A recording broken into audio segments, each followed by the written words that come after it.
Welcome to Top 100 Best-Selling Audiobooks, bringing the greatest books of all time to life, in full.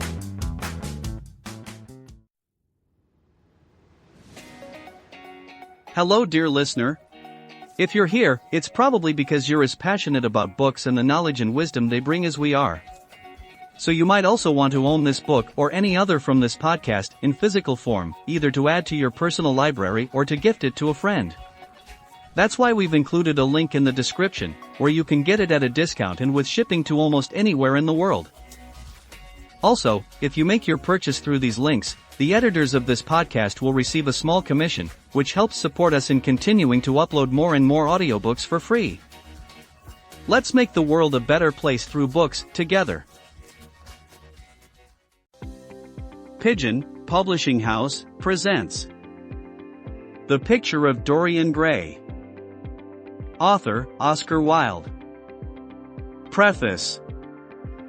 The artist is the creator of beautiful things. To reveal art and conceal the artist is art's aim. The critic is he who can translate into another manner or a new material his impression of beautiful things. The highest as the lowest form of criticism is a mode of autobiography. Those who find ugly meanings in beautiful things are corrupt without being charming. This is a fault. Those who find beautiful meanings in beautiful things are the cultivated. For these there is hope. They are the elect to whom beautiful things mean only beauty. There is no such thing as a moral or an immoral book. Books are well written, or badly written.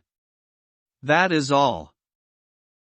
The 19th century dislike of realism is the rage of Caliban seeing his own face in a glass. The 19th century dislike of romanticism is the rage of Caliban not seeing his own face in a glass. The moral life of man forms part of the subject matter of the artist, but the morality of art consists in the perfect use of an imperfect medium. No artist desires to prove anything. Even things that are true can be proved. No artist has ethical sympathies. An ethical sympathy in an artist is an unpardonable mannerism of style. No artist is ever morbid. The artist can express everything. Thought and language are to the artist instruments of an art. Vice and virtue are to the artist materials for an art. From the point of view of form, the type of all the arts is the art of the musician. From the point of view of feeling, the actor's craft is the type. All art is at once surface and symbol. Those who go beneath the surface do so at their peril. Those who read the symbol do so at their peril. It is the spectator, and not life, that art really mirrors. Diversity of opinion about a work of art shows that the work is new, complex, and vital. When critics disagree, the artist is in accord with himself. We can forgive a man for making a useful thing as long as he does not admire it.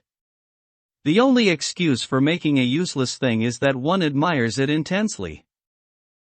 All art is quite useless. Oscar Wilde. Chapter 1. The studio was filled with the rich odor of roses, and when the light summer wind stirred amidst the trees of the garden, there came through the open door the heavy scent of the lilac, or the more delicate perfume of the pink-flowering thorn. From the corner of the divan of Persian saddlebags on which he was lying, smoking, as was his custom, innumerable cigarettes, Lord Henry Wotton could just catch the gleam of the honey-sweet and honey-colored blossoms of a laburnum, whose tremulous branches seemed hardly able to bear the burden of a beauty so flame-like as theirs. And now and then the fantastic shadows of birds in flight flitted across the long tussore silk curtains that were stretched in front of the huge window, producing a kind of momentary Japanese effect, and making him think of those pallid jade-faced painters of Tokyo who, through the medium of an art that is necessarily immobile, seek to convey the sense of swiftness and motion. The sullen murmur of the bees shouldering their way through the long unmown grass, or circling with monotonous insistence round the dusty gilt horns of the straggling woodbine, seemed to make the stillness more oppressive. The dim roar of London was like the bourdon note of a distant organ.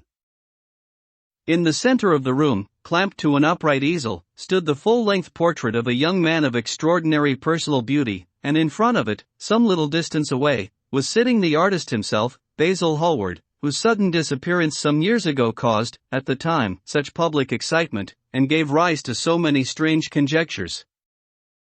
As the painter looked at the gracious and comely form he had so skillfully mirrored in his art, a smile of pleasure passed across his face, and seemed about to linger there. But he suddenly started up, and, closing his eyes, placed his fingers upon the lids, as though he sought to imprison within his brain some curious dream from which he feared he might awake. "It is your best work, Basil, the best thing you have ever done," said Lord Henry, languidly. "You must certainly send it next year to the Grosvenor.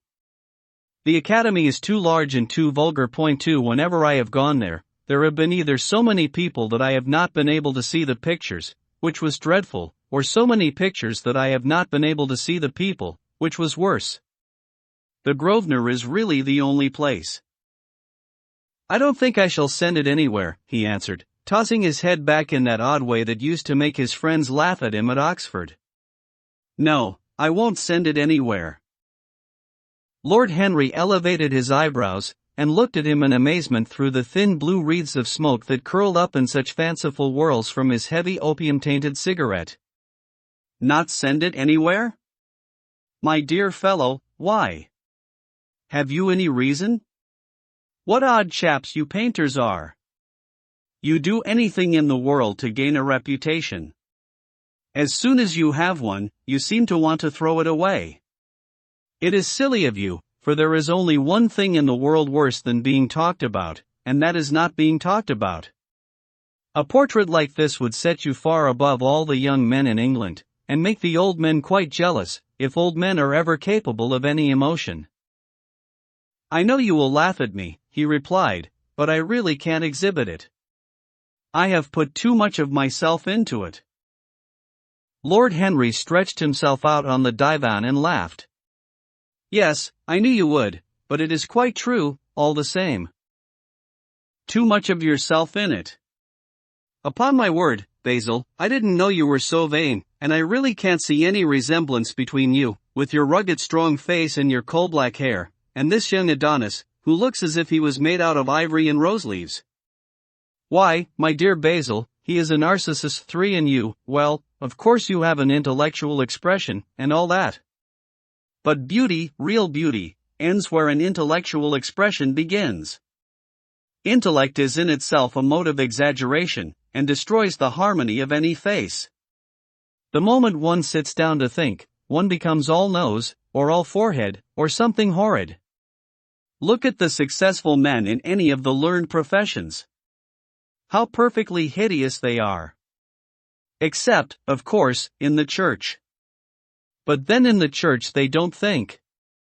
A bishop keeps on saying at the age of 80 what he was told to say when he was a boy of 18, and as a natural consequence he always looks absolutely delightful. Your mysterious young friend, whose name you have never told me, but whose picture really fascinates me, never thinks. I feel quite sure of that. He is some brainless, beautiful creature, who should be always here in winter when we have no flowers to look at, and always here in summer when we want something to chill our intelligence. Don't flatter yourself, Basil, you are not in the least like him." "You don't understand me, Harry," answered the artist. "Of course I am not like him. I know that perfectly well. Indeed, I should be sorry to look like him." You shrug your shoulders? I am telling you the truth. There is a fatality about all physical and intellectual distinction, the sort of fatality that seems to dog through history the faltering steps of kings. It is better not to be different from one's fellows. The ugly and the stupid have the best of it in this world. They can sit at their ease and gape at the play. If they know nothing of victory, they are at least spared the knowledge of defeat. They live as we all should live, undisturbed, indifferent, and without disquiet. They neither bring ruin upon others, nor ever receive it from alien hands. Your rank and wealth, Harry, my brains, such as they are, my art, whatever it may be worth, Dorian Gray's good looks, we shall all suffer for what the gods have given us, suffer terribly. Dorian Gray? Is that his name? Asked Lord Henry, walking across the studio towards Basil Hallward. Yes, that is his name. I didn't intend to tell it to you. But why not? Oh, I can't explain. When I like people immensely, I never tell their names to anyone. It is like surrendering a part of them. I have grown to love secrecy. It seems to be the one thing that can make modern life mysterious or marvelous to us. The commonest thing is delightful if one only hides it. When I leave town now, I never tell my people where I am going. If I did, I would lose all my pleasure. It is a silly habit, I dare say, but somehow it seems to bring a great deal of romance into one's life. I suppose you think me awfully foolish about it? Not at all, answered Lord Henry, not at all, my dear Basil. You seem to forget that I am married, and the one charm of marriage is that it makes a life of deception absolutely necessary for both parties. I never know where my wife is, and my wife never knows what I am doing. When we do meet occasionally, when we dine out together, or go down to the Duke's, we tell each other the most absurd stories with the most serious faces. My wife is very good at it, much better, in fact, than I am. She never gets confused over her dates, and I always do. But when she does find me out, she makes no row at all. I sometimes wish she would, but she merely laughs at me. I hate the way you talk about your married life, Harry, said Basil Hallward, strolling towards the door that led into the garden. I believe that you are really a very good husband, but that you are thoroughly ashamed of your own virtues. You are an extraordinary fellow. You never say a moral thing, and you never do a wrong thing. Your cynicism is simply a pose. Being natural is simply a pose, and the most irritating pose I know, cried Lord Henry, laughing, and the two young men went out into the garden together, and ensconced themselves on a long bamboo seat that stood in the shade of a tall laurel bush. The sunlight slipped over the polished leaves. In the grass, white daisies were tremulous. After a pause, Lord Henry pulled out his watch. I am afraid I must be going, Basil, he murmured, and before I go, I insist on your answering a question I put to you some time ago. What is that? Said the painter, keeping his eyes fixed on the ground. You know quite well. I do not, Harry. Well, I will tell you what it is.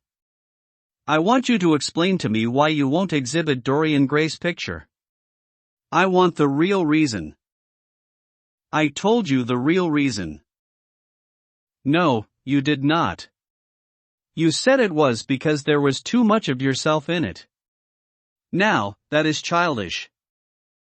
Harry, said Basil Hallward, looking him straight in the face, every portrait that is painted with feeling is a portrait of the artist, not of the sitter. The sitter is merely the accident, the occasion. It is not he who is revealed by the painter, it is rather the painter who, on the colored canvas, reveals himself. The reason I will not exhibit this picture is that I am afraid that I have shown in it the secret of my own soul. Lord Henry laughed. And what is that? He asked. I will tell you, said Hallward, but an expression of perplexity came over his face. I am all expectation, Basil, continued his companion, glancing at him. Oh, there is really very little to tell, Harry, answered the painter, and I am afraid you will hardly understand it. Perhaps you will hardly believe it. Lord Henry smiled, and, leaning down, plucked a pink-petaled daisy from the grass, and examined it. I am quite sure I shall understand it, he replied, gazing intently at the little golden white-feathered disc, and as for believing things, I can believe anything, provided that it is quite incredible. The wind shook some blossoms from the trees, and the heavy lilac blooms, with their clustering stars, moved to and fro in the languid air. A grasshopper began to chirrup by the wall, and like a blue thread a long thin dragonfly floated past on its brown gauze wings. Lord Henry felt as if he could hear Basil Hallward's heart beating, and wondered what was coming. The story is simply this, said the painter after some time. 2 months ago I went to a crush at Lady Brandon's. You know, we poor artists have to show ourselves in society from time to time, just to remind the public that we are not savages. With an evening coat and a white tie, as you told me once, anybody, even a stockbroker, can gain a reputation for being civilized. Well, after I had been in the room about 10 minutes, talking to huge overdressed dowagers and tedious academicians, I suddenly became conscious that someone was looking at me. I turned halfway round, and saw Dorian Gray for the first time. When our eyes met, I felt that I was growing pale. A curious sensation of terror came over me. I knew that I had come face to face with someone whose mere personality was so fascinating that, if I allowed it to do so, it would absorb my whole nature, my whole soul, my very art itself. I did not want any external influence in my life. You know yourself, Harry, how independent I am by nature. I have always been my own master, had at least always been so, till I met Dorian Gray. Then, but I don't know how to explain it to you. Something seemed to tell me that I was on the verge of a terrible crisis in my life. I had a strange feeling that fate had in store for me exquisite joys and exquisite sorrows. I grew afraid and turned to quit the room. It was not conscience that made me do so, it was a sort of cowardice. I take no credit to myself for trying to escape. Conscience and cowardice are really the same things, Basil. Conscience is the trade name of the firm.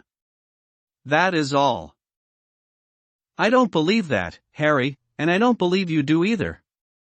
However, whatever was my motive, and it may have been pride, for I used to be very proud, I certainly struggled to the door. There, of course, I stumbled against Lady Brandon. You are not going to run away so soon, Mr. Hallward, she screamed out. You know her curiously shrill voice? Yes, she is a peacock in everything but beauty, said Lord Henry, pulling the daisy to bits with his long, nervous fingers. I could not get rid of her. She brought me up to royalties, and people with stars and garters, and elderly ladies with gigantic tiaras and parrot noses. She spoke of me as her dearest friend. I had only met her once before, but she took it into her head to Leonize me. I believe some picture of mine had made a great success at the time, at least had been chattered about in the penny newspapers, which is the 19th century standard of immortality. Suddenly I found myself face to face with the young man whose personality had so strangely stirred me. We were quite close, almost touching. Our eyes met again. It was reckless of me, but I asked Lady Brandon to introduce me to him. Perhaps it was not so reckless, after all. It was simply inevitable. We would have spoken to each other without any introduction. I am sure of that. Dorian told me so afterwards. He, too, felt that we were destined to know each other. And how did Lady Brandon describe this wonderful young man? Asked his companion. I know she goes in for giving a rapid précis of all her guests. I remember her bringing me up to a truculent and red-faced old gentleman covered all over with orders and ribbons, and hissing into my ear, in a tragic whisper which must have been perfectly audible to everybody in the room, the most astounding details. I simply fled. I like to find out people for myself. But Lady Brandon treats her guests exactly as an auctioneer treats his goods. She either explains them entirely away, or tells one everything about them except what one wants to know. Poor Lady Brandon. You are hard on her, Harry, said Hallward, listlessly. My dear fellow, she tried to found a salon, and only succeeded in opening a restaurant. How could I admire her? But tell me, what did she say about Mr. Dorian Gray? Oh, something like, charming boy, poor dear mother, and I absolutely inseparable. Quite forget what he does, afraid he doesn't do anything. Oh, yes, plays the piano, or is it the violin, dear Mr. Gray? Neither of us could help laughing, and we became friends at once. Laughter is not at all a bad beginning for a friendship, and it is far the best ending for one," said the young lord, plucking another daisy. Hallward shook his head. 7 You don't understand what friendship is, Harry, he murmured, or what enmity is, for that matter. You like everyone, that is to say, you are indifferent to everyone. How horribly unjust of you, cried Lord Henry, tilting his hat back, and looking up at the little clouds that, like ravelled skeins of glossy white silk, were drifting across the hollowed turquoise of the summer sky. Yes, horribly unjust of you. I make a great difference between people. I choose my friends for their good looks, my acquaintances for their good characters, and my enemies for their good intellects. A man cannot be too careful in the choice of his enemies. I have not got one who is a fool. They are all men of some intellectual power, and consequently they all appreciate me. Is that very vain of me? I think it is rather vain. I should think it was, Harry. But according to your category I must be merely an acquaintance. My dear old Basil, you are much more than an acquaintance. And much less than a friend. A sort of brother, I suppose? Oh, brothers. I don't care for brothers. My elder brother won't die, and my younger brothers seem never to do anything else. Harry, exclaimed Hallward, frowning. My dear fellow, I am not quite serious. But I can't help detesting my relations. I suppose it comes from the fact that none of us can stand other people having the same faults as ourselves. I quite sympathize with the rage of the English democracy against what they call the vices of the upper orders. The masses feel that drunkenness, stupidity, and immorality should be their own special property, and that if any one of us makes an ass of himself he is poaching on their preserves. When poor Southwark got into the divorce court, their indignation was quite magnificent. And yet I don't suppose that 10% of the proletariat live correctly yet. I don't agree with a single word that you have said, and, what is more, Harry, I feel sure you don't either. Lord Henry stroked his pointed brown beard, and tapped the toe of his patent leather boot with a tasseled ebony cane. How English you are, Basil. That is the second time you have made that observation. If one puts forward an idea to a true Englishman, always a rash thing to do, he never dreams of considering whether the idea is right or wrong. The only thing he considers of any importance is whether one believes it oneself. Now, the value of an idea has nothing whatsoever to do with the sincerity of the man who expresses it. Indeed, the probabilities are that the more insincere the man is, the more purely intellectual will the idea be, as in that case it will not be colored by either his wants, his desires, or his prejudices. However, I don't propose to discuss politics, sociology, or metaphysics with you. I like persons better than principles, and I like persons with no principles better than anything else in the world. Tell me more about Mr. Dorian Gray. How often do you see him? Every day. I couldn't be happy if I didn't see him every day. 9 He is absolutely necessary to me. How extraordinary! I thought you would never care for anything but your art. He is all my art to me now, said the painter, gravely. I sometimes think, Harry, that there are only two eras of any importance in the world's history. The first is the appearance of a new medium for art, and the second is the appearance of a new personality for art also. What the invention of oil painting was to the Venetians, the face of Antinous was to late Greek sculpture, and the face of Dorian Gray will someday be to me. It is not merely that I paint from him, draw from him, sketch from him. Of course I have done all that. But he is much more to me than a model or a sitter. I won't tell you that I am dissatisfied with what I have done of him, or that his beauty is such that art cannot express it. There is nothing that art cannot express, and I know that the work I have done, since I met Dorian Gray, is good work, is the best work of my life. But in some curious way, I wonder will you understand me? His personality has suggested to me an entirely new manner in art, an entirely new mode of style. I see things differently, I think of them differently. I can now recreate life in a way that was hidden from me before. A dream of form in days of thought, who is it who says that? I forget, but it is what Dorian Gray has been to me. The merely visible presence of this lad, for he seems to me little more than a lad, though he is really over 20, his merely visible presence, I wonder, can you realize all that means? Unconsciously he defines for me the lines of a fresh school, a school that is to have in it all the passion of the romantic spirit, all the perfection of the spirit that is Greek. The harmony of soul and body, how much that is. We in our madness have separated the two, and have invented a realism that is vulgar, an ideality that is void. Harry! If you only knew what Dorian Gray is to me. You remember that landscape of mine, for which Agnew offered me such a huge price, but which I would not part with? It is one of the best things I have ever done. And why is it so? Because while I was painting it, Dorian Gray sat beside me.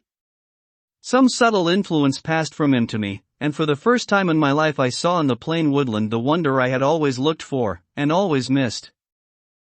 Basil, this is extraordinary. I must see Dorian Gray. Hallward got up from the seat, and walked up and down the garden. After some time he came back. Harry, he said, Dorian Gray is to me simply a motive in art. You might see nothing in him. I see everything in him. He is never more present in my work than when no image of him is there. He is a suggestion, as I have said, of a new manner. I find him in the curves of certain lines, in the loveliness and subtleties of certain colors. That is all. Then why won't you exhibit his portrait? Asked Lord Henry. Because, without intending it, I have put into it some expression of all this curious artistic idolatry, 10 of which, of course, I have never cared to speak to him. He knows nothing about it. He shall never know anything about it. But the world might guess it, and I will not bare my soul to their shallow, prying eyes. My heart shall never be put under their microscope. There is too much of myself in the thing, Harry, too much of myself. Poets are not so scrupulous as you are. They know how useful passion is for publication. Nowadays a broken heart will run to many editions. I hate them for it, cried Hallward. An artist should create beautiful things, but should put nothing of his own life into them. We live in an age when men treat art as if it were meant to be a form of autobiography. We have lost the abstract sense of beauty. Someday I will show the world what it is, and for that reason the world shall never see my portrait of Dorian Gray. I think you are wrong, Basil, but I won't argue with you. It is only the intellectually lost who ever argue. Tell me, is Dorian Gray very fond of you? The painter considered for a few moments. He likes me, he answered, after a pause. I know he likes me. Of course I flatter him dreadfully. I find a strange pleasure in saying things to him that I know I shall be sorry for having said. As a rule, he is charming to me, and we sit in the studio and talk of 1,000 things. Now and then, however, he is horribly thoughtless, and seems to take a real delight in giving me pain. Then I feel, Harry, that I have given away my whole soul to someone who treats it as if it were a flower to put in his coat, a bit of decoration to charm his vanity, an ornament for a summer's day. Days in summer, Basil, are apt to linger, murmured Lord Henry. Perhaps you will tire sooner than he will. It is a sad thing to think of, but there is no doubt that genius lasts longer than beauty. That accounts for the fact that we all take such pains to overeducate ourselves. In the wild struggle for existence, we want to have something that endures, and so we fill our minds with rubbish and facts, in the silly hope of keeping our place. The thoroughly well-informed man, that is the modern ideal. And the mind of the thoroughly well-informed man is a dreadful thing. It is like a bric-a-brac shop, all monsters and dust, with everything priced above its proper value. I think you will tire first, all the same. Some day you will look at your friend, and he will seem to you to be a little out of drawing, or you won't like his tone of color, or something.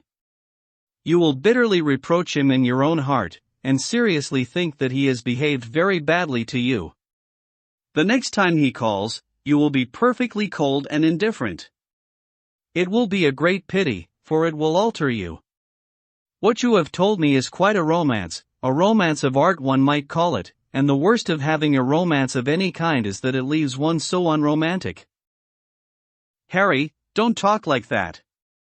As long as I live, the personality of Dorian Gray will dominate me. You can't feel what I feel. You change too often. Ah, my dear Basil, that is exactly why I can feel it.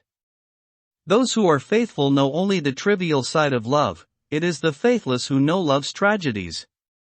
And Lord Henry struck a light on a dainty silver case, and began to smoke a cigarette with a self-conscious and satisfied air, as if he had summed up the world in a phrase. There was a rustle of chirruping sparrows in the green lacquer leaves of the ivy, and the blue cloud shadows chased themselves across the grass like swallows. How pleasant it was in the garden! And how delightful other people's emotions were! Much more delightful than their ideas, it seemed to him. One's own soul, and the passions of one's friends, those were the fascinating things in life. He pictured to himself with silent amusement the tedious luncheon that he had missed by staying so long with Basil Hallward. Had he gone to his aunt's, he would have been sure to have met Lord Goodbody there, and the whole conversation would have been about the feeding of the poor, and the necessity for model lodging-houses. Each class would have preached the importance of those virtues, for whose exercise there was no necessity in their own lives. The rich would have spoken on the value of thrift, and the idle grown eloquent over the dignity of labor. It was charming to have escaped all that. As he thought of his aunt, an idea seemed to strike him. He turned to Hallward, and said, "My dear fellow, I have just remembered." "Remembered what, Harry?" "Where I heard the name of Dorian Gray." "Where was it?" asked Hallward, with a slight frown. "Don't look so angry, Basil. It was at my aunt, Lady Agatha's. She told me she had discovered a wonderful young man, who was going to help her in the East End, and that his name was Dorian Gray. I am bound to state that she never told me he was good-looking. Women have no appreciation of good looks, at least, good women have not. She said that he was very earnest, and had a beautiful nature. I at once pictured to myself a creature with spectacles and lank hair, horribly freckled, and tramping about on huge feet. I wish I had known it was your friend." "I am very glad you didn't, Harry." "Why?" "I don't want you to meet him." "You don't want me to meet him?" "No." "Mr. Dorian Gray is in the studio, sir," said the butler, coming into the garden. "You must introduce me now," cried Lord Henry, laughing. The painter turned to his servant, who stood blinking in the sunlight. "Ask Mr. Gray to wait, Parker, I shall be in a few moments." The man bowed, and went up the walk. Then he looked at Lord Henry. "Dorian Gray is my dearest friend," he said. "He has a simple and a beautiful nature. Your aunt was quite right in what she said of him. Don't spoil him. Don't try to influence him. Your influence would be bad. The world is wide, and has many marvelous people in it. Don't take away from me the one person who gives to my art whatever charm it possesses. My life as an artist depends on him. Mind, Harry, I trust you." He spoke very slowly, and the words seemed wrung out of him almost against his will. "What nonsense you talk," said Lord Henry, smiling, and, taking Hallward by the arm, he almost led him into the house. Chapter 2. As they entered they saw Dorian Gray. He was seated at the piano, with his back to them, turning over the pages of a volume of Schumann's forest scenes. "You must lend me these, Basil," he cried. "I want to learn them. They are perfectly charming." "That entirely depends on how you sit today, Dorian." "Oh, "I am tired of sitting, and I don't want a life-sized portrait of myself," answered the lad, swinging round on the music stool, in a wilful, petulant manner. When he caught sight of Lord Henry, a faint blush colored his cheeks for a moment, and he started up. "I beg your pardon, Basil, but I didn't know you had anyone with you. This is Lord Henry Wotton, Dorian, an old Oxford friend of mine. I have just been telling him what a capital sitter you were, and now you have spoiled everything." "You have not spoiled my pleasure in meeting you, Mr. Gray," said Lord Henry, stepping forward and extending his hand. "My aunt has often spoken to me about you. You are one of her favorites, and, I am afraid, one of her victims also." "I am in Lady Agatha's black books at present," answered Dorian, with a funny look of penitence. "I promised to go to a club in Whitechapel with her last Tuesday, and I really forgot all about it. We were to have played a duet together, 3 duets, I believe. I don't know what she will say to me.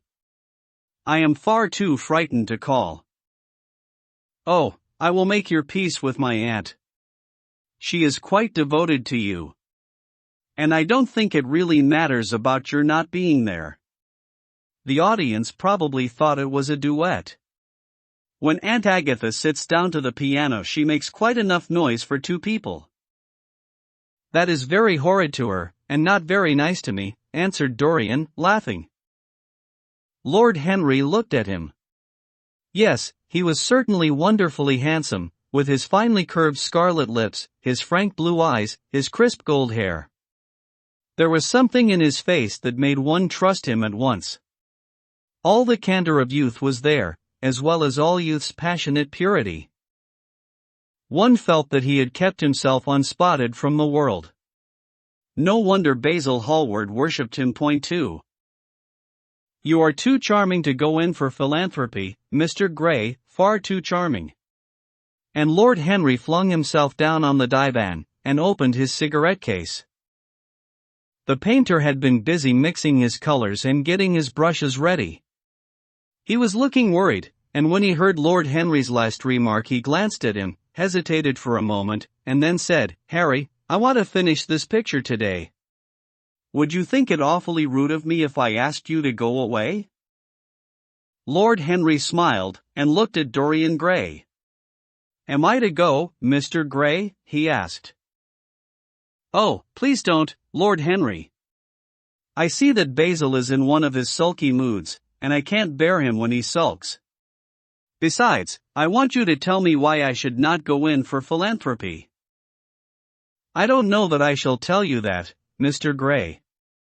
It is so tedious a subject that one would have to talk seriously about it. But I certainly shall not run away, now that you have asked me to stop. You don't really mind, Basil, do you? You have often told me that you liked your sitters to have someone to chat to." Hallward bit his lip. "If Dorian wishes it, of course you must stay." Dorian's whims are laws to everybody, except himself. Lord Henry took up his hat and gloves. "You are very pressing, Basil, but I am afraid I must go. I have promised to meet a man at the Orleans. Goodbye, Mr. Gray. Come and see me some afternoon in Curzon Street. I am nearly always at home at 5 o'clock. Write to me when you are coming. I should be sorry to miss you." "Basil," cried Dorian Gray, "if Lord Henry Wotton goes I shall go too. You never open your lips while you are painting, and it is horribly dull standing on a platform and trying to look pleasant. Ask him to stay. I insist upon it." "Stay, Harry, to oblige Dorian, and to oblige me," said Hallward, gazing intently at his picture. "It is quite true, I never talk when I am working, and never listen either, and it must be dreadfully tedious for my unfortunate sitters. I beg you to stay." "But what about my man at the Orleans?" The painter laughed. "I don't think there will be any difficulty about that. Sit down again, Harry. And now, Dorian, get up on the platform, and don't move about too much, or pay any attention to what Lord Henry says. He has a very bad influence over all his friends, with the single exception of myself." Dorian Gray stepped up on the dais, with the air of a young Greek martyr, and made a little moue of discontent to Lord Henry, to whom he had rather taken a fancy. He was so unlike Basil. They made a delightful contrast. And he had such a beautiful voice. After a few moments he said to him, "Have you really a very bad influence, Lord Henry? As bad as Basil says?" "There is no such thing as a good influence, Mr. Gray. All influence is immoral from the scientific point of view." "Why?" "Because to influence a person is to give him one's own soul. He does not think his natural thoughts, or burn with his natural passions. His virtues are not real to him. His sins, if there are such things as sins, are borrowed. He becomes an echo of someone else's music, an actor of a part that has not been written for him. The aim of life is self-development. To realize one's nature perfectly, that is what each of us is here for. People are afraid of themselves, nowadays. They have forgotten the highest of all duties, the duty that one owes to oneself. Of course they are charitable. They feed the hungry, and clothe the beggar. But their own souls starve, and are naked. Courage has gone out of our race. Perhaps we never really had it. The terror of society, which is the basis of morals, the terror of God, which is the secret of religion, these are the two things that govern us. And yet... Just turn your head a little more to the right, Dorian, like a good boy, said the painter, deep in his work, and conscious only that a look had come into the lad's face that he had never seen there before. And yet, continued Lord Henry, in his low, musical voice, and with that graceful wave of the hand that was always so characteristic of him, and that he had even in his Eton days, I believe that if one man were to live out his life fully and completely, were to give form to every feeling, expression to every thought, reality to every dream, I believe that the world would gain such a fresh impulse of joy that we would forget all the maladies of medievalism, and return to the Hellenic ideal. To something finer, richer, than the Hellenic ideal, it may be. But the bravest man amongst us is afraid of himself. The mutilation of the savage has its tragic survival in the self-denial that mars our lives. For we are punished for our refusals. Every impulse that we strive to strangle broods in the mind, and poisons us. The body sins once, and has done with its sin, for action is a mode of purification. Nothing remains then but the recollection of a pleasure, or the luxury of a regret. The only way to get rid of a temptation is to yield to it. Resist it, and your soul grows sick with longing for the things it has forbidden to itself, with desire for what its monstrous laws have made monstrous and unlawful. It has been said that the great events of the world take place in the brain. It is in the brain, and the brain only, that the great sins of the world take place also. You, Mr. Gray, you yourself, with your rose-red youth and your rose-white boyhood, you have had passions that have made you afraid, thoughts that have filled you with terror, daydreams and sleeping dreams whose mere memory might stain your cheek with shame. Stop, faltered Dorian Gray, stop. You bewilder me. I don't know what to say. There is some answer to you, but I cannot find it. Don't speak. Let me think. Or, rather, let me try not to think. For nearly 10 minutes he stood there, motionless, with parted lips, and eyes strangely bright. He was dimly conscious that entirely fresh influences were at work within him. Yet they seemed to him to have come really from himself. The few words that Basil's friend had said to him, words spoken by chance, no doubt, and with willful paradox in them, had touched some secret chord that had never been touched before, but that he felt was now vibrating and throbbing to curious pulses. Music had stirred him like that. Music had troubled him many times. But music was not articulate. It was not a new world, but rather another chaos that it created in us. Words. Mere words. How terrible they were. How clear, and vivid, and cruel! One could not escape from them. And yet what a subtle magic there was in them! They seemed to be able to give a plastic form to formless things, and to have a music of their own as sweet as that of viol or of lute. Mere words! Was there anything so real as words? Yes, there had been things in his boyhood that he had not understood. He understood them now. Life suddenly became fiery colored to him. It seemed to him that he had been walking in fire. Why had he not known it? With his subtle smile, Lord Henry watched him. He knew the precise psychological moment when to say nothing. He felt intensely interested. He was amazed at the sudden impression that his words had produced, and, remembering a book that he had read when he was 16, a book which had revealed to him much that he had not known before, he wondered whether Dorian Gray was passing through a similar experience. He had merely shot an arrow into the air. Had it hit the mark? How fascinating the lad was! Hallward painted away with that marvelous bold touch of his, that had the true refinement and perfect delicacy that in art, at any rate, comes only from strength. He was unconscious of the silence. 5. Basil, I am tired of standing, cried Dorian Gray, suddenly. I must go out and sit in the garden. The air is stifling here.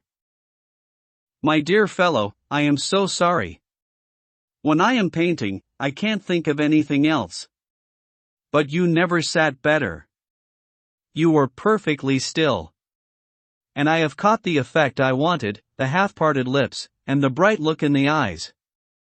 I don't know what Harry has been saying to you, but he has certainly made you have the most wonderful expression. I suppose he has been paying you compliments. You mustn't believe a word that he says. He has certainly not been paying me compliments. Perhaps that is the reason that I don't believe anything he has told me. You know you believe it all, said Lord Henry, looking at him with his dreamy, languorous eyes. I will go out to the garden with you. It is horribly hot in the studio. Basil, let us have something iced to drink, something with strawberries in it. Certainly, Harry. Just touch the bell, and when Parker comes I will tell him what you want. I have got to work up this background, so I will join you later on. Don't keep Dorian too long. I have never been in better form for painting than I am today. This is going to be my masterpiece. It is my masterpiece as it stands. Lord Henry went out to the garden, and found Dorian Gray burying his face in the great cool lilac blossoms, feverishly drinking in their perfume as if it had been wine. He came close to him, and put his hand upon his shoulder. You are quite right to do that, he murmured. Nothing can cure the soul but the senses, just as nothing can cure the senses but the soul. The lad started and drew back. He was bareheaded, and the leaves had tossed his rebellious curls and tangled all their gilded threads. There was a look of fear in his eyes, such as people have when they are suddenly awakened. His finely chiseled nostrils quivered, and some hidden nerve shook the scarlet of his lips and left them trembling. Yes, continued Lord Henry, that is one of the great secrets of life, to cure the soul by means of the senses, and the senses by means of the soul. You are a wonderful creation. You know more than you think you know, just as you know less than you want to know. Dorian Gray frowned and turned his head away. He could not help liking the tall, graceful young man who was standing by him. His romantic olive-colored face and worn expression interested him. There was something in his low, languid voice that was absolutely fascinating. His cool, white, flower-like hands, even, had a curious charm. They moved, as he spoke, like music, and seemed to have a language of their own. But he felt afraid of him, and ashamed of being afraid. Why had it been left for a stranger to reveal him to himself? He had known Basil Hallward for months, but the friendship between them had never altered him. Suddenly there had come someone across his life who seemed to have disclosed to him life's mystery. And, yet, What was there to be afraid of? He was not a schoolboy or a girl. It was absurd to be frightened. "Let us go and sit in the shade," said Lord Henry. "Parker has brought out the drinks, and if you stay any longer in this glare you will be quite spoiled, and Basil will never paint you again. You really must not allow yourself to become sunburnt. It would be unbecoming." "What can it matter?" cried Dorian Gray, laughing, as he sat down on the seat at the end of the garden. "It should matter everything to you, Mr. Gray." "Why?" "Because you have the most marvelous youth, and youth is the one thing worth having." "I don't feel that, Lord Henry."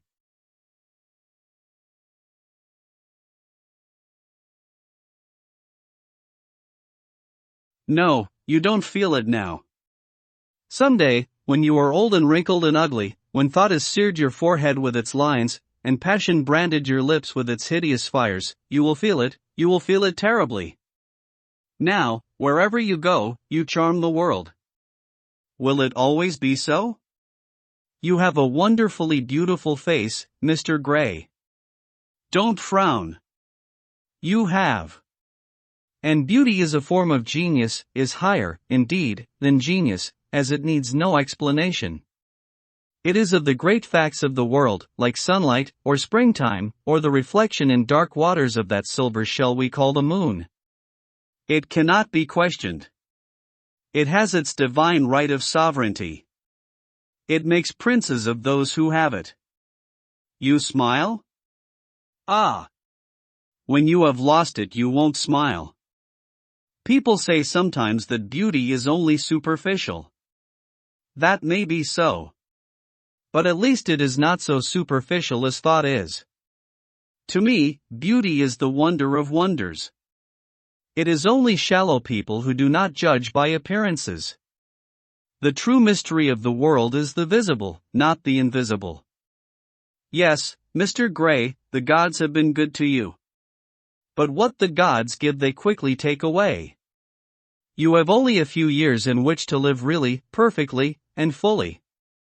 When your youth goes, your beauty will go with it, and then you will suddenly discover that there are no triumphs left for you, or have to content yourself with those mean triumphs that the memory of your past will make more bitter than defeats. Every month as it wanes brings you nearer to something dreadful. Time is jealous of you, and wars against your lilies and your roses. You will become sallow, and hollow-cheeked, and dull-eyed. You will suffer horribly. Ah! Realize your youth while you have it. Don't squander the gold of your days, listening to the tedious, trying to improve the hopeless failure, or giving away your life to the ignorant, the common, and the vulgar. These are the sickly aims, the false ideals, of our age. Live the wonderful life that is in you. Let nothing be lost upon you. Be always searching for new sensations. Be afraid of nothing. A new hedonism, that is what our century wants. You might be its visible symbol. With your personality there is nothing you could not do. The world belongs to you for a season.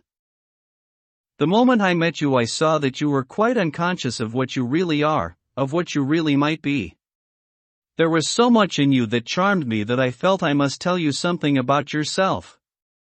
I thought how tragic it would be if you were wasted. For there is such a little time that your youth will last, such a little time.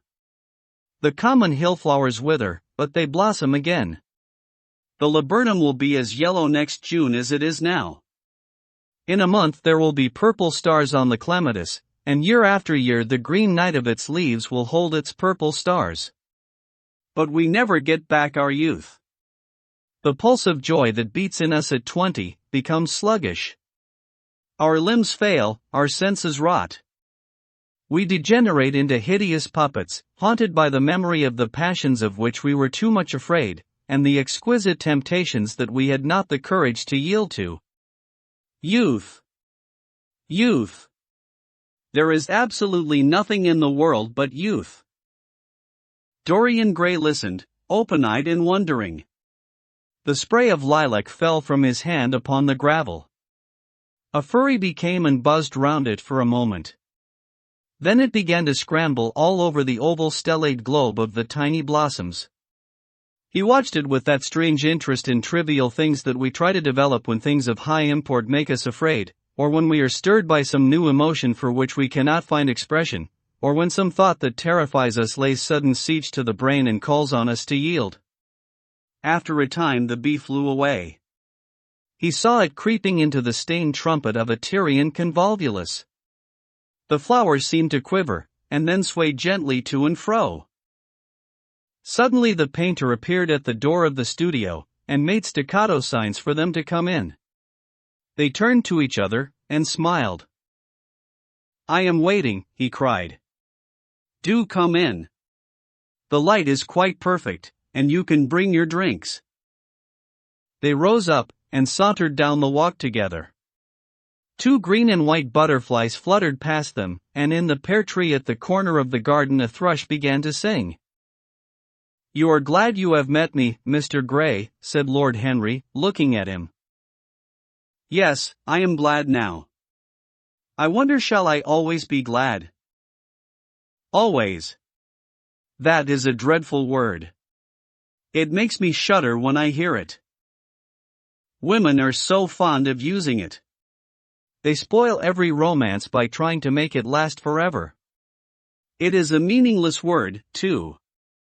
The only difference between a caprice and a lifelong passion is that the caprice lasts a little longer."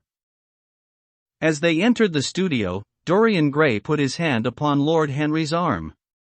"In that case, let our friendship be a caprice," he murmured, flushing at his own boldness, then stepped up on the platform and resumed his pose.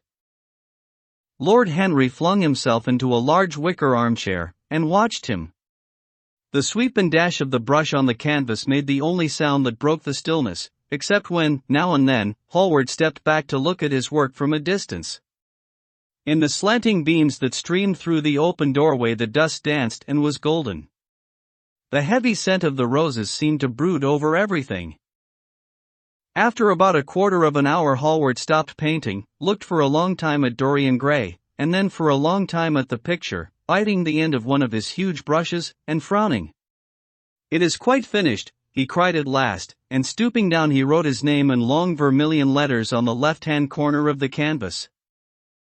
Lord Henry came over and examined the picture. It was certainly a wonderful work of art, and a wonderful likeness as well. "My dear fellow, I congratulate you most warmly," he said. "It is the finest portrait of modern times. Mr. Gray, come over and look at yourself." The lad started, as if awakened from some dream. "Is it really finished?" he murmured, stepping down from the platform. "Quite finished," said the painter. "And you have sat splendidly today. I am awfully obliged to you." "That is entirely due to me," broke in Lord Henry. "Isn't it, Mr. Gray?" Dorian made no answer, but passed listlessly in front of his picture and turned towards it. When he saw it he drew back, and his cheeks flushed for a moment with pleasure. A look of joy came into his eyes, as if he had recognized himself for the first time. He stood there motionless and in wonder, dimly conscious that Hallward was speaking to him, but not catching the meaning of his words. The sense of his own beauty came on him like a revelation. He had never felt it before. Basil Hallward's compliments had seemed to him to be merely the charming exaggerations of friendship. He had listened to them, laughed at them, forgotten them. They had not influenced his nature. Then had come Lord Henry Wotton with his strange panegyric on youth, his terrible warning of its brevity. That had stirred him at the time, and now, as he stood gazing at the shadow of his own loveliness, the full reality of the description flashed across him. Yes, there would be a day when his face would be wrinkled and wizen, his eyes dim and colorless, the grace of his figure broken and deformed. The scarlet would pass away from his lips, and the gold steal from his hair. The life that was to make his soul would mar his body. He would become dreadful, hideous, and uncouth. As he thought of it, a sharp pang of pain struck through him like a knife, and made each delicate fiber of his nature quiver. His eyes deepened into amethyst, and across them came a mist of tears. He felt as if a hand of ice had been laid upon his heart. "Don't you like it?" cried Hallward at last, stunned a little by the lad's silence, not understanding what it meant. "Of course he likes it," said Lord Henry. "Who wouldn't like it? It is one of the greatest things in modern art. I will give you anything you like to ask for it. I must have it."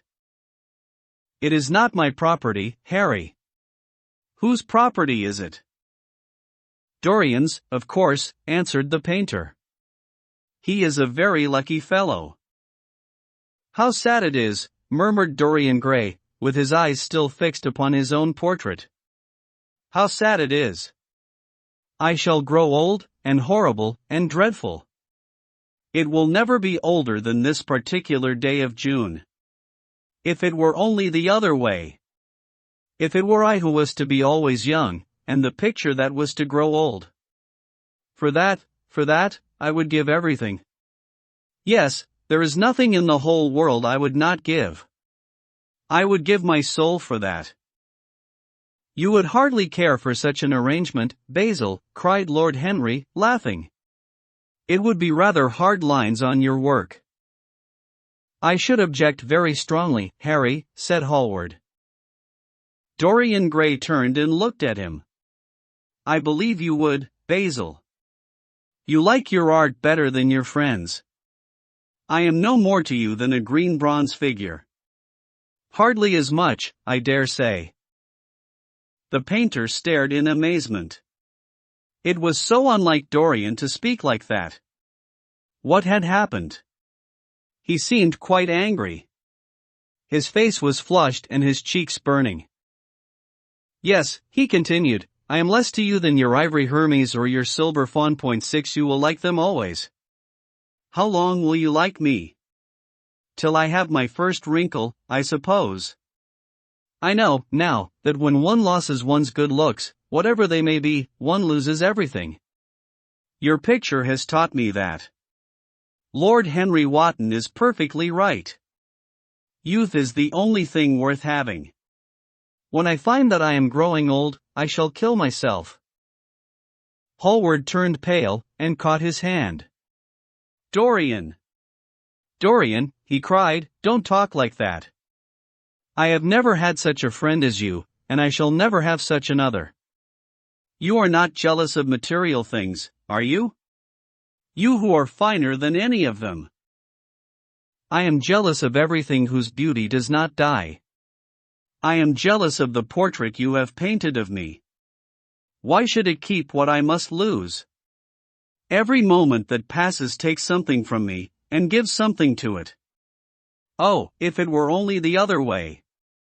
If the picture could change, and I could be always what I am now. Why did you paint it? It will mock me some day, mock me horribly." The hot tears welled into his eyes, he tore his hand away, and, flinging himself on the divan, he buried his face in the cushions, as though he was praying. "This is your doing, Harry," said the painter, bitterly. Lord Henry shrugged his shoulders. "It is the real Dorian Gray, that is all." "It is not." "If it is not, what have I to do with it?"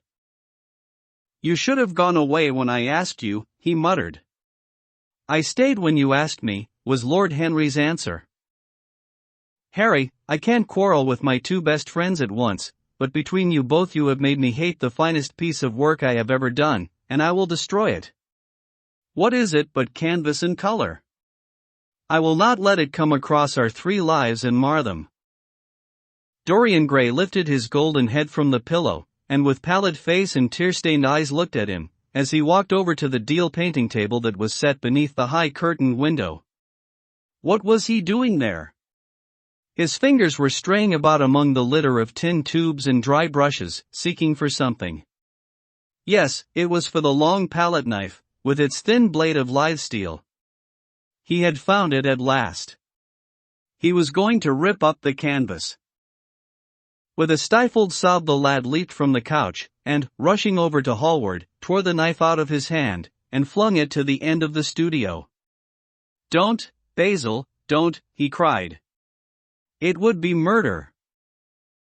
"I am glad you appreciate my work at last, Dorian," said the painter, coldly, when he had recovered from his surprise. "I never thought you would." "Appreciate it? I am in love with it, Basil. It is part of myself. I feel that. Well, as soon as you are dry, you shall be varnished, and framed, and sent home. Then you can do what you like with yourself." And he walked across the room and rang the bell for tea. "You will have tea, of course, Dorian? And so will you, Harry? Or do you object to such simple pleasures?"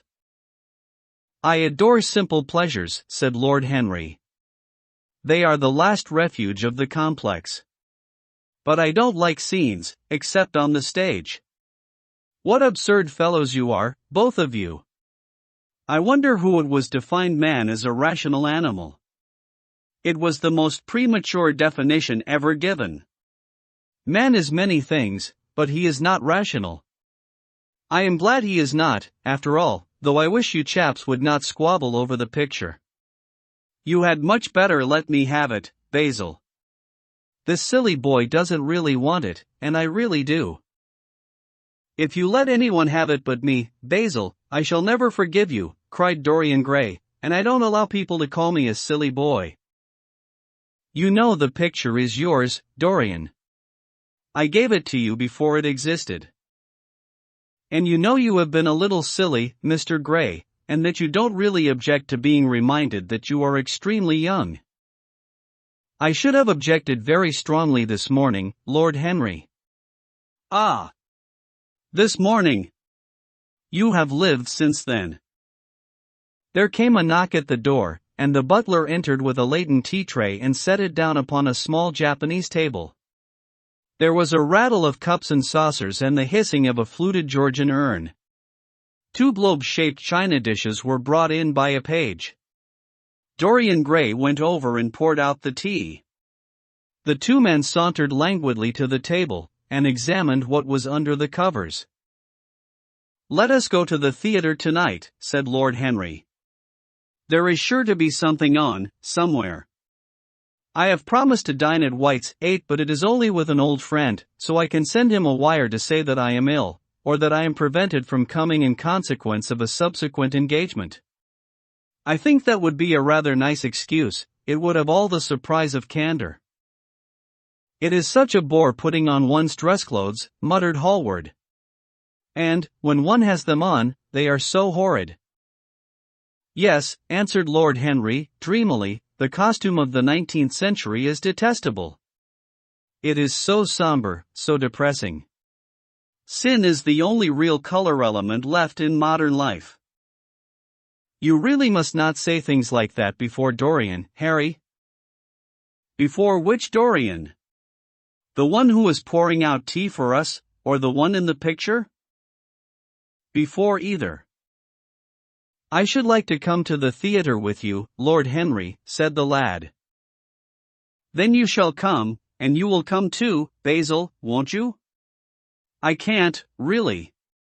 I would sooner not. I have a lot of work to do." "Well, then, you and I will go alone, Mr. Gray. I should like that awfully." The painter bit his lip and walked over, cup in hand, to the picture. "I shall stay with the real Dorian," he said, sadly. .9. "Is it the real Dorian?" cried the original of the portrait, strolling across to him. "Am I really like that?" "Yes, you are just like that." "How wonderful, Basil." "At least you are like it in appearance." "But it will never alter," sighed Hallward. "That is something." "What a fuss people make about fidelity," exclaimed Lord Henry. "Why, even in love it is purely a question for physiology. .10 It has nothing to do with our own will. Young men want to be faithful, and are not, old men want to be faithless, and cannot, that is all one can say." Don't go to the theater tonight, Dorian, said Hallward. Stop and dine with me. I can't, Basil. Why? Because I have promised Lord Henry Wotton to go with him. He won't like you the better for keeping your promises. He always breaks his own. I beg you not to go. Dorian Gray laughed and shook his head. I entreat you. The lad hesitated, and looked over at Lord Henry, who was watching them from the tea-table with an amused smile. I must go, Basil, he answered. Very well, said Hallward, and he went over and laid down his cup on the tray. It is rather late, and, as you have to dress, you had better lose no time. Goodbye, Harry. Goodbye, Dorian. Come and see me soon. Come tomorrow. Certainly. You won't forget? No, of course not, cried Dorian. Anne? Harry? Yes, Basil? Remember what I asked you, when we were in the garden this morning. I have forgotten it. I trust you. I wish I could trust myself, said Lord Henry, laughing. Come, Mr. Gray, my hansom is outside, and I can drop you at your own place. Goodbye, Basil. It has been a most interesting afternoon. As the door closed behind them, the painter flung himself down on a sofa, and a look of pain came into his face. Chapter 3.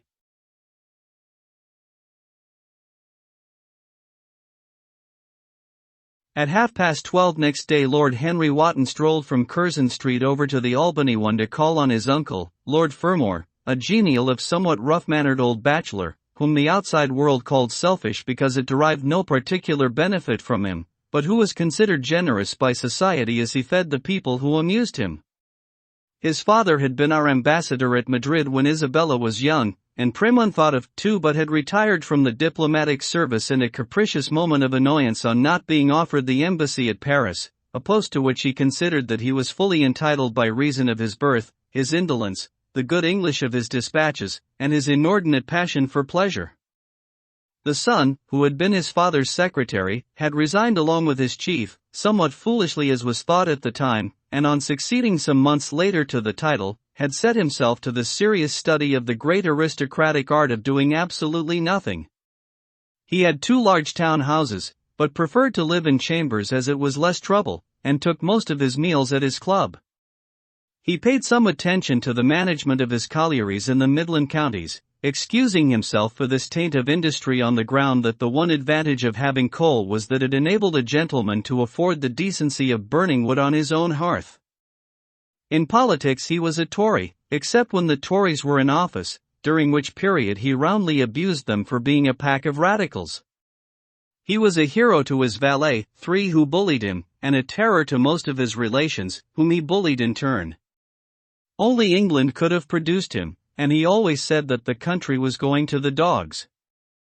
His principles were out of date, but there was a good deal to be said for his prejudices. When Lord Henry entered the room, he found his uncle sitting in a rough shooting coat, smoking a cheroot and grumbling over the Times. Well, Harry, said the old gentleman, what brings you out so early? I thought you dandies never got up till 2, and were not visible till 5. Pure family affection, I assure you, Uncle George. I want to get something out of you.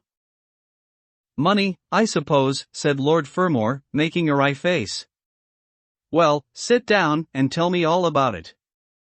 Young people, nowadays, imagine that money is everything. Yes, murmured Lord Henry, settling his buttonhole in his coat, and when they grow older they know it. But I don't want money. It is only people who pay their bills who want that, Uncle George, and I never pay mine. Credit is the capital of a younger son, and one lives charmingly upon it. Besides, I always deal with Dartmoor's tradesmen, and consequently they never bother me. What I want is information, not useful information, of course, useless information. Well, I can tell you anything that is in an English blue book for Harry, although those fellows nowadays write a lot of nonsense. When I was in the diplomatic, things were much better. But I hear they let them in now by examination. What can you expect? Examinations, sir, are pure humbug from beginning to end. If a man is a gentleman, he knows quite enough, and if he is not a gentleman, whatever he knows is bad for him. Mr. Dorian Gray does not belong to blue books, Uncle George, said Lord Henry, languidly. Mr. Dorian Gray? Who is he? Asked Lord Fermor, knitting his bushy white eyebrows. That is what I have come to learn, Uncle George. Or rather, I know who he is. He is the last Lord Kelso's grandson. His mother was a Devereux, Lady Margaret Devereux. I want you to tell me about his mother. What was she like? Whom did she marry? You have known nearly everybody in your time, so you might have known her. I am very much interested in Mr. Gray at present. I have only just met him. Kelso's grandson, echoed the old gentleman, Kelso's grandson. Of course. I knew his mother intimately. I believe I was at her christening. She was an extraordinarily beautiful girl, Margaret Devereux, and made all the men frantic by running away with a penniless young fellow, a mere nobody, sir, a subaltern in a foot regiment, or something of that kind. Certainly. I remember the whole thing as if it happened yesterday. The poor chap was killed in a duel at Spa a few months after the marriage. There was an ugly story about it. They said Kelso got some rascally adventurer, some Belgian brute, to insult his son-in-law in public, paid him, sir, to do it, paid him, and that the fellow spitted his man as if he had been a pigeon. The thing was hushed up, but, egad, Kelso ate his chop alone at the club for some time afterwards. He brought his daughter back with him, I was told, and she never spoke to him again. Oh, yes, it was a bad business. The girl died too, died within a year. So she left a son, did she? I had forgotten that. What sort of boy is he? If he is like his mother, he must be a good-looking chap. He is very good-looking, assented Lord Henry. I hope he will fall into proper hands, continued the old man. He should have a pot of money waiting for him if Kelso did the right thing by him. His mother had money too. All the Selby property came to her, through her grandfather. Her grandfather hated Kelso, thought him a mean dog. He was, too. Came to Madrid once when I was there. Egad, I was ashamed of him. The Queen used to ask me about the English noble who was always quarrelling with the cabmen about their fares. They made quite a story of it. I didn't dare show my face at court for a month. I hope he treated his grandson better than he did the Jarvies of Five. I don't know, answered Lord Henry. I fancy that the boy will be well off. He is not of age yet. He has Selby, I know. He told me so. And, his mother was very beautiful? Margaret Devereux was one of the loveliest creatures I ever saw, Harry. What on earth induced her to behave as she did, I never could understand. She could have married anybody she chose. Carlington was mad after her. She was romantic, though. All the women of that family were. The men were a poor lot, but, egad, the women were wonderful. Carlington went on his knees to her. Told me so himself. She laughed at him, and there wasn't a girl in London at the time who wasn't after him. And by the way, Harry, talking about silly marriages, what is this humbug your father tells me about Dartmoor wanting to marry an American? Ain't English girls good enough for him? It is rather fashionable to marry Americans just now, Uncle George. I'll back English women against the world, Harry, said Lord Fermor, striking the table with his fist. The betting is on the Americans. They don't last, I am told, muttered his uncle. A long engagement exhausts them, but they are capital at a steeplechase. They take things flying. I don't think Dartmoor has a chance. Who are her people? Grumbled the old gentleman. Has she got any? Lord Henry shook his head. American girls are as clever at concealing their parents as English women are at concealing their past, he said, rising to go. They are pork packers, I suppose? I hope so, Uncle George, for Dartmoor's sake. I am told that pork packing is the most lucrative profession in America, after politics. Is she pretty? She behaves as if she was beautiful. Most American women do. It is the secret of their charm. Why can't these American women stay in their own country? They are always telling us that it is the paradise for women. It is. That is the reason why, like Eve, they are so excessively anxious to get out of it, said Lord Henry. Goodbye, Uncle George. I shall be late for lunch if I stop any longer. Thanks for giving me the information I wanted. I always like to know everything about my new friends, and nothing about my old ones. Where are you lunching, Harry? At Aunt Agatha's. I have asked myself and Mr. Gray. He is her latest protégé. Humph. Tell your Aunt Agatha, Harry, not to bother me any more with her charity appeals. I am sick of them. Why, the good woman thinks that I have nothing to do but to write checks for her silly fads. All right, Uncle George, I'll tell her, but it won't have any effect. Philanthropic people lose all sense of humanity. It is their distinguishing characteristic. The old gentleman growled approvingly, and rang the bell for his servant. Lord Henry passed up the low arcade into Burlington Street, and turned his steps in the direction of Berkeley Square. So that was the story of Dorian Gray's parentage. Crudely as it had been told to him, it had yet stirred him by its suggestion of a strange, almost modern romance. A beautiful woman risking everything for a mad passion. A few wild weeks of happiness cut short by a hideous, treacherous crime. Months of voiceless agony, and then a child born in pain. The mother snatched away by death, the boy left to solitude and the tyranny of an old and loveless man. Yes, it was an interesting background. It posed the lad, made him more perfect as it were. Behind every exquisite thing that existed, there was something tragic. Worlds had to be in travail, that the meanest flower might blow. And how charming he had been at dinner the night before, as with startled eyes and lips parted in frightened pleasure he had sat opposite to him at the club, the red candle shades staining to a richer rose the wakening wonder of his face. Talking to him was like playing upon an exquisite violin. He answered to every touch and thrill of the bow. There was something terribly enthralling in the exercise of influence. 6 No other activity was like it. To project one's soul into some gracious form, and let it tarry there for a moment, to hear one's own intellectual views echoed back to one with all the added music of passion and youth, to convey one's temperament into another as though it were a subtle fluid or a strange perfume, there was a real joy in that, perhaps the most satisfying joy left to us in an age so limited and vulgar as our own, an age grossly carnal in its pleasures, and grossly common in its aims. He was a marvelous type, too, this lad, whom by so curious a chance he had met in Basil's studio, or could be fashioned into a marvelous type, at any rate.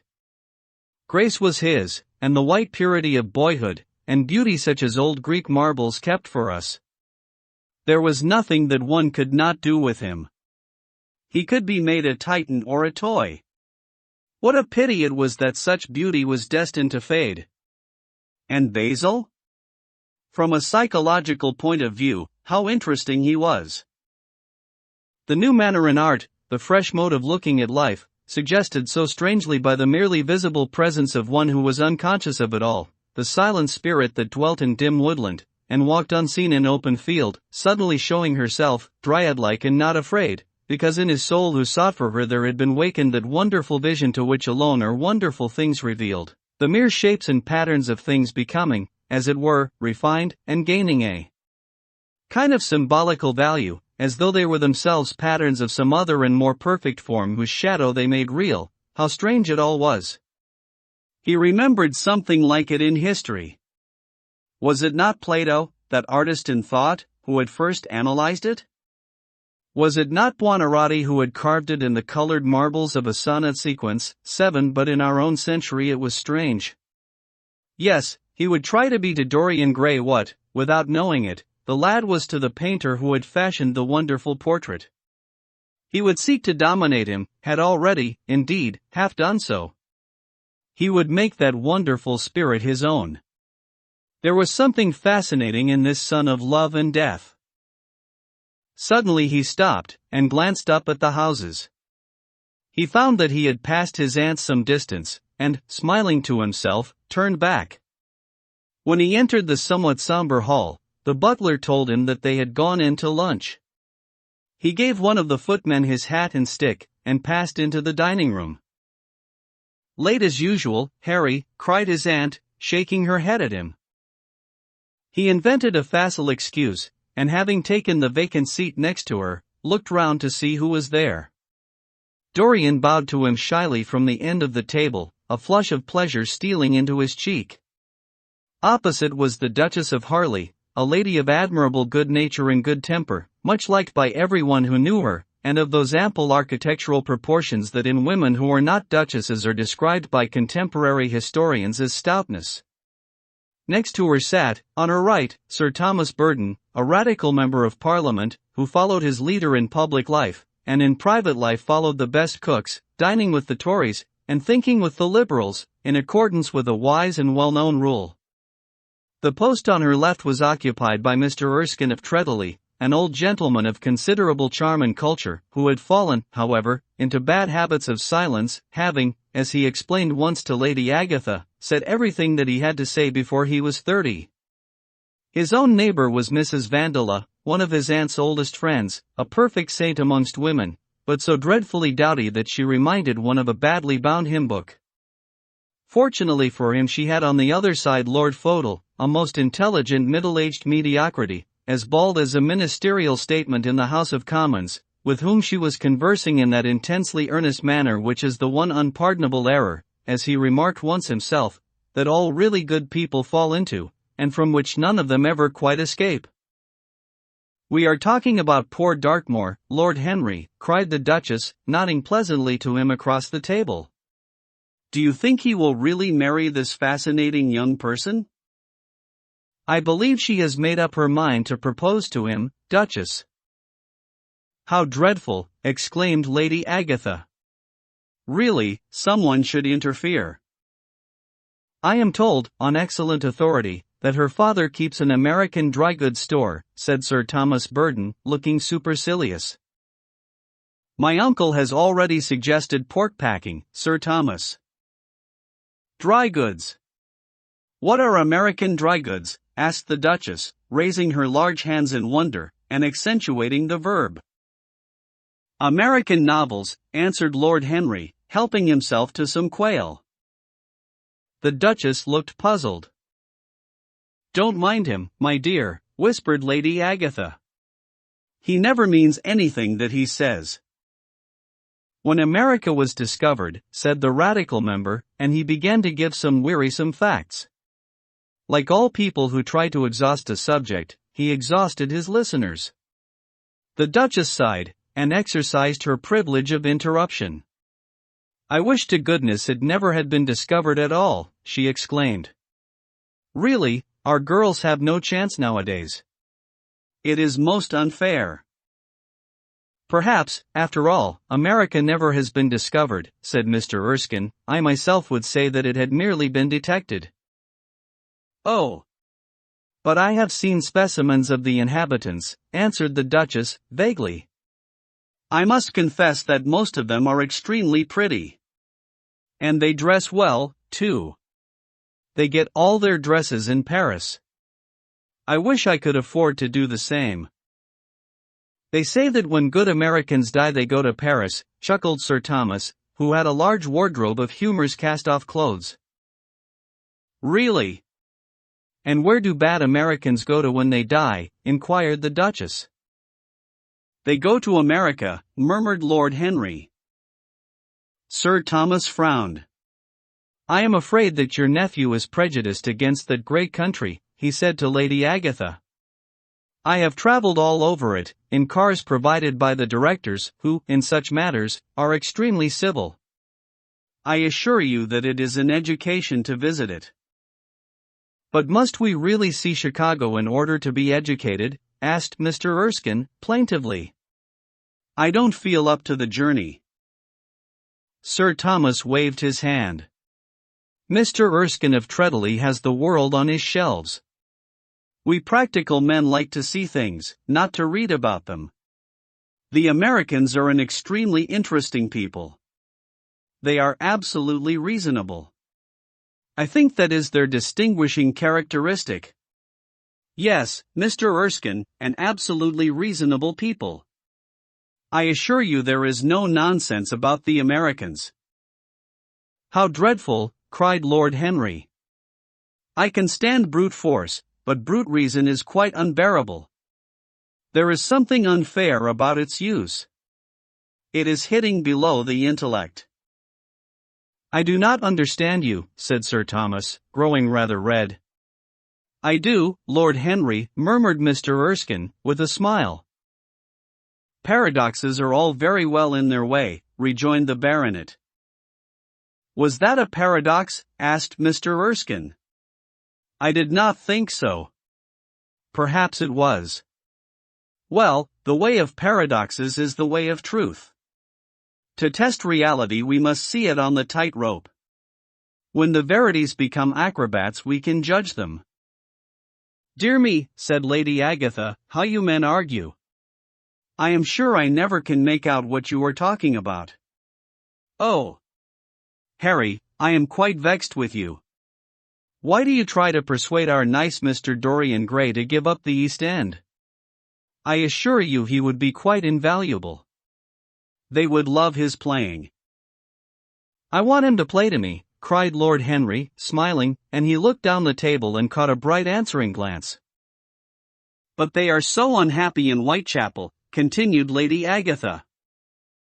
I can sympathize with everything, except suffering, said Lord Henry, shrugging his shoulders. I cannot sympathize with that.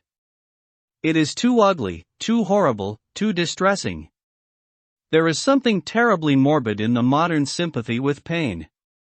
One should sympathize with the color, the beauty, the joy of life. The less said about life's sores the better. Still, the East End is a very important problem, remarked Sir Thomas, with a grave shake of the head.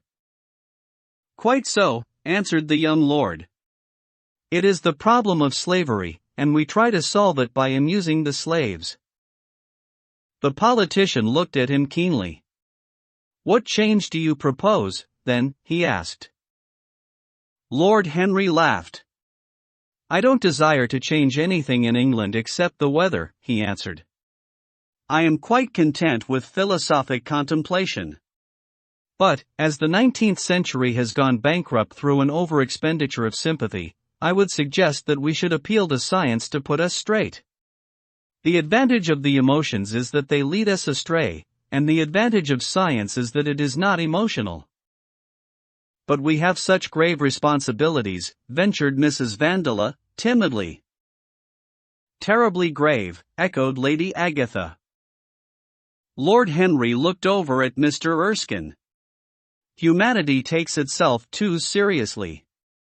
It is the world's original sin. If the caveman had known how to laugh, history would have been different. You are really very comforting, warbled the Duchess. I have always felt rather guilty when I came to see your dear aunt, for I take no interest at all in the East End. For the future I shall be able to look her in the face without a blush.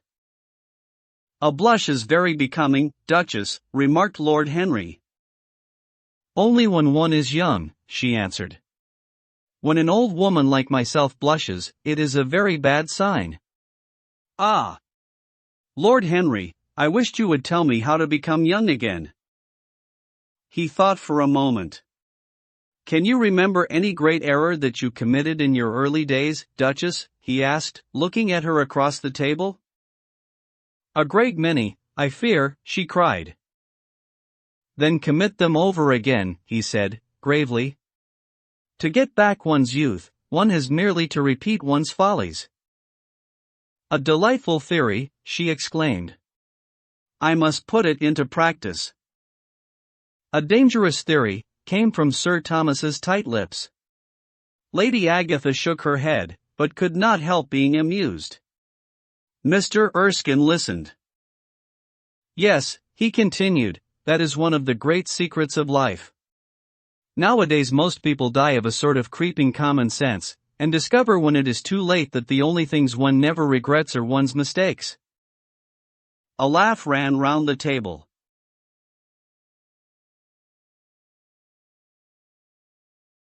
He played with the idea, and grew willful, tossed it into the air and transformed it, let it escape and recaptured it, made it iridescent with fancy, and winged it with paradox. The praise of folly, as he went on, soared into a philosophy, and philosophy herself became young, and catching the mad music of pleasure, wearing, one might fancy, her wine-stained robe and wreath of ivy, danced like a bacchantiate over the hills of life, and mocked the slow Silenus for being sober. Facts fled before her like frightened forest things. Her white feet trod the huge press at which wise Omar IX sits, till the seething grape juice rose round her bare limbs in waves of purple bubbles, or crawled in red foam over the vat's black, dripping, sloping sides. It was an extraordinary improvisation. He felt that the eyes of Dorian Gray were fixed on him, and the consciousness that amongst his audience there was one whose temperament he wished to fascinate, seemed to give his wit keenness, and to lend color to his imagination. He was brilliant, fantastic, irresponsible. He charmed his listeners out of themselves, and they followed his pipe laughing. Dorian Gray never took his gaze off him, but sat like one under a spell, smiles chasing each other over his lips, and wonder growing grave in his darkening eyes.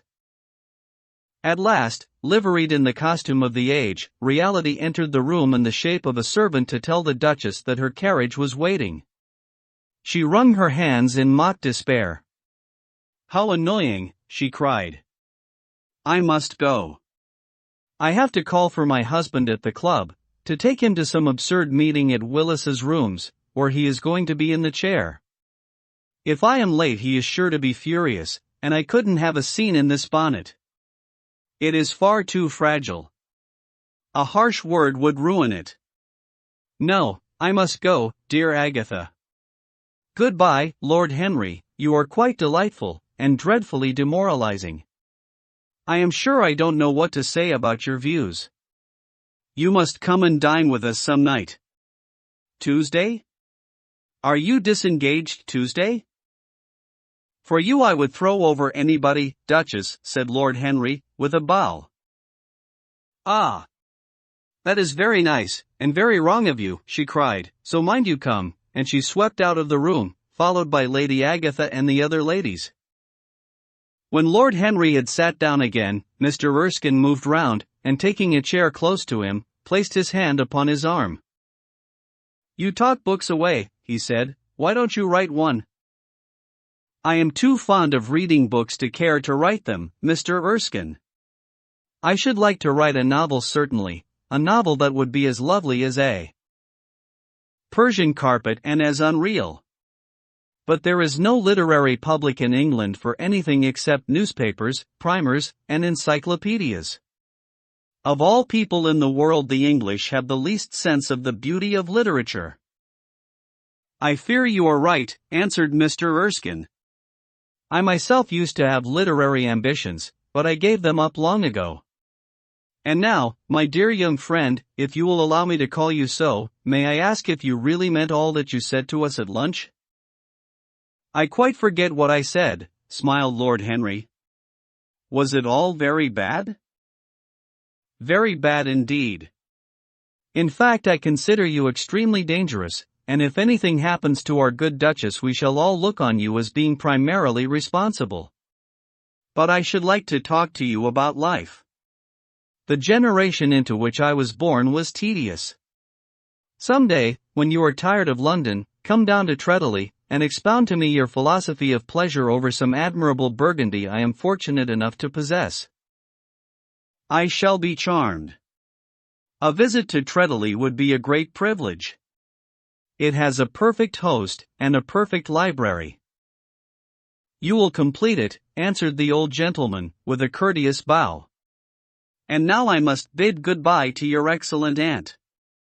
I am due at the Athenaeum. 10. It is the hour when we sleep there.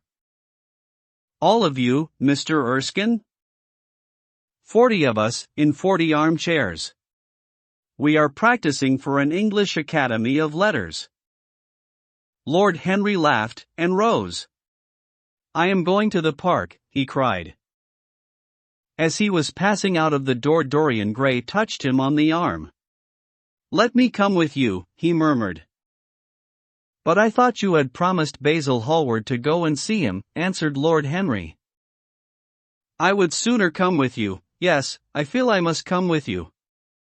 Do let me. And you will promise to talk to me all the time? No one talks so wonderfully as you do. Ah! I have talked quite enough for today, said Lord Henry, smiling. All I want now is to look at life.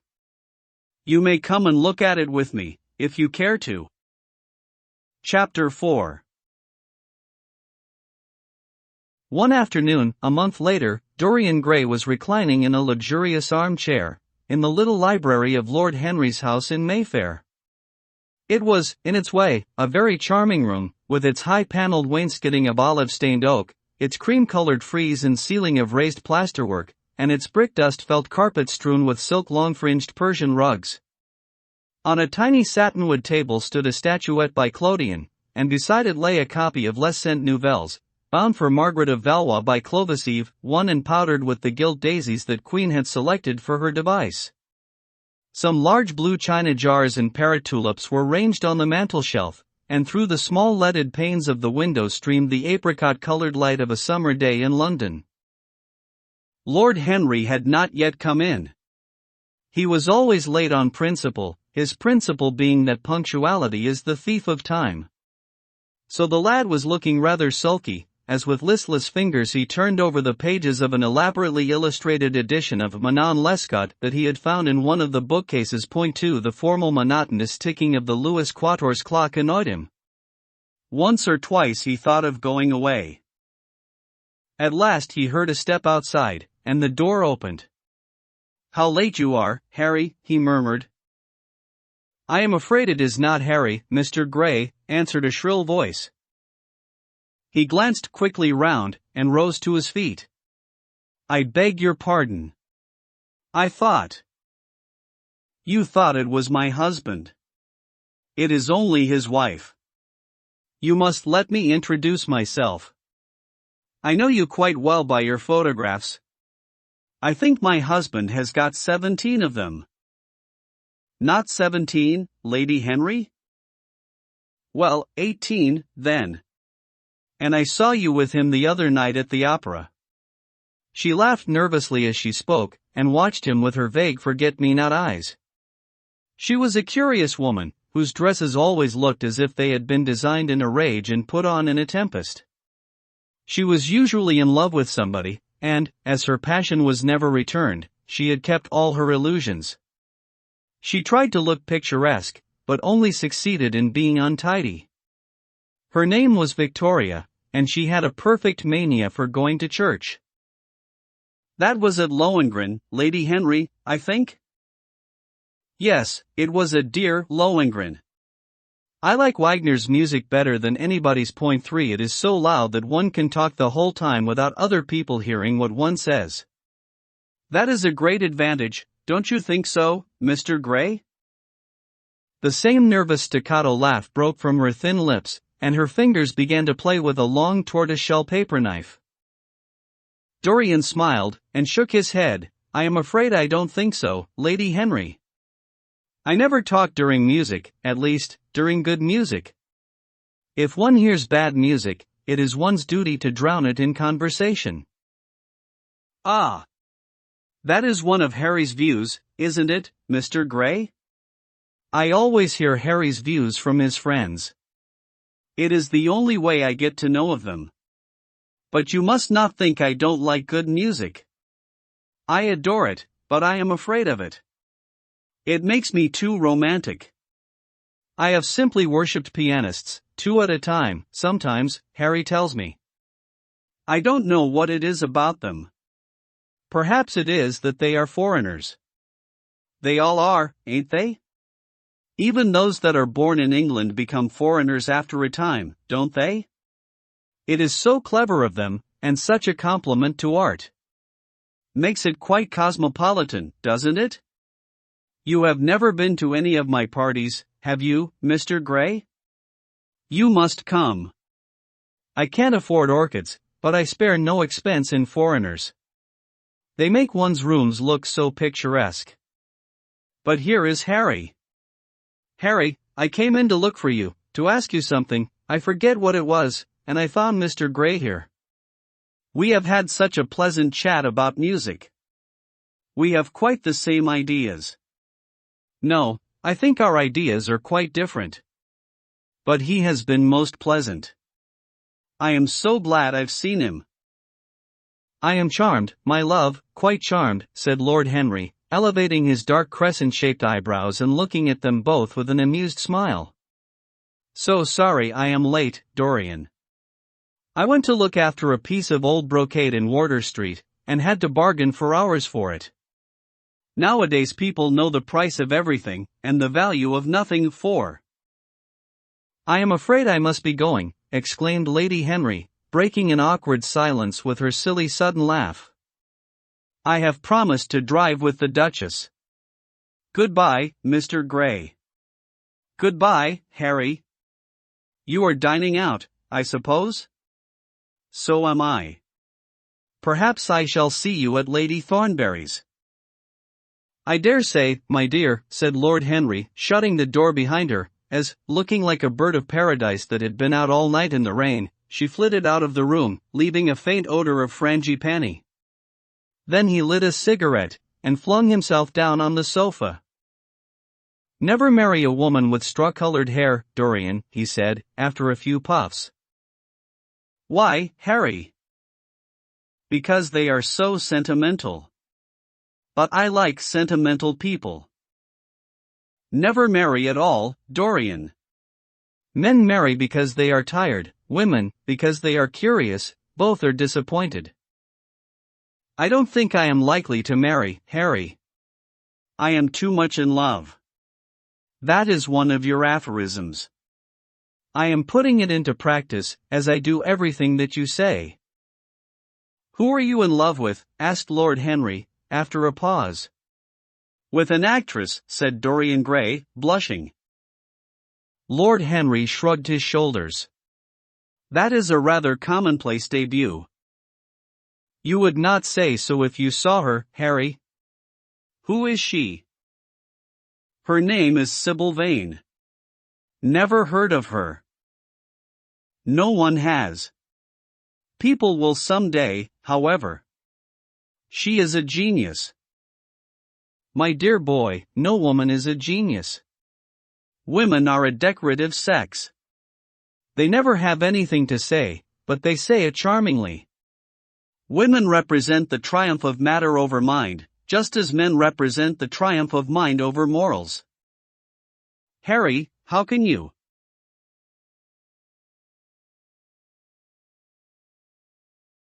My dear Dorian, it is quite true. I am analyzing women at present, so I ought to know. The subject is not so abstruse as I thought it was. I find that, ultimately, there are only 2 kinds of women, the plain and the colored. The plain women are very useful. If you want to gain a reputation for respectability, you have merely to take them down to supper. The other women are very charming. They commit one mistake, however. They paint in order to try and look young. Our grandmothers painted in order to try and talk brilliantly. Rouge and esprit used to go together. That is all over now. As long as a woman can look 10 years younger than her own daughter, she is perfectly satisfied. As for conversation, there are only 5 women in London worth talking to, and 2 of these can't be admitted into decent society. However, tell me about your genius. How long have you known her? Ah. Harry, your views terrify me. Never mind that. How long have you known her? About 3 weeks. And where did you come across her?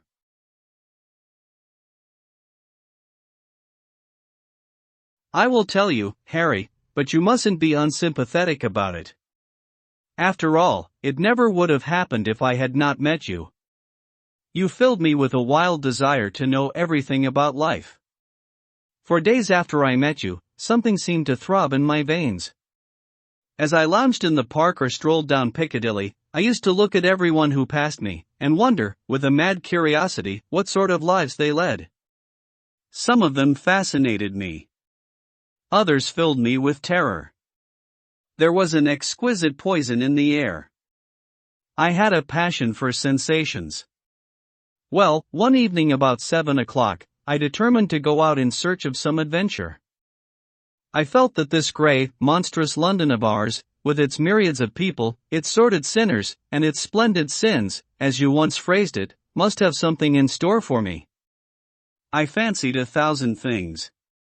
The mere danger gave me a sense of delight.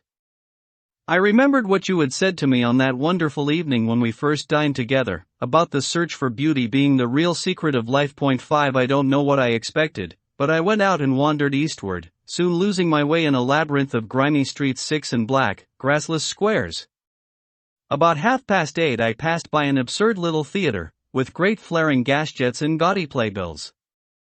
A hideous Jew, in the most amazing waistcoat I ever beheld in my life, was standing at the entrance, smoking a vile cigar. He had greasy ringlets, and an enormous diamond blazed in the center of a soiled shirt. "Have a box, my lord," he said, when he saw me, and he took off his hat with an air of gorgeous servility. There was something about him, Harry, that amused me. He was such a monster. You will laugh at me, I know, but I really went in and paid a whole guinea for the stage box. To the present day I can't make out why I did so, and yet if I hadn't, my dear Harry, if I hadn't, I should have missed the greatest romance of my life. I see you are laughing. It is horrid of you. I am not laughing, Dorian, at least I am not laughing at you. But you should not say the greatest romance of your life. You should say the first romance of your life. You will always be loved, and you will always be in love with love. A grande passion is the privilege of people who have nothing to do. That is the one use of the idle classes of a country. Don't be afraid. There are exquisite things in store for you. This is merely the beginning. Do you think my nature so shallow? Cried Dorian Gray, angrily. No, I think your nature so deep. How do you mean? My dear boy, the people who love only once in their lives are really the shallow people. What they call their loyalty, and their fidelity, I call either the lethargy of custom or their lack of imagination. Faithfulness is to the emotional life what consistency is to the life of the intellect, simply a confession of failure. Faithfulness. I must analyze it someday. The passion for property is in it. There are many things that we would throw away if we were not afraid that others might pick them up. But I don't want to interrupt you.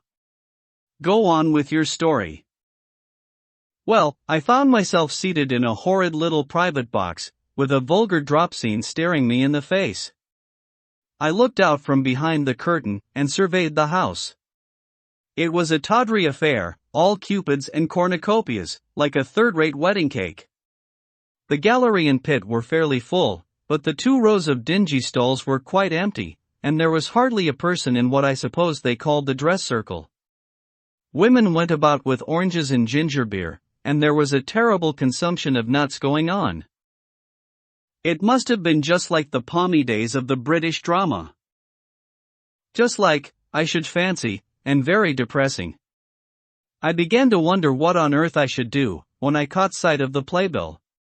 What do you think the play was, Harry? I should think The Idiot Boy, or Dumb but Innocent. 7 Our fathers used to like that sort of piece, I believe. The longer I live, Dorian, the more keenly I feel that whatever was good enough for our fathers is not good enough for us. In art, as in politics, les grands pères ont toujours tort. This play was good enough for us, Harry. It was Romeo and Juliet. I must admit that I was rather annoyed at the idea of seeing Shakespeare done in such a wretched hole of a place. Still, I felt interested, in a sort of way. At any rate, I determined to wait for the first act. There was a dreadful orchestra, presided over by a young Hebrew who sat at a cracked piano, that nearly drove me away, but at last the drop scene was drawn up, and the play began. Romeo was a stout elderly gentleman, with corked eyebrows, a husky tragedy voice, and a figure like a beer barrel. Mercutio was almost as bad. He was played by the low comedian, who had introduced gags of his own and was on most friendly terms with the pit. They were both as grotesque as the scenery, and that looked as if it had come out of a country booth. But Juliet! Harry, imagine a girl, hardly 17 years of age, with a little flower-like face, a small Greek head with plaited coils of dark brown hair, eyes that were violet wells of passion, lips that were like the petals of a rose. She was the loveliest thing I had ever seen in my life. You said to me once that pathos left you unmoved, but that beauty, mere beauty, could fill your eyes with tears. I tell you, Harry, I could hardly see this girl for the mist of tears that came across me. And her voice, I never heard such a voice. It was very low at first, with deep mellow notes, that seemed to fall singly upon one's ear. Then it became a little louder, and sounded like a flute or a distant hautboy. 8 In the garden scene it had all the tremulous ecstasy that one hears just before dawn when nightingales are singing. There were moments, later on, when it had the wild passion of violins. You know how a voice can stir one. Your voice and the voice of Sybil Vane are two things that I shall never forget. When I close my eyes, I hear them, and each of them says something different. I don't know which to follow. Why should I not love her? Harry, I do love her. She is everything to me in life. Night after night I go to see her play. One evening she is Rosalind, and the next evening she is Imogen. I have seen her die in the gloom of an Italian tomb, sucking the poison from her lover's lips. I have watched her wandering through the forest of Arden, disguised as a pretty boy in hose and doublet and dainty cap. She has been mad, and has come into the presence of a guilty king, and given him rude aware, and bitter herbs to taste of. She has been innocent, and the black hands of jealousy have crushed her reed-like throat. 9 I have seen her in every age and in every costume. Ordinary women never appeal to one's imagination. They are limited to their century. No glamour ever transfigures them. One knows their minds as easily as one knows their bonnets. One can always find them. There is no mystery in any of them. They ride in the park in the morning, and chatter at tea parties in the afternoon. They have their stereotyped smile, and their fashionable manner. They are quite obvious. But an actress. How different an actress is. Harry! Why didn't you tell me that the only thing worth loving is an actress? Because I have loved so many of them, Dorian. Oh, yes, horrid people with dyed hair and painted faces. Don't run down dyed hair and painted faces. 10 There is an extraordinary charm in them, sometimes, said Lord Henry. I wish now I had not told you about Sybil Vane. You could not have helped telling me, Dorian. All through your life you will tell me everything you do. Yes, Harry, I believe that is true. I cannot help telling you things. You have a curious influence over me. If I ever did a crime, I would come and confess it to you. You would understand me. People like you, the willful sunbeams of life, don't commit crimes, Dorian. But I am much obliged for the compliment, all the same. And now tell me, reach me the matches, like a good boy, thanks. What are your actual relations with Sybil Vane? 11. Dorian Gray leaped to his feet, with flushed cheeks and burning eyes. Harry! Sybil Vane is sacred. It is only the sacred things that are worth touching, Dorian, said Lord Henry, with a strange touch of pathos in his voice. But why should you be annoyed? I suppose she will belong to you someday.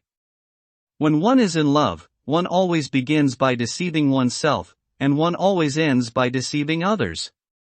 That is what the world calls a romance. You know her, at any rate, I suppose? Of course I know her. On the first night I was at the theater, the horrid old Jew came round to the box after the performance was over, and offered to take me behind the scenes and introduce me to her. I was furious with him, and told him that Juliet had been dead for hundreds of years, and that her body was lying in a marble tomb in Verona. I think, from his blank look of amazement, that he was under the impression that I had taken too much champagne, or something. I am not surprised. Then he asked me if I wrote for any of the newspapers. I told him I never even read them. He seemed terribly disappointed at that, and confided to me that all the dramatic critics were in a conspiracy against him, and that they were every one of them to be bought. I should not wonder if he was quite right there. But, on the other hand, judging from their appearance, most of them cannot be at all expensive.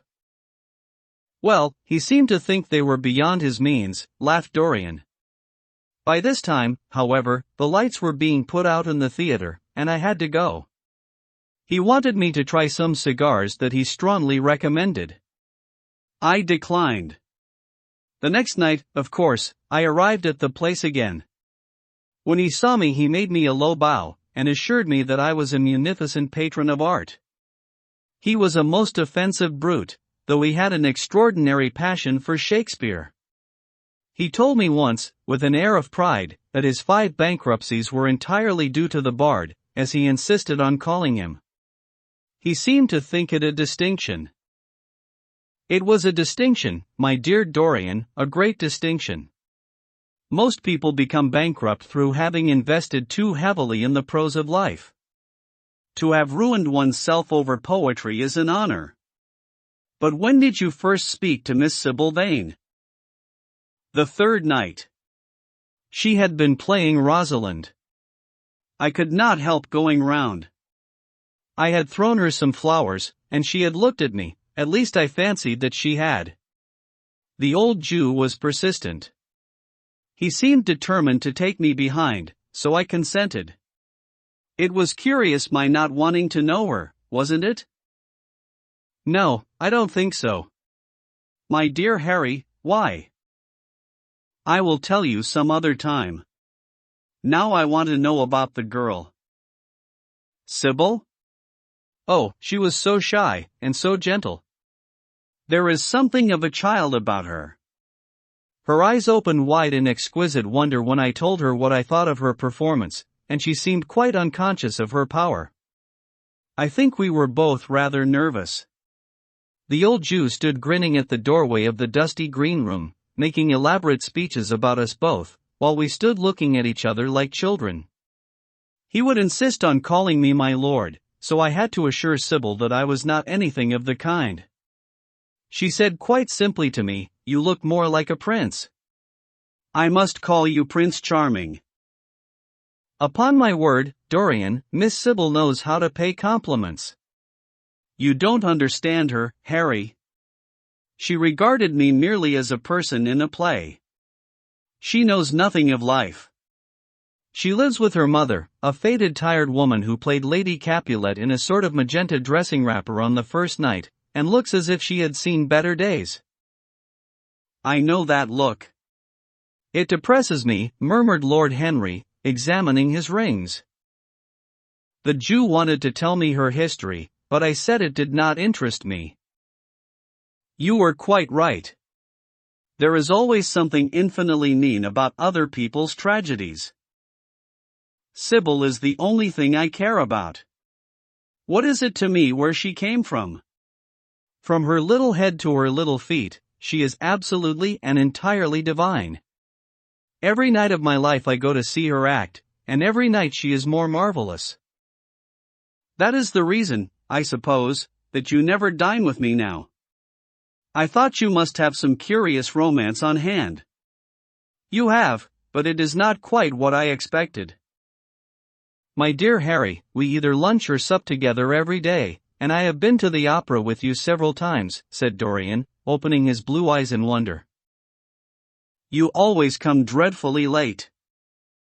Well, I can't help going to see Sybil play, he cried, even if it is only for a single act. I get hungry for her presence, and when I think of the wonderful soul that is hidden away in that little ivory body, I am filled with awe. You can dine with me tonight, Dorian, can't you? He shook his head. Tonight she is Imogen, he answered, and tomorrow night she will be Juliet. When is she Sybil Vane? Never. I congratulate you. How horrid you are. She is all the great heroines of the world in one. She is more than an individual. You laugh, but I tell you she has genius. I love her, and I must make her love me.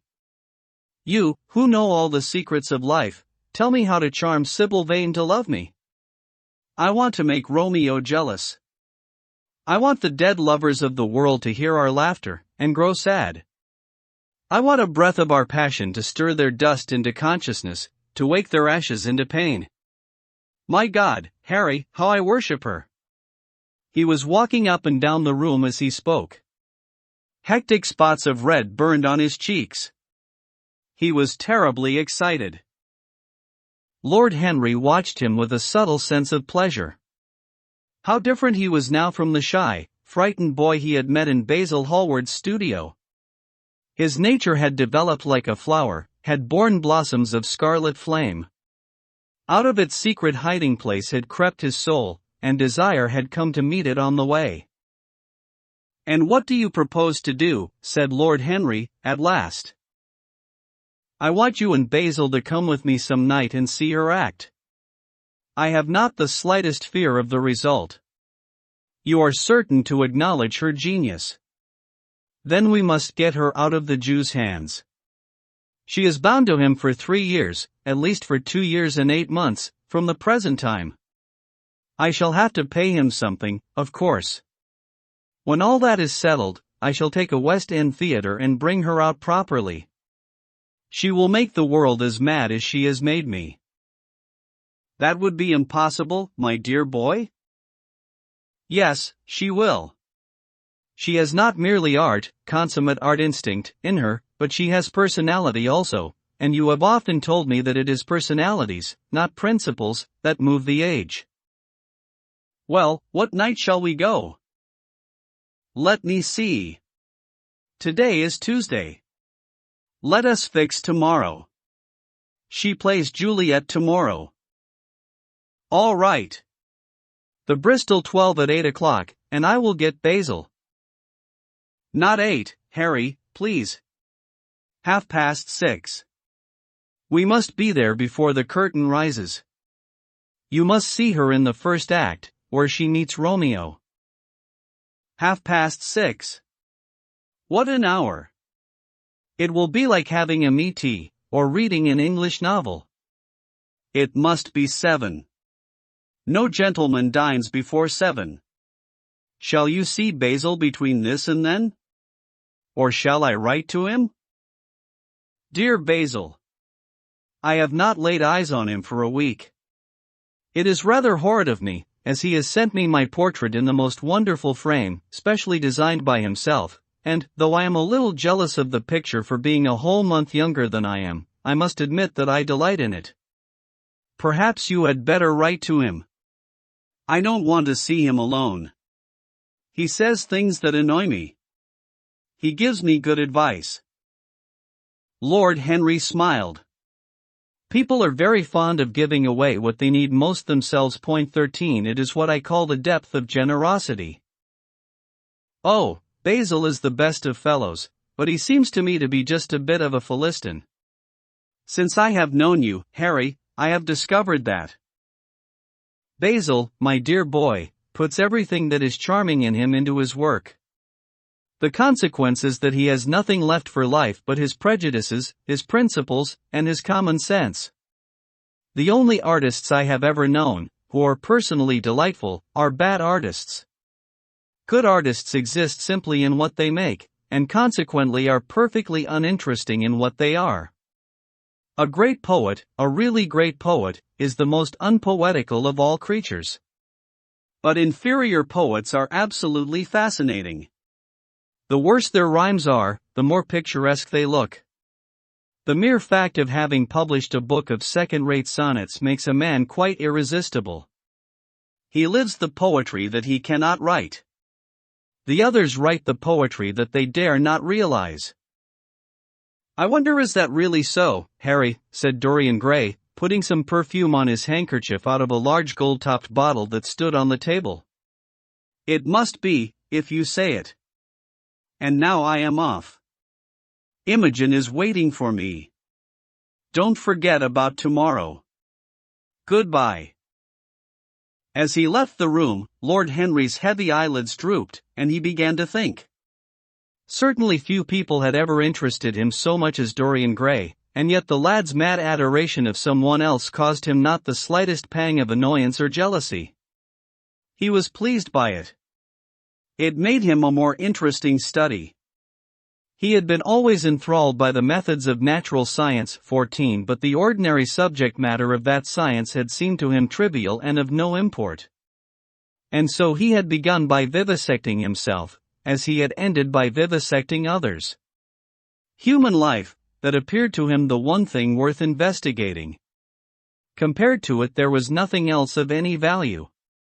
It was true that as one watched life in its curious crucible of pain and pleasure, one could not wear over one's face a mask of glass, nor keep the sulphureous fumes from troubling the brain and making the imagination turbid with monstrous fancies and misshapen dreams. There were poisons so subtle that to know their properties one had to sicken of them. There were maladies so strange that one had to pass through them if one sought to understand their nature. And, yet, what a great reward one received! How wonderful the whole world became to one! To note the curious hard logic of passion, and the emotional colored life of the intellect, to observe where they met, and where they separated, at what point they were in unison, and at what point they were at discord, there was a delight in that. What matter what the cost was? One could never pay too high a price for any sensation. He was conscious, and the thought brought a gleam of pleasure into his brown agate eyes, that it was through certain words of his, musical words said with musical utterance, that Dorian Gray's soul had turned to this white girl and bowed in worship before her. To a large extent the lad was his own creation. He had made him premature. That was something. Ordinary people waited till life disclosed to them its secrets, but to the few, to the elect, the mysteries of life were revealed before the veil was drawn away. Sometimes this was the effect of art, and chiefly of the art of literature, which dealt immediately with the passions and the intellect. But now and then a complex personality took the place and assumed the office of art, was indeed, in its way, a real work of art, life having its elaborate masterpieces, just as poetry has, or sculpture, or painting. Yes, the lad was premature. He was gathering his harvest while it was yet spring.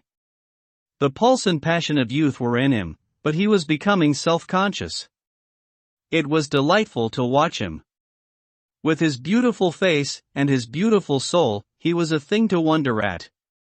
It was no matter how it all ended, or was destined to end.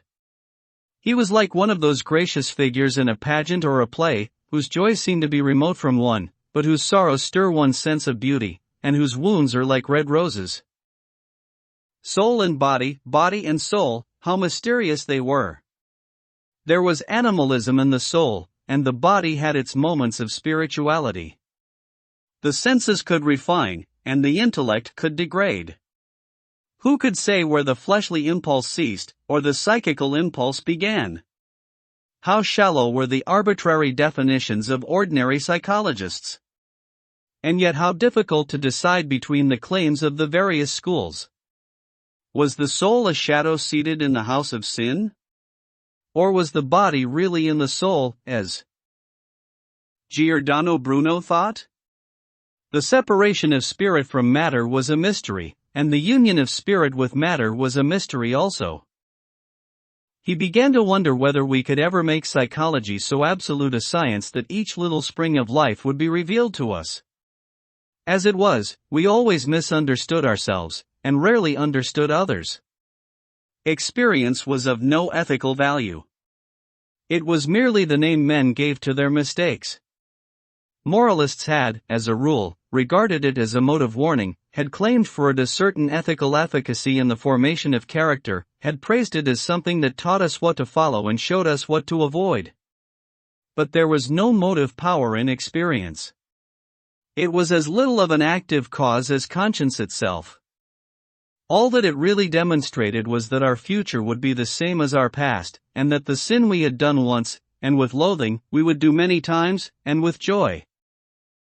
It was clear to him that the experimental method was the only method by which one could arrive at any scientific analysis of the passions, and certainly Dorian Gray was a subject made to his hand, and seemed to promise rich and fruitful results. His sudden mad love for Sybil Vane was a psychological phenomenon of no small interest. There was no doubt that curiosity had much to do with it, curiosity and the desire for new experiences, yet it was not a simple but rather a very complex passion. What there was in it of the purely sensuous instinct of boyhood had been transformed by the workings of the imagination, changed into something that seemed to the lad himself to be remote from sense, and was for that very reason all the more dangerous. It was the passions about whose origin we deceived ourselves that tyrannized most strongly over us. Our weakest motives were those of whose nature we were conscious. It often happened that when we thought we were experimenting on others, we were really experimenting on ourselves. While Lord Henry sat dreaming on these things, a knock came to the door, and his valet entered, and reminded him it was time to dress for dinner. He got up and looked out into the street. The sunset had smitten into scarlet gold the upper windows of the houses opposite. The panes glowed like plates of heated metal. The sky above was like a faded rose. He thought of his friend's young fiery-colored life, and wondered how it was all going to end. When he arrived home, about 12:30, he saw a telegram lying on the hall table. He opened it, and found it was from Dorian Gray. It was to tell him that he was engaged to be married to Sybil Vane. Chapter 5. "Mother, mother, I am so happy," whispered the girl, burying her face in the lap of the faded, tired-looking woman who, with back turned to the shrill intrusive light, was sitting in the one armchair that their dingy sitting-room contained. "I am so happy," she repeated, "and you must be happy too." Mrs. Vane winced, and put her thin bismuth-whitened one hands on her daughter's head. "Happy," she echoed, "I am only happy, Sybil, when I see you act. You must not think of anything but your acting. Mr. Isaacs has been very good to us, and we owe him money." The girl looked up and pouted. "Money, mother," she cried, "what does money matter? Love is more than money. Mr. Isaacs has advanced us £50 to pay off our debts, and to get a proper outfit for James. You must not forget that, Sybil. £50 is a very large sum. Mr. Isaacs has been most considerate. He is not a gentleman, mother, and I hate the way he talks to me," said the girl, rising to her feet, and going over to the window. "I don't know how we could manage without him," answered the elder woman, querulously. Sybil Vane tossed her head and laughed. "We don't want him any more, mother. Prince Charming rules life for us now." Then she paused. A rose shook in her blood, and shadowed her cheeks. Quick breath parted the petals of her lips. They trembled. Some southern wind of passion swept over her, and stirred the dainty folds of her dress. "I love him," she said simply. "Foolish child." "Foolish child," was the parrot phrase flung in answer. The waving of crooked, false-jeweled fingers gave grotesqueness to the words. The girl laughed again. The joy of a caged bird was in her voice. Her eyes caught the melody, and echoed it in radiance, then closed for a moment, as though to hide their secret. When they opened, the mist of a dream had passed across them. Thin-lipped wisdom spoke at her from the worn chair, hinted at prudence, quoted from that book of cowardice whose author apes the name of common sense. She did not listen. She was free in her prison of passion. Her prince, Prince Charming, was with her. She had called on memory to remake him. She had sent her soul to search for him, and it had brought him back. His kiss burned again upon her mouth. Her eyelids were warm with his breath. Then wisdom altered its method and spoke of espial and discovery. This young man might be rich. If so, marriage should be thought of. Against the shell of her ear broke the waves of worldly cunning. The arrows of craft shot by her. She saw the thin lips moving, and smiled. Suddenly she felt the need to speak. The wordy silence troubled her. "Mother, mother," she cried, "why does he love me so much? I know why I love him. I love him because he is like what love himself should be. But what does he see in me? I am not worthy of him. And yet, why, I cannot tell, though I feel so much beneath him, I don't feel humble. I feel proud, terribly proud. Mother, did you love my father as I love Prince Charming?" The elder woman grew pale beneath the coarse powder that daubed her cheeks, and her dry lips twitched with a spasm of pain. Sybil rushed to her, flung her arms round her neck, and kissed her. "Forgive me, mother. I know it pains you to talk about our father. But it only pains you because you loved him so much. Don't look so sad. I am as happy today as you were 20 years ago. Ah! Let me be happy forever. My child, you are far too young to think of falling in love. Besides, what do you know of this young man? You don't even know his name. The whole thing is most inconvenient, and really, when James is going away to Australia, and I have so much to think of, I must say that you should have shown more consideration. However, as I said before, if he is rich." "Ah! Mother, mother, let me be happy." Mrs. Vane glanced at her, and with one of those false theatrical gestures that so often become a mode of second nature to a stage player, clasped her in her arms. At this moment the door opened, and a young lad with rough brown hair came into the room. He was thick-set of figure, and his hands and feet were large, and somewhat clumsy in movement. He was not so finely bred as his sister. One would hardly have guessed the close relationship that existed between them. Mrs. Vane fixed her eyes on him, and intensified her smile. She mentally elevated her son to the dignity of an audience. She felt sure that the tableau too was interesting. "You might keep some of your kisses for me, Sybil, I think," said the lad, with a good-natured grumble. "Ah! But you don't like being kissed, Jim," she cried. "You are a dreadful old bear." And she ran across the room and hugged him. James Vane looked into his sister's face with tenderness. "I want you to come out with me for a walk, Sybil. I don't suppose I shall ever see this horrid London again." "I am sure I don't want to." "My son, don't say such dreadful things," murmured Mrs. Vane, taking up a tawdry theatrical dress, with a sigh, and beginning to patch it. She felt a little disappointed that he had not joined the group. It would have increased the theatrical picturesqueness of the situation. "Why not, mother? I mean it. You pain me, my son. I trust you will return from Australia in a position of affluence.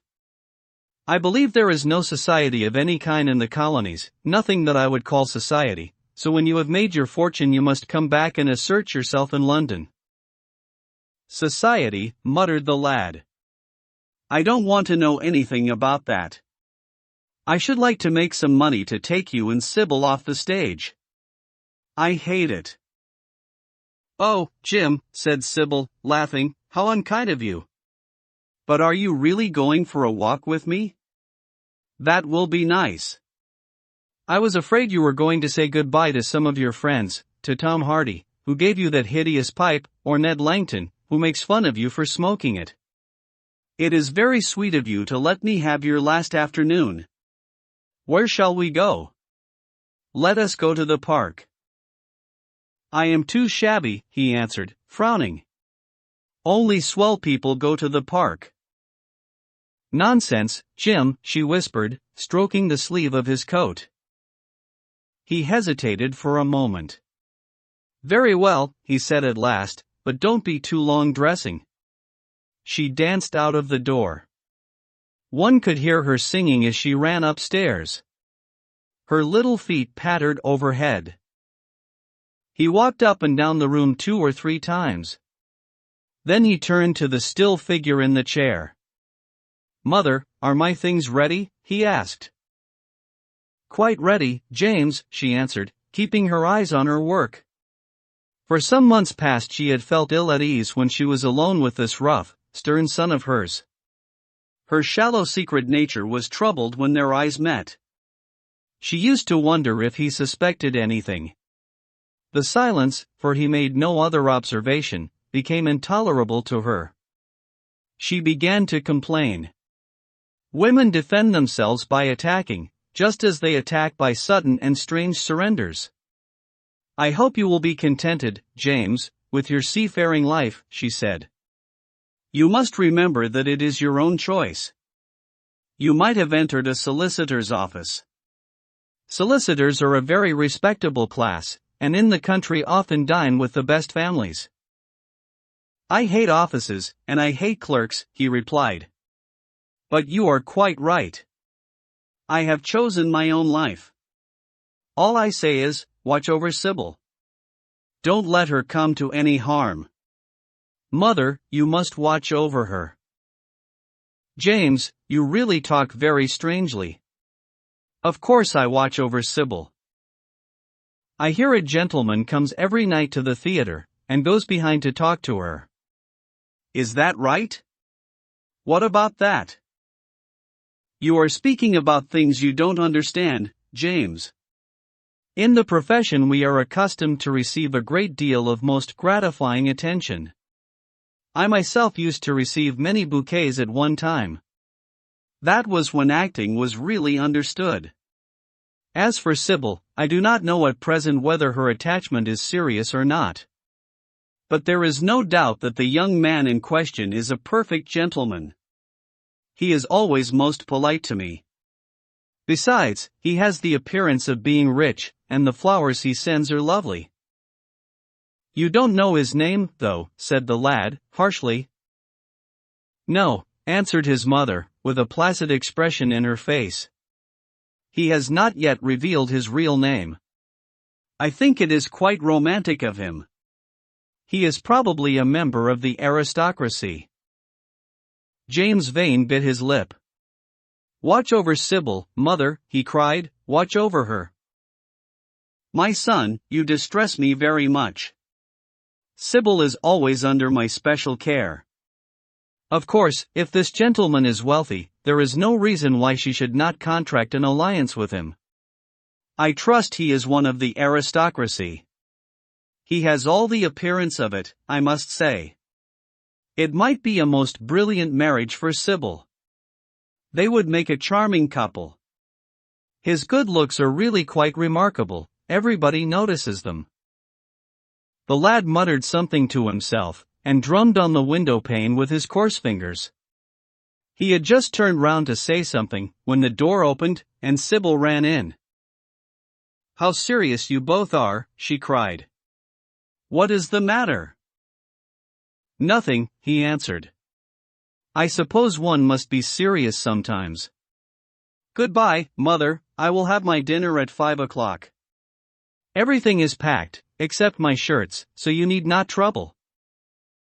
Goodbye, my son, she answered, with a bow of strained stateliness. She was extremely annoyed at the tone he had adopted with her, and there was something in his look that had made her feel afraid. "Kiss me, mother," said the girl.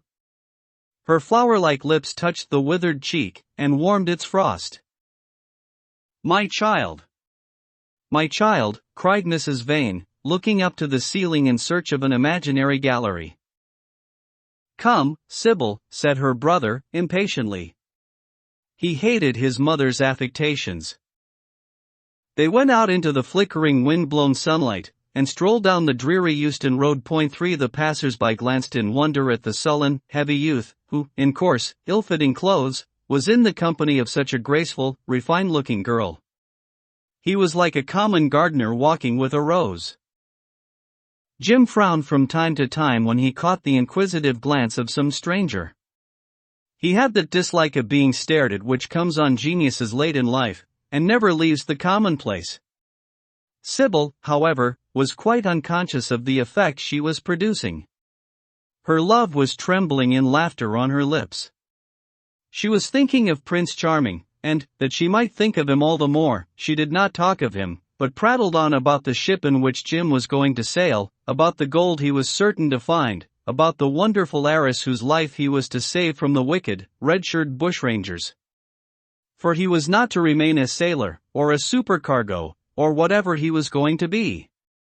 Oh, no! A sailor's existence was dreadful. Fancy being cooped up in a horrid ship, with the hoarse, hump-backed waves trying to get in, and a black wind blowing the masts down, and tearing the sails into long screaming ribbons. He was to leave the vessel at Melbourne, bid a polite goodbye to the captain, and go off at once to the goldfields.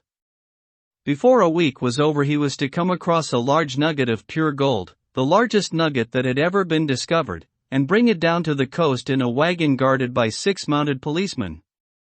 The bushrangers were to attack them 3 times, and be defeated with immense slaughter. Or, no. He was not to go to the gold fields at all. They were horrid places, where men got intoxicated, and shot each other in barrooms, and used bad language. He was to be a nice sheep farmer, and one evening, as he was riding home, he was to see the beautiful heiress being carried off by a robber on a black horse, and give chase, and rescue her.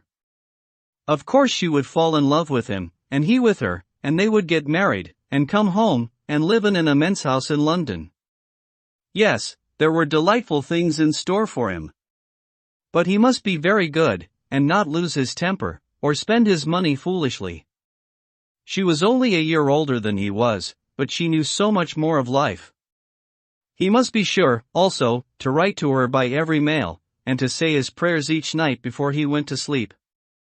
God was very good, and would watch over him. She would pray for him too, and in a few years he would come back quite rich and happy. The lad listened sulkily to her, and made no answer. He was heartsick at leaving home. Yet it was not this alone that made him gloomy and morose. Inexperienced though he was, he had still a strong sense of the danger of Sybil's position. This young dandy who was making love to her could mean her no good. He was a gentleman, and he hated him for that, hated him through some curious race instinct for which he could not account for and which for that reason was all the more dominant within him.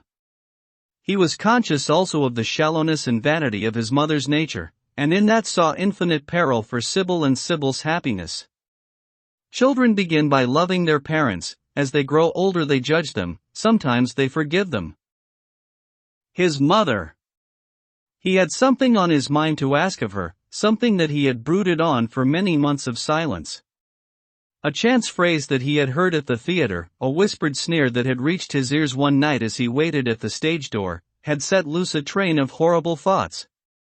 He remembered it as if it had been the lash of a hunting crop across his face. His brows knit together into a wedge-like furrow, and with a twitch of pain he bit his underlip. "You are not listening to a word I am saying, Jim," cried Sybil, "and I am making the most delightful plans for your future." "Do say something." "What do you want me to say?" "Oh, that you will be a good boy, and not forget us," she answered, smiling at him. He shrugged his shoulders. You are more likely to forget me than I am to forget you, Sybil. She flushed. What do you mean, Jim? She asked. You have a new friend, I hear. Who is he? Why have you not told me about him? He means you no good. Stop, Jim, she exclaimed. You must not say anything against him. I love him. Why, you don't even know his name, answered the lad. Who is he? I have a right to know. He is called Prince Charming. Don't you like the name? Oh. You silly boy. You should never forget it. If you only saw him, you would think him the most wonderful person in the world. Someday you will meet him, when you come back from Australia. You will like him so much. Everybody likes him, and I love him. I wish you could come to the theater tonight. He is going to be there, and I am to play Juliet. Oh. How I shall play it. Fancy, Jim, to be in love and play Juliet. To have him sitting there. To play for his delight. I am afraid I may frighten the company, frighten or enthrall them. To be in love is to surpass oneself. Poor dreadful Mr. Isaacs will be shouting genius to his loafers at the bar. He has preached me as a dogma, tonight he will announce me as a revelation. I feel it. And it is all his only, Prince Charming, my wonderful lover, my God of graces. But I am poor beside him. Poor? What does that matter? When poverty creeps in at the door, love flies in through the window. Our proverbs want rewriting.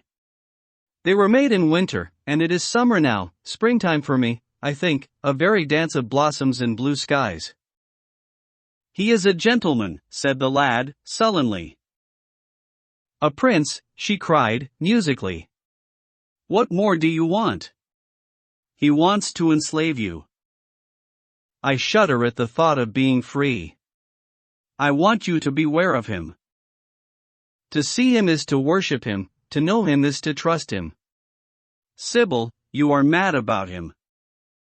She laughed, and took his arm. You dear old Jim, you talk as if you were 100. Someday you will be in love yourself. Then you will know what it is. Don't look so sulky. Surely you should be glad to think that, though you are going away, you leave me happier than I have ever been before. Life has been hard for us both, terribly hard and difficult. But it will be different now. You are going to a new world, and I have found one. Here are 2 chairs, let us sit down and see the smart people go by. They took their seats amidst a crowd of watchers. The tulip beds across the road flamed like throbbing rings of fire. A white dust, tremulous cloud of orris root it seemed, hung in the panting air. The brightly colored parasols danced and dipped like monstrous butterflies. She made her brother talk of himself, his hopes, his prospects. He spoke slowly and with effort. They passed words to each other as players at a game pass counters. Sybil felt oppressed. She could not communicate her joy. A faint smile curving that sullen mouth was all the echo she could win. After some time she became silent. Suddenly she caught a glimpse of golden hair and laughing lips, and in an open carriage with 2 ladies Dorian Gray drove past. She started to her feet. There he is, she cried. Who? Said Jim Vane. Prince Charming, she answered, looking after the Victoria. He jumped up, and seized her roughly by the arm. Show him to me. Which is he? Point him out. I must see him, he exclaimed, but at that moment the Duke of Berwick's 4-in-hand came between, and when it had left the space clear, the carriage had swept out of the park. He is gone, murmured Sybil, sadly. I wish you had seen him. I wish I had, for as sure as there is a God in heaven, if he ever does you any wrong, I shall kill him. She looked at him in horror. He repeated his words. They cut the air like a dagger. The people round began to gape. A lady standing close to her tittered. "Come away, Jim, come away," she whispered. He followed her doggedly, as she passed through the crowd. He felt glad at what he had said. When they reached the Achilles statue 5, she turned round. There was pity in her eyes that became laughter on her lips. She shook her head at him. "You are foolish, Jim, utterly foolish, a bad-tempered boy, that is all. How can you say such horrible things? You don't know what you are talking about. You are simply jealous and unkind. Ah! I wish you would fall in love. Love makes people good, and what you said was wicked." "I am 16, he answered, "and I know what I am about. Mother is no help to you. She doesn't understand how to look after you. I wish now that I was not going to Australia at all. I have a great mind to chuck the whole thing up. I would, if my articles hadn't been signed." "Oh, don't be so serious, Jim. You are like one of the heroes of those silly melodramas Mother used to be so fond of acting in. I am not going to quarrel with you. I have seen him, and oh, to see him is perfect happiness. We won't quarrel. I know you would never harm anyone I love, would you?" "Not as long as you love him, I suppose," was the sullen answer. "I shall love him forever," she cried. "And he?" "Forever, too. He had better." She shrank from him. Then she laughed and put her hand on his arm. He was merely a boy. At the Marble Arch they hailed an omnibus, which left them close to their shabby home in the Euston Road. It was after 5 o'clock, and Sybil had to lie down for a couple of hours before acting. Jim insisted that she should do so.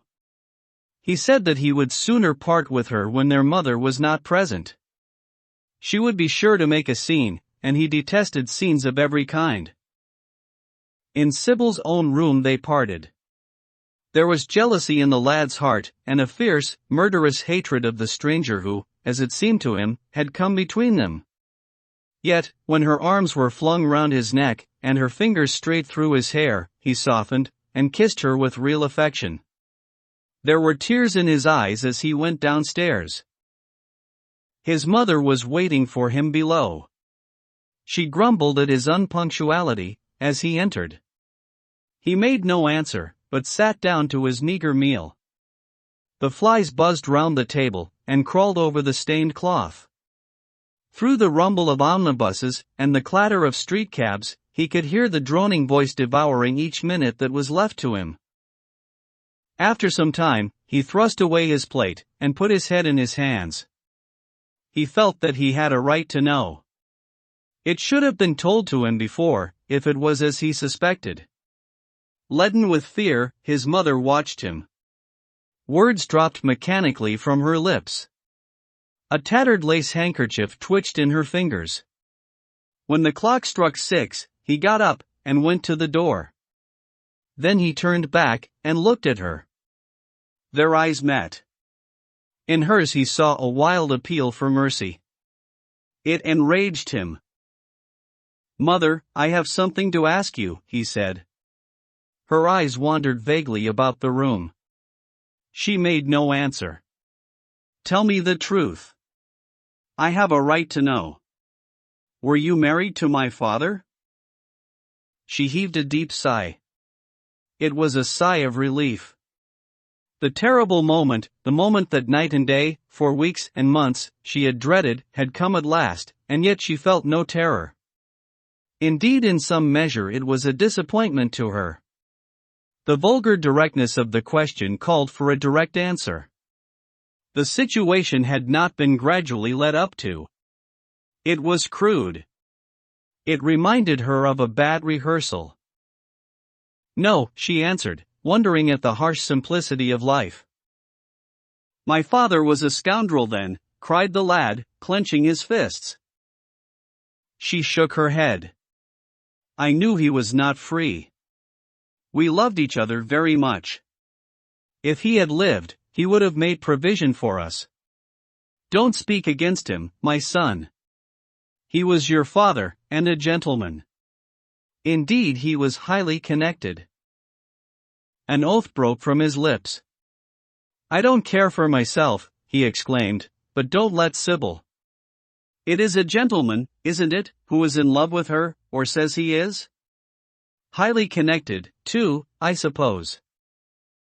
For a moment a hideous sense of humiliation came over the woman. Her head drooped. She wiped her eyes with shaking hands.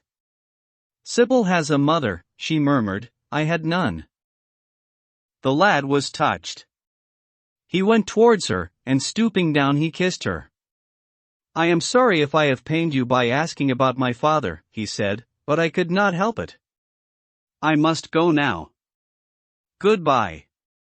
Don't forget that you will have only one child now to look after, and believe me that if this man wrongs my sister, I will find out who he is, track him down, and kill him like a dog. I swear it. The exaggerated folly of the threat, the passionate gesture that accompanied it, the mad melodramatic words, made life seem more vivid to her. She was familiar with the atmosphere. She breathed more freely, and for the first time for many months she really admired her son. She would have liked to have continued the scene on the same emotional scale, but he cut her short. Trunks had to be carried down, and mufflers looked for. The lodging-house drudge bustled in and out. There was the bargaining with the cabman. The moment was lost in vulgar details. It was with a renewed feeling of disappointment that she waved the tattered lace handkerchief from the window, as her son drove away. She was conscious that a great opportunity had been wasted. She consoled herself by telling Sybil how desolate she felt her life would be, now that she had only one child to look after. She remembered the phrase. It had pleased her. Of the threat she said nothing. It was vividly and dramatically expressed. She felt that they would all laugh at it some day. Chapter 6. I suppose you have heard the news, Basil, said Lord Henry that evening, as Hallward was shown into a little private room at the Bristol where dinner had been laid for 3. No, Harry, answered the artist, giving his hat and coat to the bowing waiter. What is it? Nothing about politics, I hope? They don't interest me. There is hardly a single person in the House of Commons worth painting, though many of them would be the better for a little whitewashing. Dorian Gray is engaged to be married, said Lord Henry, watching him as he spoke.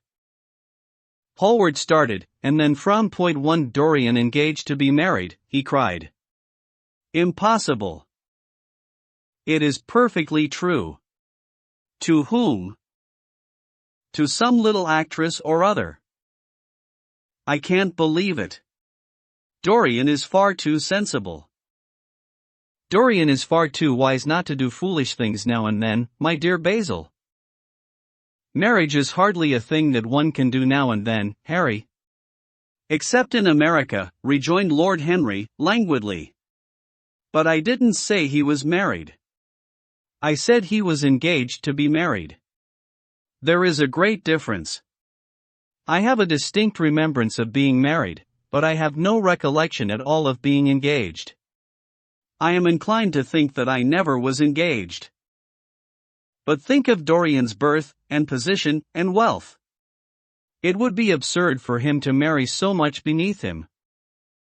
If you want to make him marry this girl, tell him that, Basil. He is sure to do it, then. Whenever a man does a thoroughly stupid thing, it is always from the noblest motives. I hope the girl is good, Harry. I don't want to see Dorian tied to some vile creature, who might degrade his nature and ruin his intellect. Oh, she is better than good, she is beautiful, murmured Lord Henry, sipping a glass of vermouth and orange bitters. Dorian says she is beautiful, and he is not often wrong about things of that kind. Your portrait of him has quickened his appreciation of the personal appearance of other people. It has had that excellent effect, amongst others. We are to see her tonight, if that boy doesn't forget his appointment. Are you serious? Quite serious, Basil. I should be miserable if I thought I should ever be more serious than I am at the present moment. But do you approve of it, Harry? Asked the painter, walking up and down the room, and biting his lip. You can't approve of it, possibly. It is some silly infatuation. I never approve, or disapprove, of anything now. It is an absurd attitude to take towards life. We are not sent into the world to air our moral prejudices. I never take any notice of what common people say, and I never interfere with what charming people do. If a personality fascinates me, whatever mode of expression that personality selects is absolutely delightful to me. Dorian Gray falls in love with a beautiful girl who acts Juliet, and proposes to marry her. Why not? If he wedded Messalina too, he would be none the less interesting. You know I am not a champion of marriage. The real drawback to marriage is that it makes one unselfish. And unselfish people are colorless. They lack individuality. Still, there are certain temperaments that marriage makes more complex. They retain their egotism, and add to it many other egos. They are forced to have more than one life. They become more highly organized, and to be highly organized is, I should fancy, the object of man's existence. 3 Besides, every experience is of value, and, whatever one may say against marriage, it is certainly an experience. I hope that Dorian Gray will make this girl his wife, passionately adore her for 6 months, and then suddenly become fascinated by someone else. He would be a wonderful study. You don't mean a single word of all that, Harry, you know you don't. If Dorian Gray's life were spoiled, no one would be sorrier than yourself. You are much better than you pretend to be. Lord Henry laughed. The reason we all like to think so well of others is that we are all afraid for ourselves. The basis of optimism is sheer terror. We think that we are generous because we credit our neighbor with the possession of those virtues that are likely to be a benefit to us. We praise the banker that we may overdraw our account, and find good qualities in the highwayman in the hope that he may spare our pockets. I mean everything that I have said. I have the greatest contempt for optimism. As for a spoiled life, no life is spoiled but one whose growth is arrested. If you want to mar a nature, you have merely to reform it. As for marriage, of course that would be silly, but there are other and more interesting bonds between men and women. I will certainly encourage them. They have the charm of being fashionable. But here is Dorian himself. He will tell you more than I can.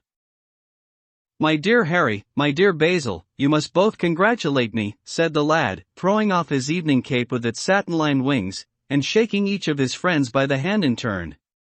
I have never been so happy. Of course it is sudden, all really delightful things are. And yet it seems to me to be the one thing I have been looking for all my life.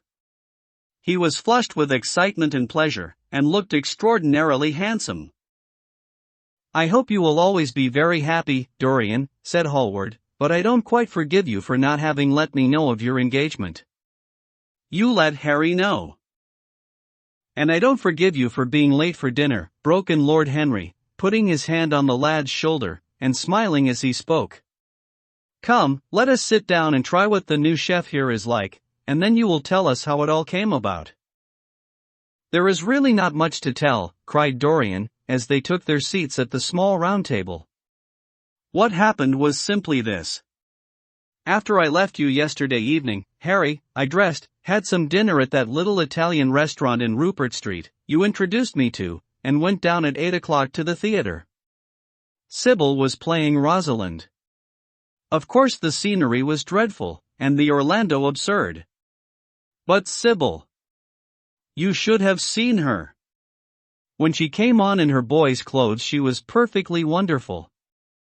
She wore a moss-colored velvet jerkin with cinnamon sleeves, slim brown cross-gartered hose, a dainty little green cap with a hawk's feather caught in a jewel, and a hooded cloak lined with dull red. She had never seemed to me more exquisite. She had all the delicate grace of that Tanagra figurine that you have in your studio, Basil. Her hair clustered round her face like dark leaves round a pale rose. As for her acting, well, you shall see her tonight. She is simply a born artist. I sat in the dingy box absolutely enthralled. I forgot that I was in London and in the 19th century. I was away with my love in a forest that no man had ever seen. After the performance was over, I went behind and spoke to her. As we were sitting together, suddenly there came into her eyes a look that I had never seen there before. My lips moved towards hers. We kissed each other. I can't describe to you what I felt at that moment. It seemed to me that all my life had been narrowed to one perfect point of rose-colored joy. She trembled all over, and shook like a white narcissus. Then she flung herself on her knees and kissed my hands. I feel that I should not tell you all this, but I can't help it. Of course our engagement is a dead secret. She has not even told her own mother. I don't know what my guardians will say. Lord Radley is sure to be furious. I don't care. I shall be of age in less than a year, and then I can do what I like. I have been right, Basil, haven't I, to take my love out of poetry, and to find my wife in Shakespeare's plays? Lips that Shakespeare taught to speak have whispered their secret in my ear. I have had the arms of Rosalind around me, and kissed Juliet on the mouth. Yes, Dorian, I suppose you were right, said Hallward, slowly. Have you seen her today? Asked Lord Henry. Dorian Gray shook his head. I left her in the forest of Arden. I shall find her in an orchard in Verona. Lord Henry sipped his champagne in a meditative manner. At what particular point did you mention the word marriage, Dorian? And what did she say in answer? Perhaps you forgot all about it. My dear Harry, I did not treat it as a business transaction, and I did not make any formal proposal. I told her that I loved her, and she said she was not worthy to be my wife. Not worthy? Why, the whole world is nothing to me compared with her. Women are wonderfully practical, murmured Lord Henry, much more practical than we are. In situations of that kind we often forget to say anything about marriage, and they always remind us. Hallward laid his hand upon his arm. Don't, Harry. You have annoyed Dorian. He is not like other men. He would never bring misery upon anyone. His nature is too fine for that. Lord Henry looked across the table. Dorian is never annoyed with me, he answered. I asked the question for the best reason possible, for the only reason, indeed, that excuses one for asking any question, simple curiosity. I have a theory that it is always the women who propose to us, and not we who propose to the women. Except, of course, in middle-class life. But then the middle classes are not modern. Dorian Gray laughed, and tossed his head. You are quite incorrigible, Harry, but I don't mind. It is impossible to be angry with you. When you see Sybil Vane you will feel that the man who could wrong her would be a beast without a heart. I cannot understand how anyone can wish to shame the thing he loves. I love Sybil Vane. I want to place her on a pedestal of gold, and to see the world worship the woman who was mine. What is marriage? An irrevocable vow. You mock at it for that. Ah!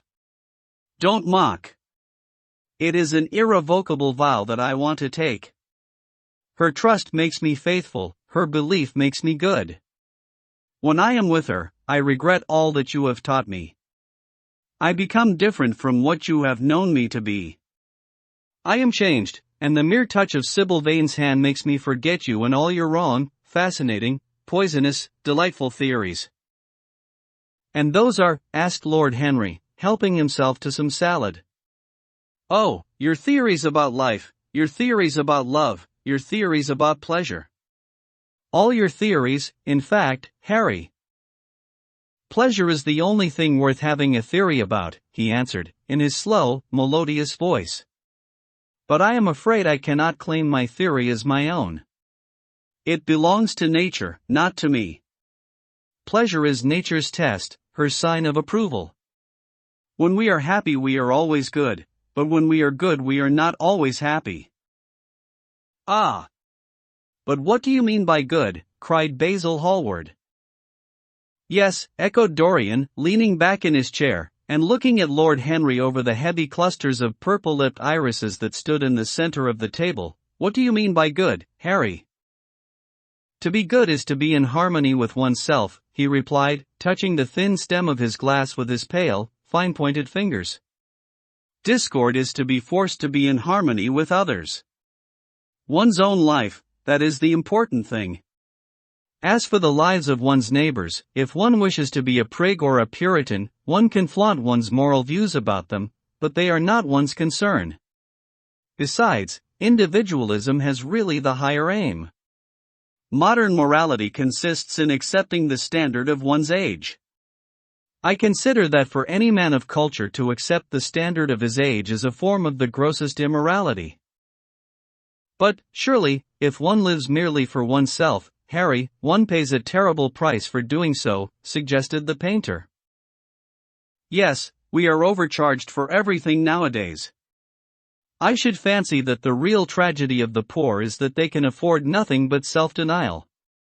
Beautiful sins, like beautiful things, are the privilege of the rich.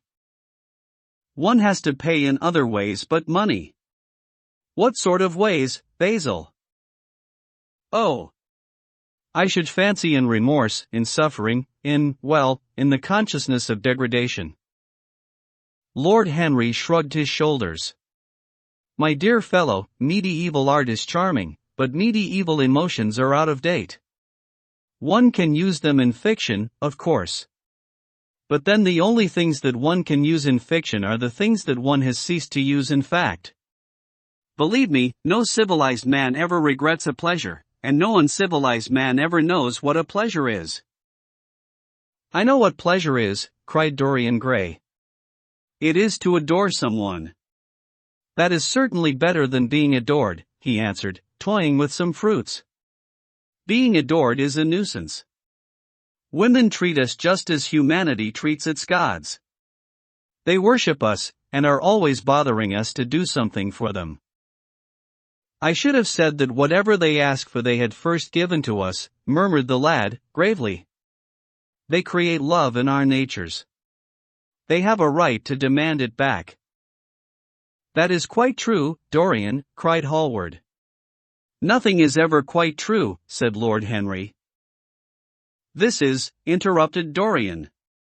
"You must admit, Harry, that women give to men the very gold of their lives." "Possibly," he sighed, "but they invariably want it back in such very small change. That is the worry. Women, as some witty Frenchman once put it, inspire us with the desire to do masterpieces, and always prevent us from carrying them out." "Harry, you are dreadful. I don't know why I like you so much." "You will always like me, Dorian," he replied.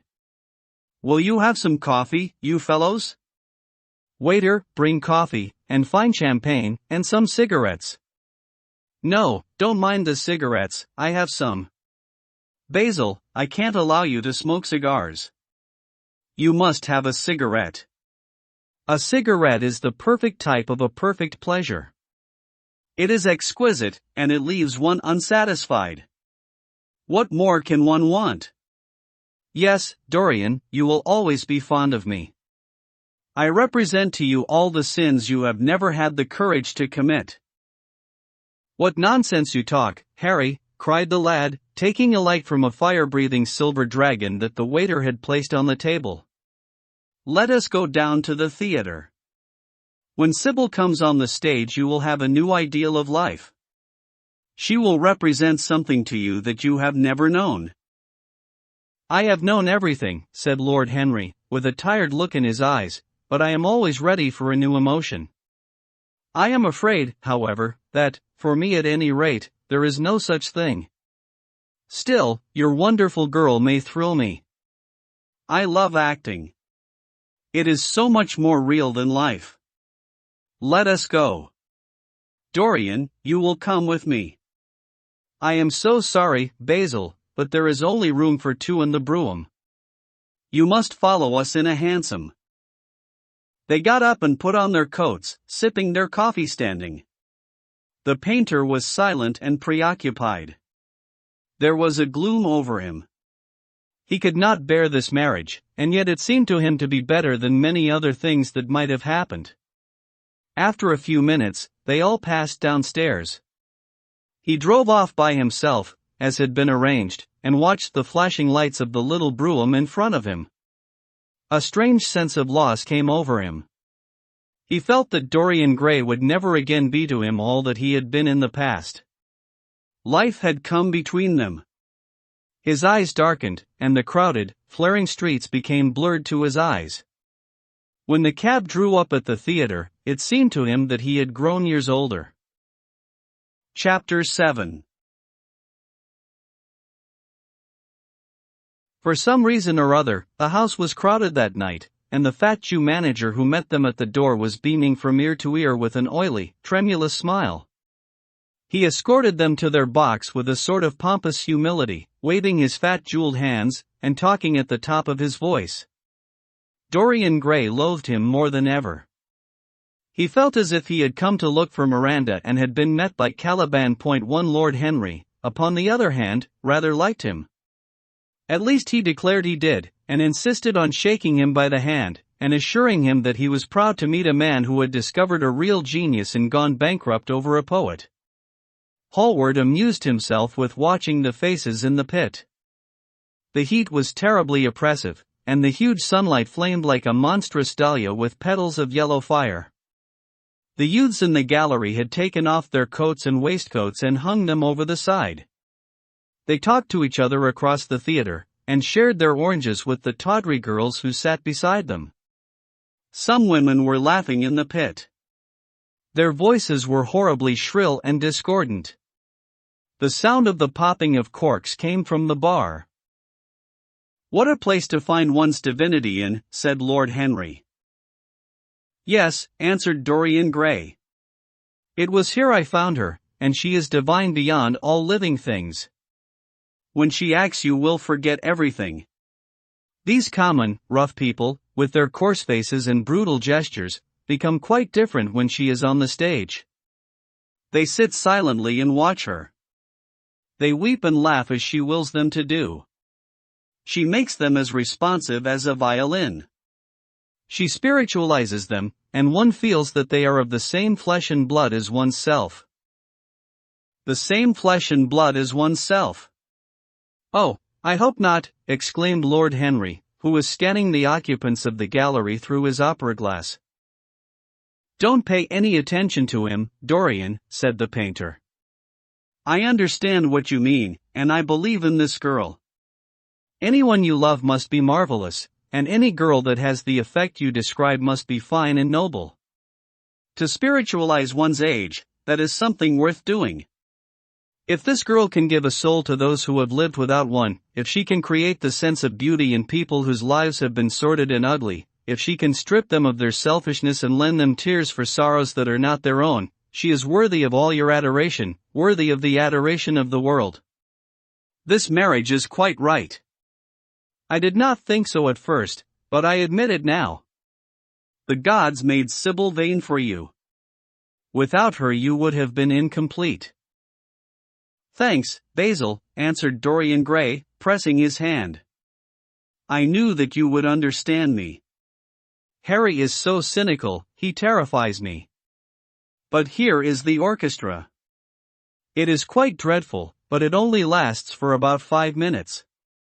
Then the curtain rises, and you will see the girl to whom I am going to give all my life, to whom I have given everything that is good in me." A quarter of an hour afterwards, amidst an extraordinary turmoil of applause, Sybil Vane stepped onto the stage. Yes, she was certainly lovely to look at, one of the loveliest creatures, Lord Henry thought, that he had ever seen. There was something of the fawn in her shy grace and startled eyes. A faint blush, like the shadow of a rose in a mirror of silver, came to her cheeks as she glanced at the crowded, enthusiastic house. She stepped back a few paces, and her lips seemed to tremble. Basil Hallward leaped to his feet and began to applaud. Motionless, and as one in a dream, sat Dorian Gray, gazing at her. Lord Henry peered through his glasses, murmuring, "Charming! Charming!" The scene was the hall of Capulet's house, and Romeo in his pilgrim's dress had entered with Mercutio and his other friends. The band, such as it was, struck up a few bars of music, and the dance began. Through the crowd of ungainly, shabbily dressed actors, Sybil Vane moved like a creature from a finer world. Her body swayed, while she danced, as a plant sways in the water. The curves of her throat were the curves of a white lily. Her hands seemed to be made of cool ivory. Yet she was curiously listless. She showed no sign of joy when her eyes rested on Romeo. The few words she had to speak. "Good pilgrim, you do wrong your hand too much, which mannerly devotion shows in this. For saints have hands that pilgrims' hands do touch, and palm to palm as holy palmers kiss," with the brief dialogue that follows, were spoken in a thoroughly artificial manner. The voice was exquisite, but from the point of view of tone it was absolutely false. It was wrong in color. It took away all the life from the verse. It made the passion unreal. Dorian Gray grew pale as he watched her. He was puzzled and anxious. Neither of his friends dared to say anything to him. She seemed to them to be absolutely incompetent. They were horribly disappointed. Yet they felt that the true test of any Juliet is the balcony scene of the second act. They waited for that. If she failed there was nothing in her. She looked charming as she came out in the moonlight. That could not be denied. But the stodginess of her acting was unbearable, and grew worse as she went on. Her gestures became absurdly artificial. She overemphasized everything that she had to say. The beautiful passage. "Thou knowest the mask of night is on my face, else would a maiden blush bepaint my cheek. For that which thou hast heard me speak tonight, was declaimed with the painful precision of a schoolgirl who has been taught to recite by some second-rate professor of elocution." When she leaned over the balcony and came to those wonderful lines. "Although I joy in thee, I have no joy of this contract tonight. It is too rash, too unadvised, too sudden. Too like the lightning, which doth cease to be. Ere one can say, it lightens. Sweet, good night. This bud of love by summer's ripening breath may prove a beauteous flower when next we meet." She spoke the words as though they conveyed no meaning to her. It was not nervousness. Indeed, so far from being nervous, she was absolutely self-contained. It was simply bad art. She was a complete failure. Even the common, uneducated audience of the pit and gallery lost their interest in the play. They got restless, and began to talk loudly and to whistle. The Jew manager, who was standing at the back of the dress circle, stamped and swore with rage. The only person unmoved was the girl herself. When the second act was over there came a storm of hisses, and Lord Henry got up from his chair and put on his coat. "She is quite beautiful, Dorian," he said, "but she can't act. Let us go." "I am going to see the play through," answered the lad, in a hard, bitter voice. "I am awfully sorry that I have made you waste an evening, Harry. I apologize to you both." "My dear Dorian, I should think Miss Vane was ill," interrupted Hallward. "We will come some other night." "I wish she were ill," he rejoined. "But she seems to me to be simply callous and cold. She has entirely altered. Last night she was a great artist. This evening she is merely a commonplace, mediocre actress. Don't talk like that about anyone you love, Dorian. Love is a more wonderful thing than art. They are both simply forms of imitation, remarked Lord Henry. But do let us go. Dorian, you must not stay here any longer. It is not good for one's morals to see bad acting. Besides, I don't suppose you will want your wife to act. So what does it matter if she plays Juliet like a wooden doll? She is very lovely, and if she knows as little about life as she does about acting, she will be a delightful experience. There are only two kinds of people who are really fascinating: people who know absolutely everything, and people who know absolutely nothing. Good heavens, my dear boy, don't look so tragic. The secret of remaining young is never to have an emotion that is unbecoming. Come to the club with Basil and myself. We will smoke cigarettes and drink to the beauty of Sybil Vane. She is beautiful. What more can you want? Go away, Harry, cried the lad. I want to be alone. Basil, you must go. Ah! Can't you see that my heart is breaking? The hot tears came to his eyes. His lips trembled, and, rushing to the back of the box, he leaned up against the wall, hiding his face in his hands. Let us go, Basil, said Lord Henry, with a strange tenderness in his voice, and the two young men passed out together. A few moments afterwards the footlights flared up, and the curtain rose on the third act. Dorian Gray went back to his seat. He looked pale, and proud, and indifferent. The play dragged on, and seemed interminable. Half of the audience went out, tramping in heavy boots, and laughing. The whole thing was a fiasco. The last act was played to almost empty benches. The curtain went down on a titter, and some groans. As soon as it was over, Dorian Gray rushed behind the scenes into the green room. The girl was standing there alone, with a look of triumph on her face. Her eyes were lit with an exquisite fire. There was a radiance about her.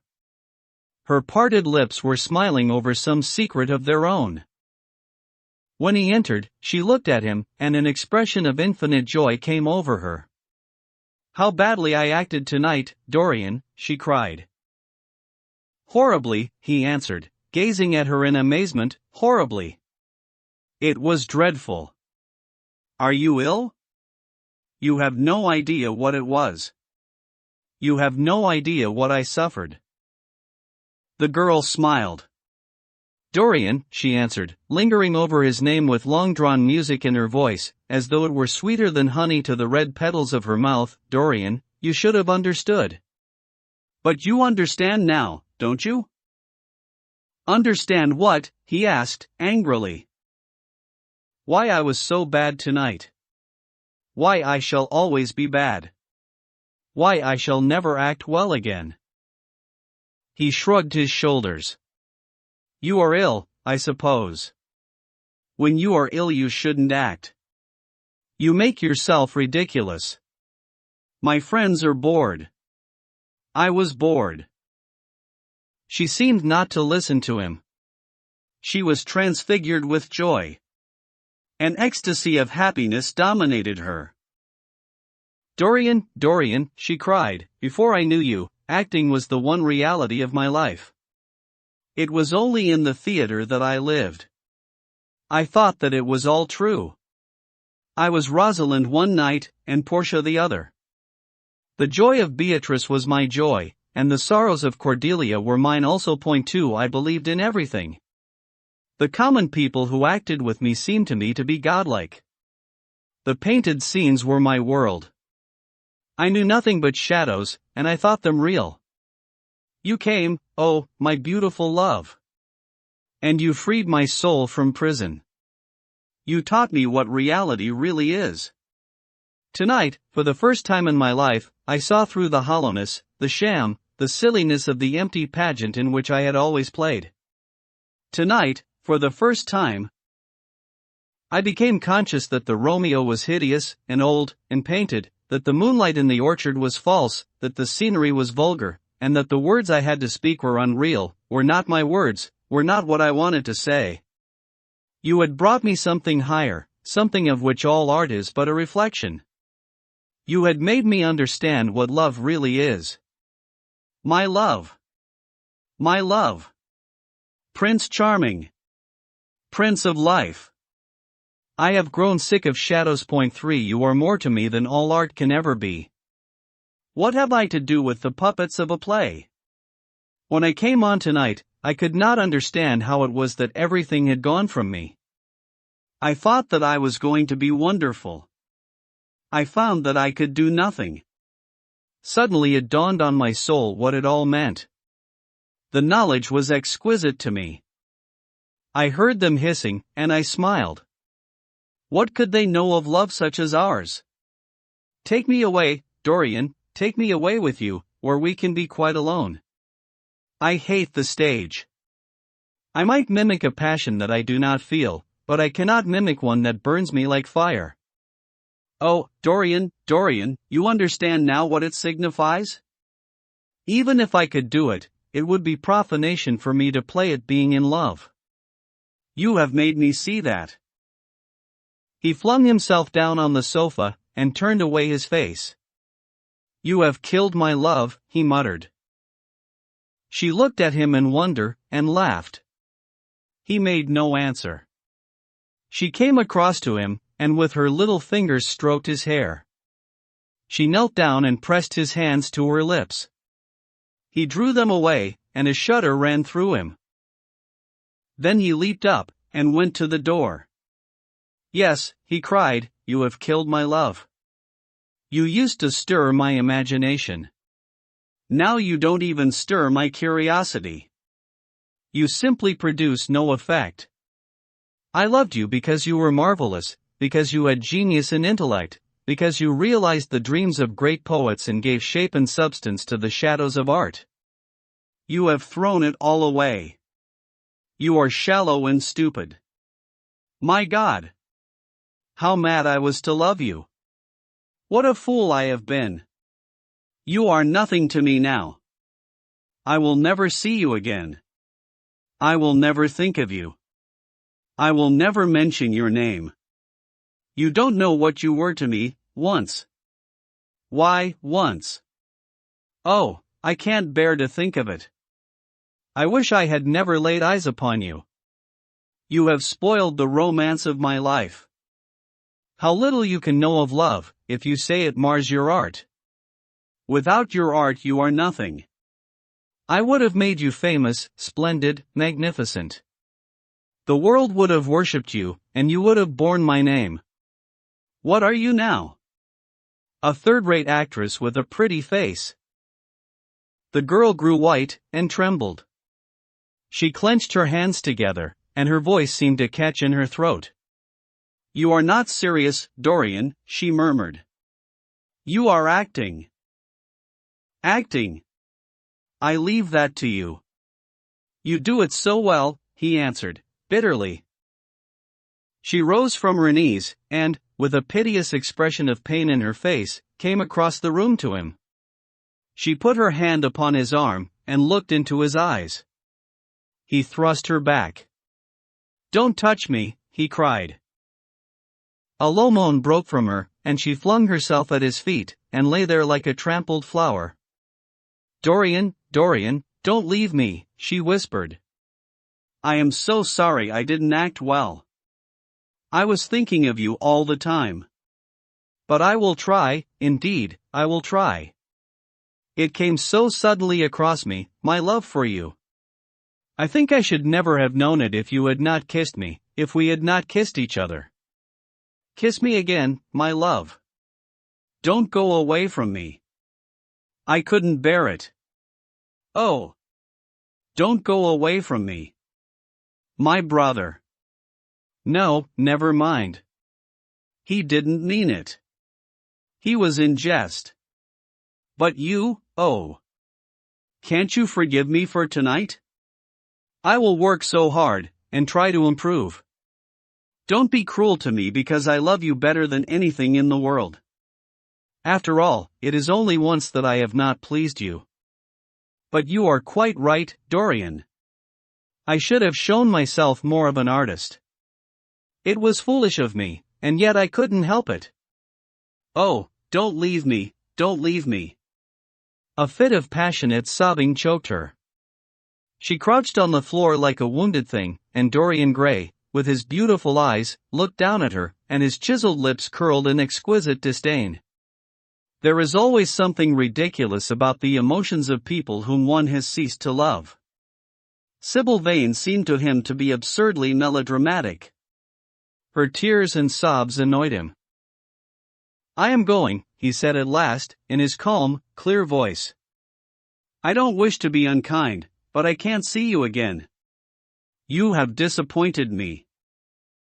She wept silently, and made no answer, but crept nearer. Her little hands stretched blindly out, and appeared to be seeking for him. He turned on his heel, and left the room. In a few moments he was out of the theater. Where he went to he hardly knew. He remembered wandering through dimly lit streets, past gaunt black-shadowed archways and evil-looking houses. Women with hoarse voices and harsh laughter had called after him. Drunkards had reeled by cursing and chattering to themselves like monstrous apes. He had seen grotesque children huddled upon doorsteps, and heard shrieks and oaths from gloomy courts. As the dawn was just breaking he found himself close to Covent Garden Point, for the darkness lifted, and, flushed with faint fires, the sky hollowed itself into a perfect pearl. Huge carts filled with nodding lilies rumbled slowly down the polished empty street. The air was heavy with the perfume of the flowers, and their beauty seemed to bring him an anodyne for his pain. He followed into the market, and watched the men unloading their wagons. A white-smocked carter offered him some cherries. He thanked him, wondered why he refused to accept any money for them, and began to eat them listlessly. They had been plucked at midnight, and the coldness of the moon had entered into them. A long thin line of boys carrying crates of striped tulips, and of yellow and red roses, defiled in front of him, threading their way through the huge jade-green piles of vegetables. Under the portico, with its gray sun-bleached pillars, loitered a troop of draggled bare-headed girls, waiting for the auction to be over. Others crowded round the swinging doors of the coffee-house in the piazza.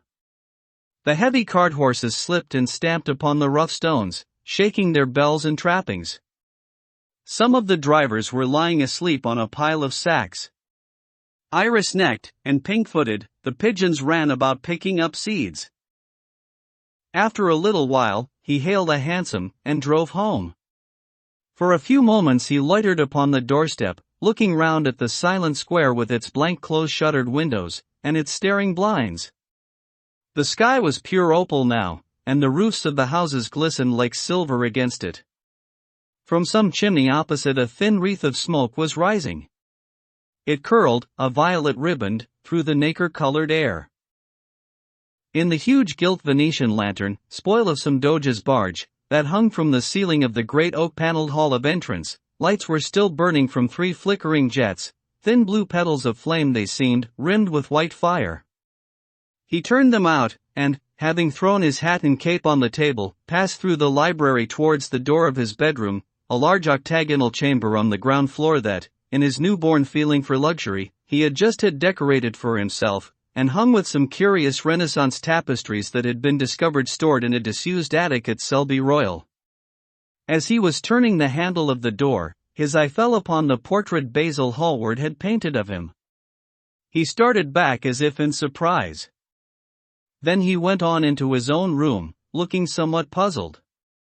After he had taken the buttonhole out of his coat, he seemed to hesitate. Finally he came back, went over to the picture, and examined it. In the dim arrested light that struggled through the cream-colored silk blinds, the face appeared to him to be a little changed. The expression looked different. One would have said that there was a touch of cruelty in the mouth. It was certainly strange. 5. He turned round, and, walking to the window, drew up the blind. The bright dawn flooded the room, and swept the fantastic shadows into dusky corners, where they lay shuddering.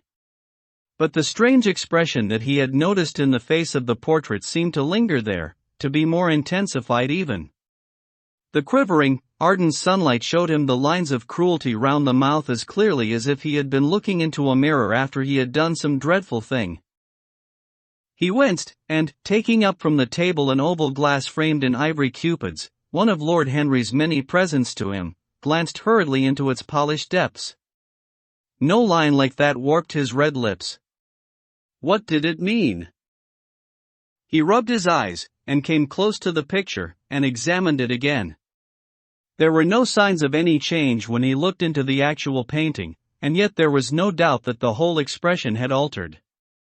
It was not a mere fancy of his own. The thing was horribly apparent. He threw himself into a chair, and began to think. Suddenly there flashed across his mind what he had said in Basil Hallward's studio the day the picture had been finished. Yes, he remembered it perfectly. He had uttered a mad wish that he himself might remain young, and the portrait grow old, that his own beauty might be untarnished, and the face on the canvas bear the burden of his passions and his sins, that the painted image might be seared with the lines of suffering and thought, and that he might keep all the delicate bloom and loveliness of his then just conscious boyhood. Surely his wish had not been fulfilled? Such things were impossible. It seemed monstrous even to think of them. And, yet, there was the picture before him, with the touch of cruelty in the mouth. Cruelty. Had he been cruel? It was the girl's fault, not his. He had dreamed of her as a great artist, had given his love to her because he had thought her great. Then she had disappointed him. She had been shallow and unworthy. And, yet, a feeling of infinite regret came over him, as he thought of her lying at his feet sobbing like a little child. He remembered with what callousness he had watched her. Why had he been made like that? Why had such a soul been given to him? But he had suffered also. During the 3 terrible hours that the play had lasted, he had lived centuries of pain, aeon upon aeon of torture. His life was well worth hers. She had marred him for a moment, if he had wounded her for an age. Besides, women were better suited to bear sorrow than men. They lived on their emotions. They only thought of their emotions. When they took lovers, it was merely to have someone with whom they could have scenes. Lord Henry had told him that, and Lord Henry knew what women were. Why should he trouble about Sybil Vane? She was nothing to him now. But the picture? What was he to say of that? It held the secret of his life, and told his story. It had taught him to love his own beauty. Would it teach him to loathe his own soul? Would he ever look at it again? No, it was merely an illusion wrought on the troubled senses. The horrible night that he had passed had left phantoms behind it. Suddenly there had fallen upon his brain the tiny scarlet speck that makes men mad. The picture had not changed. It was folly to think so. Yet it was watching him, with its beautiful marred face and its cruel smile. Its bright hair gleamed in the early sunlight. Its blue eyes met his own. A sense of infinite pity, not for himself, but for the painted image of himself, came over him. It had altered already, and would alter more. Its gold would wither into gray. Its red and white roses would die. For every sin that he committed, a stain would fleck and wreck its fairness. But he would not sin. The picture, changed or unchanged, would be to him the visible emblem of conscience. He would resist temptation. He would not see Lord Henry anymore, would not, at any rate, listen to those subtle poisonous theories that in Basil Hallward's garden had first stirred within him the passion for impossible things. He would go back to Sybil Vane, make her amends, marry her, try to love her again. Yes, it was his duty to do so. She must have suffered more than he had. The fascination that she had exercised over him would return. They would be happy together. His life with her would be beautiful and pure. He got up from his chair, and drew a large screen right in front of the portrait, shuddering as he glanced at it. How horrible, he murmured to himself, and he walked across to the window and opened it. When he stepped out onto the grass, he drew a deep breath. The fresh morning air seemed to drive away all his somber passions. He thought only of Sybil. A faint echo of his love came back to him. He repeated her name over and over again. The birds that were singing in the dew-drenched garden seemed to be telling the flowers about her. Chapter 8. It was long past noon when he awoke. His valet had crept several times on tiptoe into the room to see if he was stirring, and had wondered what made his young master sleep so late. Finally his bell sounded, and Victor came in softly with a cup of tea, and a pile of letters, on a small tray of old Sèvres china, and drew back the olive satin curtains, with their shimmering blue lining, that hung in front of the 3 tall windows. "Monsieur has well slept this morning," he said, smiling. "What o'clock is it, Victor?" asked Dorian Gray, drowsily. 1 hour and a quarter, monsieur." How late it was! He sat up, and, having sipped some tea, turned over his letters. One of them was from Lord Henry, and had been brought by hand that morning. He hesitated for a moment, and then put it aside. The others he opened listlessly. They contained the usual collection of cards, invitations to dinner, tickets for private views, programs of charity concerts, and the like, that are showered on fashionable young men every morning during the season. There was a rather heavy bill, for a chased silver Louis Quinze toilet set, that he had not yet had the courage to send on to his guardians, who were extremely old-fashioned people and did not realize that we live in an age when unnecessary things are our only necessities. And there were several very courteously worded communications from Jermyn Street moneylenders offering to advance any sum of money at a moment's notice and at the most reasonable rates of interest. After about 10 minutes he got up, and, throwing on an elaborate dressing gown of silk-embroidered cashmere wool, passed into the onyx-paved bathroom. The cool water refreshed him after his long sleep. He seemed to have forgotten all that he had gone through.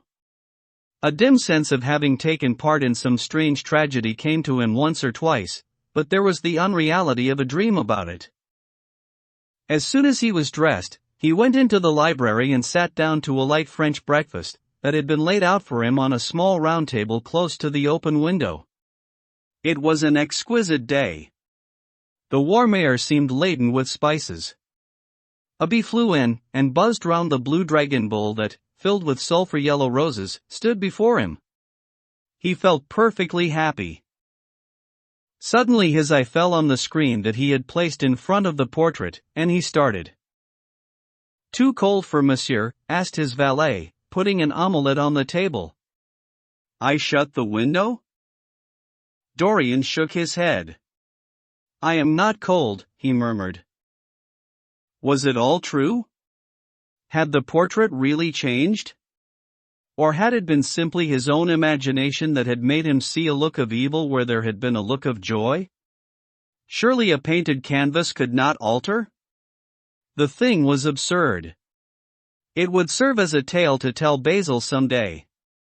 It would make him smile. And, yet, how vivid was his recollection of the whole thing. First in the dim twilight, and then in the bright dawn, he had seen the touch of cruelty round the warped lips. He almost dreaded his valet leaving the room. He knew that when he was alone he would have to examine the portrait. He was afraid of certainty. When the coffee and cigarettes had been brought and the man turned to go, he felt a wild desire to tell him to remain. As the door was closing behind him he called him back. The man stood waiting for his orders. Dorian looked at him for a moment. "I am not at home to anyone, Victor," he said, with a sigh. The man bowed and retired. Then he rose from the table, lit a cigarette, and flung himself down on a luxuriously cushioned couch that stood facing the screen. The screen was an old one, of gilt Spanish leather, stamped and wrought with a rather florid Louis Quatorze pattern. He scanned it curiously, wondering if ever before it had concealed the secret of a man's life. Should he move it aside, after all? Why not let it stay there? What was the use of knowing? If the thing was true, it was terrible. If it was not true, why trouble about it? But what if, by some fate or deadlier chance, eyes other than his spied behind, and saw the horrible change? What should he do if Basil Hallward came and asked to look at his own picture? Basil would be sure to do that. No, the thing had to be examined, and at once. Anything would be better than this dreadful state of doubt. He got up, and locked both doors. At least he would be alone when he looked upon the mask of his shame. Then he drew the screen aside, and saw himself face to face. It was perfectly true. The portrait had altered. As he often remembered afterwards, and always with no small wonder, he found himself at first gazing at the portrait with a feeling of almost scientific interest. That such a change should have taken place was incredible to him. And yet it was a fact. Was there some subtle affinity between the chemical atoms that shaped themselves into form and color on the canvas, and the soul that was within him? Could it be that what that soul thought, they realized, that what it dreamed, they made true? Or was there some other, more terrible reason? He shuddered, and felt afraid, and, going back to the couch, lay there, gazing at the picture in sickened horror. One thing, however, he felt that it had done for him. It had made him conscious how unjust, how cruel, he had been to Sybil Vane. It was not too late to make reparation for that. She could still be his wife. His unreal and selfish love would yield to some higher influence, would be transformed into some nobler passion, and the portrait that Basil Hallward had painted of him would be a guide to him through life, would be to him what holiness is to some, and conscience to others, and the fear of God to us all. There were opiates for remorse, drugs that could lull the moral sense to sleep. But here was a visible symbol of the degradation of sin. Here was an ever-present sign of the ruin men brought upon their souls. 3 o'clock struck, and 4, and the half-hour rang its double chime, but Dorian Gray did not stir. He was trying to gather up the scarlet threads of life, and to weave them into a pattern, to find his way through the sanguine labyrinth of passion through which he was wandering. He did not know what to do, or what to think. Finally, he went over to the table and wrote a passionate letter to the girl he had loved, imploring her forgiveness, and accusing himself of madness. He covered page after page with wild words of sorrow, and wilder words of pain. There is a luxury in self-reproach. When we blame ourselves, we feel that no one else has a right to blame us. It is the confession, not the priest, that gives us absolution. When Dorian had finished the letter, he felt that he had been forgiven. Suddenly there came a knock to the door, and he heard Lord Henry's voice outside. "My dear boy, I must see you. Let me in at once. I can't bear your shutting yourself up like this." He made no answer at first, but remained quite still. The knocking still continued, and grew louder. Yes, it was better to let Lord Henry in, and to explain to him the new life he was going to lead, to quarrel with him if it became necessary to quarrel, to part if parting was inevitable. He jumped up, drew the screen hastily across the picture, and unlocked the door. "I am so sorry for it all, Dorian," said Lord Henry, as he entered. "But you must not think too much about it." "Do you mean about Sybil Vane?" asked the lad. "Yes, of course," answered Lord Henry, sinking into a chair, and slowly pulling off his yellow gloves. "It is dreadful, from one point of view, but it was not your fault. Tell me, did you go behind and see her, after the play was over?" "Yes." "I felt sure you had. Did you make a scene with her?" "I was brutal, Harry, perfectly brutal. But it is all right now. I am not sorry for anything that has happened. It has taught me to know myself better." "Ah, Dorian, I am so glad you take it in that way. I was afraid I would find you plunged in remorse, and tearing that nice curly hair of yours." I have got through all that, said Dorian, shaking his head and smiling. I am perfectly happy now. I know what conscience is, to begin with.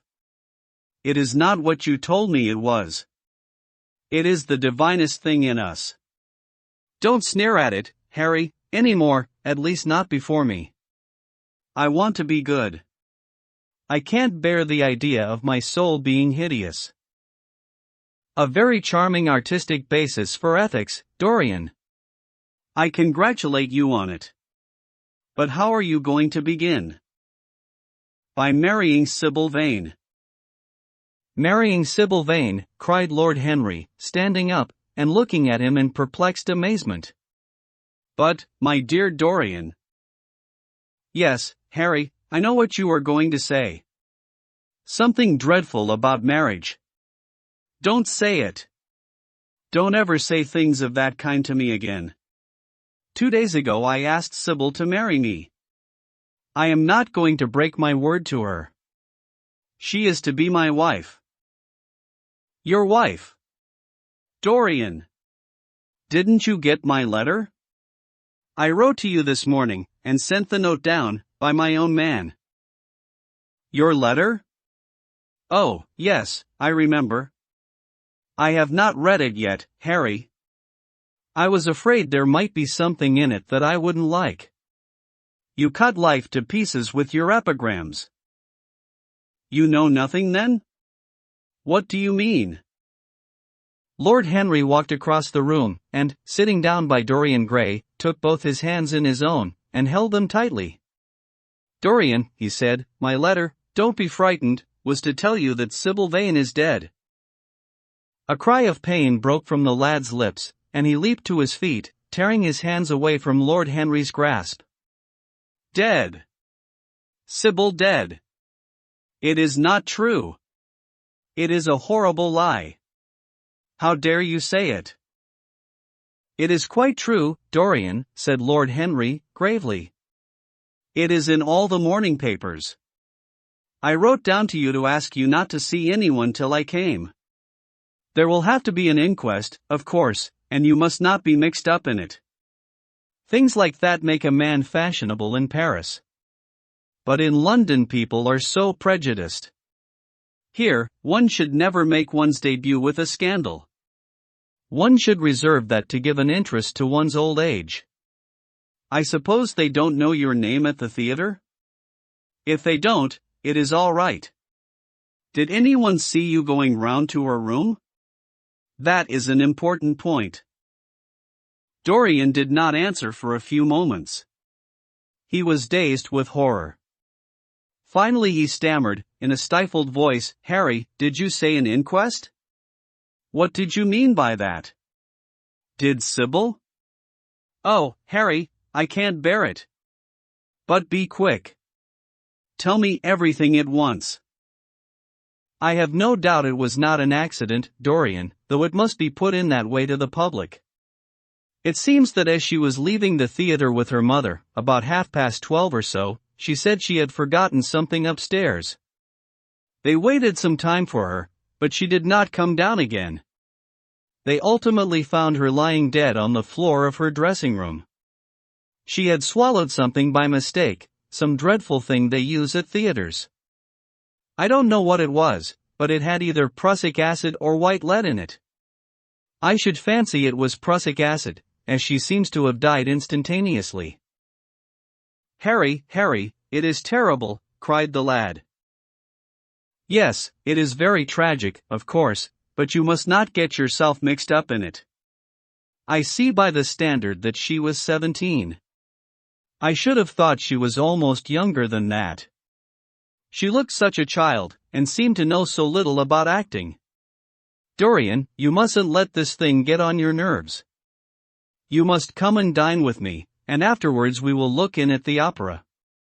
It is a Patty tonight, and everybody will be there.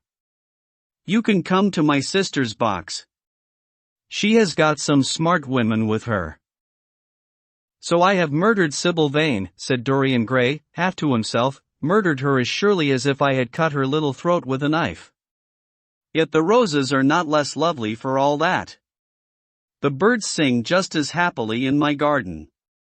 And tonight I am to dine with you, and then go on to the opera, and sup somewhere, I suppose, afterwards. How extraordinarily dramatic life is. If I had read all this in a book, Harry, I think I would have wept over it. Somehow, now that it has happened actually, and to me, it seems far too wonderful for tears. Here is the first passionate love letter I have ever written in my life. Strange, that my first passionate love letter should have been addressed to a dead girl. Can they feel, I wonder, those white silent people we call the dead? Sybil. Can she feel, or know, or listen? Oh, Harry, how I loved her once. It seems years ago to me now. She was everything to me. Then came that dreadful night, was it really only last night? When she played so badly, and my heart almost broke. She explained it all to me. It was terribly pathetic. But I was not moved a bit. I thought her shallow. Suddenly something happened that made me afraid. I can't tell you what it was, but it was terrible. I said I would go back to her. I felt I had done wrong. And now she is dead. My God! My God! Harry, what shall I do? You don't know the danger I am in, and there is nothing to keep me straight. She would have done that for me. She had no right to kill herself. It was selfish of her. My dear Dorian, answered Lord Henry, taking a cigarette from his case, and producing a gold latten matchbox, the only way a woman can ever reform a man is by boring him so completely that he loses all possible interest in life. If you had married this girl you would have been wretched. Of course you would have treated her kindly. One can always be kind to people about whom one cares nothing. But she would have soon found out that you were absolutely indifferent to her. And when a woman finds that out about her husband, she either becomes dreadfully dowdy, or wears very smart bonnets that some other woman's husband has to pay for. I say nothing about the social mistake, which would have been abject, which, of course, I would not have allowed, but I assure you that in any case the whole thing would have been an absolute failure. I suppose it would, muttered the lad, walking up and down the room, and looking horribly pale. But I thought it was my duty. It is not my fault that this terrible tragedy has prevented my doing what was right. I remember your saying once that there is a fatality about good resolutions, that they are always made too late. Mine certainly were. Good resolutions are useless attempts to interfere with scientific laws. Their origin is pure vanity. Their result is absolutely nil. They give us, now and then, some of those luxurious sterile emotions that have a certain charm for the weak. That is all that can be said for them. They are simply checks that men draw on a bank where they have no account. Harry, cried Dorian Gray, coming over and sitting down beside him, why is it that I cannot feel this tragedy as much as I want to? I don't think I am heartless. Do you? You have done too many foolish things during the last fortnight to be entitled to give yourself that name, Dorian, answered Lord Henry, with his sweet, melancholy smile. The lad frowned. I don't like that explanation, Harry, he rejoined, but I am glad you don't think I am heartless. I am nothing of the kind. I know I am not.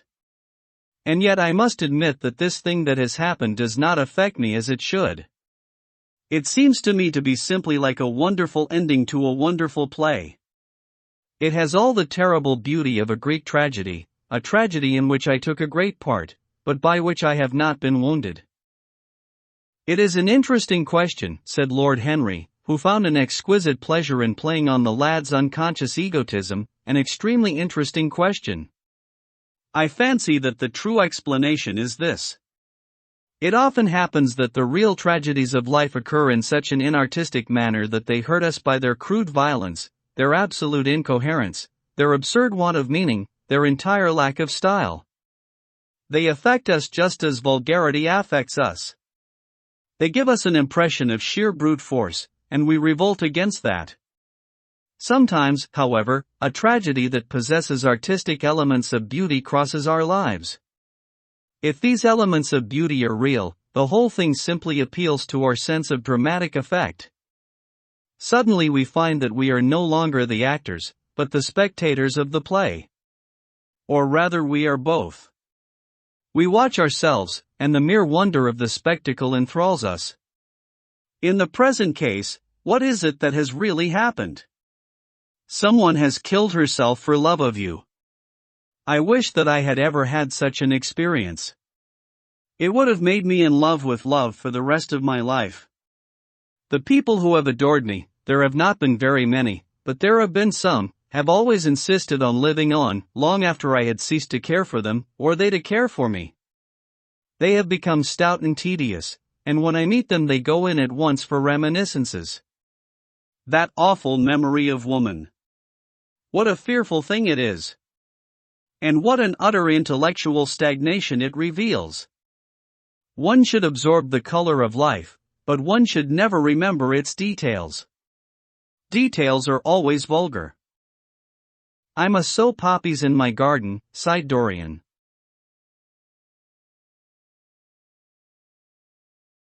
There is no necessity, rejoined his companion. Life has always poppies in her hands. Of course, now and then things linger. I once wore nothing but violets all through one season, as a form of artistic mourning for a romance that would not die. Ultimately, however, it did die. I forget what killed it. I think it was her proposing to sacrifice the whole world for me. That is always a dreadful moment. It fills one with the terror of eternity. Well, would you believe it? A week ago, at Lady Hampshire's, I found myself seated at dinner next the lady in question, and she insisted on going over the whole thing again, and digging up the past, and raking up the future. I had buried my romance in a bed of asphodel. 3 She dragged it out again, and assured me that I had spoiled her life. I am bound to state that she ate an enormous dinner, so I did not feel any anxiety. But what a lack of taste she showed! The one charm of the past is that it is the past. But women never know when the curtain has fallen. They always want a sixth act, and as soon as the interest of the play is entirely over they propose to continue it. If they were allowed their own way, every comedy would have a tragic ending, and every tragedy would culminate in a farce. They are charmingly artificial, but they have no sense of art. You are more fortunate than I am. I assure you, Dorian, that not one of the women I have known would have done for me what Sybil Vane did for you. Ordinary women always console themselves. Some of them do it by going in for sentimental colors. Never trust a woman who wears mauve, whatever her age may be, or a woman over 35 who is fond of pink ribbons. It always means that they have a history. Others find a great consolation in suddenly discovering the good qualities of their husbands. They flaunt their conjugal felicity in one's face, as if it were the most fascinating of sins. Religion consoles some. Its mysteries have all the charm of a flirtation, a woman once told me, and I can quite understand it. Besides, nothing makes one so vain as being told that one is a sinner. Conscience makes egotists of us all. 4 Yes, there is really no end to the consolations that women find in modern life. Indeed, I have not mentioned the most important one. What is that, Harry? Said the lad, listlessly. Oh, the obvious consolation. Taking someone else's admirer when one loses one's own. In good society that always whitewashes a woman. But really, Dorian, how different Sybil Vane must have been from all the women one meets. There is something to me quite beautiful about her death. I am glad I am living in a century when such wonders happen. They make one believe in the reality of the things we all play with, such as romance, passion, and love. I was terribly cruel to her. You forget that. I am afraid that women appreciate cruelty, downright cruelty, more than anything else. They have wonderfully primitive instincts. We have emancipated them, but they remain slaves looking for their masters, all the same. They love being dominated. I am sure you were splendid. I have never seen you really and absolutely angry, but I can fancy how delightful you looked. And, after all, you said something to me the day before yesterday that seemed to me at the time to be merely fanciful, but that I see now was absolutely true, and it holds the key to everything. What was that, Harry? You said to me that Sybil Vane represented to you all the heroines of romance, that she was Desdemona one night, and Ophelia the other, that if she died as Juliet, she came to life as Imogen. She will never come to life again now, muttered the lad, burying his face in his hands. No, she will never come to life. She has played her last part.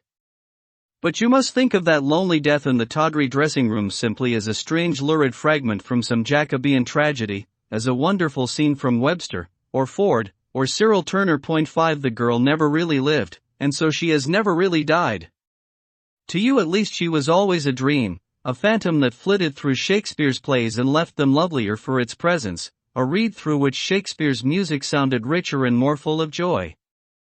The moment she touched actual life, she marred it, and it marred her, and so she passed away. Mourn for Ophelia, if you like. Put ashes on your head because Cordelia was strangled. Cry out against heaven because the daughter of Brabantio died. But don't waste your tears over Sybil Vane. She was less real than they are. There was a silence. The evening darkened in the room. Noiselessly, and with silver feet, the shadows crept in from the garden. The colors faded wearily out of things. After some time Dorian Gray looked up. You have explained me to myself, Harry, he murmured, with something of a sigh of relief. I felt all that you have said, but somehow I was afraid of it, and I could not express it to myself. How well you know me! But we will not talk again of what has happened. It has been a marvelous experience. That is all. I wonder if life has still in store for me anything as marvelous. Life has everything in store for you, Dorian. There is nothing that you, with your extraordinary good looks, will not be able to do. But suppose, Harry, I became haggard, and old, and wrinkled? What then? Ah, then, said Lord Henry, rising to go, then, my dear Dorian, you would have to fight for your victories. As it is, they are brought to you. No, you must keep your good looks.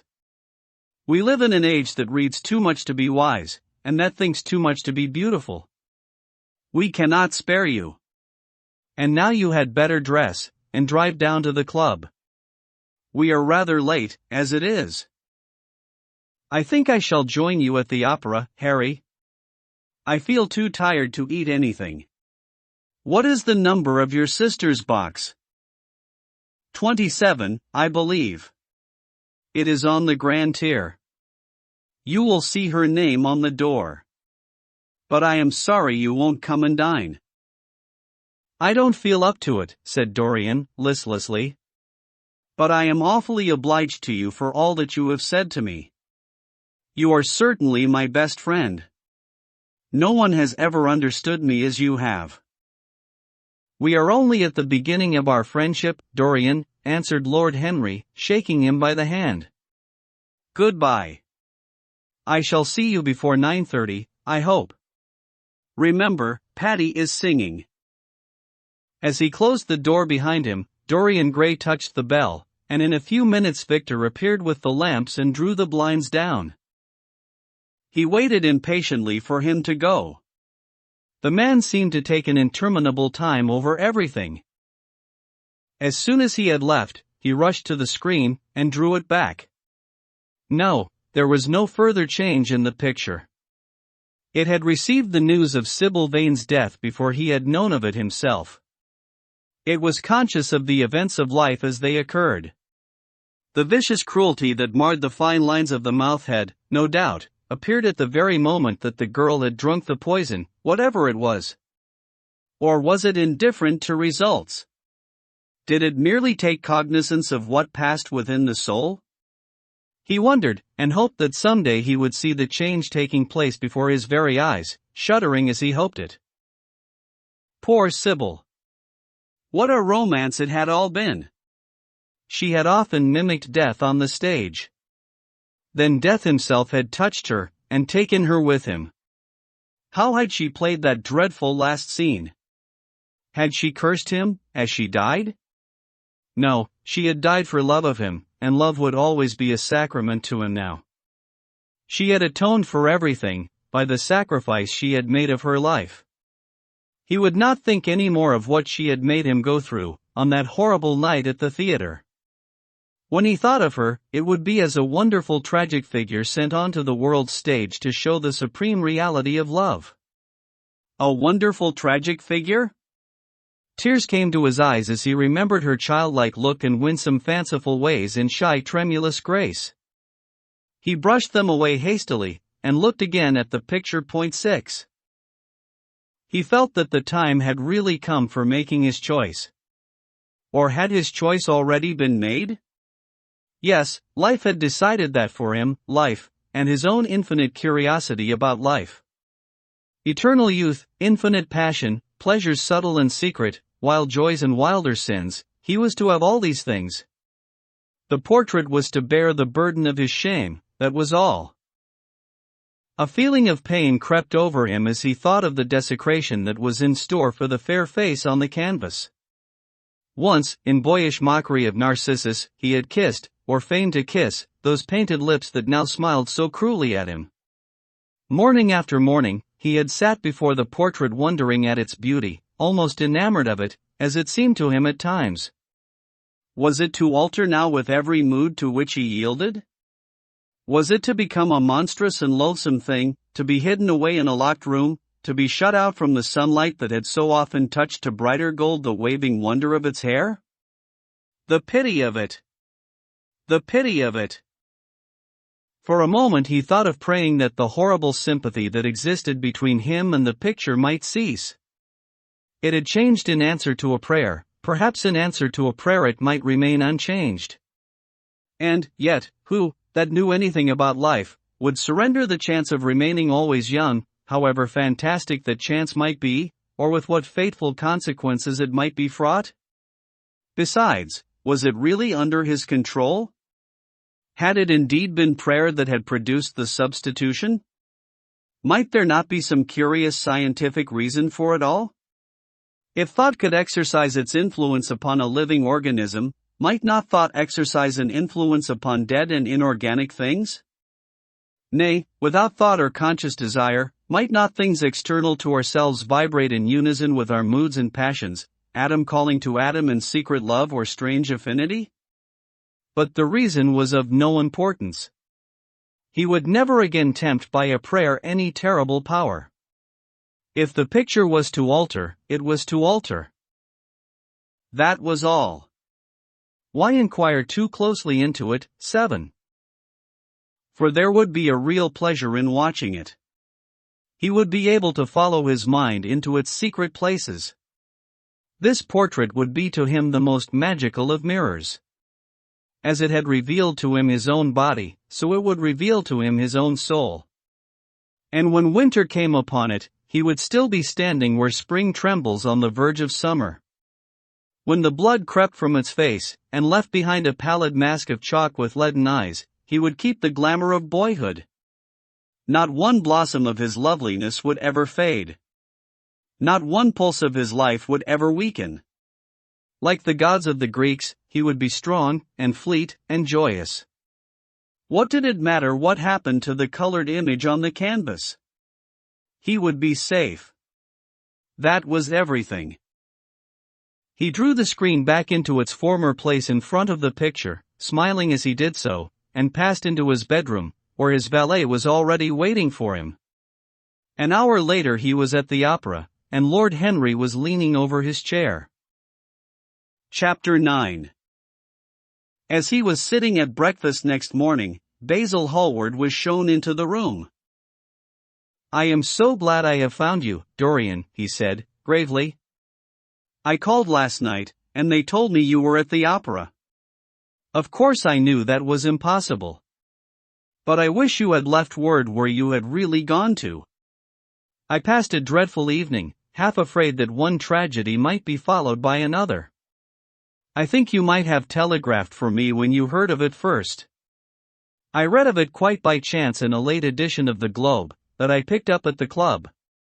I came here at once, and was miserable at not finding you. I can't tell you how heartbroken I am about the whole thing. I know what you must suffer. But where were you? Did you go down and see the girl's mother? For a moment I thought of following you there. They gave the address in the paper. Somewhere in the Euston Road, isn't it? But I was afraid of intruding upon a sorrow that I could not lighten. Poor woman! What a state she must be in. And her only child, too. What did she say about it all? My dear Basil, how do I know, murmured Dorian Gray, sipping some pale yellow wine from a delicate gold-beaded bubble of Venetian glass, and looking dreadfully bored. I was at the opera. You should have come on there. I met Lady Gwendolen, Harry's sister, for the first time. We were in her box. She is perfectly charming, and Patty sang divinely. Don't talk about horrid subjects. If one doesn't talk about a thing, it has never happened. It is simply expression, as Harry says, that gives reality to things. I may mention that she was not the woman's only child. There is a son, a charming fellow, I believe. But he is not on the stage. He is a sailor, or something. And now, tell me about yourself and what you are painting. You went to the opera, said Hallward, speaking very slowly, and with a strained touch of pain in his voice. You went to the opera while Sybil Vane was lying dead in some sordid lodging? You can talk to me of other women being charming, and of Patty singing divinely, before the girl you loved has even the quiet of a grave to sleep in? Why, man, there are horrors in store for that little white body of hers. Stop, Basil. I won't hear it, cried Dorian, leaping to his feet. You must not tell me about things. What is done is done. What is past is past. You call yesterday the past? What has the actual lapse of time got to do with it? It is only shallow people who require years to get rid of an emotion. A man who is master of himself can end a sorrow as easily as he can invent a pleasure. I don't want to be at the mercy of my emotions. I want to use them, to enjoy them, and to dominate them. Dorian, this is horrible. Something has changed you completely. You look exactly the same wonderful boy who, day after day, used to come down to my studio to sit for his picture. But you were simple, natural, and affectionate then. You were the most unspoiled creature in the whole world. Now I don't know what has come over you. You talk as if you had no heart, no pity in you. It is all Harry's influence. I see that. The lad flushed up, and, going to the window, looked out for a few moments on the green, flickering, sun-lashed garden. I owe a great deal to Harry, Basil, he said, at last, more than I owe to you. You only taught me to be vain. Well, I am punished for that, Dorian, or shall be some day. I don't know what you mean, Basil, he exclaimed, turning round.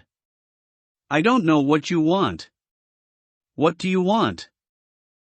I want the Dorian Gray I used to paint, said the artist sadly.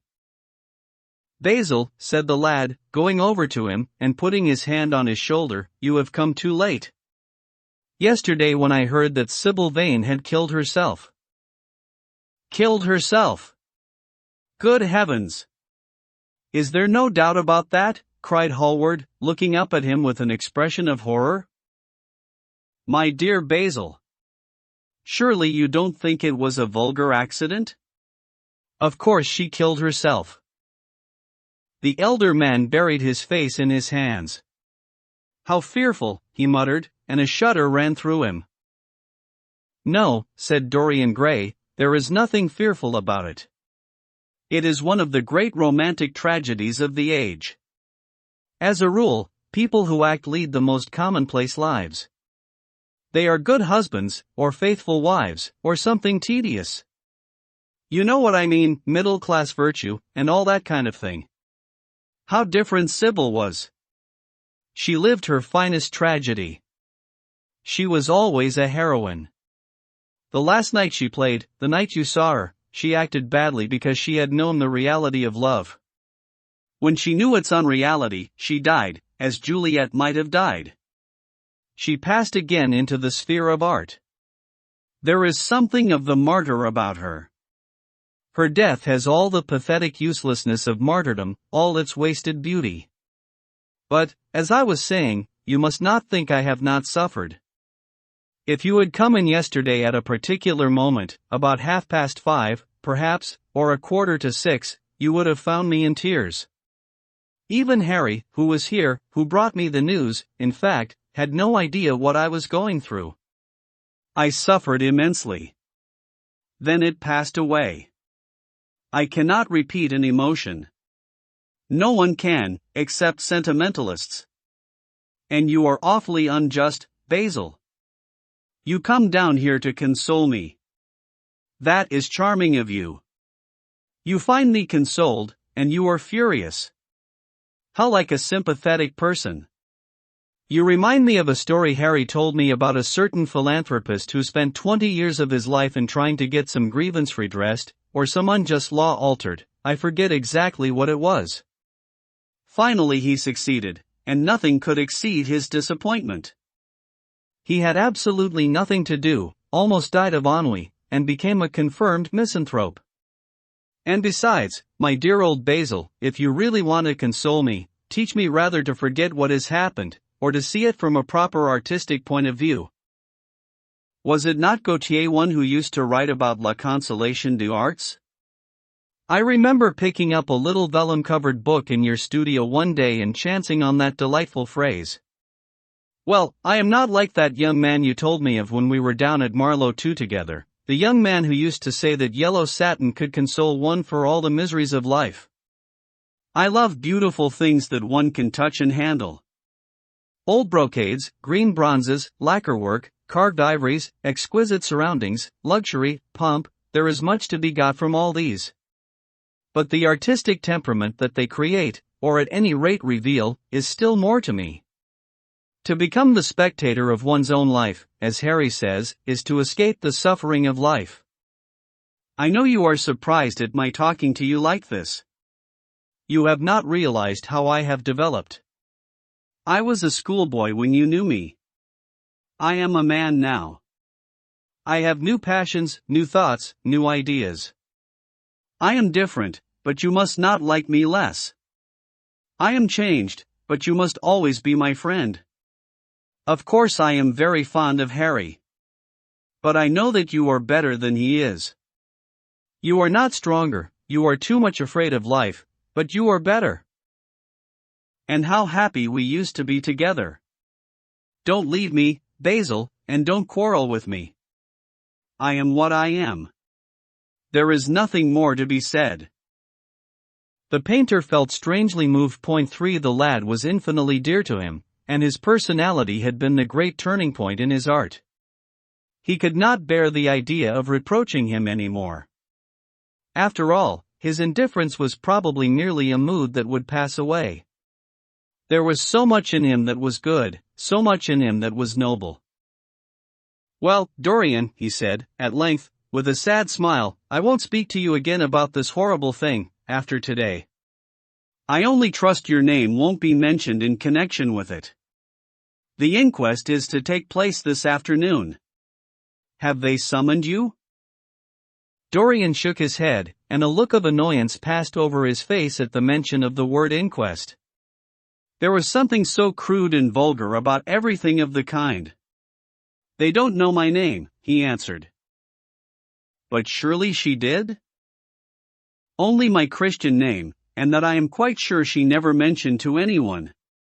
She told me once that they were all rather curious to learn who I was, and that she invariably told them my name was Prince Charming.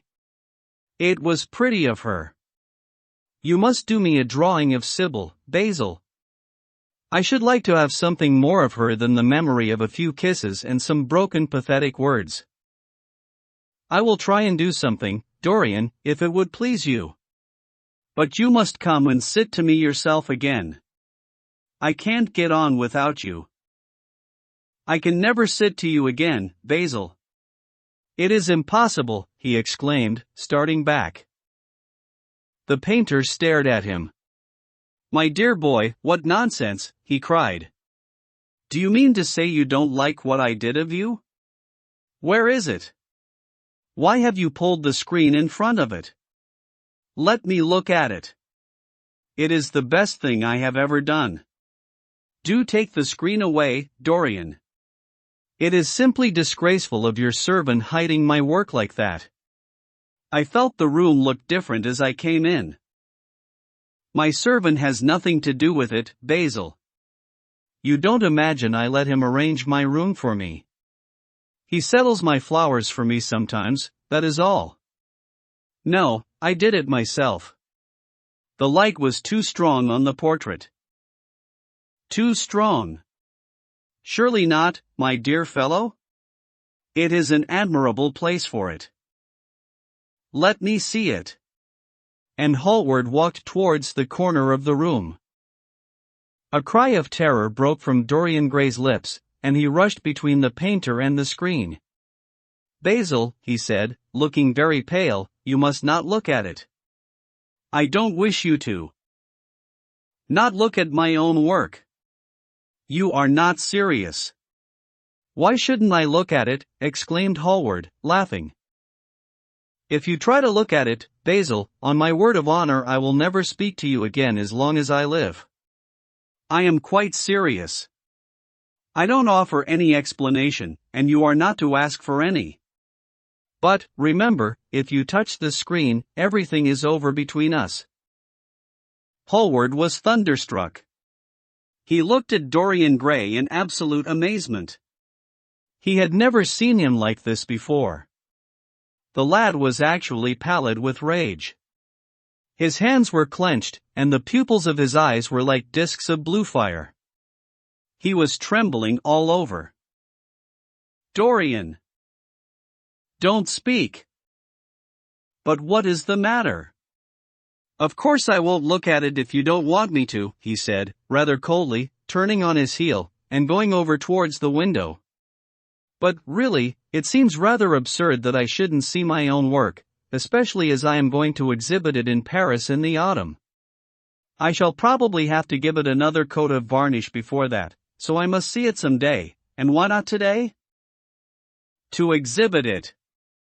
You want to exhibit it? Exclaimed Dorian Gray, a strange sense of terror creeping over him. Was the world going to be shown his secret? Were people to gape at the mystery of his life? That was impossible. Something, he did not know what, had to be done at once. Yes, I don't suppose you will object to that. Georges Petit is going to collect all my best pictures for a special exhibition in the Rue d'Assise, for which will open the first week in October. The portrait will only be away a month. I should think you could easily spare it for that time. In fact, you are sure to be out of town. And if you keep it always behind a screen, you can't care much about it. Dorian Gray passed his hand over his forehead. There were beads of perspiration there. He felt that he was on the brink of a horrible danger. You told me a month ago that you would never exhibit it, he cried. Why have you changed your mind? You people who go in for being consistent have just as many moods as others have. The only difference is that your moods are rather meaningless. You can't have forgotten that you assured me most solemnly that nothing in the world would induce you to send it to any exhibition. You told Harry exactly the same thing. He stopped suddenly, and a gleam of light came into his eyes. He remembered that Lord Henry had said to him once, half seriously and half in jest, if you want to have a strange quarter of an hour, get Basil to tell you why he won't exhibit your picture. He told me why he wouldn't, and it was a revelation to me. Yes, perhaps Basil, too, had his secret. He would ask him and try. Basil, he said, coming over quite close, and looking him straight in the face, we have each of us a secret. Let me know yours, and I shall tell you mine. What was your reason for refusing to exhibit my picture?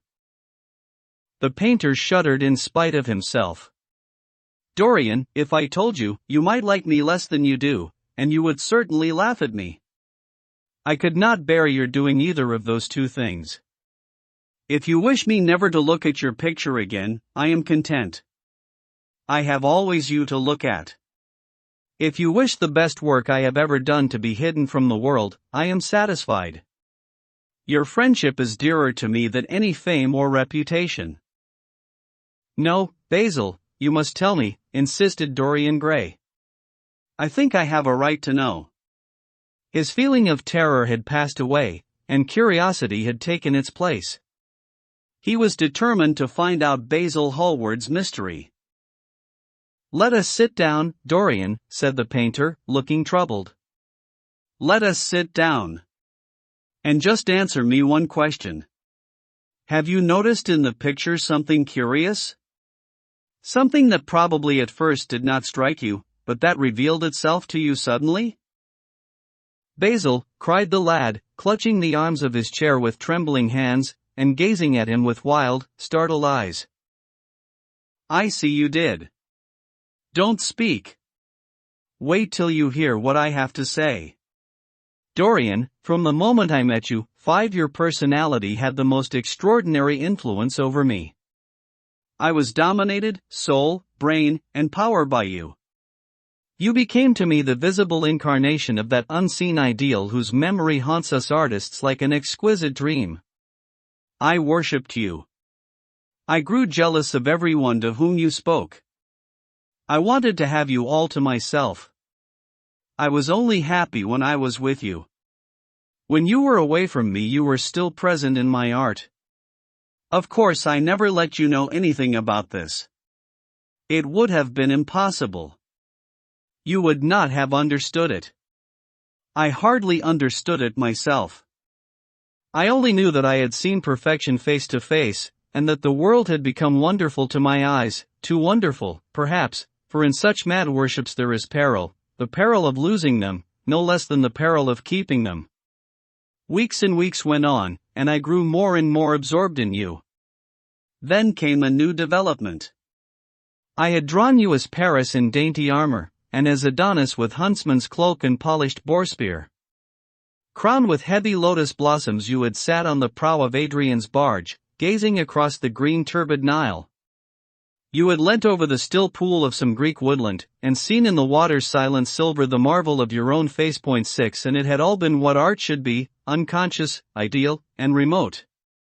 One day, a fatal day I sometimes think, I determined to paint a wonderful portrait of you as you actually are, not in the costume of dead ages, but in your own dress and in your own time. Whether it was the realism of the method, or the mere wonder of your own personality, thus directly presented to me without mist or veil, I cannot tell. But I know that as I worked at it, every flake and film of color seemed to me to reveal my secret. 7 I grew afraid that others would know of my idolatry. I felt, Dorian, that I had told too much, that I had put too much of myself into it. Then it was that I resolved never to allow the picture to be exhibited. You were a little annoyed, but then you did not realize all that it meant to me. Harry, to whom I talked about it, laughed at me. But I did not mind that. When the picture was finished, and I sat alone with it, I felt that I was right. Well, after a few days the thing left my studio, and as soon as I had got rid of the intolerable fascination of its presence, it seemed to me that I had been foolish in imagining that I had seen anything in it, more than that you were extremely good-looking and that I could paint. Even now I cannot help feeling that it is a mistake to think that the passion one feels in creation is ever really shown in the work one creates. Art is always more abstract than we fancy.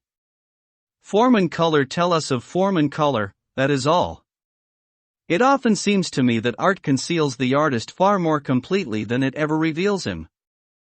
And so when I got this offer from Paris, I determined to make your portrait the principal thing in my exhibition. It never occurred to me that you would refuse. I see now that you were right. The picture cannot be shown. You must not be angry with me, Dorian, for what I have told you. As I said to Harry, once, you are made to be worshipped. Dorian Gray drew a long breath. The color came back to his cheeks, and a smile played about his lips. The peril was over. He was safe for the time. Yet he could not help feeling infinite pity for the painter who had just made this strange confession to him, and wondered if he himself would ever be so dominated by the personality of a friend. Lord Henry had the charm of being very dangerous. But that was all. Point 8. He was too clever and too cynical to be really fond of. Would there ever be someone who would fill him with a strange idolatry? Was that one of the things that life had in store? It is extraordinary to me, Dorian, said Hallward, that you should have seen this in the portrait. Did you really see it? I saw something in it, he answered, something that seemed to me very curious. Well, you don't mind my looking at the thing now? Dorian shook his head. You must not ask me that, Basil. I could not possibly let you stand in front of that picture. You will someday, surely? Never. Well, perhaps you are right. And now goodbye, Dorian. You have been the one person in my life who has really influenced my art. 9 Whatever I have done that is good, I owe to you. Ah! You don't know what it cost me to tell you all that I have told you. My dear Basil, said Dorian, what have you told me? Simply that you felt that you admired me too much. That is not even a compliment. It was not intended as a compliment. It was a confession. Now that I have made it, something seems to have gone out of me. Perhaps one should never put one's worship into words. It was a very disappointing confession. Why, what did you expect, Dorian? You didn't see anything else in the picture, did you? There was nothing else to see? No, there was nothing else to see. Why do you ask? But you mustn't talk about worship. It is foolish. You and I are friends, Basil, and we must always remain so. You have got Harry, said the painter, sadly. Oh, Harry, cried the lad, with a ripple of laughter. Harry spends his days in saying what is incredible, and his evenings in doing what is improbable. Just the sort of life I would like to lead. But still I don't think I would go to Harry if I were in trouble. I would sooner go to you, Basil. You will sit to me again? Impossible. You spoil my life as an artist by refusing, Dorian. No man came across two ideal things. Few come across one. I can't explain it to you, Basil, but I must never sit to you again. There is something fatal about a portrait. It has a life of its own. I will come and have tea with you. That will be just as pleasant. Pleasanter for you, I am afraid, murmured Hallward, regretfully. And now goodbye. I am sorry you won't let me look at the picture once again. But that can't be helped. I quite understand what you feel about it. As he left the room, Dorian Gray smiled to himself. Poor Basil. How little he knew of the true reason. And how strange it was that, instead of having been forced to reveal his own secret, he had succeeded, almost by chance, in wresting a secret from his friend. How much that strange confession explained to him. The painter's absurd fits of jealousy, his wild devotion, his extravagant panegyrics, his curious reticences, he understood them all now, and he felt sorry. There seemed to him to be something tragic in a friendship so colored by romance. 10. He sighed, and touched the bell. The portrait must be hidden away at all costs. He could not run such a risk of discovery again. It had been mad of him to have allowed the thing to remain, even for an hour, in a room to which any of his friends had access. Chapter 10. When his servant entered, he looked at him steadfastly, and wondered if he had thought of peering behind the screen. The man was quite impassive, and waited for his orders. Dorian lit a cigarette, and walked over to the glass and glanced into it. He could see the reflection of Victor's face perfectly. It was like a placid mask of servility. There was nothing to be afraid of, there. Yet he thought it best to be on his guard. Speaking very slowly, he told him to tell the housekeeper that he wanted to see her, and then to go to the framemaker and ask him to send 2 of his men round at once. It seemed to him that as the man left the room his eyes wandered in the direction of the screen. Or was that merely his own fancy? After a few moments, in her black silk dress, with old-fashioned thread mittens on her wrinkled hands, Mrs. Leaf bustled into the library. He asked her for the key of the schoolroom. "The old schoolroom, Mr. Dorian," she exclaimed. "Why, it is full of dust. I must get it arranged, and put straight before you go into it. It is not fit for you to see, sir. It is not, indeed. I don't want it put straight, Leaf. I only want the key." "Well, sir, you'll be covered with cobwebs if you go into it. Why, it hasn't been opened for nearly 5 years, not since his lordship died." He winced at the mention of his grandfather. He had hateful memories of him. "That does not matter," he answered. "I simply want to see the place, that is all. Give me the key." "And here is the key, sir," said the old lady, going over the contents of her bunch with tremulously uncertain hands. "Here is the key. I'll have it off the bunch in a moment. But you don't think of living up there, sir, and you so comfortable here?" "No, no," he cried, petulantly. "Thank you, Leaf. That will do." She lingered for a few moments, and was garrulous over some detail of the household. He sighed, and told her to manage things as she thought best. She left the room, wreathed in smiles. As the door closed, Dorian put the key in his pocket, and looked round the room. His eye fell on a large purple satin coverlet heavily embroidered with gold, a splendid piece of late 17th century Venetian work that his grandfather had found in a convent near Bologna. Yes, that would serve to wrap the dreadful thing in. It had perhaps served often as a pall for the dead. Now it was to hide something that had a corruption of its own, worse than the corruption of death itself, something that would breed horrors and yet would never die. What the worm was to the corpse, his sins would be to the painted image on the canvas. They would mar its beauty, and eat away its grace. They would defile it, and make it shameful.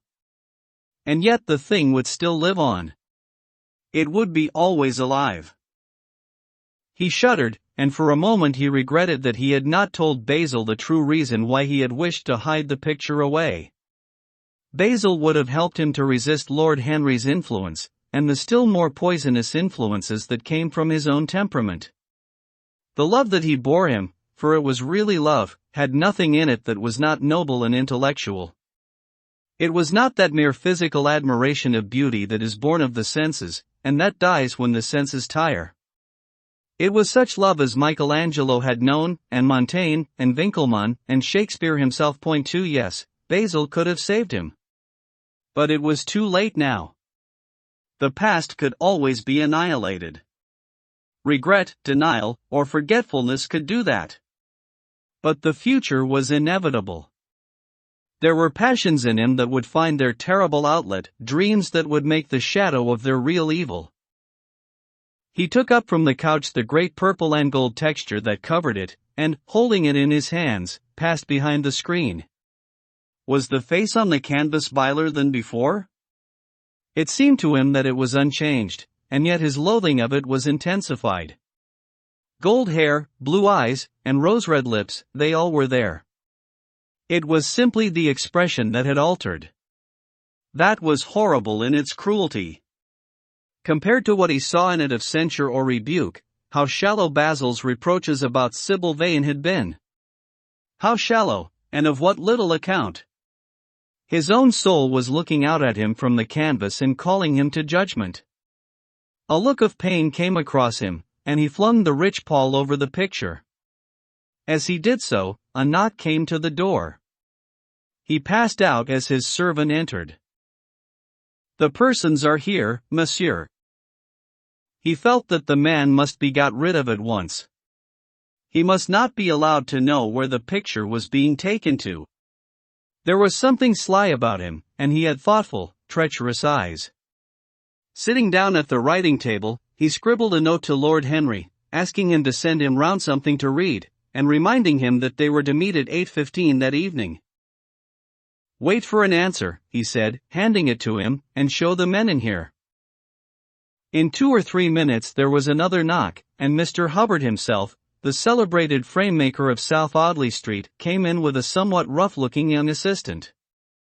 Mr. Hubbard was a florid, red-whiskered little man, whose admiration for art was considerably tempered by the inveterate impecuniosity of most of the artists who dealt with him.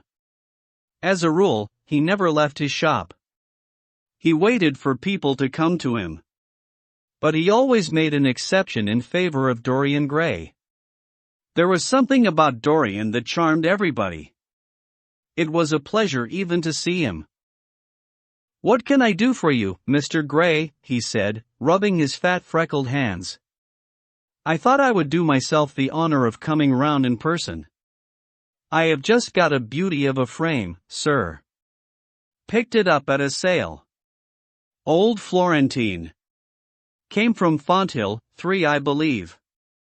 Admirably suited for a religious subject, Mr. Gray. I am so sorry you have given yourself the trouble of coming round, Mr. Hubbard. I shall certainly drop in and look at the frame, though I don't go in much at present for religious art but today I only want a picture carried to the top of the house for me. It is rather heavy, so I thought I would ask you to lend me a couple of your men." "No trouble at all, Mr. Gray. I am delighted to be of any service to you." "Which is the work of art, sir?" "This," replied Dorian, moving the screen back. "Can you move it, covering and all, just as it is? I don't want it to get scratched going upstairs." "There will be no difficulty, sir," said the genial frame-maker, beginning, with the aid of his assistant, to unhook the picture from the long brass chains by which it was suspended. "And, now, where shall we carry it to, Mr. Gray?" "I will show you the way, Mr. Hubbard, if you will kindly follow me. Or perhaps you had better go in front. I am afraid it is right at the top of the house. We will go up by the front staircase, as it is wider." He held the door open for them, and they passed out into the hall and began the ascent. The elaborate character of the frame had made the picture extremely bulky, and now and then, in spite of the obsequious protests of Mr. Hubbard, who had the true tradesman's spirited dislike of seeing a gentleman doing anything useful, Dorian put his hand to it so as to help them. "Something of a load to carry, sir," gasped the little man, when they reached the top landing. And he wiped his shiny forehead. "I am afraid it is rather heavy," murmured Dorian, as he unlocked the door that opened into the room that was to keep for him the curious secret of his life and hide his soul from the eyes of men. He had not entered the place for more than 4 years, not, indeed, since he had used it first as a playroom when he was a child, and then as a study when he grew somewhat older. It was a large, well-proportioned room, which had been specially built by the last Lord Kelso for the use of the little grandson whom, for his strange likeness to his mother, and also for other reasons, he had always hated and desired to keep at a distance. It appeared to Dorian to have but little changed. There was the huge Italian cassone, with its fantastically painted panels and its tarnished gilt moldings, in which he had so often hidden himself as a boy. There the satinwood bookcase filled with his dog-eared schoolbooks. On the wall behind it was hanging the same ragged Flemish tapestry where a faded king and queen were playing chess in a garden, while a company of hawkers rode by, carrying hooded birds on their gauntlet wrists. How well he remembered it all. Every moment of his lonely childhood came back to him as he looked round. He recalled the stainless purity of his boyish life, and it seemed horrible to him that it was here the fatal portrait was to be hidden away. How little he had thought, in those dead days, of all that was in store for him. But there was no other place in the house so secure from prying eyes as this. He had the key, and no one else could enter it. Beneath its purple pall, the face painted on the canvas could grow bestial, sodden, and unclean. What did it matter? No one could see it. He himself would not see it. Why should he watch the hideous corruption of his soul? He kept his youth, that was enough. And, besides, might not his nature grow finer, after all? There was no reason that the future should be so full of shame. Some love might come across his life, and purify him, and shield him from those sins that seemed to be already stirring in spirit and in flesh, those curious unpictured sins whose very mystery lent them their subtlety and their charm. Perhaps, someday, the cruel look would have passed away from the scarlet sensitive mouth, and he might show to the world Basil Hallward's masterpiece. No, that was impossible. Hour by hour, and week by week, the thing upon the canvas was growing old. It might escape the hideousness of sin, but the hideousness of age was in store for it. The cheeks would become hollow or flaccid. Yellow crow's feet would creep round the fading eyes and make them horrible. The hair would lose its brightness, the mouth would gape or droop, would be foolish or gross, as the mouths of old men are. There would be the wrinkled throat, the cold, blue-veined hands, the twisted body, that he remembered in the grandfather who had been so stern to him in his boyhood. The picture had to be concealed. There was no help for it. "Bring it in, Mr. Hubbard, please," he said, wearily, turning round. "I am sorry I kept you so long. I was thinking of something else." "Always glad to have a rest, Mr. Gray," answered the frame-maker, who was still gasping for breath. "Where shall we put it, sir?" "Oh, anywhere. Here, this will do. I don't want to have it hung up. Just lean it against the wall." "Thanks. Might one look at the work of art, sir?" Dorian started. "It would not interest you, Mr. Hubbard," he said, keeping his eye on the man. He felt ready to leap upon him and fling him to the ground if he dared to lift the gorgeous hanging that concealed the secret of his life. "I shan't trouble you any more now. I am much obliged for your kindness in coming round." Not at all, Mr. Gray. Ever ready to do anything for you, sir." And Mr. Hubbard tramped downstairs, followed by the assistant, who glanced back at Dorian with a look of shy wonder in his rough, uncomely face. He had never seen anyone so marvelous. When the sound of their footsteps had died away, Dorian locked the door, and put the key in his pocket. He felt safe now. No one would ever look upon the horrible thing. No eye but his would ever see his shame. On reaching the library he found that it was just after 5 o'clock, and that the tea had been already brought up. On a little table of dark perfumed wood thickly encrusted with nacre, a present from Lady Radley, his guardian's wife, a pretty professional invalid, who had spent the preceding winter in Cairo, was lying a note from Lord Henry, and beside it was a book bound in yellow paper, the cover slightly torn and the edges soiled. A copy of the 3rd edition of the St. James's Gazette had been placed on the tea tray. It was evident that Victor had returned. He wondered if he had met the men in the hall as they were leaving the house, and had wormed out of them what they had been doing. He would be sure to miss the picture, had no doubt missed it already, while he had been laying the tea things. The screen had not been set back, and a blank space was visible on the wall. Perhaps some night he might find him creeping upstairs and trying to force the door of the room. It was a horrible thing to have a spy in one's house. He had heard of rich men who had been blackmailed all their lives by some servant who had read a letter, or overheard a conversation, or picked up a card with an address, or found beneath a pillow a withered flower or a shred of crumpled lace-point 6 he sighed, and, having poured himself out some tea, opened Lord Henry's note. It was simply to say that he sent him round the evening paper, and a book that might interest him, and that he would be at the club at 8:15. He opened the St. James's languidly, and looked through it. A red pencil mark on the 5th page caught his eye. It drew attention to the following paragraph. Inquest on an actress. An inquest was held this morning at the Bell Tavern, Hoxton Road, by Mr. Danby, the district coroner, on the body of Sybil Vane, a young actress recently engaged at the Royal Theatre, Holborn. A verdict of death by misadventure was returned. Considerable sympathy was expressed for the mother of the deceased, who was greatly affected during the giving of her own evidence, and that of Dr. Birrell, who had made the post-mortem examination of the deceased.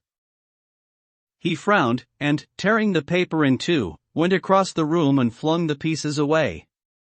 How ugly it all was! And how horribly real ugliness made things!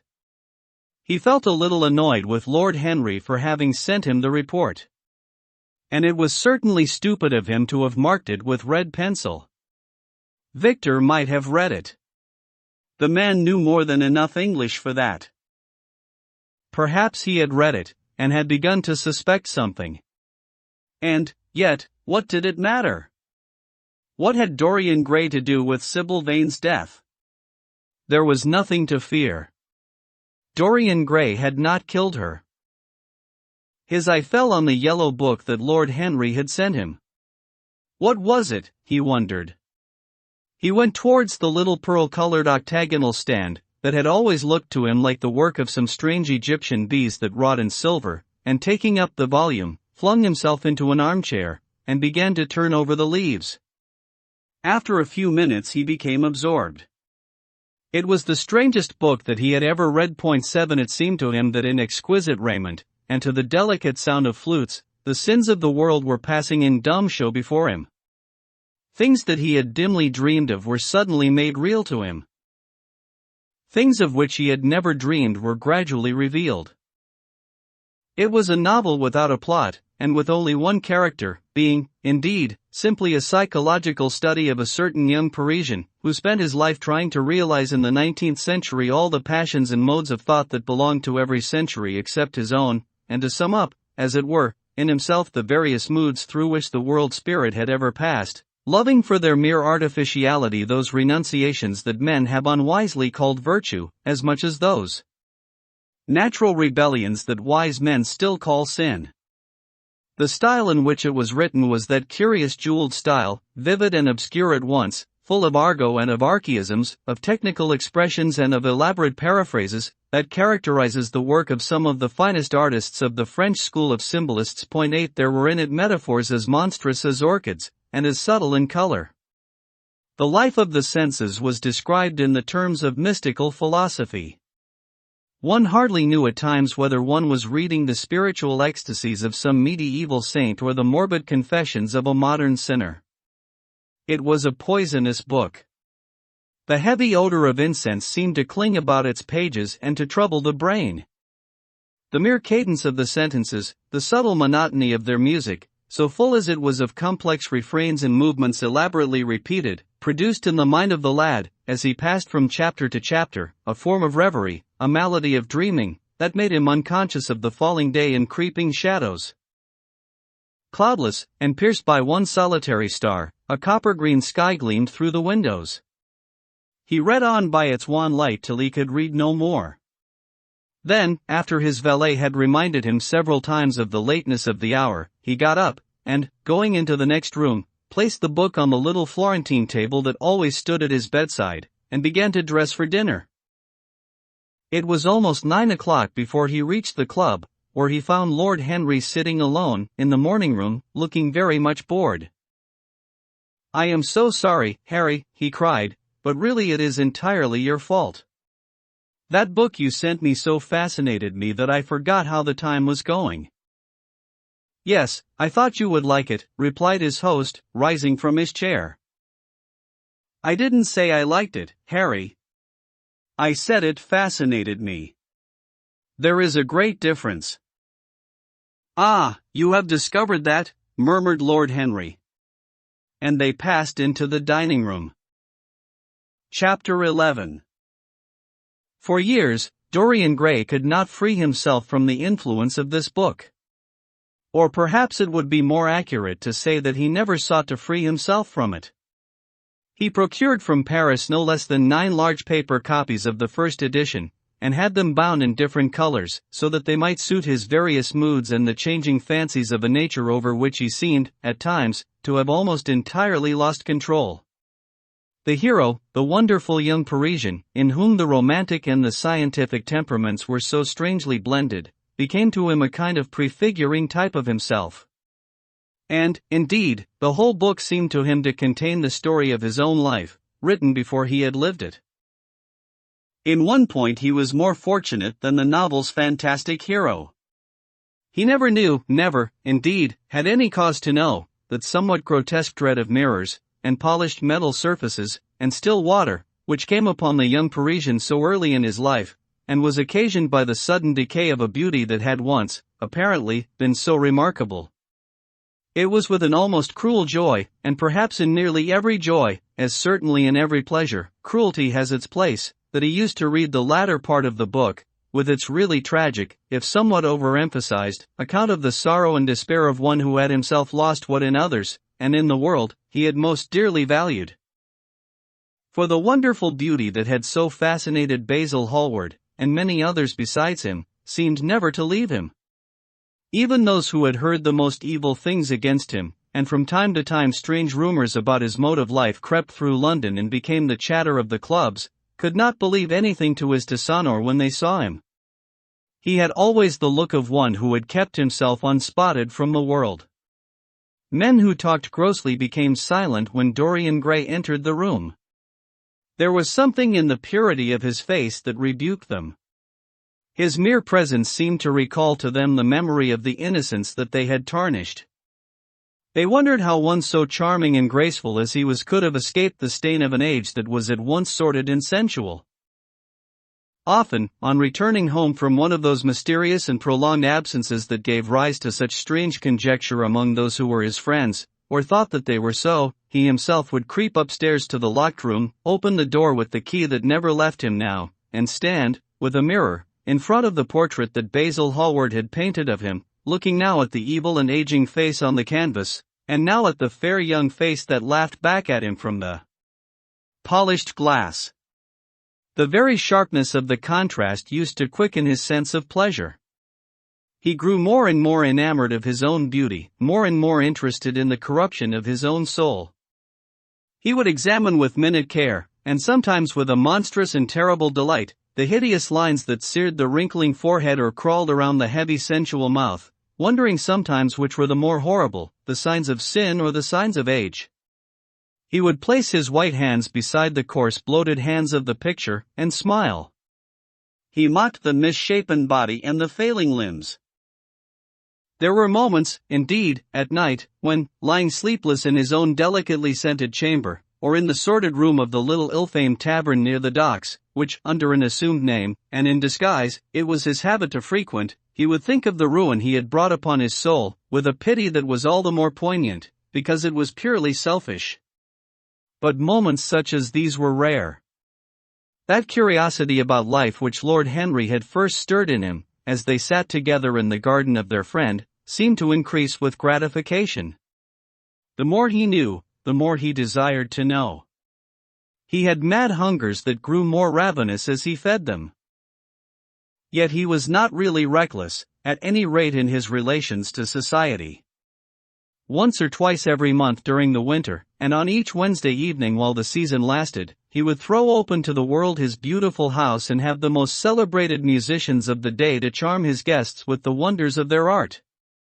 His little dinners, in the settling of which Lord Henry always assisted him, were noted as much for the careful selection and placing of those invited, as for the exquisite taste shown in the decoration of the table, with its subtle symphonic arrangements of exotic flowers, and embroidered cloths, and antique plate of gold and silver. Indeed, there were many, especially among the very young men, who saw, or fancied that they saw, in Dorian Gray, the true realization of a type of which they had often dreamed in Eton or Oxford days, a type that was to combine something of the real culture of the scholar with all the grace and distinction and perfect manner of a citizen of the world. To them he seemed to be of the company of those whom Dante describes as having sought to make themselves perfect by the worship of beauty. 1 Like Gautier, he was one for whom the visible world existed.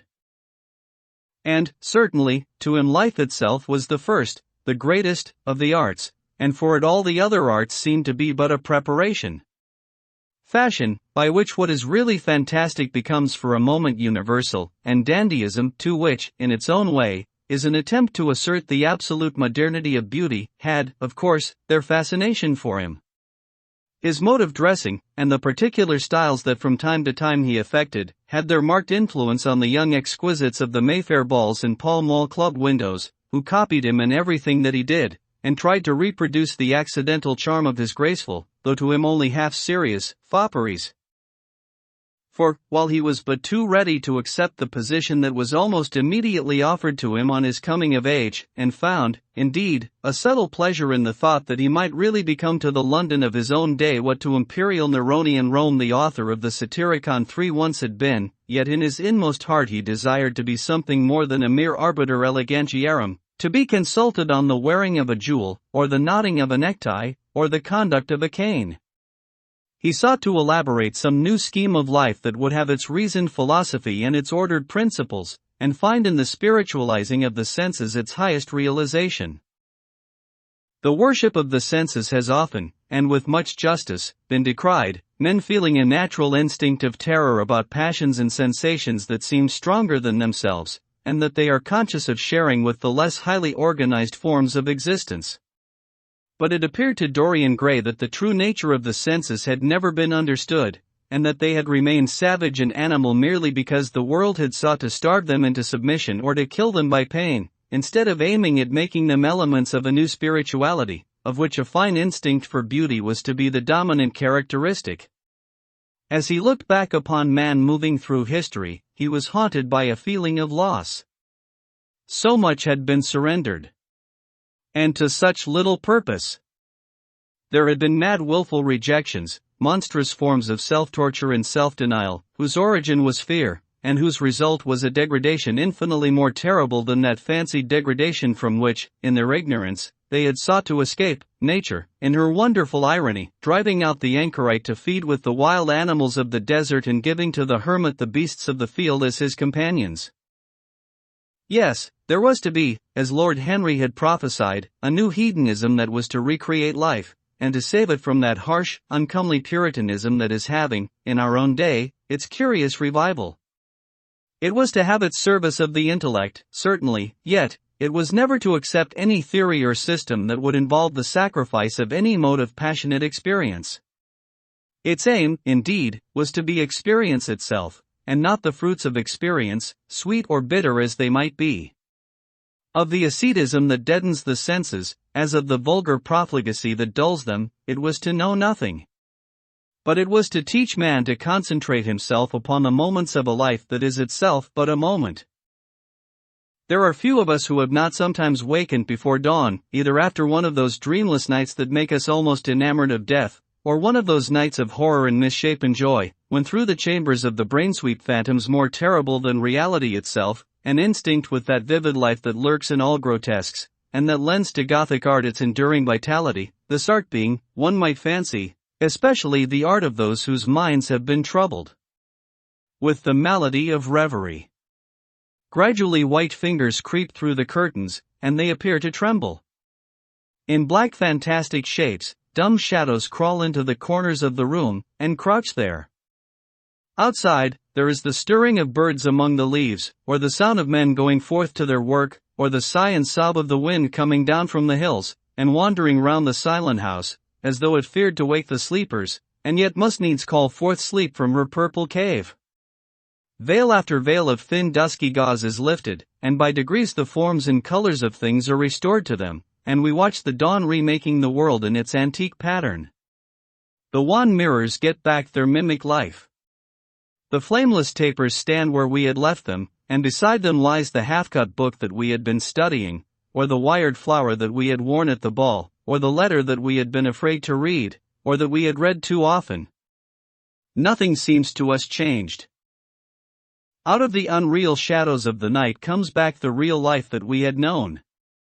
We have to resume it where we had left off, and there steals over us a terrible sense of the necessity for the continuance of energy in the same wearisome round of stereotyped habits, or a wild longing, it may be, that our eyelids might open some morning upon a world that had been refashioned anew in the darkness for our pleasure, a world in which things would have fresh shapes and colors, and be changed, or have other secrets, a world in which the past would have little or no place, or survive, at any rate, in no conscious form of obligation or regret, the remembrance even of joy having its bitterness, and the memories of pleasure their pain.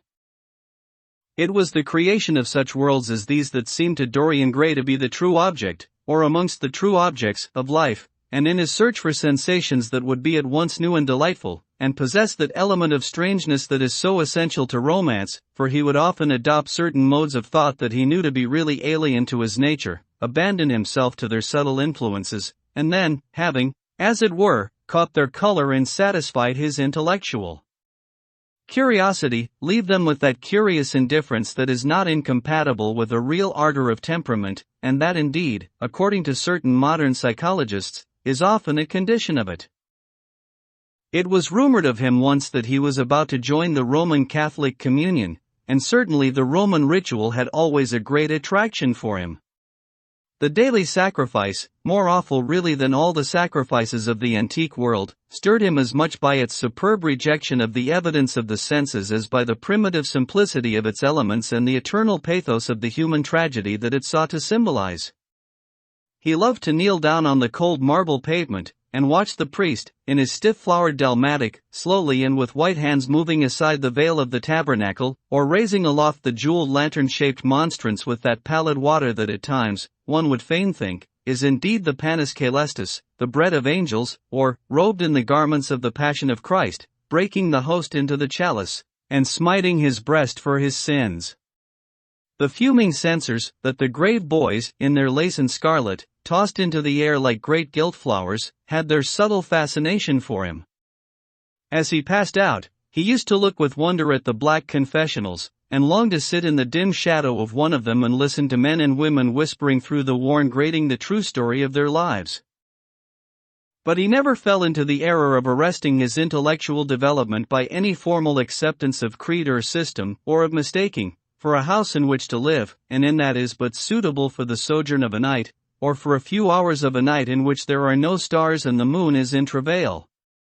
Mysticism, with its marvelous power of making common things strange to us, and the subtle antinomianism that always seems to accompany it, moved him for a season, and for a season he inclined to the materialistic doctrines of the Darwinismus movement in Germany, and found a curious pleasure in tracing the thoughts and passions of men to some pearly cell in the brain, or some white nerve in the body, delighting in the conception of the absolute dependence of the spirit on certain physical conditions, morbid or healthy, normal or diseased. Yet, as has been said of him before, no theory of life seemed to him to be of any importance compared with life itself. He felt keenly conscious of how barren all intellectual speculation is when separated from action and experiment. He knew that the senses, no less than the soul, have their spiritual mysteries to reveal. And so he would now study perfumes, and the secrets of their manufacture, distilling heavily scented oils, and burning odorous gums from the East. He saw that there was no mood of the mind that had not its counterpart in the sensuous life, and set himself to discover their true relations, wondering what there was in frankincense that made one mystical, and in ambergris that stirred one's passions, and in violets that woke the memory of dead romances, and in musk that troubled the brain, and in champak that stained the imagination, and seeking often to elaborate a real psychology of perfumes, and to estimate the several influences of sweet smelling roots, and scented pollen-laden flowers, of aromatic balms, and of dark and fragrant woods, of spikenard that sickens, of hovenia that makes men mad, and of aloes that are said to be able to expel melancholy from the soul. At another time he devoted himself entirely to music, and in a long latticed room, with a vermilion and gold ceiling and walls of olive green lacquer, he used to give curious concerts in which mad gypsies tore wild music from little zither, or grave yellow-shawled Tunisians plucked at the strange strings of monstrous lutes, while grinning Negroes beat monotonously upon copper drums, and, crouching upon scarlet mats, slim turbaned Indians blew through long pipes of reed or brass, and charmed, or feigned to charm, great hooded snakes and horrible horned adders.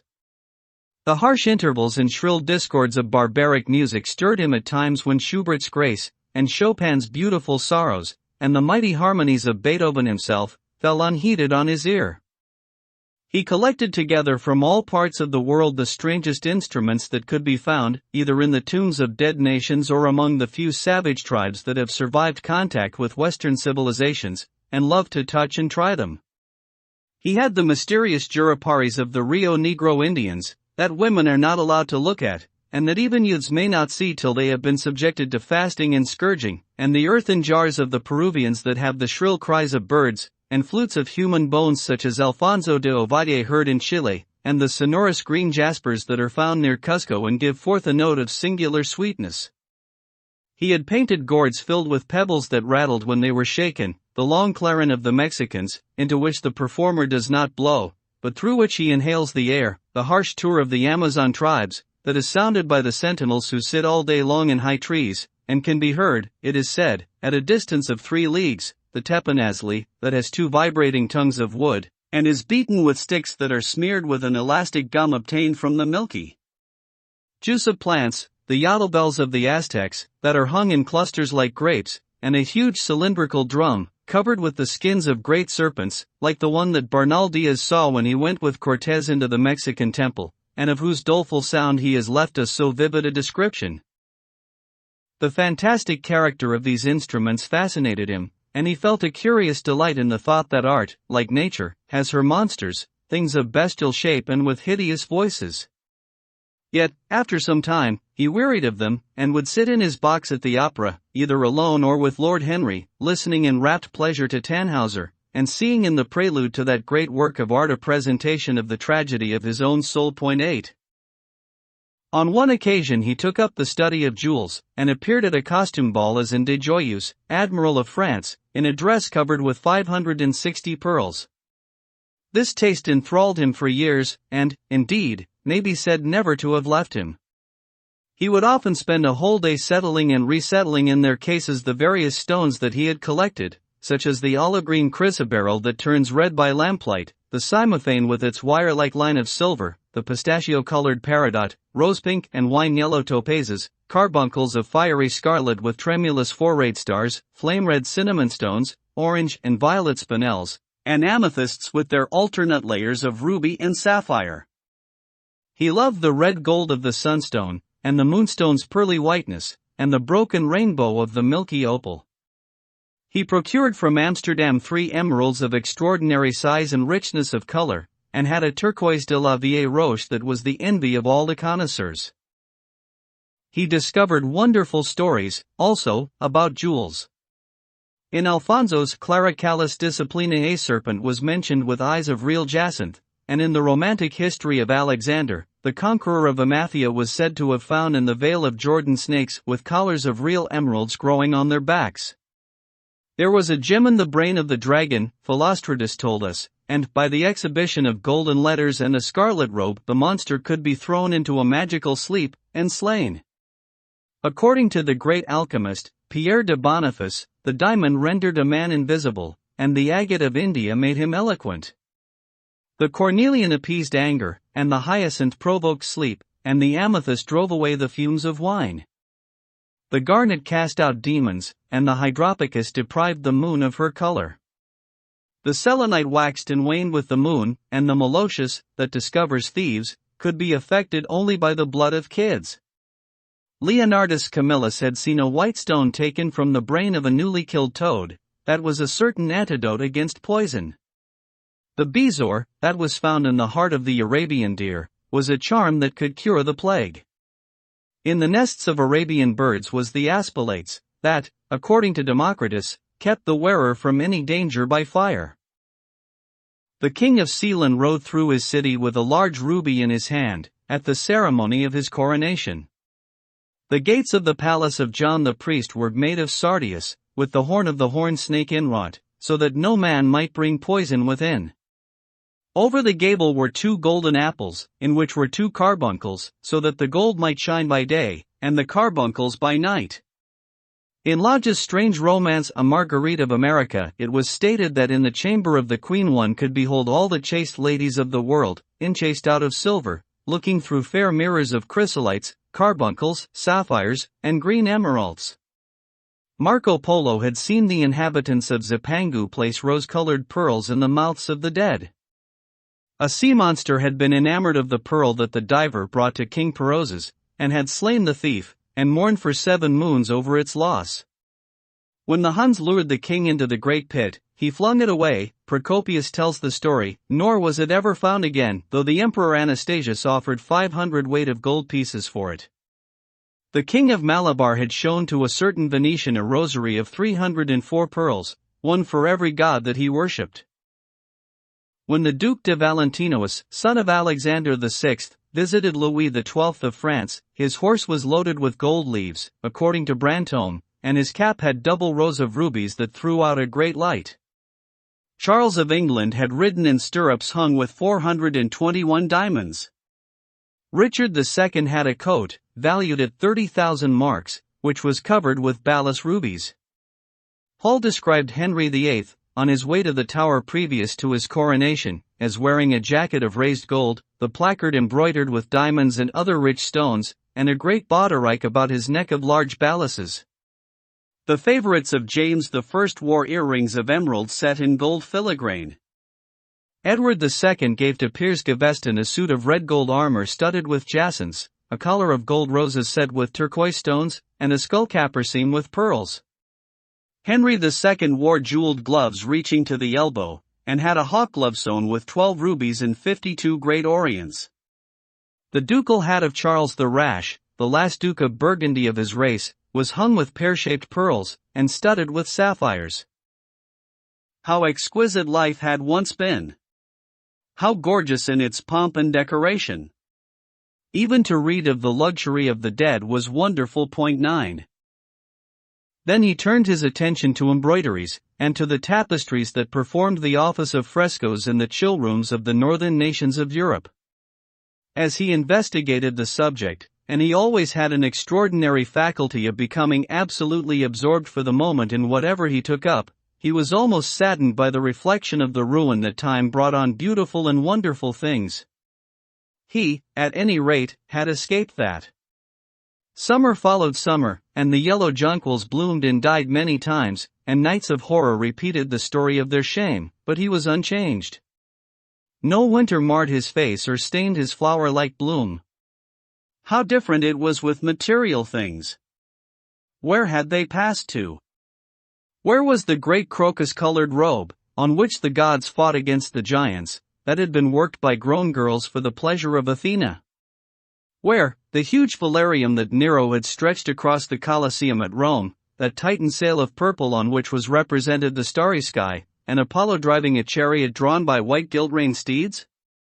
He longed to see the curious table napkins wrought for the priest of the sun, on which were displayed all the dainties and viands that could be wanted for a feast, the mortuary cloth of King Chilperic, with its 300 golden bees, the fantastic robes that excited the indignation of the Bishop of Pontus, and were figured with lions, panthers, bears, dogs, forests, rocks, hunters, all, in fact, that a painter can copy from nature, and the coat that Charles of Orleans once wore, on the sleeves of which were embroidered the verses of a song beginning Madame, je suis tout joyeux, the musical accompaniment of the words being wrought in gold thread, and each note, of square shape in those days, formed with 4 pearls. He read of the room that was prepared at the Palace of Reims for the use of Queen Joan of Burgundy, and was decorated with 1,321 parrots, made embroidery, and blazoned with the king's arms, and 561 butterflies, whose wings were similarly ornamented with the arms of the queen, the whole worked in gold. Catherine de Medicis had a mourning bed made for her of black velvet powdered with crescents and suns. Its curtains were of damask, with leafy wreaths and garlands, figured upon a gold and silver ground, and fringed along the edges with broideries of pearls, and it stood in a room hung with rows of the Queen's devices in cut black velvet upon cloth of silver. Louis XIV had gold-embroidered caryatids 15 feet high in his apartment. The state bed of Sobieski, King of Poland, was made of Smyrna gold brocade embroidered in turquoises with verses from the Quran. Its supports were of silver gilt, beautifully chased, and profusely set with enameled and jeweled medallions. It had been taken from the Turkish camp before Vienna, and the standard of Muhammad had stood beneath the tremulous gilt of its canopy. And so, for a whole year, he sought to accumulate the most exquisite specimens that he could find of textile and embroidered work, getting the dainty Delhi muslins, finely wrought with gold thread palmates, and stitched over with iridescent beetles' wings, the Dhaka gauzes, that from their transparency are known in the East as woven air, and running water, and evening dew, strange figured cloths from Java, elaborate yellow Chinese hangings, books bound in tawny satins or fair blue silks, and wrought with fleurs de lis, birds, and images, veils of laces worked in Hungary point, Sicilian brocades, and stiff Spanish velvets, Georgian work with its gilt coins, and Japanese fukusas with their green-toned golds and their marvelously plumaged birds. He had a special passion, also, for ecclesiastical vestments, as indeed he had for everything connected with the service of the church.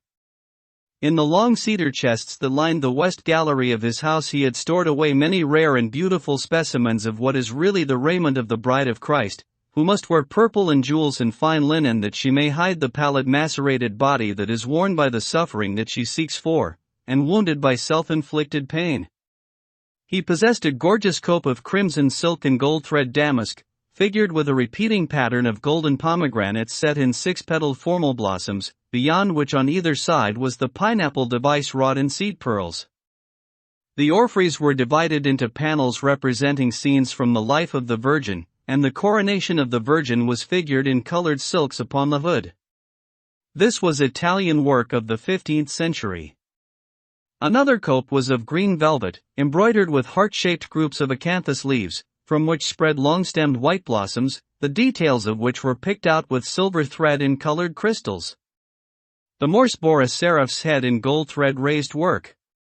The orphreys were woven in a diaper of red and gold silk, and were starred with medallions of many saints and martyrs, among whom was Saint Sebastian. He had chasubles, also, of amber-colored silk, and blue silk and gold brocade, and yellow silk damask and cloth of gold, figured with representations of the Passion and Crucifixion of Christ, and embroidered with lions and peacocks and other emblems, dalmatics of white satin and pink silk damask, decorated with tulips and dolphins and fleurs de lis, altar frontals of crimson velvet and blue linen, and many corporals, chalice veils, and sideria. In the mystic offices to which such things were put, there was something that quickened his imagination.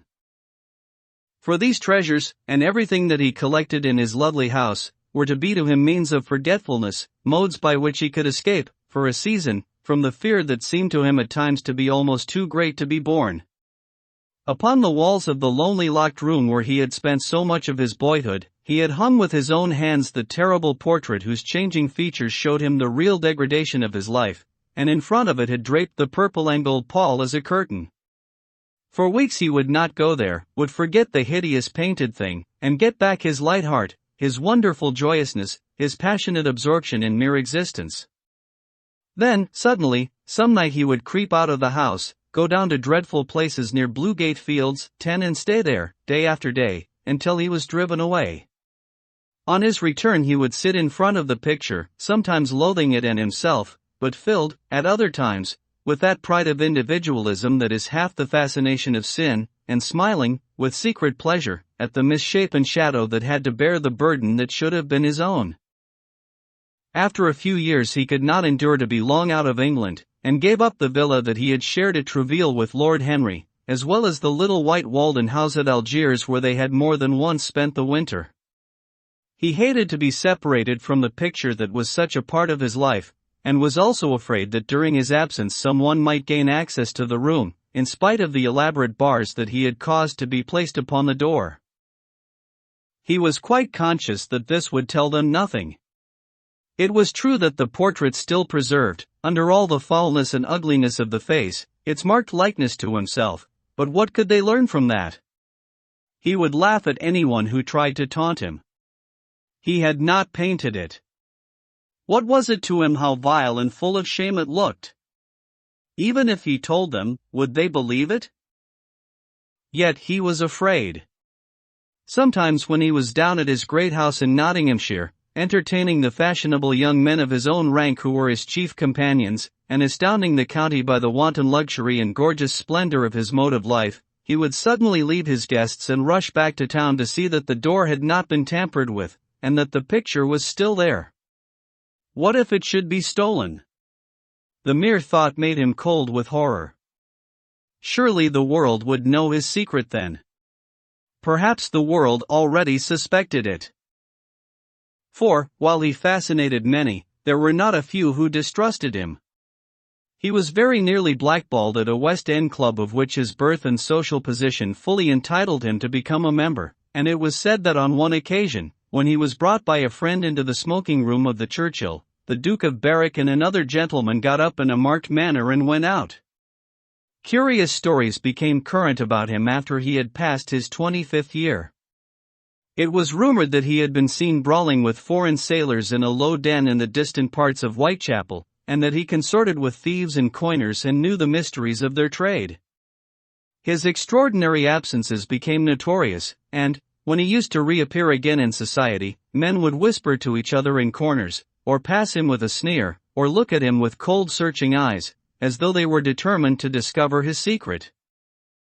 Of such insolences and attempted slights he, of course, took no notice, and in the opinion of most people his frank debonair manner, his charming boyish smile, and the infinite grace of that wonderful youth that seemed never to leave him, were in themselves a sufficient answer to the calumnies, for so they termed them, that were circulated about him.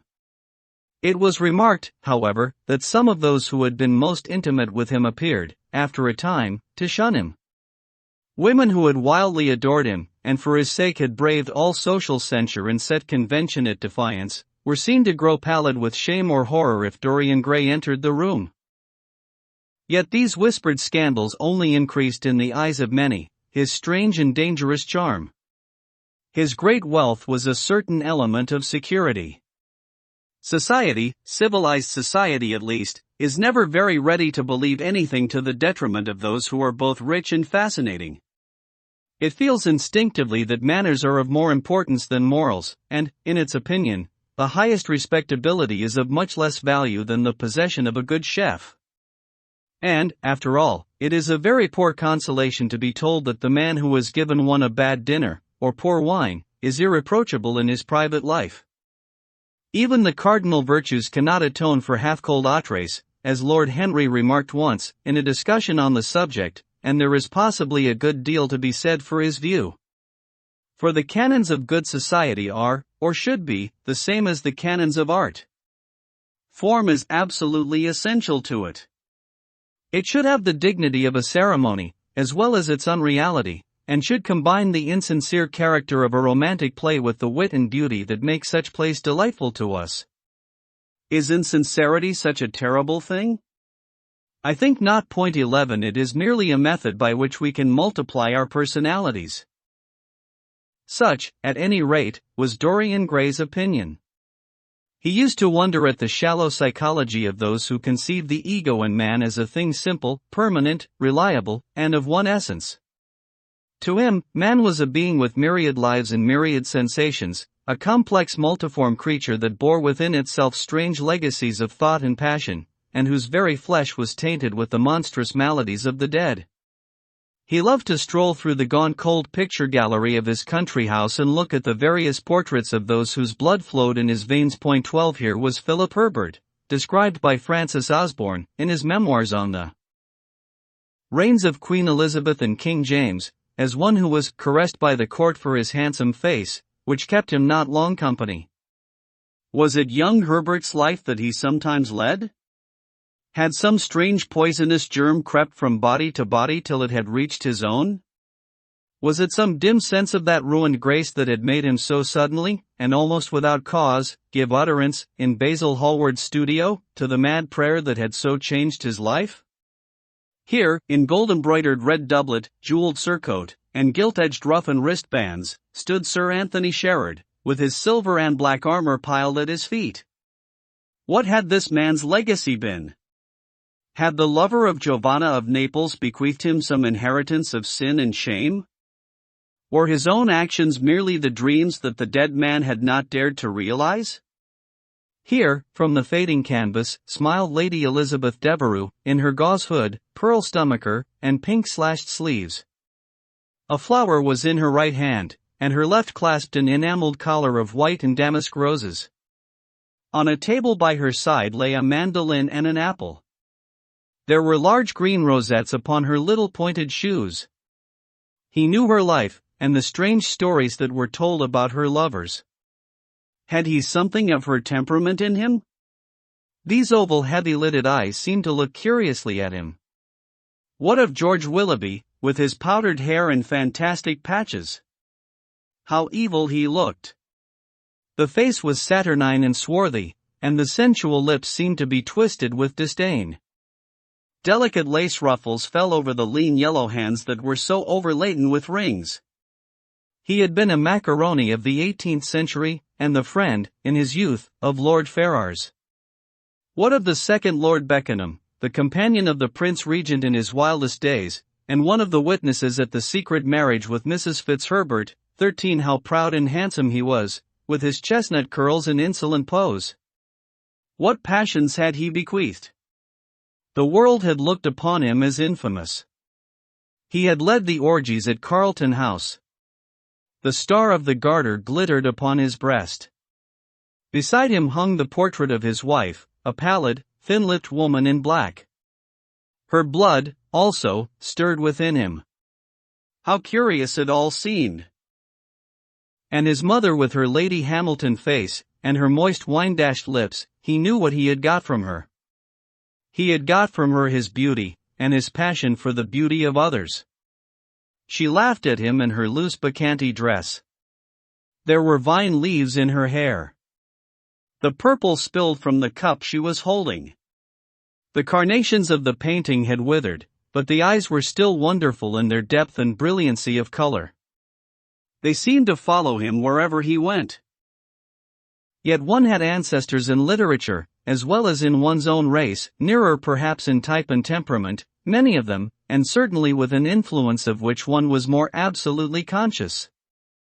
There were times when it appeared to Dorian Gray that the whole of history was merely the record of his own life, not as he had lived it in act and circumstance, but as his imagination had created it for him, as it had been in his brain and in his passions.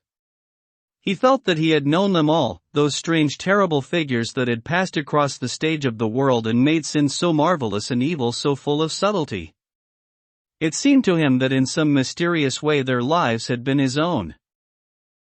The hero of the wonderful novel 14 that had so influenced his life had himself known this curious fancy. In the 7th chapter he tells how, crowned with laurel, lest lightning might strike him, he had sat, as Tiberius, in a garden at Capri, reading the shameful books of Elephantis, while dwarfs and peacocks strutted round him and the flute-player mocked the swinger of the censer, and, as Caligula, had caroused with the green-shirted jockeys in their stables, and supped in an ivory manger with a jewel-frontlet horse, and, as Domitian, 15 had wandered through a corridor lined with marble mirrors. Looking round with haggard eyes for the reflection of the dagger that was to end his days, and sick with that ennui, that terrible tedium vitae, that comes on those to whom life denies nothing, and had peered through a clear emerald at the red shambles of the circus, and then, in a litter of pearl and purple drawn by silver-shod mules, been carried through the street of pomegranates to a house of gold, and heard men cry on Nero Caesar as he passed by, and, as Elagabalus, had painted his face with colors, and plied the distaff among the women, and brought the moon from Carthage, and given her in mystic marriage to the sun. Over and over again Dorian used to read this fantastic chapter, and the 2 chapters immediately following, in which, as in some curious tapestries or cunningly wrought enamels, were pictured the awful and beautiful forms of those whom vice and blood and weariness had made monstrous or mad. Filippo, Duke of Milan, who slew his wife, and painted her lips with a scarlet poison that her lover might suck death from the dead thing he fondled. Pietro Barbi, the Venetian, known as Paul II, who sought in his vanity to assume the title of Formosus, and whose tiara, valued at 200,000 florins, was bought at the price of a terrible sin, John Maria Visconti, who used hounds to chase living men, and whose murdered body was covered with roses by a harlot who had loved him, the Borgia. On his white horse, with fratricide riding beside him, and his mantle stained with the blood of Perato, Pietro Riario, the young Cardinal Archbishop of Florence, child and minion of Sixtus IV, whose beauty was equalled only by his debauchery, and who received Leonora of Aragon in a pavilion of white and crimson silk, filled with nymphs and centaurs, and gilded a boy that he might serve at the feast as Ganymede or Hylas, Ezelin, whose melancholy could be cured only by the spectacle of death, and who had a passion for red blood, as other men have for red wine, the son of the fiend, as was reported, and one who had cheated his father at dice when gambling with him for his own soul, Giambattista Cibo, who in mockery took the name of innocent, and into whose torpid veins the blood of 3 lads was infused by a Jewish doctor, Sigismondo Malatesta, the lover of Isata, and the lord of Rimini, whose effigy was burned at Rome as the enemy of God and man, who strangled Polissena with a napkin, and gave poison to Ginevra d'Este in a cup of emerald, and in honor of a shameful passion built a pagan church for Christian worship, Charles VI, who had so wildly adored his brother's wife that a leper had warned him of the insanity that was coming on him, and who, when his brain had sickened and grown strange, could only be soothed by Saracen cards painted with the images of love and death and madness, and, in his trim jerkin and jeweled cap and acanthus-like curls, Griffinetto Baglioni, who slew a store with his bride, and Simonetto with his page, and whose comeliness was such that, as he lay dying in the yellow piazza of Perugia, those who had hated him could not choose but weep, and Atlanta, who had cursed him, blessed him. There was a horrible fascination in them all. He saw them at night, and they troubled his imagination in the day.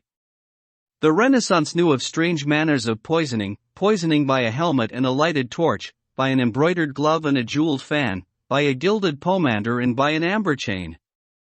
Dorian Gray had been poisoned by a book. 16 There were moments when he looked on evil simply as a mode through which he could realize his conception of the beautiful. Chapter 12. It was on the 9th of November, the eve of his own 38th birthday, one as he often remembered afterwards. He was walking home about 11 o'clock from Lord Henry's, where he had been dining, and was wrapped in heavy furs, as the night was cold and foggy. At the corner of Grosvenor Square and South Audley Street a man passed him in the mist, walking very fast, and with the collar of his grey ulster turned up. He had a bag in his hand. Dorian recognized him. It was Basil Hallward. A strange sense of fear, for which he could not account, came over him. He made no sign of recognition, and went on quickly, in the direction of his own house. But Hallward had seen him. Dorian heard him first stopping on the pavement and then hurrying after him. In a few moments his hand was on his arm. "Dorian! What an extraordinary piece of luck! I have been waiting for you in your library ever since 9 o'clock. Finally I took pity on your tired servant, and told him to go to bed, as he let me out. I am off to Paris by the midnight train, and I particularly wanted to see you before I left. I thought it was you, or rather your fur coat, as you passed me. But I wasn't quite sure. Didn't you recognize me? In this fog, my dear Basil? Why, I can't even recognize Grosvenor Square. I believe my house is somewhere about here, but I don't feel at all certain about it. I am sorry you are going away, as I have not seen you for ages. But I suppose you will be back soon? No, I am going to be out of England for 6 months. I intend to take a studio in Paris, and shut myself up till I have finished a great picture I have in my head. However, it wasn't about myself I wanted to talk. Here we are at your door. Let me come in for a moment. I have something to say to you. I shall be charmed. But won't you miss your train, said Dorian Gray, languidly, as he passed up the steps and opened the door with his latchkey. The lamplight struggled out through the fog, and Hallward looked at his watch. I have heaps of time, he answered. The train doesn't go till 12:15, and it is only just 11. In fact, I was on my way to the club to look for you when I met you. You see, I shan't have any delay about luggage, as I have sent on my heavy things. All I have with me is in this bag, and I can easily get to Victoria 2 in 20 minutes. Dorian looked at him and smiled. What a way for a fashionable painter to travel! A Gladstone bag, and an ulster. Come in, or the fog will get into the house. And mind you don't talk about anything serious. Nothing is serious nowadays. At least nothing should be. Hallward shook his head as he entered, and followed Dorian into the library. There was a bright wood fire blazing in the large open hearth. The lamps were lit, and an open Dutch silver spirit case stood, with some siphons of soda water and large cut-glass tumblers, on a little marquetry table. You see, your servant made me quite at home, Dorian. He gave me everything I wanted, including your best gold-tipped cigarettes. He is a most hospitable creature. I like him much better than the Frenchman you used to have. What has become of the Frenchman, by the by? Dorian shrugged his shoulders. I believe he married Lady Radley's maid, and has established her in Paris as an English dressmaker. Anglomania is very fashionable over there now, I hear. It seems silly of the French, doesn't it? But, do you know? He was not at all a bad servant. I never liked him, but I had nothing to complain about. One often imagines things that are quite absurd. He was really very devoted to me, and seemed quite sorry when he went away. Have another brandy and soda? Or would you like hock and seltzer? I always take hock and seltzer myself. There is sure to be some in the next room. Thanks, I won't have anything more, said the painter, taking his cap and coat off, and throwing them on the bag that he had placed in the corner.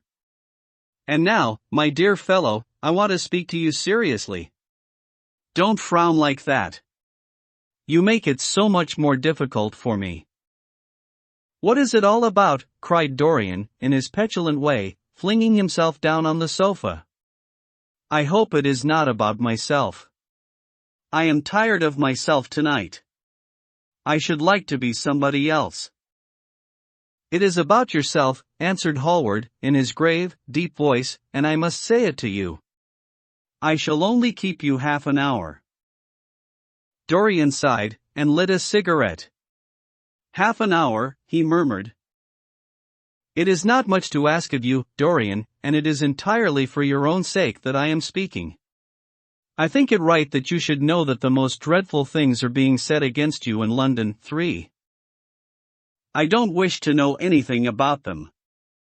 I love scandals about other people, but scandals about myself don't interest me. They have not got the charm of novelty. They must interest you, Dorian. Every gentleman is interested in his good name. You don't want people to talk of you as something vile and degraded. Of course you have your position, and your wealth, and all that kind of thing. But position and wealth are not everything. Mind you, I don't believe these rumors at all. At least, I can't believe them when I see you. Sin is a thing that writes itself across a man's face. It cannot be concealed. People talk sometimes of secret vices. There are no such things. If a wretched man has a vice, it shows itself in the lines of his mouth, the droop of his eyelids, the molding of his hands even. Somebody, I won't mention his name, but you know him, came to me last year to have his portrait done. I had never seen him before, and had never heard anything about him at the time, though I have heard a good deal since. He offered an extravagant price. I refused him. There was something in the shape of his fingers that I hated. For I know now that I was quite right in what I fancied about him. His life is dreadful. But you, Dorian, with your pure, bright, innocent face, and your marvelous untroubled youth, I can't believe anything against you. And yet I see you very seldom, and you never come down to the studio now, and when I am away from you, and I hear all these hideous things that people are whispering about you, I don't know what to say. Why is it, Dorian, that a man like the Duke of Berwick leaves the room of a club when you enter it? Why is it that so many gentlemen in London will neither go to your house nor invite you to theirs? You used to be a friend of Lord Staveley. I met him at dinner last week. Your name happened to come up in conversation, in connection with the miniatures you have lent to the exhibition at the Dudley. Staveley curled his lip, and said that you might have the most artistic tastes, but that you were a man whom no pure-minded girl should be allowed to know, and whom no chaste woman should sit in the same room with. I reminded him that I was a friend of yours, and asked him what he meant. He told me. He told me right out before everybody. It was horrible. Why is your friendship so fatal to young men? 5. There was that wretched boy in the Guards who committed suicide. You were his great friend. There was Sir Henry Ashton, who had to leave England, with a tarnished name. You and he were inseparable. What about Adrian Singleton, and his dreadful end? What about Lord Kent's only son, and his career? I met his father yesterday in St. James's Street. He seemed broken with shame and sorrow. What about the young Duke of Perth? What sort of life has he got now? What gentleman would associate with him? Stop, Basil. You are talking about things of which you know nothing, said Dorian Gray, biting his lip, and with a note of infinite contempt in his voice. You ask me why Berwick leaves a room when I enter it. It is because I know everything about his life, not because he knows anything about mine. With such blood as he has in his veins, how could his record be clean? You ask me about Henry Ashton and young Perth. Did I teach the one his vices, and the other his debauchery? If Kent's silly son takes his wife from the streets, what is that to me? If Adrian Singleton writes his friend's name across a bill, am I his keeper? 6. I know how people chatter in England. The middle classes air their moral prejudices over their gross dinner tables, and whisper about what they call the profligacies of their betters in order to try and pretend that they are in smart society, and on intimate terms with the people they slander. In this country it is enough for a man to have distinction and brains for every common tongue to wag against him. And what sort of lives do these people, who pose as being moral, lead themselves? My dear fellow, you forget that we are in the native land of the hypocrite. Dorian, cried Hallward, that is not the question. England is bad enough, I know, and English society is all wrong. That is the reason why I want you to be fine. You have not been fine. One has a right to judge of a man by the effect he has over his friends. Yours seem to lose all sense of honor, of goodness, of purity. You have filled them with a madness for pleasure. They have gone down into the depths. You led them there. Yes, you led them there, and yet you can smile, as you are smiling now. And there is worse behind. I know you and Harry are inseparable. Surely for that reason, if for none other, you should not have made his sister's name a byword. Take care, Basil. You go too far. I must speak, and you must listen. You shall listen. When you met Lady Gwendolen, not a breath of scandal had ever touched her. Is there a single decent woman in London now who would drive with her in the park? Why, even her children are not allowed to live with her. Then there are other stories that you have been seen creeping at dawn out of dreadful houses and slinking in disguise into the foulest dens in London. Are they true? Can they be true? When I first heard them, I laughed. I hear them now, and they make me shudder. What about your country house, and the life that is led there? 7. Dorian, you don't know what is said about you. I won't tell you that I don't want to preach to you. I remember Harry saying once that every man who turned himself into an amateur curate for the moment always began by saying that, and then proceeded to break his word. I do want to preach to you. I want you to lead such a life as will make the world respect you. I want you to have a clean name for a fair record. I want you to get rid of the dreadful people you associate with. Don't shrug your shoulders like that. Don't be so indifferent. You have a wonderful influence. Let it be for good, not for evil. They say that you corrupt everyone with whom you become intimate, and that it is quite sufficient for you to enter a house, for shame of some kind to follow after. I don't know whether it is so or not. How should I know? But it is said of you. I am told things that it seems impossible to doubt. Lord Gloucester was one of my greatest friends at Oxford. He showed me a letter that his wife had written to him when she was dying alone in her villa at Mentone. Your name was implicated in the most terrible confession I ever read. I told him that it was absurd, that I knew you thoroughly, and that you were incapable of anything of the kind. Know you? I wonder, do I know you? Before I could answer that, I should have to see your soul. To see my soul, muttered Dorian Gray, starting up from the sofa and turning almost white from fear. Yes, answered Hallward, gravely, and with deep-toned sorrow in his voice, to see your soul. But only God can do that. A bitter laugh of mockery broke from the lips of the younger man. You shall see it yourself, tonight, he cried, seizing a lamp from the table. Come, it is your own handiwork. Why shouldn't you look at it? You can tell the world all about it afterwards, if you choose. Nobody would believe you. If they did believe you, they would like me all the better for it. I know the age better than you do, though you will prate about it so tediously. Come, I tell you. You have chattered enough about corruption. Now you shall look on it face to face. There was the madness of pride in every word he uttered. He stamped his foot upon the ground in his boyish insolent manner. He felt a terrible joy at the thought that someone else was to share his secret, and that the man who had painted the portrait that was the origin of all his shame was to be burdened for the rest of his life with the hideous memory of what he had done.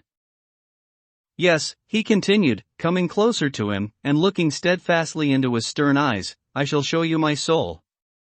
You shall see the thing that you fancy only God can see. Hallward started back.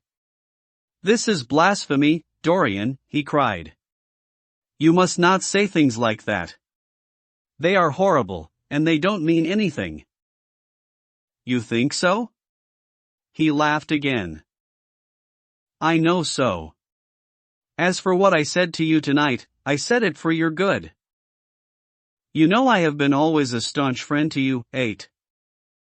A twisted flash of pain shot across the painter's face.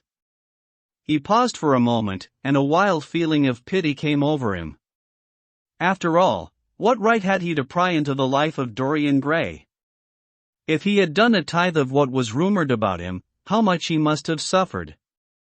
Then he straightened himself up, and walked over to the fireplace, and stood there, looking at the burning logs with their frost-like ashes and their throbbing cores of flame.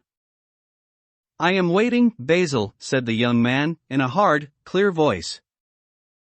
He turned round. What I have to say is this, he cried. You must give me some answer to these horrible charges that are made against you. If you tell me that they are absolutely untrue from beginning to end, I shall believe you. Deny them, Dorian, deny them. Can't you see what I am going through? My God! Don't tell me that you are bad, and corrupt, and shameful. 9. Dorian Gray smiled. There was a curl of contempt in his lips. Come upstairs, Basil, he said, quietly. I keep a diary of my life from day to day, and it never leaves the room in which it is written. I shall show it to you if you come with me. I shall come with you, Dorian, if you wish it. I see I have missed my train. That makes no matter. I can go tomorrow. But don't ask me to read anything tonight. All I want is a plain answer to my question. That shall be given to you upstairs. I could not give it here. You will not have to read long. Chapter 13. He passed out of the room, and began the ascent, Basil Hallward following close behind. They walked softly, as men do instinctively at night. The lamp cast fantastic shadows on the wall and staircase. A rising wind made some of the windows rattle. When they reached the top landing, Dorian set the lamp down on the floor, and taking out the key turned it in the lock. "You insist on knowing, Basil?" he asked, in a low voice. "Yes." "I am delighted," he answered, smiling. Then he added, somewhat harshly, "You are the one man in the world who is entitled to know everything about me. You have had more to do with my life than you think," and, taking up the lamp, he opened the door and went in. A cold current of air passed them, and the light shot up for a moment in a flame of murky orange. He shuddered. "Shut the door behind you," he whispered, as he placed the lamp on the table. Hallward glanced round him, with a puzzled expression. The room looked as if it had not been lived in for years. A faded Flemish tapestry, a curtained picture, an old Italian cassone, and an almost empty bookcase, that was all that it seemed to contain, besides a chair and a table. As Dorian Gray was lighting a half-burned candle that was standing on the mantelshelf, he saw that the whole place was covered with dust, and that the carpet was in holes. A mouse ran scuffling behind the wainscoting. There was a damp odor of mildew. "So you think that it is only God who sees the soul, Basil? Draw that curtain back, and you will see mine." The voice that spoke was cold and cruel. "You are mad, Dorian, or playing a part," muttered Hallward, frowning. "You won't? Then I must do it myself," said the young man, and he tore the curtain from its rod, and flung it on the ground. An exclamation of horror broke from the painter's lips as he saw in the dim light the hideous face on the canvas grinning at him. There was something in its expression that filled him with disgust and loathing. Good heavens! It was Dorian Gray's own face that he was looking at. The horror, whatever it was, had not yet entirely spoiled that marvelous beauty. There was still some gold in the thinning hair and some scarlet on the sensual mouth. The sodden eyes had kept something of the loveliness of their blue, the noble curves had not yet completely passed away from chiseled nostrils and from plastic throat. Yes, it was Dorian himself. But who had done it? He seemed to recognize his own brushwork, and the frame was his own design. The idea was monstrous, yet he felt afraid. He seized the lighted candle, and held it to the picture. In the left-hand corner was his own name, traced in long letters of bright vermilion. It was some foul parody, some infamous, ignoble satire. He had never done that. Still, it was his own picture. He knew it, and he felt as if his blood had changed in a moment from fire to sluggish ice. His own picture. What did it mean? Why had it altered? He turned, and looked at Dorian Gray with the eyes of a sick man. His mouth twitched, and his parched tongue seemed unable to articulate. He passed his hand across his forehead. It was dank with clammy sweat.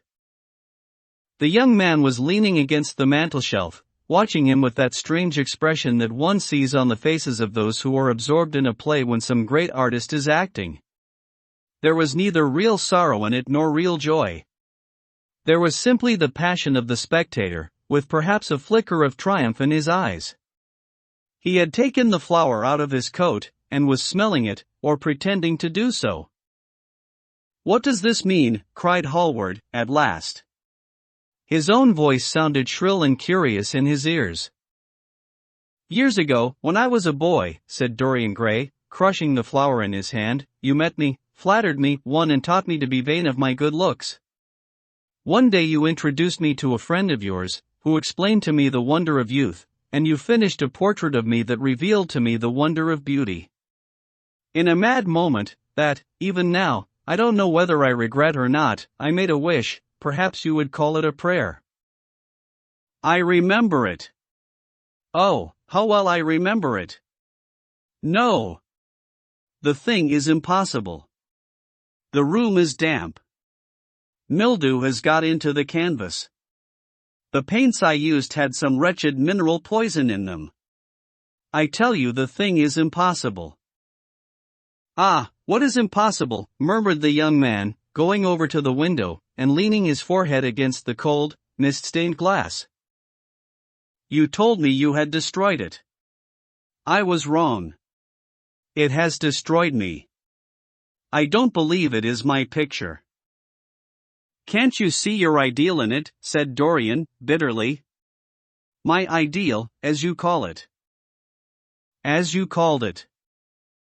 There was nothing evil in it, nothing shameful. You were to me such an ideal as I shall never meet again. This is the face of a satyr, too. It is the face of my soul. Christ! What a thing I must have worshipped! It has the eyes of a devil. Each of us has heaven and hell in him, Basil, cried Dorian, with a wild gesture of despair. Hallward turned again to the portrait, and gazed at it. My God! If it is true, he exclaimed, and this is what you have done with your life, why, you must be worse even than those who talk against you fancy you to be. He held the light up again to the canvas, and examined it. The surface seemed to be quite undisturbed, and as he had left it. It was from within, apparently, that the foulness and horror had come. Through some strange quickening of inner life the leprosies of sin were slowly eating the thing away. The rotting of a corpse in a watery grave was not so fearful. His hand shook, and the candle fell from its socket on the floor, and lay there spluttering. He placed his foot on it and put it out. Then he flung himself into the rickety chair that was standing by the table and buried his face in his hands. Good God, Dorian, what a lesson! What an awful lesson! There was no answer, but he could hear the young man sobbing at the window. Pray, Dorian, pray, he murmured. What is it that one was taught to say in one's boyhood? Lead us not into temptation. Forgive us our sins. Wash away our iniquities, let us say that together. The prayer of your pride has been answered. The prayer of your repentance will be answered also. I worshipped you too much. I am punished for it. You worshipped yourself too much. We are both punished. Dorian Gray turned slowly around, and looked at him with tear-dimmed eyes. It is too late, Basil, he faltered. It is never too late, Dorian. Let us kneel down and try if we cannot remember a prayer. Isn't there a verse somewhere, though your sins be as scarlet, yet I will make them as white as snow? Those words mean nothing to me now. Hush! Don't say that. You have done enough evil in your life. My God! Don't you see that accursed thing leering at us? Dorian Gray glanced at the picture, and suddenly an uncontrollable feeling of hatred for Basil Hallward came over him, as though it had been suggested to him by the image on the canvas, whispered into his ear by those grinning lips. The mad passions of a hunted animal stirred within him, and he loathed the man who was seated at the table, more than in his whole life he had ever loathed anything. He glanced wildly around. Something glimmered on the top of the painted chest that faced him. His eye fell on it. He knew what it was. It was a knife that he had brought up, some days before, to cut a piece of cord, and had forgotten to take away with him. He moved slowly towards it, passing Hallward as he did so. As soon as he got behind him, he seized it, and turned round. Hallward stirred in his chair as if he was going to rise. He rushed at him, and dug the knife into the great vein that is behind the ear, crushing the man's head down on the table, and stabbing again and again.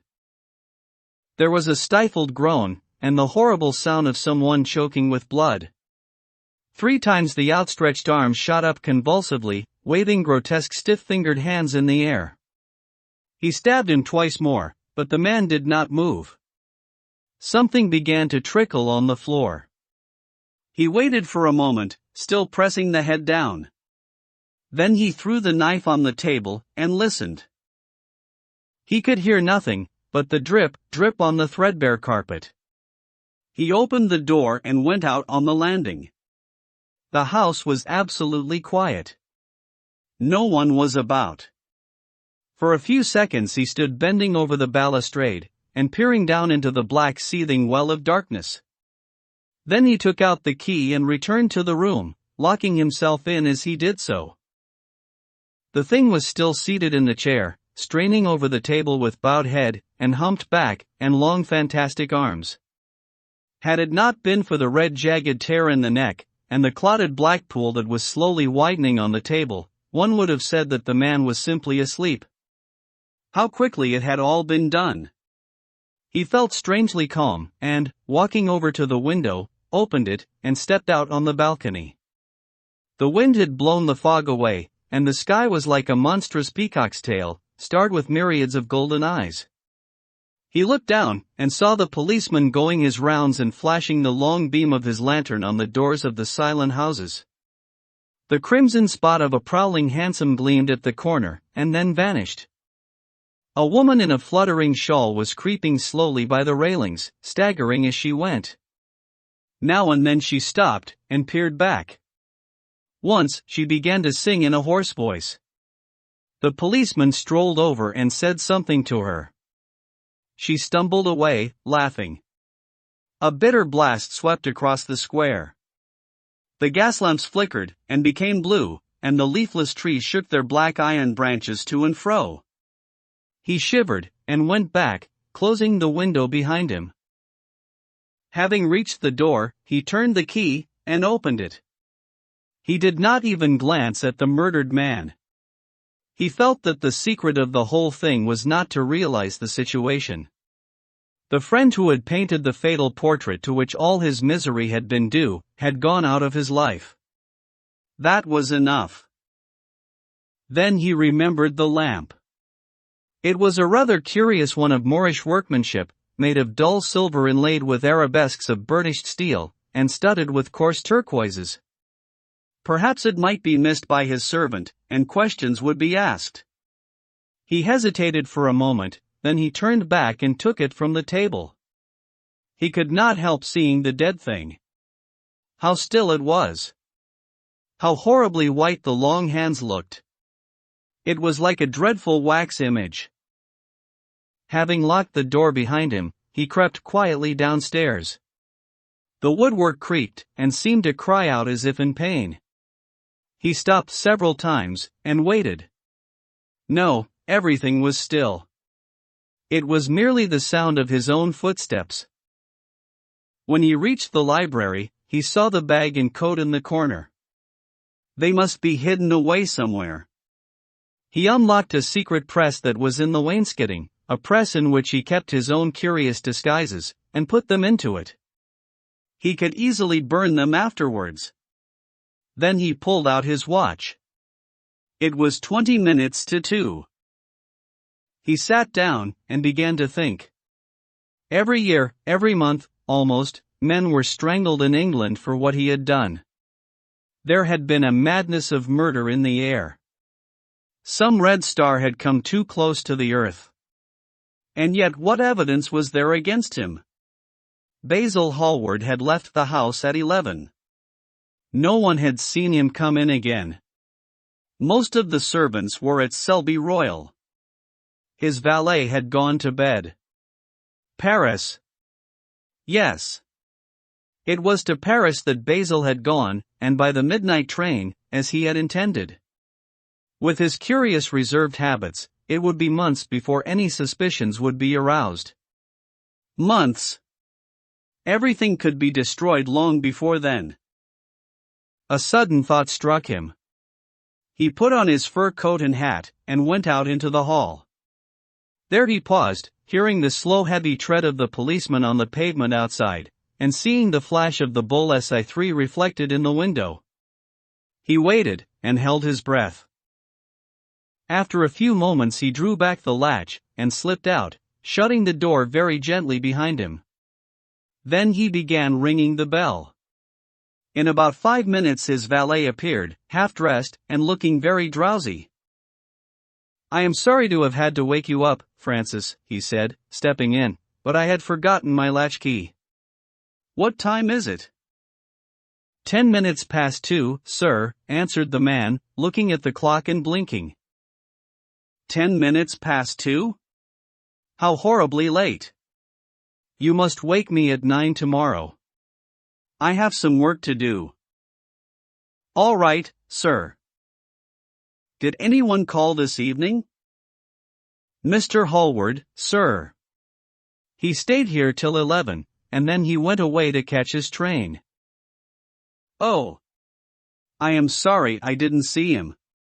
Did he leave any message?" "No, sir, except that he would write to you from Paris, if he did not find you at the club." "That will do, Francis. Don't forget to call me at 9 tomorrow." "No, sir." The man shambled down the passage in his slippers. Dorian Gray threw his hat and coat upon the table, and passed into the library.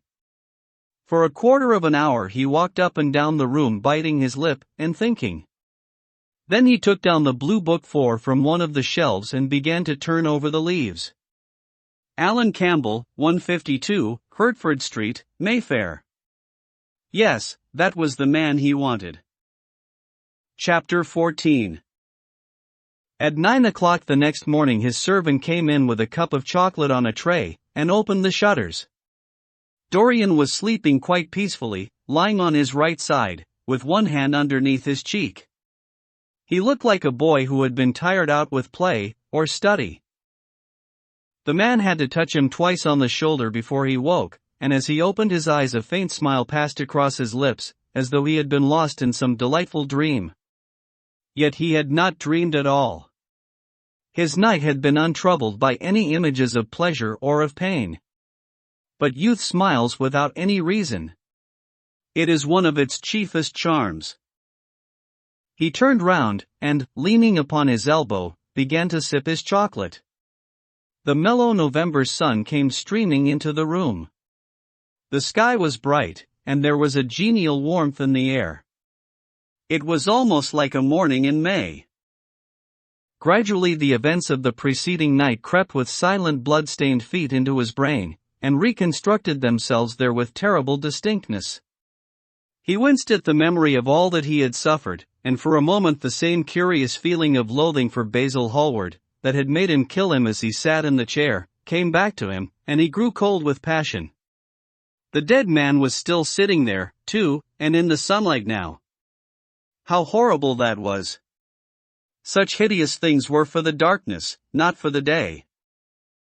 He felt that if he brooded on what he had gone through he would sicken or grow mad.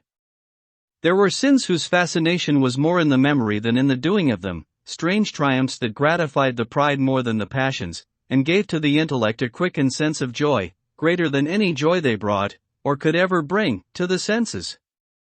But this was not one of them. It was a thing to be driven out of the mind, to be drugged with poppies, to be strangled lest it might strangle one itself. When the half-hour struck, he passed his hand across his forehead, and then got up hastily, and dressed himself with even more than his usual care, giving a good deal of attention to the choice of his necktie and scarf-pin, and changing his rings more than once. He spent a long time also over breakfast, tasting the various dishes, talking to his valet about some new liveries that he was thinking of getting made for the servants at Selby, and going through his correspondence. At some of the letters he smiled. 3 of them bored him. One he read several times over, and then tore up with a slight look of annoyance in his face. That awful thing, a woman's memory, as Lord Henry had once said. After he had drunk his cup of black coffee, he wiped his lips slowly with a napkin, motioned to his servant to wait, and going over to the table sat down and wrote 2 letters. One he put in his pocket, the other he handed to the valet. Take this round to 152, Hertford Street, Francis, and if Mr. Campbell is out of town, get his address. As soon as he was alone, he lit a cigarette, and began sketching upon a piece of paper, drawing first flowers, and bits of architecture, and then human faces. Suddenly he remarked that every face that he drew seemed to have a fantastic likeness to Basil Hallward. When he frowned, and, getting up, went over to the bookcase and took out a volume at hazard. He was determined that he would not think about what had happened until it became absolutely necessary that he should do so. When he had stretched himself on the sofa, he looked at the title page of the book. It was Gautier's Moet Cames, Charpentier's Japanese paper edition, with the Jacquemart etching. The binding was of citrine green leather, with a design of gilt trellis work and dotted pomegranates. It had been given to him by Adrian Singleton. As he turned over the pages his eye fell on the poem about the hand of Lacenaire, the cold yellow hand du supplice encore mal lavé, with its downy red hairs and its doigts de faune. He glanced at his own white taper fingers, shuddering slightly in spite of himself, and passed on, till he came to those lovely stanzas upon Venice, 2. Sur un gamme chromatique, la scène de pearls ruisselant. La vie news de l'Adriatique. Sort de l'eau sun cor rosité blanc. Les dômes, sur l'azur des ondes suivant la phrase au pur contour. S'enflant comme de gorges rondes que s'élèvent un super d'amour. L'esquif abordi timi depos, jetant son amaro pilaire. Devant un façade rose. Sur le marbre d'un escalier. How exquisite they were! As one read them, one seemed to be floating down the green waterways of the pink and pearl city, seated in a black gondola with silver prow and trailing curtains. The mere lines looked to him like those straight lines of turquoise blue that follow one as one pushes out to the Lido. The sudden flashes of color reminded him of the gleam of the opal and iris-throated birds that flutter round the tall honeycombed campanile, or stalk, with such stately grace, through the dim, dust-stained arcades. Leaning back with half-closed eyes, he kept saying over and over to himself, Devant un effaciate rose. Sur le marbre d'un escalier. The whole of Venice was in those two lines. He remembered the autumn that he had passed there, and a wonderful love that had stirred him to mad, delightful follies. There was romance in every place. But Venice, like Oxford, had kept the background for romance, and, to the true romantic, background was everything, or almost everything. Basil had been with him part of the time, and had gone wild over Tintoret. Poor Basil! What a horrible way for a man to die! He sighed, and took up the volume again, and tried to forget. He read of the swallows that fly in and out of the little cafe at Smyrna where the Hajis sit counting their amber beads and the turban merchants smoke their long tasseled pipes and talk gravely to each other. He read of the obelisk in the Place de la Concorde that weeps tears of granite in its lonely sunless exile, and longs to be back by the hot lotus-covered Nile, where there are sphinxes, and rose-red ibises, and white vultures with gilded claws, and crocodiles, with small beryl eyes, that crawl over the green steaming mud. He began to brood over those verses which, drawing music from kiss-stained marble, tell of that curious statue that Gautier compares to a contralto voice, the Monstre Charmant 3 that couches in the porphyry room of the Louvre. But after a time the book fell from his hand. He grew nervous, and a horrible fit of terror came over him. What if Alan Campbell should be out of England? Days would elapse before he would come back. Perhaps he might refuse to come. What could he do then? Every moment was of vital importance. They had been great friends once, 5 years before, almost inseparable, indeed. Then the intimacy had come suddenly to an end. When they met in society now, it was only Dorian Gray who smiled. Alan Campbell never did. He was an extremely clever young man, though he had no real appreciation of the visible arts, and whatever little sense of the beauty of poetry he possessed he had gained entirely from Dorian. His dominant intellectual passion was for science. At Cambridge he had spent a great deal of his time working in the laboratory, and had taken a good class in the natural science tripos 4 of his year. Indeed, he was still devoted to the study of chemistry, and had a laboratory of his own, in which he used to shut himself up all day long, greatly to the annoyance of his mother, who had set her heart on his standing for Parliament and had a vague idea that a chemist was a person who made up prescriptions. He was an excellent musician, however, as well, and played both the violin and the piano better than most amateurs. In fact, it was music that had first brought him and Dorian Gray together, music and that indefinable attraction that Dorian seemed to be able to exercise whenever he wished, and indeed exercised often without being conscious of it. They had met at Lady Berkshire's the night that Rubinstein 5 played there, and after that used to be always seen together at the opera, and wherever good music was going on. For 18 months their intimacy lasted. Campbell was always either at Selby Royal or in Grosvenor Square. To him, as to many others, Dorian Gray was the type of everything that is wonderful and fascinating in life. Whether or not a quarrel had taken place between them no one ever knew. But suddenly people remarked that they scarcely spoke when they met, and that Campbell seemed always to go away early from any party at which Dorian Gray was present. He had changed, too, was strangely melancholy at times, appeared almost to dislike hearing music, and would never himself play, giving as his excuse, when he was called upon, that he was so absorbed in science that he had no time left in which to practice. And this was certainly true.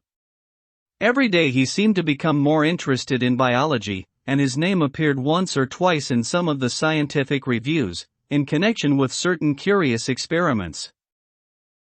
This was the man Dorian Gray was waiting for. Every second he kept glancing at the clock. As the minutes went by he became horribly agitated.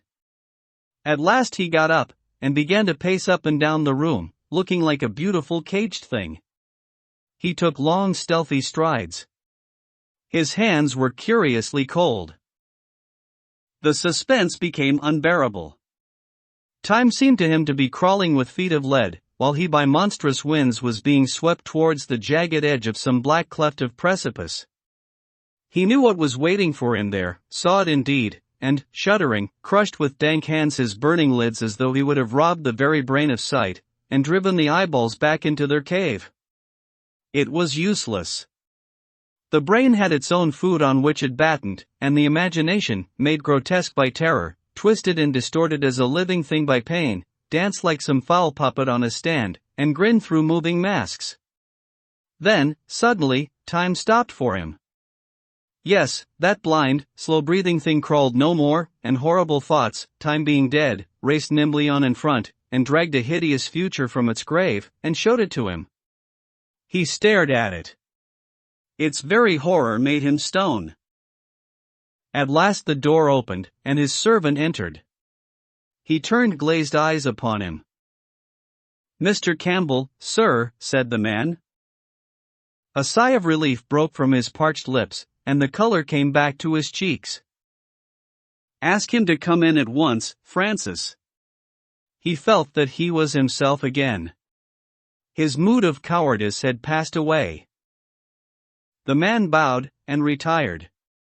In a few moments Alan Campbell walked in, looking very stern and rather pale, his pallor being intensified by his coal-black hair and dark eyebrows.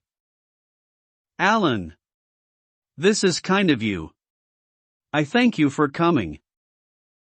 I had intended never to enter your house again, Gray. But you said it was a matter of life and death." His voice was hard and cold. He spoke with slow deliberation. There was a look of contempt in the steady searching gaze that he turned on Dorian. He kept his hands in the pockets of his astrakhan coat, and seemed not to have noticed the gesture with which he had been greeted. "Yes, it is a matter of life and death, Alan, and to more than one person. Sit down." Campbell took a chair by the table, and Dorian sat opposite to him. The two men's eyes met. In Dorian's there was infinite pity. He knew that what he was going to do was dreadful. After a strained moment of silence, he leaned across and said, very quietly, but watching the effects of each word upon the face of him he had sent for, "Alan, in a locked room at the top of this house, a room to which nobody but myself has access, a dead man is seated at a table. He has been dead 10 hours now. Don't stir, and don't look at me like that. Who the man is, why he died, how he died, are matters that do not concern you. What you have to do is this. Stop, Gray. I don't want to know anything further. Whether what you have told me is true or not true, doesn't concern me. I entirely decline to be mixed up in your life. Keep your horrible secrets to yourself. They don't interest me anymore. Alan, they will have to interest you. This one will have to interest you. I am awfully sorry for you, Alan. But I can't help myself. You are the one man who is able to save me. I am forced to bring you into the matter. I have no option. Alan, you are scientific. You know about chemistry, and things of that kind. You have made experiments. What you have got to do is to destroy the thing that is upstairs, to destroy it so that not a vestige of it will be left. Nobody saw this person come into the house. Indeed, at the present moment he is supposed to be in Paris. He will not be missed for months. When he is missed, there must be no trace of him found here. You, Alan, you must change him, and everything that belongs to him, into a handful of ashes that I may scatter in the air. You are mad, Dorian. Ah! I was waiting for you to call me Dorian. You are mad, I tell you, mad to imagine that I would raise a finger to help you, mad to make this monstrous confession. I will have nothing to do with this matter, whatever it is. Do you think I am going to peril my reputation for you? What is it to me what devil's work you are up to? It was suicide, Alan. I am glad of that. But who drove into it? You, I should fancy. Do you still refuse to do this for me? Of course I refuse. I will have absolutely nothing to do with it. I don't care what shame comes on you. You deserve it all. I should not be sorry to see you disgraced, publicly disgraced. How dare you ask me, of all men in the world, to mix myself up in this horror? I should have thought you knew more about people's characters. Your friend Lord Henry Wotton can't have taught you much about psychology, whatever else he has taught you. Nothing will induce me to stir a step to help you. You have come to the wrong man. Go to some of your friends. Don't come to me.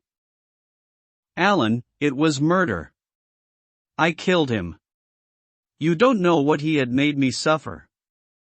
Whatever my life is, he had more to do with the making or the marring of it than poor Harry has had. He may not have intended it, the result was the same. Murder. Good God, Dorian, is that what you have come to? I shall not inform upon you. It is not my business. Besides, without my stirring in the matter, you are certain to be arrested. Nobody ever commits a crime without doing something stupid. But I will have nothing to do with it. You must have something to do with it. Wait a moment, listen to me. Only listen, Alan. All I ask of you is to perform a certain scientific experiment. You go to hospitals and deadhouses, and the horrors that you do there don't affect you. If in some hideous dissecting room or fetid laboratory you found this man lying on a leaden table with red gutters scooped out in it for the blood to flow through, you would simply look upon him as an admirable subject. You would not turn a hair. You would not believe that you were doing anything wrong. On the contrary, you would probably feel that you were benefiting the human race, or increasing the sum of knowledge in the world, or gratifying intellectual curiosity, or something of that kind. What I want you to do is merely what you have often done before. Indeed, to destroy a body must be far less horrible than what you are accustomed to work at. And, remember, it is the only piece of evidence against me. If it is discovered, I am lost, and it is sure to be discovered unless you help me. I have no desire to help you. You forget that. I am simply indifferent to the whole thing. It has nothing to do with me. Alan, I entreat you. Think of the position I am in. Just before you came I almost fainted with terror. You may know terror yourself someday. No. Don't think of that. Look at the matter purely from the scientific point of view. You don't inquire where the dead things on which you experiment come from. Don't inquire now. I have told you too much as it is. But I beg of you to do this. We were friends once, Alan. Don't speak about those days, Dorian, they are dead. The dead linger sometimes. The man upstairs will not go away. He is sitting at the table with bowed head and outstretched arms. Alan! Alan! If you don't come to my assistance I am ruined. Why, they will hang me, Alan. Don't you understand? They will hang me for what I have done. There is no good in prolonging this scene. I absolutely refuse to do anything in the matter. It is insane of you to ask me. You refuse? Yes. I entreat you, Alan. It is useless. The same look of pity came into Dorian Gray's eyes. Then he stretched out his hand, took a piece of paper, and wrote something on it. He read it over twice, folded it carefully, and pushed it across the table. Having done this, he got up, and went over to the window. Campbell looked at him in surprise, and then took up the paper, and opened it. As he read it, his face became ghastly pale, and he fell back in his chair. A horrible sense of sickness came over him. He felt as if his heart was beating itself to death in some empty hollow. After 2 or 3 minutes of terrible silence, Dorian turned round, and came and stood behind him, putting his hand upon his shoulder. I am so sorry for you, Alan, he murmured, but you leave me no alternative. I have a letter written already. Here it is. You see the address. If you don't help me, I must send it. If you don't help me, I will send it. You know what the result will be. But you are going to help me. It is impossible for you to refuse now. I tried to spare you. You will do me the justice to admit that. You were stern, harsh, offensive. You treated me as no man has ever dared to treat me, no living man, at any rate. I bore it all. Now it is for me to dictate terms, him. Campbell buried his face in his hands, and a shudder passed through. Yes, it is my turn to dictate terms, Alan. You know what they are. The thing is quite simple. Come, don't work yourself into this fever. The thing has to be done. Face it, and do it. A groan broke from Campbell's lips, and he shivered all over.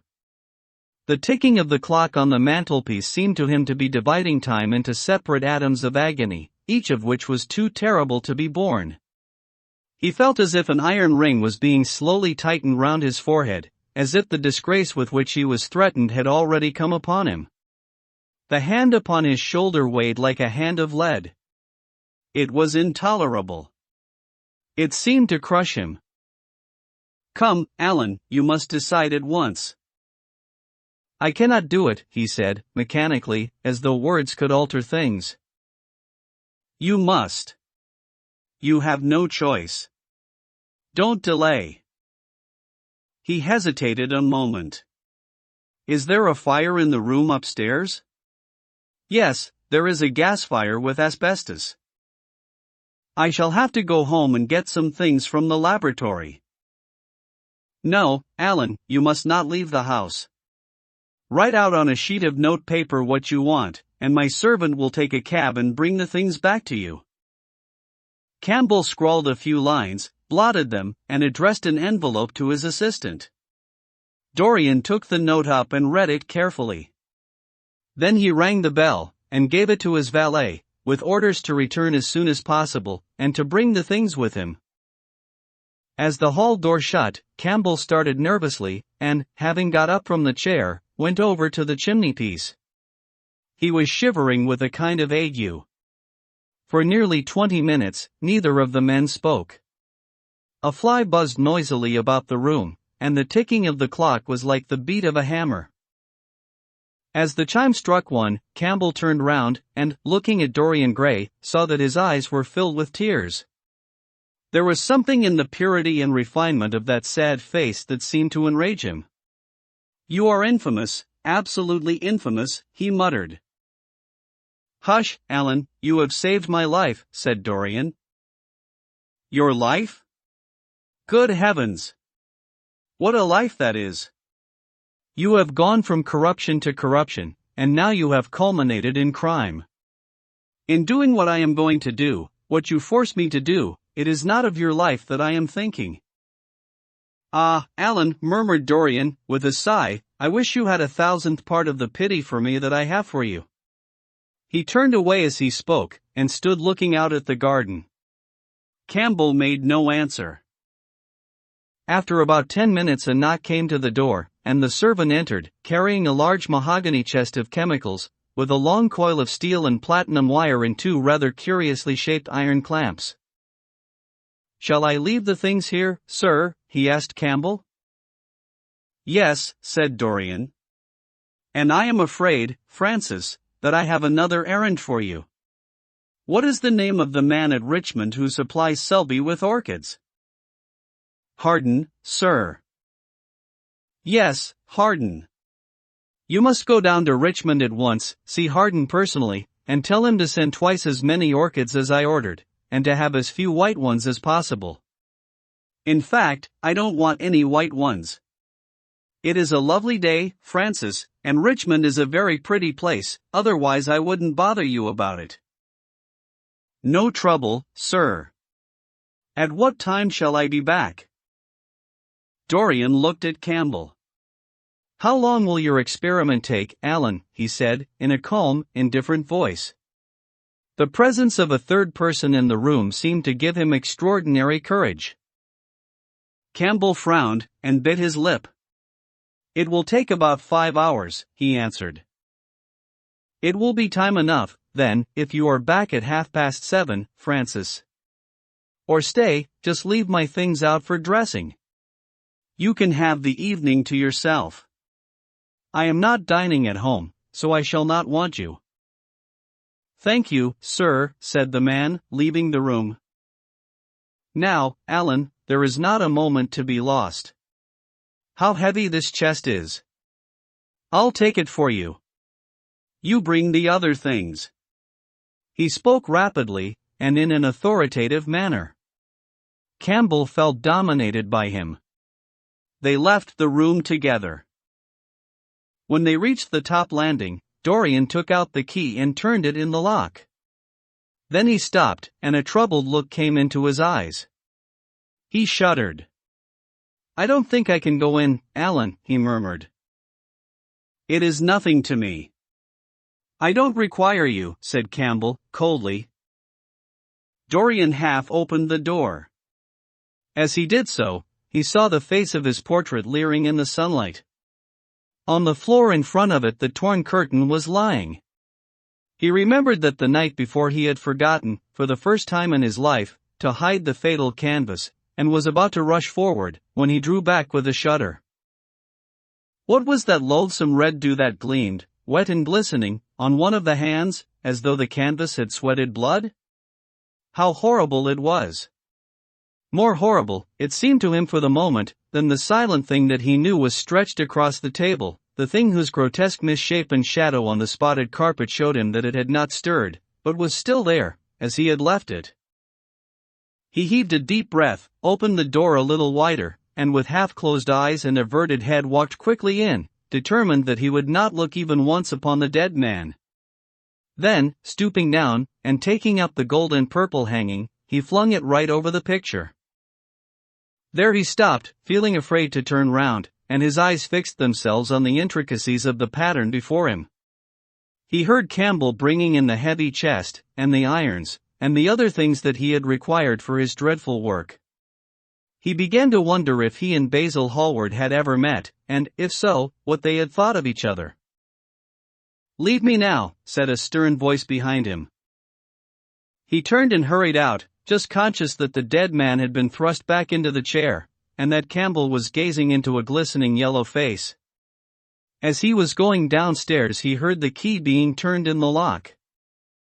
It was long after 7 when Campbell came back into the library. He was pale, but absolutely calm. "I have done what you asked me to do," he muttered. "And now, goodbye. Let us never see each other again." "You have saved me from ruin, Alan." "I cannot forget that," said Dorian, simply. As soon as Campbell had left, he went upstairs. There was a horrible smell of nitric acid in the room. But the thing that had been sitting at the table was gone. Chapter 15. That evening, at 8:30, exquisitely dressed, and wearing a large buttonhole of Parma violets, Dorian Gray was ushered into Lady Narborough's drawing room by bowing servants. His forehead was throbbing with maddened nerves, and he felt wildly excited, but his manner as he bent over his hostess's hand was as easy and graceful as ever. Perhaps one never seems so much at one's ease as when one has to play a part. Certainly no one looking at Dorian Gray that night could have believed that he had passed through a tragedy as horrible as any tragedy of our age. Those finely shaped fingers could never have clutched a knife for sin, nor those smiling lips have cried out on God in goodness.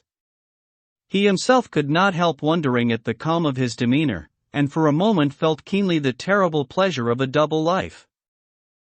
It was a small party, got up rather in a hurry by Lady Narborough, who was a very clever woman, with what Lord Henry used to describe as the remains of really remarkable ugliness. She had proved an excellent wife to one of our most tedious ambassadors, and having buried her husband properly in a marble mausoleum, which she had herself designed, and married off her daughters to some rich, rather elderly men, she devoted herself now to the pleasures of French fiction, French cookery, and French esprit when she could get it. Dorian was one of her especial favorites, and she always told him that she was extremely glad she had not met him in early life. "I know, my dear, I should have fallen madly in love with you," she used to say, "and thrown my bonnet right over the mills for your sake. It is most fortunate that you were not thought of at the time. As it was, our bonnets were so unbecoming, and the mills were so occupied in trying to raise the wind, that I never had even a flirtation with anybody." However, that was all Narborough's fault. He was dreadfully short-sighted, and there is no pleasure in taking in a husband who never sees anything. Her guests this evening were rather tedious. The fact was, as she explained to Dorian, behind a very shabby fan, one of her married daughters had come up quite suddenly to stay with her, and, to make matters worse, had actually brought her husband with her. "I think it is most unkind of her, my dear," she whispered. "Of course I go and stay with them every summer after I come from Hamburg, but then an old woman like me must have fresh air sometimes, and besides, I really wake them up. You don't know what an existence they lead down there. It is pure unadulterated country life. They get up early, because they have so much to do, and go to bed early because they have so little to think about. There has not been a scandal in the neighborhood since the time of Queen Elizabeth, and consequently they all fall asleep after dinner. You shan't sit next either of them. You shall sit by me, and amuse me." Dorian murmured a graceful compliment, and looked round the room. Yes, it was certainly a tedious party.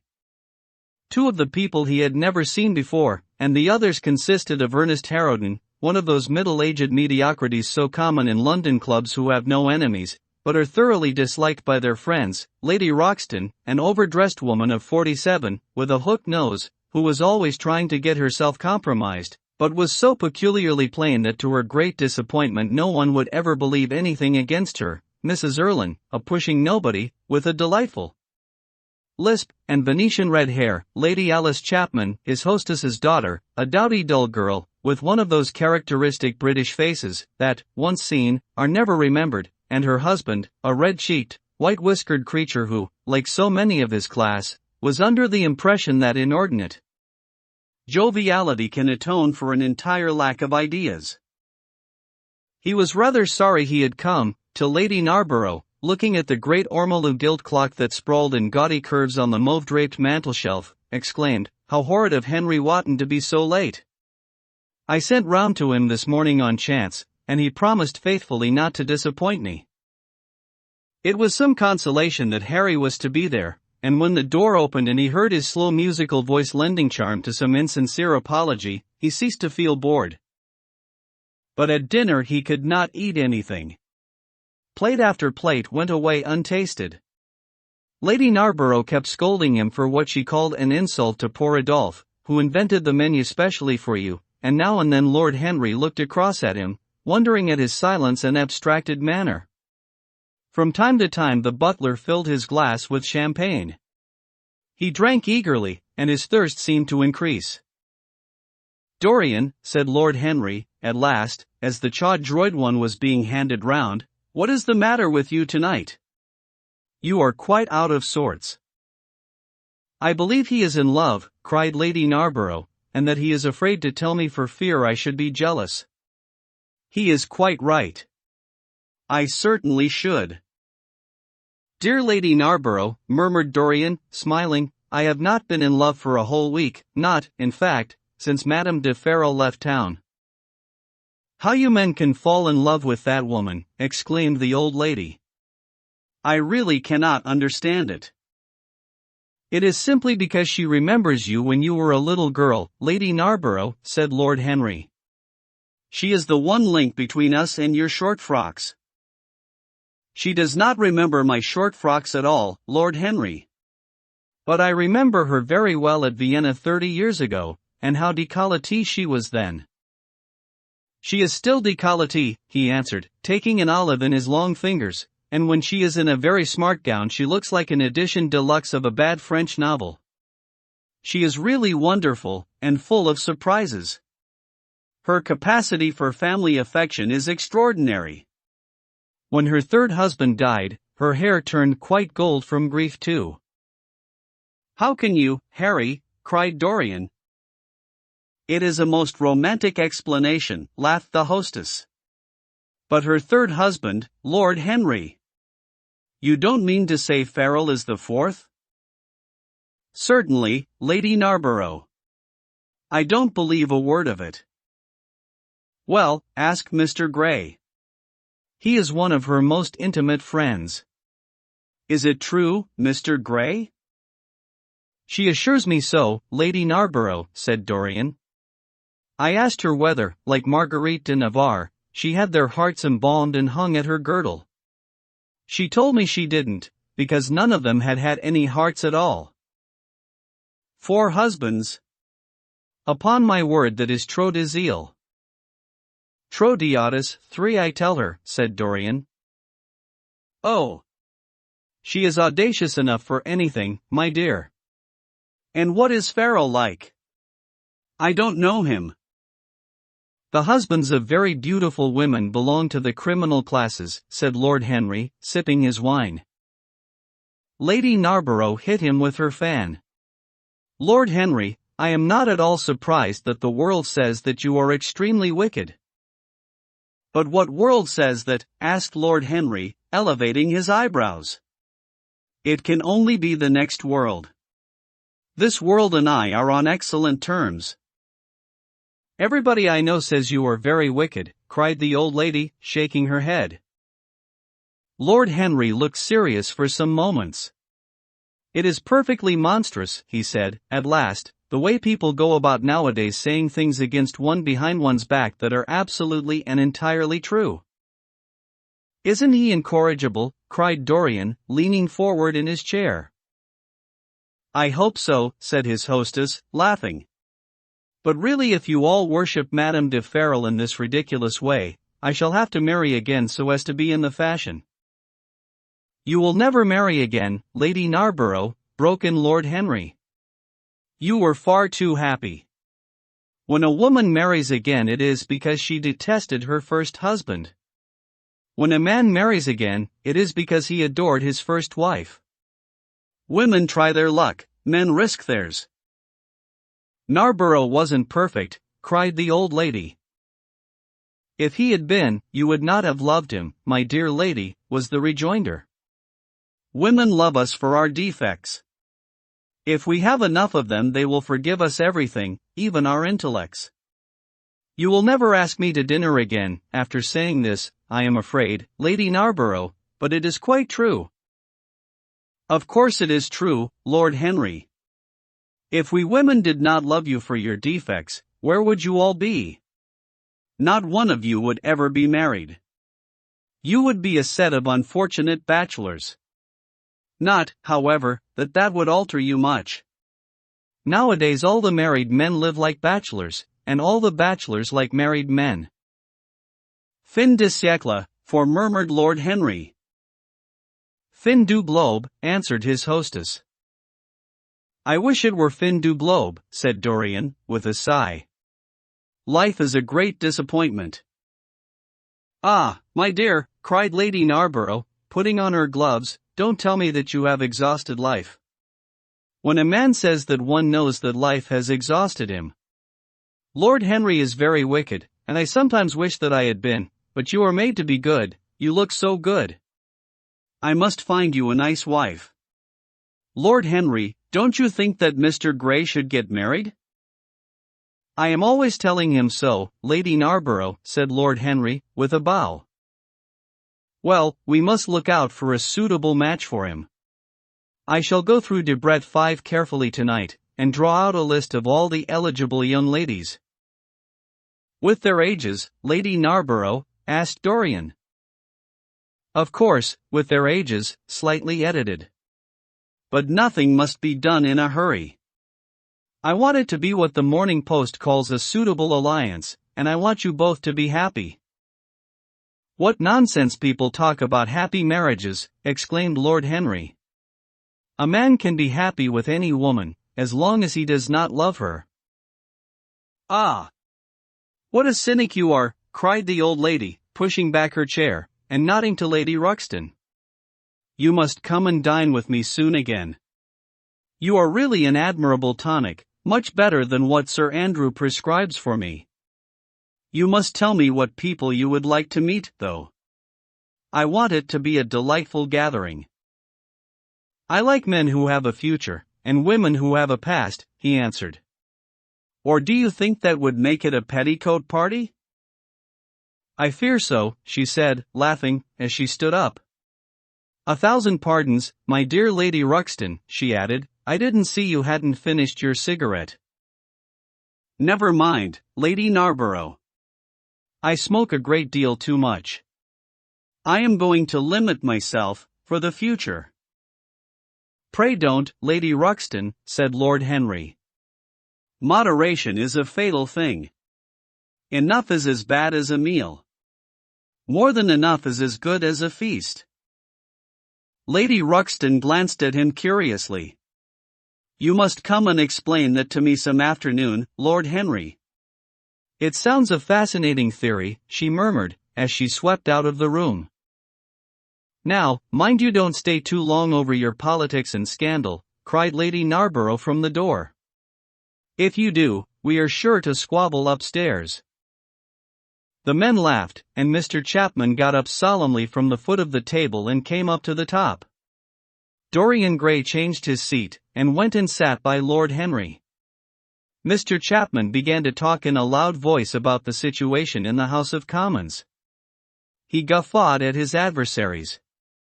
The word doctrinaire, word full of terror to the British mind, reappeared from time to time between his explosions. An alliterative prefix served as an ornament of oratory. He hoisted the Union Jack on the pinnacles of thought. The inherited stupidity of the race, sound English common sense he jovially termed it, was shown to be the proper bulwark for society. A smile curved Lord Henry's lips, and he turned round and looked at Dorian. Are you better, my dear fellow? He asked. You seemed rather out of sorts at dinner. I am quite well, Harry. I am tired. That is all. You were charming last night. The little Duchess is quite devoted to you. She tells me she is going down to Selby. She has promised to come on the 20th. Is Monmouth to be there too? Oh, yes, Harry. He bores me dreadfully, almost as much as he bores her. She is very clever, too clever for a woman. She lacks the indefinable charm of weakness. It is the feet of clay that makes the gold of the image precious. Her feet are very pretty, but they are not feet of clay. White porcelain feet, if you like. They have been through the fire, and what fire does not destroy, it hardens. She has had experiences. How long has she been married? Asked Dorian. An eternity, she tells me. I believe, according to the peerage, it is 10 years, but 10 years with Monmouth must have been like eternity, with time thrown in. Who else is coming? Oh, the Willoughbys, Lord Rugby and his wife, our hostess, Geoffrey Clouston, the usual set. I have asked Lord Grotrian. I like him, said Lord Henry. A great many people don't, but I find him charming. He atones for being occasionally somewhat overdressed, by being always absolutely overeducated. He is a very modern type. I don't know if he will be able to come, Harry. He may have to go to Monte Carlo with his father. Ah!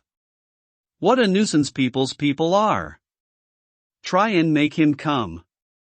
By the way, Dorian, you ran off very early last night. You left before 11. What did you do afterwards? Did you go straight home? Dorian glanced at him hurriedly, and frowned. No, Harry, he said at last, I did not get home till nearly 3. Did you go to the club? Yes, he answered. Then he bit his lip. No, I don't mean that. I didn't go to the club. I walked about. I forget what I did. How inquisitive you are, Harry. You always want to know what one has been doing. I always want to forget what I have been doing. I came in at 2:30, if you wish to know the exact time. I had left my latchkey at home, and my servant had to let me in. If you want any corroborative evidence on the subject, you can ask him. Lord Henry shrugged his shoulders. My dear fellow, as if I cared. Let us go up to the drawing room. No sherry, thank you, Mr. Chapman. Something has happened to you, Dorian. Tell me what it is. You are not yourself tonight. Don't mind me, Harry. I am irritable, and out of temper. I shall come round and see you tomorrow, or next day. Make my excuses to Lady Narborough. I shan't go upstairs. I shall go home. I must go home. All right, Dorian. I dare say I shall see you tomorrow at tea time. The Duchess is coming. I will try to be there, Harry, he said, leaving the room. As he drove back to his own house, he was conscious that the sense of terror he thought he had strangled had come back to him. Lord Henry's casual questioning had made him lose his nerves for the moment, and he wanted his nerves still. Things that were dangerous had to be destroyed. He winced. He hated the idea of even touching them. Yet it had to be done. He realized that, and when he had locked the door of his library, he opened the secret press into which he had thrust Basil Hallward's coat and bag. A huge fire was blazing. He piled another log on it. The smell of the singeing clothes and burning leather was horrible. It took him 3/4 of an hour to consume everything. At the end he felt faint and sick, and having lit some Algerian pastilles in a pierced copper brazier, he bathed his hands and forehead with a cool musk-scented vinegar. Suddenly he started. His eyes grew strangely bright, and he gnawed nervously at his underlip. Between two of the windows stood a large Florentine cabinet, made out of ebony, and inlaid with ivory and blue lapis. He watched it as though it were a thing that could fascinate and make afraid, as though it held something that he longed for and yet almost loathed. His breath quickened. A mad craving came over him. He lit a cigarette and then threw it away. His eyelids drooped till the long fringed lashes almost touched his cheek. But he still watched the cabinet. At last he got up from the sofa on which he had been lying, went over to it, and, having unlocked it, touched some hidden spring. A triangular drawer passed slowly out. His fingers moved instinctively towards it, dipped in, and closed on something. It was a small Chinese box of black and gold dust lacquer, elaborately wrought, the sides patterned with curved waves, and the silken cords hung with round crystals and tasseled in plated metal threads. He opened it. Inside was a green paste, waxy in luster, the odor curiously heavy and persistent. He hesitated for some moments, with a strangely immobile smile upon his face. Then, shivering, though the atmosphere of the room was terribly hot, he drew himself up, and glanced at the clock. It was 20 minutes to 12. He put the box back, shutting the cabinet doors as he did so, and went into his bedroom. As midnight was striking bronze blows upon the dusky air, Dorian Gray, dressed commonly, and with a muffler wrapped round his throat, crept quietly out of his house. In Bond Street he found a hansom with a good horse. He hailed it, and in a low voice gave the driver an address. The man shook his head. "It is too far for me," he muttered. "Here is a sovereign for you," said Dorian. "You shall have another if you drive fast." "All right, sir," answered the man, "you will be there in an hour," and after his fare had gotten he turned his horse round, and drove rapidly towards the river. Chapter 16. A cold rain began to fall, and the blurred street lamps looked ghastly in the dripping mist. The public houses were just closing, and dim men and women were clustering in broken groups round their doors. From some of the bars came the sound of horrible laughter. In others, drunkards brawled and screamed.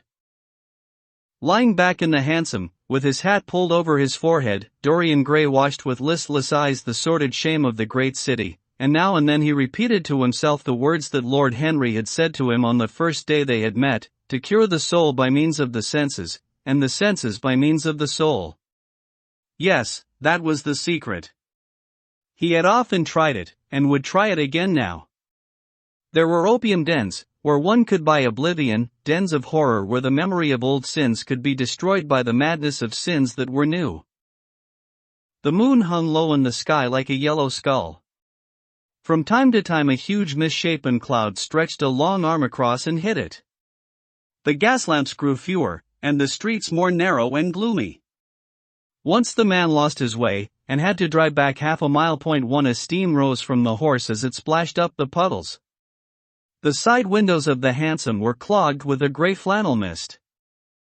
To cure the soul by means of the senses, and the senses by means of the soul. How the words rang in his ears! His soul, certainly, was sick to death. Was it true that the senses could cure it? Innocent blood had been spilt. What could atone for that? Ah! For that there was no atonement, but though forgiveness was impossible, forgetfulness was possible still, and he was determined to forget, to stamp the thing out, to crush it as one would crush the adder that had stung one. Indeed, what right had Basil to have spoken to him as he had done? Who had made him a judge over others? He had said things that were dreadful, horrible, not to be endured. On and on plodded the hansom, going slower, it seemed to him, at each step. He thrust up the trap, and called to the man to drive faster. The hideous hunger for opium began to gnaw at him. His throat burned, and his delicate hands twitched nervously together. He struck at the horse madly with his stick. The driver laughed, and whipped up. He laughed in answer, and the man was silent.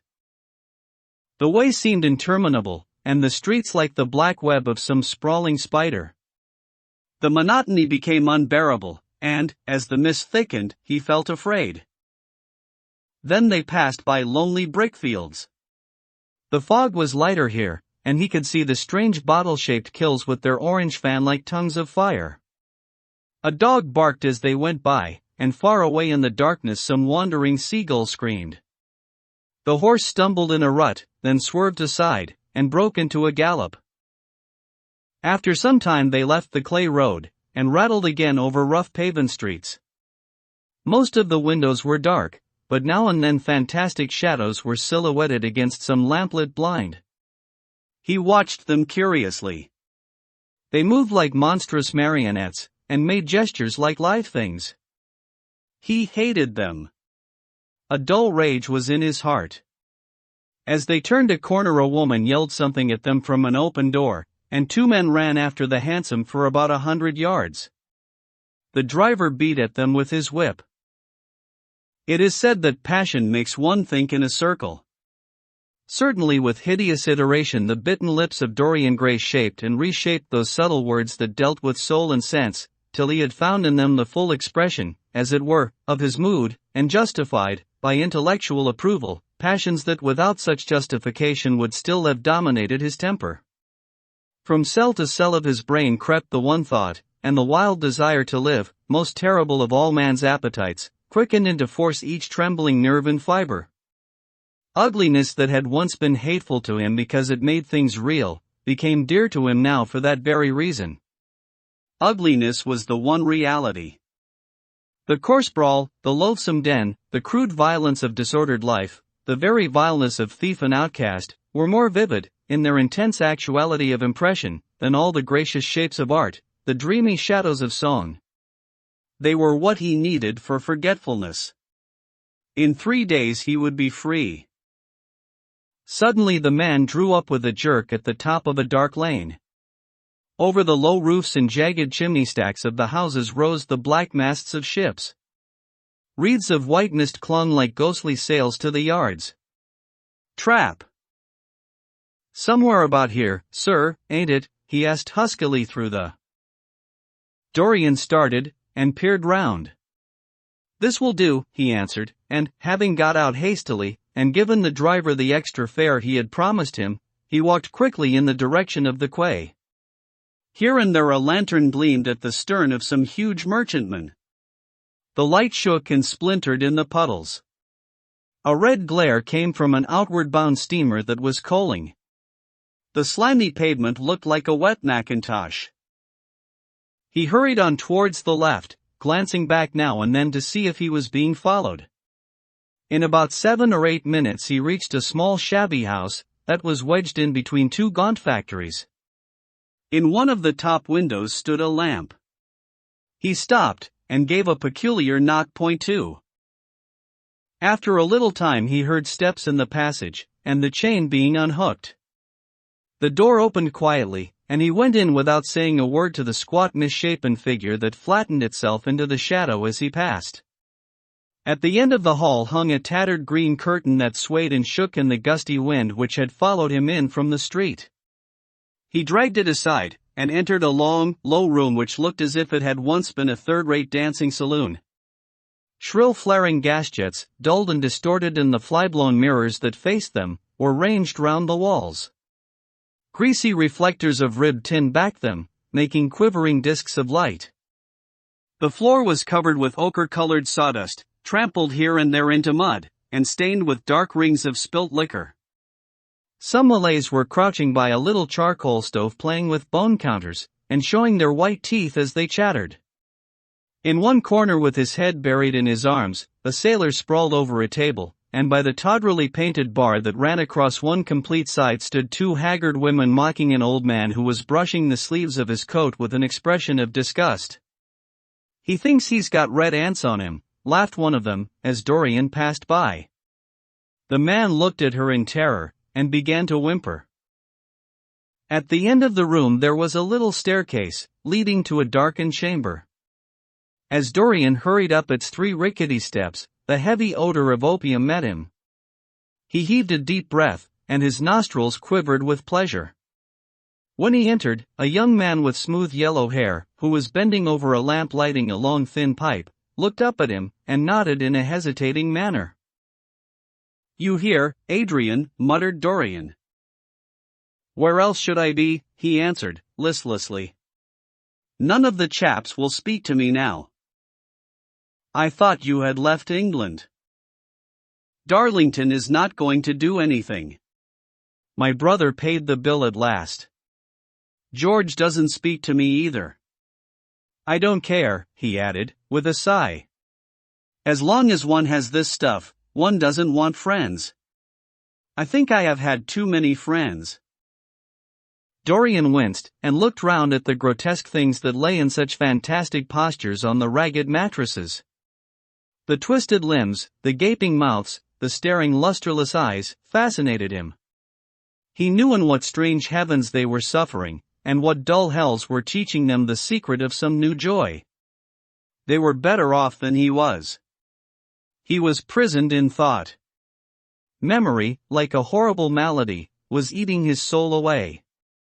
From time to time he seemed to see the eyes of Basil Hallward looking at him.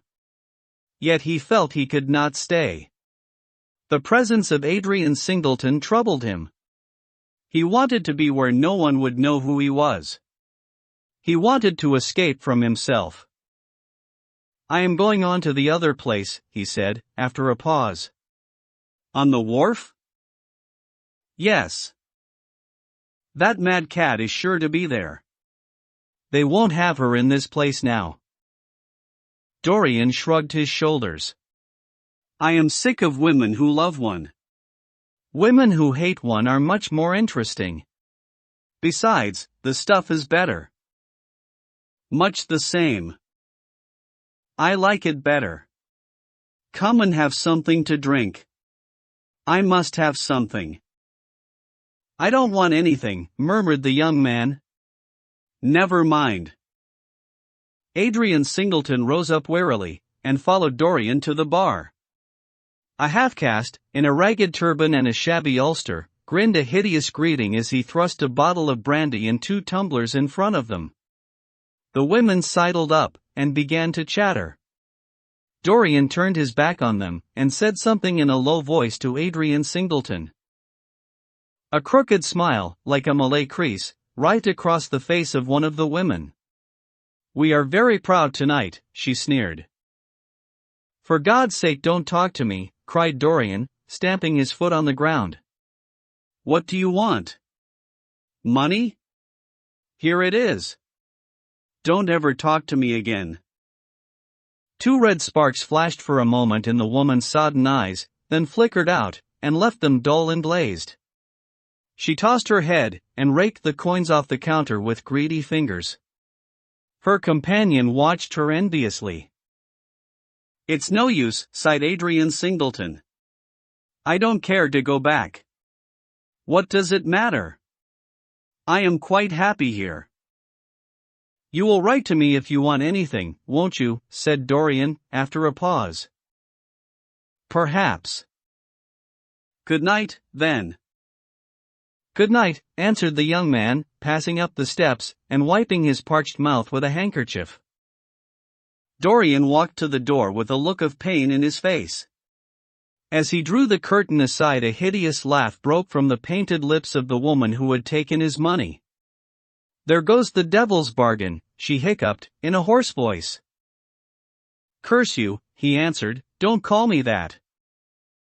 She snapped her fingers. Prince Charming is what you like to be called, ain't it? She yelled after him. The drowsy sailor leapt to his feet as she spoke, and looked wildly round.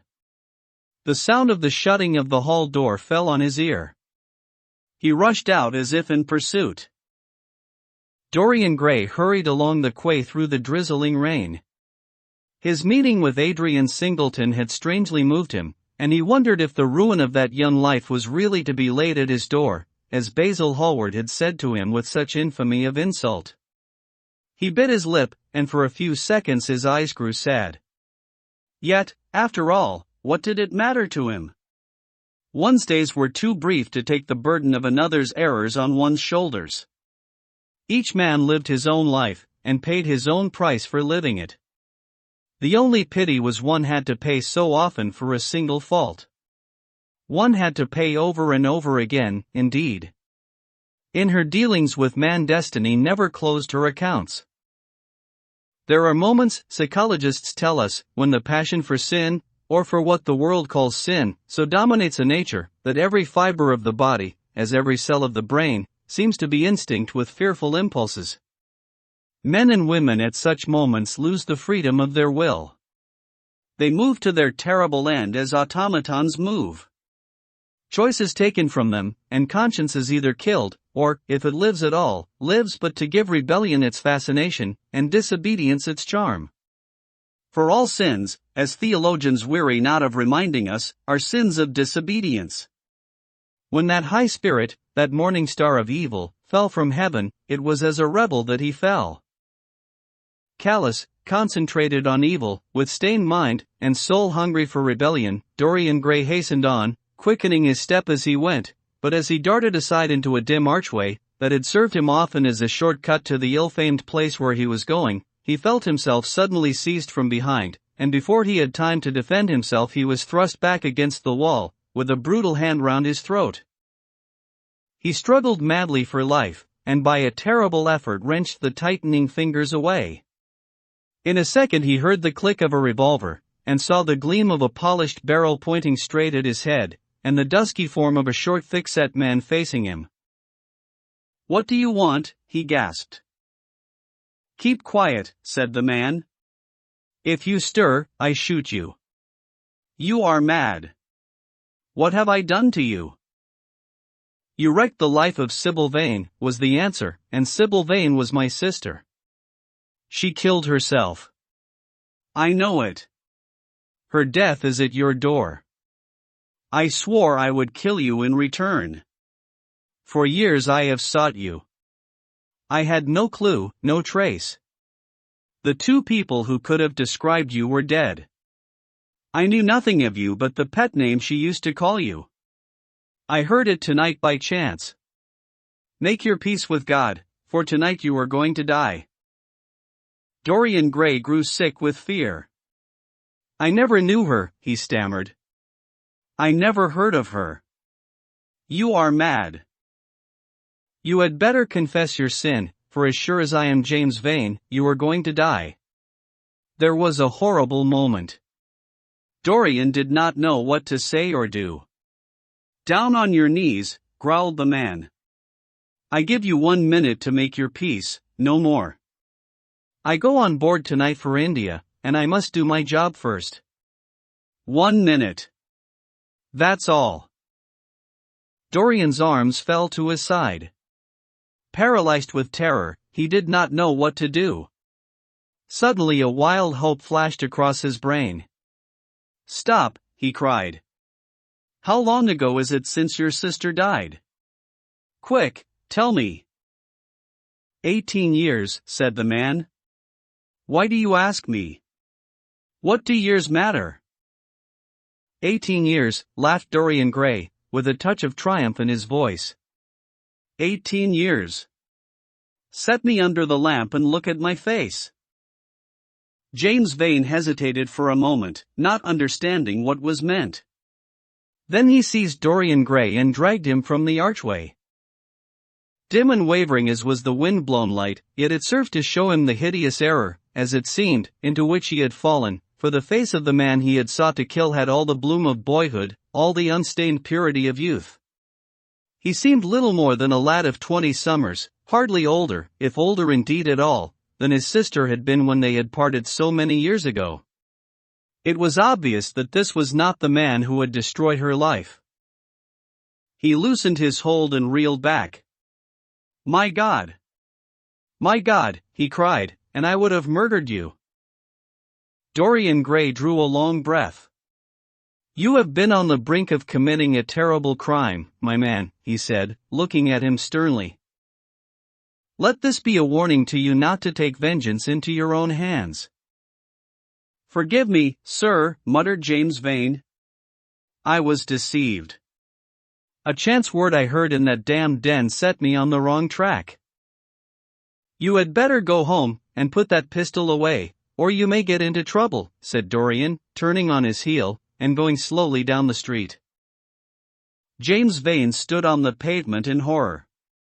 He was trembling from head to foot. After a little while a black shadow that had been creeping along the dripping wall, moved out into the light and came close to him with stealthy footsteps. He felt a hand laid on his arm and looked round with a start. It was one of the women who had been drinking at the bar. "Why didn't you kill him?" she hissed out, putting her haggard face quite close to his. "I knew you were following him when you rushed out from Daly's. You fool! You should have killed him. He has lots of money, and he's as bad as bad." "He is not the man I am looking for," he answered, "and I want no man's money. I want a man's life. The man whose life I want must be nearly 40 now. This one is little more than a boy. Thank God, I have not got his blood upon my hands." The woman gave a bitter laugh. "Little more than a boy," she sneered. "Why, man, it's nigh on 18 years since Prince Charming made me what I am." "You lie," cried James Vane. She raised her hand up to heaven. "Before God I am telling the truth," she cried. "Before God? Strike me dumb if it ain't so. He is the worst one that comes here. They say he has sold himself to the devil for a pretty face. It's nigh on 18 years since I met him. He hasn't changed much since then. I have though," she added, with a sickly leer. "You swear this?" "I swear it," came in hoarse echo from her flat mouth. "But don't give me away to him," she whined, "I am afraid of him. Let me have some money for my night's lodging." He broke from her with an oath, and rushed to the corner of the street, but Dorian Gray had disappeared. When he looked back, the woman had vanished also. Chapter 17. A week later Dorian Gray was sitting in the conservatory at Selby Royal talking to the pretty Duchess of Monmouth, who with her husband, a jaded-looking man of 60, was amongst his guests. It was tea time, and the mellow light of the huge lace-covered lamp that stood on the table lit up the delicate china and hammered silver of the service at which the Duchess was presiding. Her white hands were moving daintily among the cups, and her full red lips were smiling at something that Dorian had whispered to her. Lord Henry was lying back in a silk-draped wicker chair looking at them. On a peach-colored divan sat Lady Narborough pretending to listen to the Duke's description of the last Brazilian beetle that he had added to his collection. 3 young men in elaborate smoking suits were handing tea cakes to some of the women. The house party consisted of 12 people, and there were more expected to arrive on the next day. "What are you two talking about?" said Lord Henry, strolling over to the table, and putting his cup down. "I hope Dorian has told you about my plan for rechristening everything, Gladys. It is a delightful idea." "But I don't want to be rechristened, Harry," rejoined the Duchess, looking up at him with her wonderful eyes. "I am quite satisfied with my own name, and I am sure Mr. Gray should be satisfied with his." "My dear Gladys, I would not alter either name for the world. They are both perfect. I was thinking chiefly of flowers.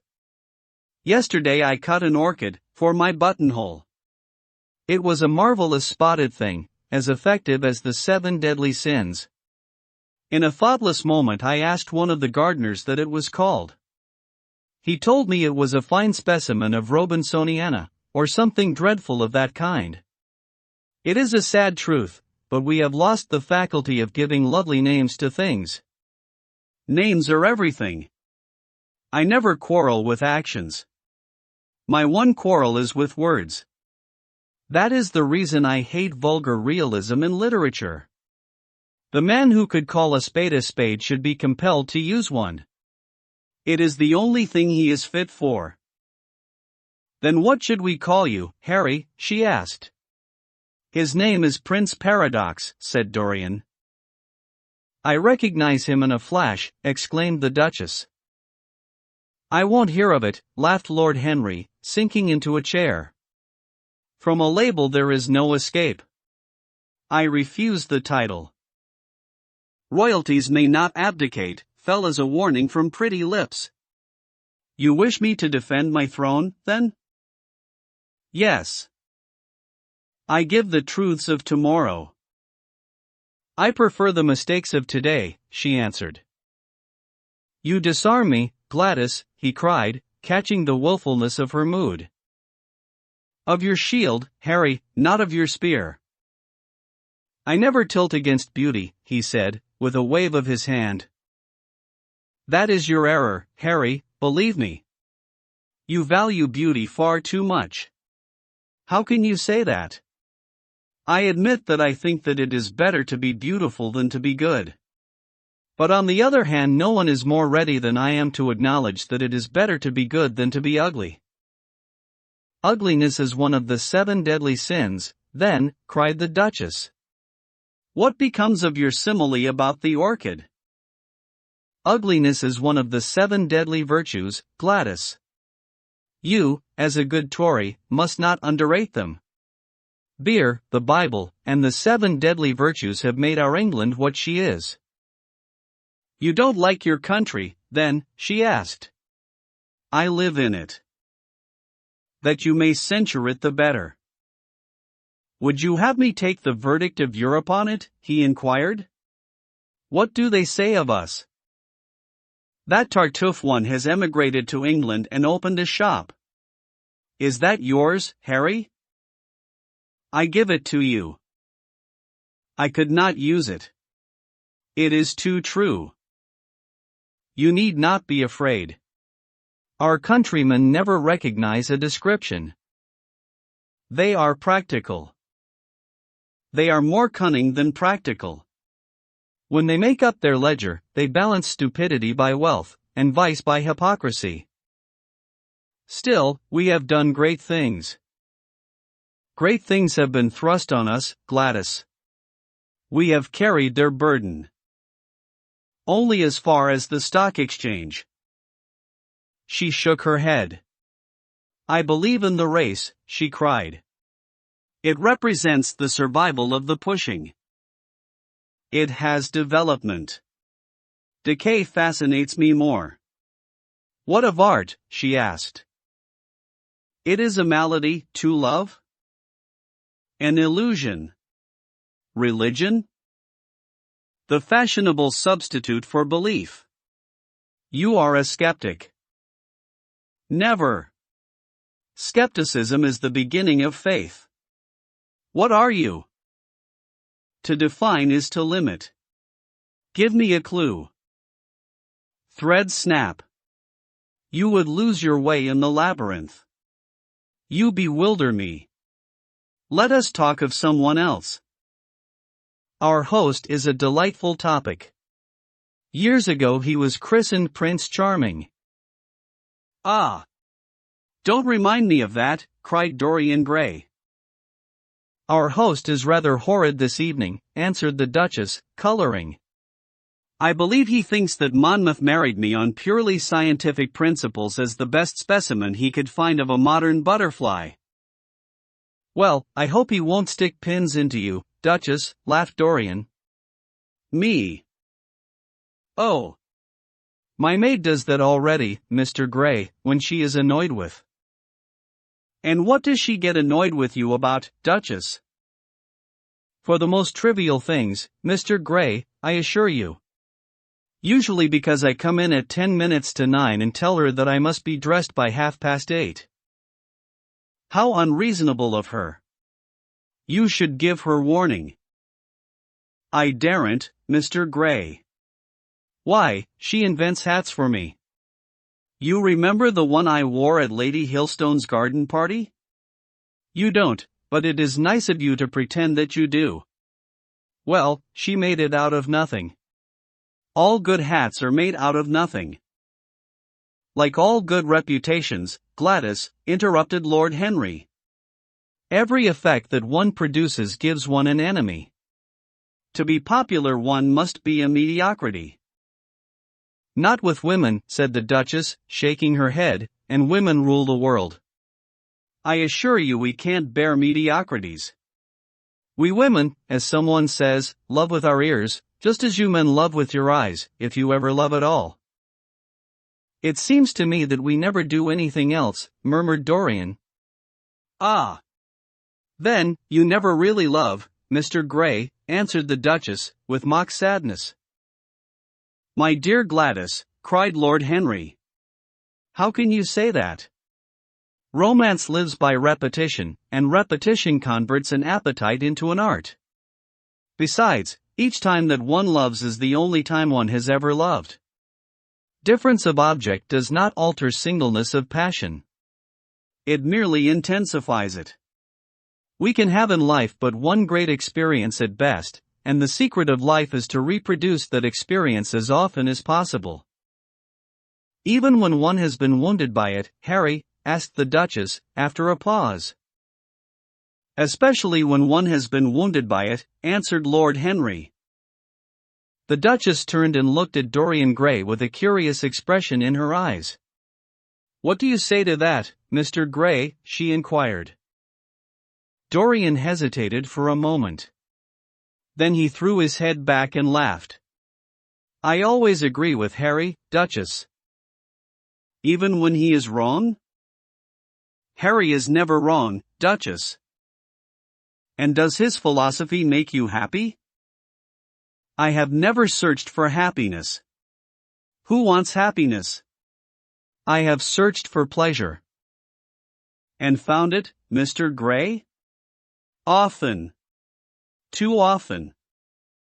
The Duchess sighed. I am searching for peace, she said, and if I don't go and dress, I shall have none this evening. Let me get you some orchids, Duchess, cried Dorian, starting to his feet, and walking down the conservatory. You are flirting disgracefully with him, said Lord Henry to his cousin. You had better take care. He is very fascinating. If he were not, there would be no battle. Greek meets Greek, then? I am on the side of the Trojans. They fought for a woman. They were defeated. There are worse things than capture, she answered. You gallop with a loose rein. Pace gives life, was the riposte. I shall write it in my diary tonight. What? That a burnt child loves the fire. I am not even singed. My wings are untouched. You use them for everything, except flight. Courage has passed from men to women. It is a new experience for us. You have a rival. Who? He laughed. Lady Narborough, he whispered. She perfectly adores him. You fill me with apprehension.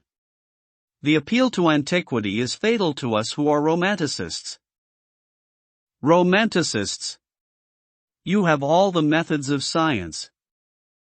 Men have educated us, but not explained you. Describe us as a sex, was her challenge. Sphinxes without secrets. She looked at him, smiling. How long Mr. Gray is, she said. Let us go and help him. I have not yet told him the color of my frock. Ah! You must suit your frock to his flowers, Gladys. That would be a premature surrender. Romantic art begins with its climax. I must keep an opportunity for retreat. In the Parthian manner, 3. They found safety in the desert. I could not do that. Women are not always allowed a choice, he answered, but hardly had he finished the sentence before from the far end of the conservatory came a stifled groan, followed by the dull sound of a heavy fall. Everybody started up. The Duchess stood motionless in horror. And with fear in his eyes Lord Henry rushed through the flapping palms, to find Dorian Gray lying face downwards on the tiled floor in a death-like swoon. He was carried at once into the blue drawing-room, and laid upon one of the sofas. After a short time he came to himself, and looked round with a dazed expression. What has happened? He asked. Oh! I remember. Am I safe here, Harry? He began to tremble. My dear Dorian, answered Lord Henry, you merely fainted. That was all. You must have overtired yourself. You had better not come down to dinner. I will take your place. "No, I will come down," he said, struggling to his feet. "I would rather come down. I must not be alone." He went to his room and dressed. There was a wild recklessness of gaiety in his manner as he sat at table, but now and then a thrill of terror ran through him when he remembered that, pressed against the window of the conservatory, like a white handkerchief, he had seen the face of James Vane watching him. Chapter 18. The next day he did not leave the house, and, indeed, spent most of the time in his own room, sick with a wild terror of dying, and yet indifferent to life itself. The consciousness of being hunted, snared, tracked down, had begun to dominate him. If the tapestry did but tremble in the wind, he shook. The dead leaves that were blown against the leaded panes seemed to him like his own wasted resolutions and wild regrets. When he closed his eyes, he saw again the sailor's face peering through the mist-stained glass, and horror seemed once more to lay its hand upon his heart. But perhaps it had been only his fancy that had called vengeance out of the night, and set the hideous shapes of punishment before him. Actual life was chaos, but there was something terribly logical in the imagination. It was the imagination that set remorse to dog the feet of sin. It was the imagination that made each crime bear its misshapen brood. In the common world of fact the wicked were not punished, nor the good rewarded. Success was given to the strong, failure thrust upon the weak. That was all. Besides, had any stranger been prowling round the house he would have been seen by the servants or the keepers. Had any footmarks been found on the flower beds, the gardeners would have reported it. Yes, it had been merely fancy. Sybil Vane's brother had not come back to kill him. He had sailed away in his ship to founder in some winter sea. From him, at any rate, he was safe. Why, the man did not know who he was, could not know who he was. The mask of youth had saved him. And yet if it had been merely an illusion, how terrible it was to think that conscience could raise such fearful phantoms, and give them visible form, and make them move before one. What sort of life would his be if, day and night, shadows of his crime were to peer at him from silent corners, to mock him from secret places, to whisper in his ear as he sat at the feast, to wake him with icy fingers as he lay asleep? As the thought crept through his brain, he grew pale with terror, and the air seemed to him to have become suddenly colder. Oh! In what a wild hour of madness he had killed his friend! How ghastly the mere memory of the scene! He saw it all again. Each hideous detail came back to him with added horror. Out of the black cave of time, terrible and swathed in scarlet, rose the image of his sin. When Lord Henry came in at 6 o'clock, he found him crying as one whose heart will break. It was not till the third day that he ventured to go out. There was something in the clear, pine-scented air of that winter morning that seemed to bring him back his joyousness and his ardor for life. But it was not merely the physical conditions of environment that had caused the change. His own nature had revolted against the excess of anguish that had sought to maim and mar the perfection of its calm. With subtle and finely wrought temperaments it is always so. Their strong passions must either bruise or bend. They either slay the man, or themselves die. Shallow sorrows and shallow loves live on. The loves and sorrows that are great are destroyed by their own plenitude. Besides, he had convinced himself that he had been the victim of a terror-stricken imagination, and looked back now on his fears with something of pity and not a little of contempt.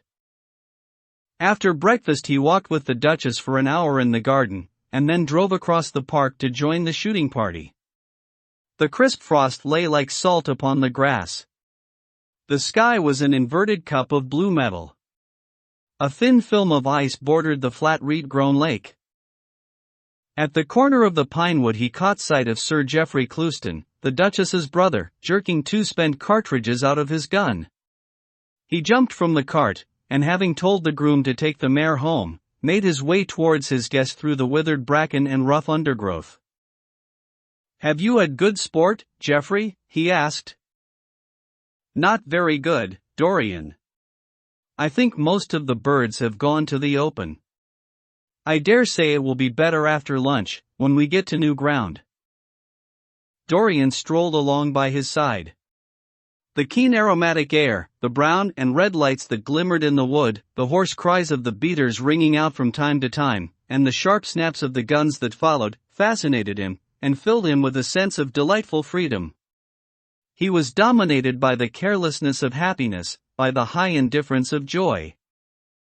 Suddenly from a lumpy tussock of old grass, some 20 yards in front of them, with black-tipped ears erect, and long hinder limbs throwing it forward, started a hare. It bolted for a thicket of alders. Sir Geoffrey put his gun to his shoulder, but there was something in the animal's grace of movement that strangely charmed Dorian Gray, and he cried out at once, "Don't shoot it, Geoffrey. Let it live." "What nonsense, Dorian," laughed his companion, and as the hare bounded into the thicket he fired. There were 2 cries heard, the cry of a hare in pain, which is dreadful, the cry of a man in agony, which is worse. "Good heavens!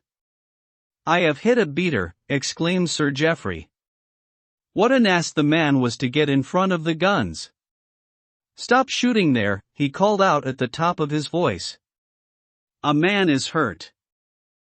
The headkeeper came running up with a stick in his hand. "Where, sir? Where is he?" he shouted. At the same time the firing ceased along the line. "Here," answered Sir Geoffrey, angrily, hurrying towards the thicket. "Why on earth don't you keep your men back? Spoiled my shooting for the day." Dorian watched them as they plunged into the alder clump, brushing the lithe, swinging branches aside. In a few moments they emerged, dragging a body after them into the sunlight. He turned away in horror. It seemed to him that misfortune followed wherever he went. He heard Sir Geoffrey ask if the man was really dead, and the affirmative answer of the keeper. The wood seemed to him to have become suddenly alive with faces. There was the trampling of myriad feet, and the low buzz of voices. A great copper-breasted pheasant came beating through the boughs overhead. After a few moments, that were to him, in his perturbed state, like endless hours of pain, he felt a hand laid on his shoulder. He started, and looked round. "Dorian," said Lord Henry, "I had better tell them that the shooting is stopped for today. It would not look well to go on." "I wish it were stopped forever, Harry," he answered, bitterly. "The whole thing is hideous and cruel." "Is the man—" He could not finish the sentence. "I am afraid so," rejoined Lord Henry. "He got the whole charge of shot in his chest. He must have died almost instantaneously. Come, let us go home." They walked side by side in the direction of the avenue for nearly 50 yards without speaking. Then Dorian looked at Lord Henry, and said, with a heavy sigh, "It is a bad omen, Harry, a very bad omen." "What is?" asked Lord Henry.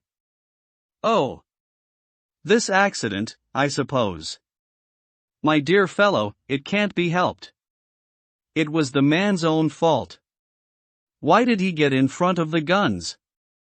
Besides, it is nothing to us. It is rather awkward for Geoffrey, of course. It does not do to pepper beaters. It makes people think that one is a wild shot. And Geoffrey is not, he shoots very straight. But there is no use talking about the matter." Dorian shook his head. "It is a bad omen, Harry. I feel as if something horrible were going to happen to some of us. To myself, perhaps," he added, passing his hand over his eyes, with a gesture of pain. The elder man laughed. "The only horrible thing in the world is ennui, one Dorian. That is the one sin for which there is no forgiveness. But we are not likely to suffer from it, unless these fellows keep chattering about this thing at dinner. I must tell them that the subject is to be tabooed. As for omens, there is no such thing as an omen. Destiny does not send us heralds. She is too wise or too cruel for that. Besides, what on earth could happen to you, Dorian? You have everything in the world that a man can want. There is no one who would not be delighted to change places with you. There is no one with whom I would not change places, Harry. Don't laugh like that. I am telling you the truth. The wretched peasant who has just died is better off than I am. I have no terror of death. It is the coming of death that terrifies me. Its monstrous wings seem to wheel in the leaden air around me. Good heavens! Don't you see a man moving behind the trees there, watching me, waiting for me? Lord Henry looked in the direction in which the trembling gloved hand was pointing. Yes, he said, smiling, I see the gardener waiting for you. I suppose he wants to ask you what flowers you wish to have on the table tonight. How absurdly nervous you are, my dear fellow.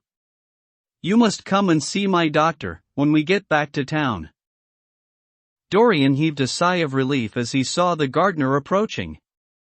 The man touched his hat, glanced for a moment at Lord Henry in a hesitating manner, and then produced a letter, which he handed to his master. Her Grace told me to wait for an answer, he murmured. Dorian put the letter into his pocket. Tell Her Grace that I am coming in, he said, coldly.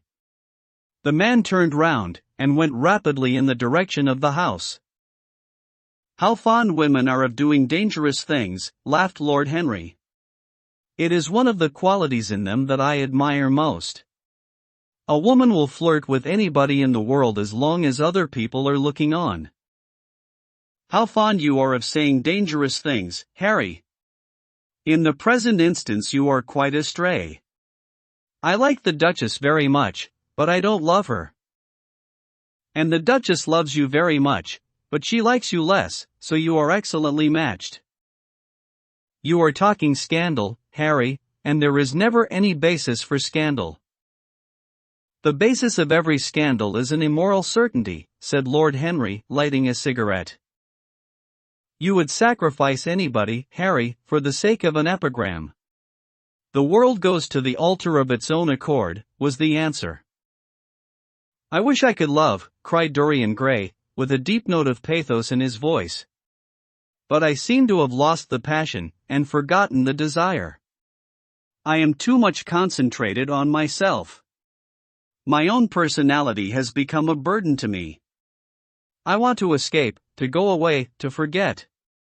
It was silly of me to come down here at all. I think I shall send a wire to Harvey to have the yacht got ready. On a yacht one is safe. Safe from what, Dorian? You are in some trouble. Why not tell me what it is? You know I would help you. I can't tell you, Harry, he answered, sadly. And I dare say it is only a fancy of mine. This unfortunate accident has upset me. I have a horrible presentiment that something of the kind may happen to me. What nonsense! I hope it is, but I can't help feeling it. Ah! Here is the Duchess, looking like Artemis II in a tailor-made gown. You see we have come back, Duchess. I have heard all about it, Mr. Gray, she answered. Poor Geoffrey is terribly upset. And it seems that you asked him not to shoot the hare. How curious. Yes, it was very curious. I don't know what made me say it. Some whim, I suppose. It looked the loveliest of little live things. But I am sorry they told you about the man. It is a hideous subject. It is an annoying subject, broke in Lord Henry. It has no psychological value at all. Now if Geoffrey had done the thing on purpose, how interesting he would be. I should like to know someone who had committed a real murder. How horrid of you, Harry, cried the Duchess. Isn't it, Mr. Gray? Harry, Mr. Gray is ill again. He is going to faint. Dorian drew himself up with an effort, and smiled. It is nothing, Duchess, he murmured, my nerves are dreadfully out of order. That is all. I am afraid I walked too far this morning. I didn't hear what Harry said. Was it very bad? You must tell me some other time. I think I must go and lie down. You will excuse me, won't you? They had reached the great flight of steps that led from the conservatory onto the terrace. As the glass door closed behind Dorian, Lord Henry turned and looked at the Duchess with his slumberous eyes. "Are you very much in love with him?" he asked. She did not answer for some time, but stood gazing at the landscape. "I wish I knew," she said at last. He shook his head. "Knowledge would be fatal. It is the uncertainty that charms one. A mist makes things wonderful. One may lose one's way. Always end at the same point, my dear Gladys." "What is that?" "Disillusion. It was my debut in life," she sighed. "It came to you crowned. I am tired of strawberry leaves, 3, they become you. Only in public." "You would miss them," said Lord Henry. "I will not part with a petal. Monmouth has ears. Old age is dull of hearing. Has he never been jealous? I wish he had been." He glanced about as if in search of something. "What are you looking for?" she inquired. "The button from your foil," he answered. "You have dropped it." She laughed. "I have still the mask." "It makes your eyes lovelier," was his reply.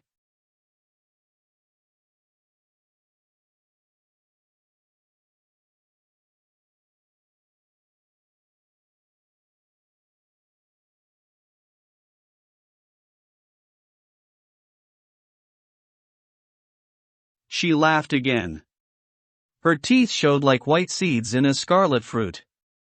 Upstairs, in his own room, Dorian Gray was lying on a sofa, with terror in every tingling fiber of his body. Life had suddenly become too hideous a burden for him to bear. The dreadful death of the unlucky beater, shot in the thicket like a wild animal, had seemed to him to prefigure death for himself also. He had nearly swooned at what Lord Henry had said in a chance mood of cynical jesting. At 5 o'clock he rang his bell for his servant and gave him orders to pack his things for the night express to town, and to have the brougham at the door by 8:30. He was determined not to sleep another night at Selby Royal. It was an ill-omened place. Death walked there in the sunlight. The grass of the forest had been spotted with blood. Then he wrote a note to Lord Henry, telling him that he was going up to town to consult his doctor, and asking him to entertain his guests in his absence. As he was putting it into the envelope, a knock came to the door, and his valet informed him that the headkeeper wished to see him. He frowned, and bit his lip. "Send him in," he muttered, after some moments' hesitation. As soon as the man entered, Dorian pulled his checkbook out of a drawer, and spread it out before him. "I suppose you have come about the unfortunate accident of this morning, Thornton," he said, taking up a pen.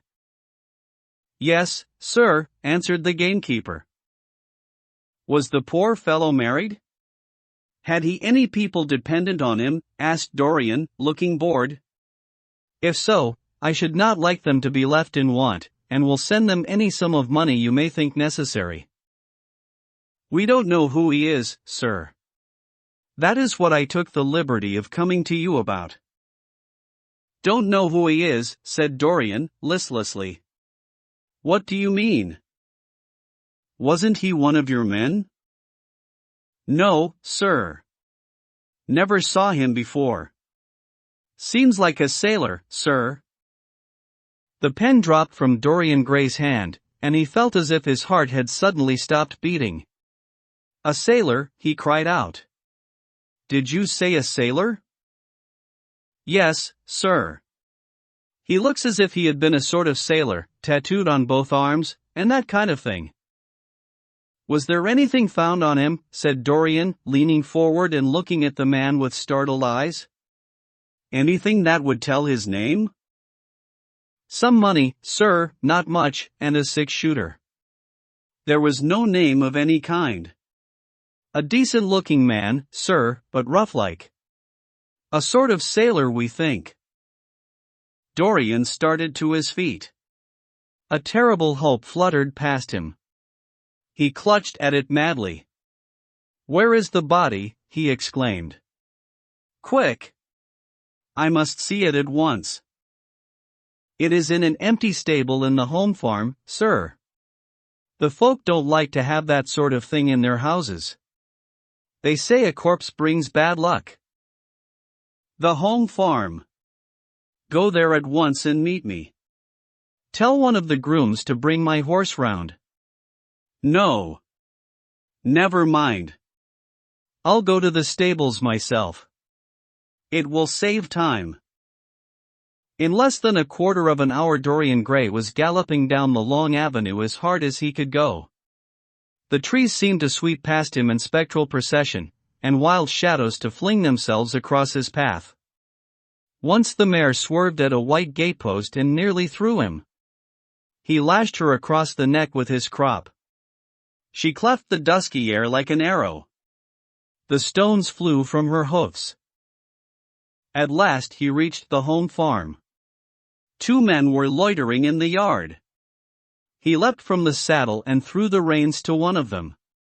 In the farthest stable a light was glimmering. Something seemed to tell him that the body was there, and he hurried to the door, and put his hand upon the latch.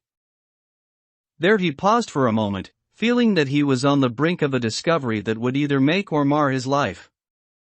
Then he thrust the door open, and entered. On a heap of sacking in the far corner was lying the dead body of a man dressed in a coarse shirt and a pair of blue trousers. A spotted handkerchief had been placed over the face. A coarse candle, stuck in a bottle, sputtered beside it. Dorian Gray shuddered. He felt that his could not be the hand to take the handkerchief away, and called out to one of the farm servants to come to him. "Take that thing off the face." "I wish to see it," he said, clutching at the doorpost for support.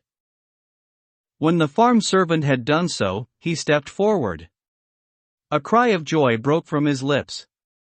The man who had been shot in the thicket was James Vane. He stood there for some minutes looking at the dead body. As he rode home, his eyes were full of tears, for he knew he was safe. Chapter 19. "There is no use your telling me that you are going to be good," cried Lord Henry, dipping his white fingers into a red copper bowl filled with rosewater. "You are quite perfect. Pray, don't change." Dorian Gray shook his head. "No, Harry, I have done too many dreadful things in my life. I am not going to do any more. I began my good actions yesterday." "Where were you yesterday?"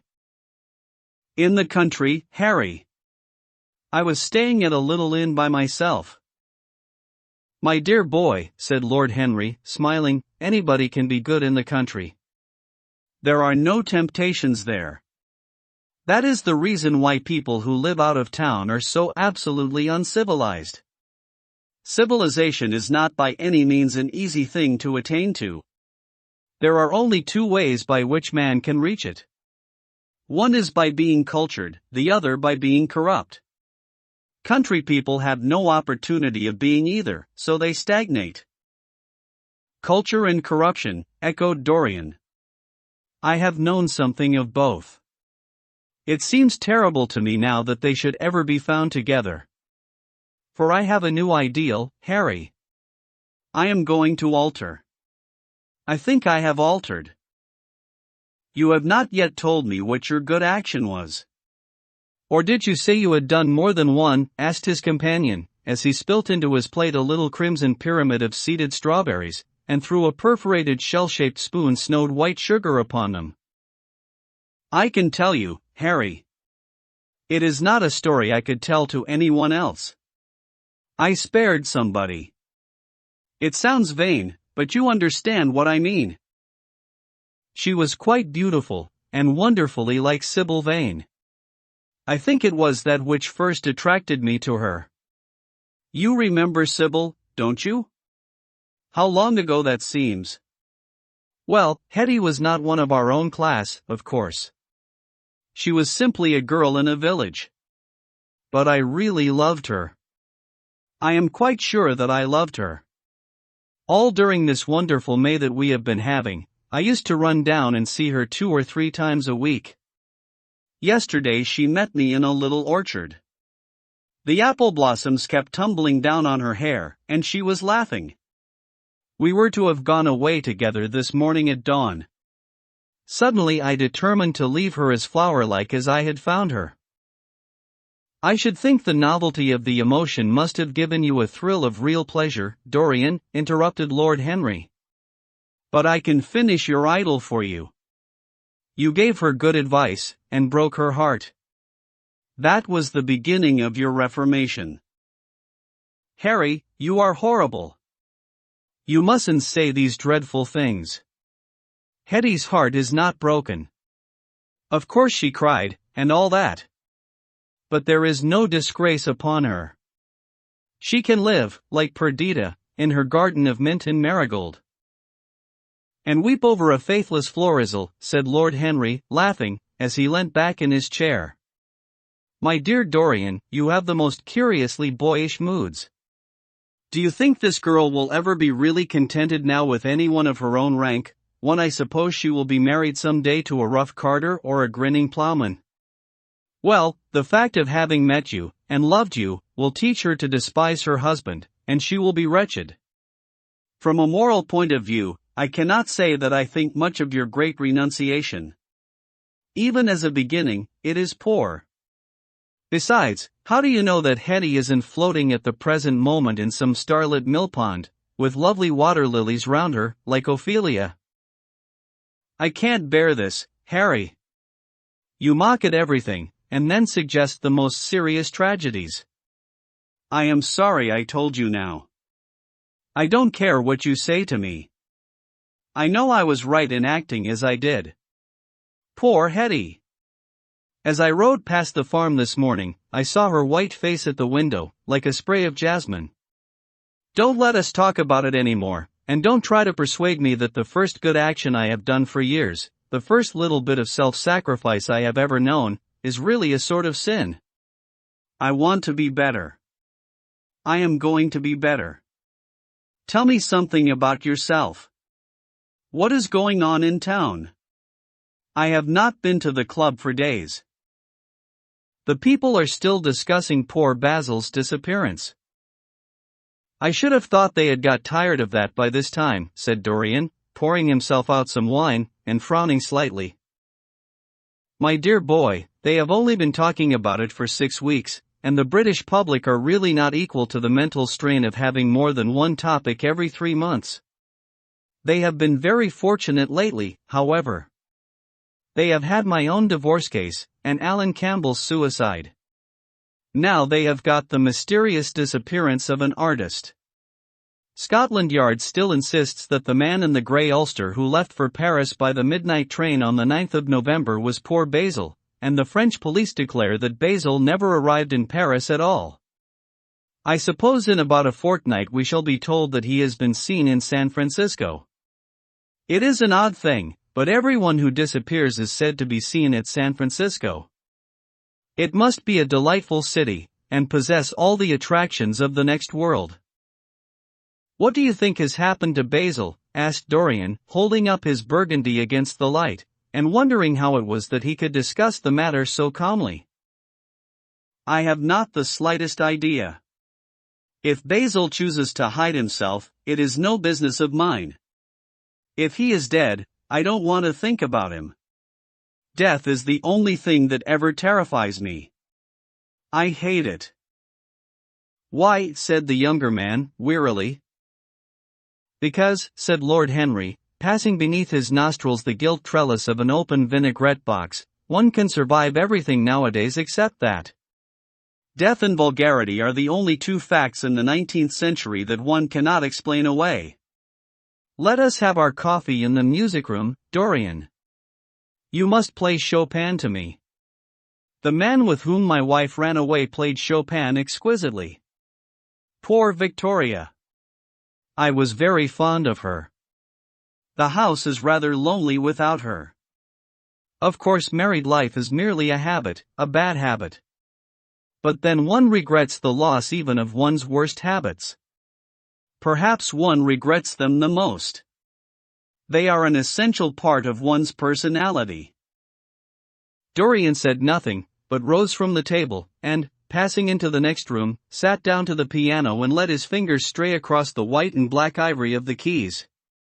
After the coffee had been brought in, he stopped, and, looking over at Lord Henry, said, "Harry, did it ever occur to you that Basil was murdered?"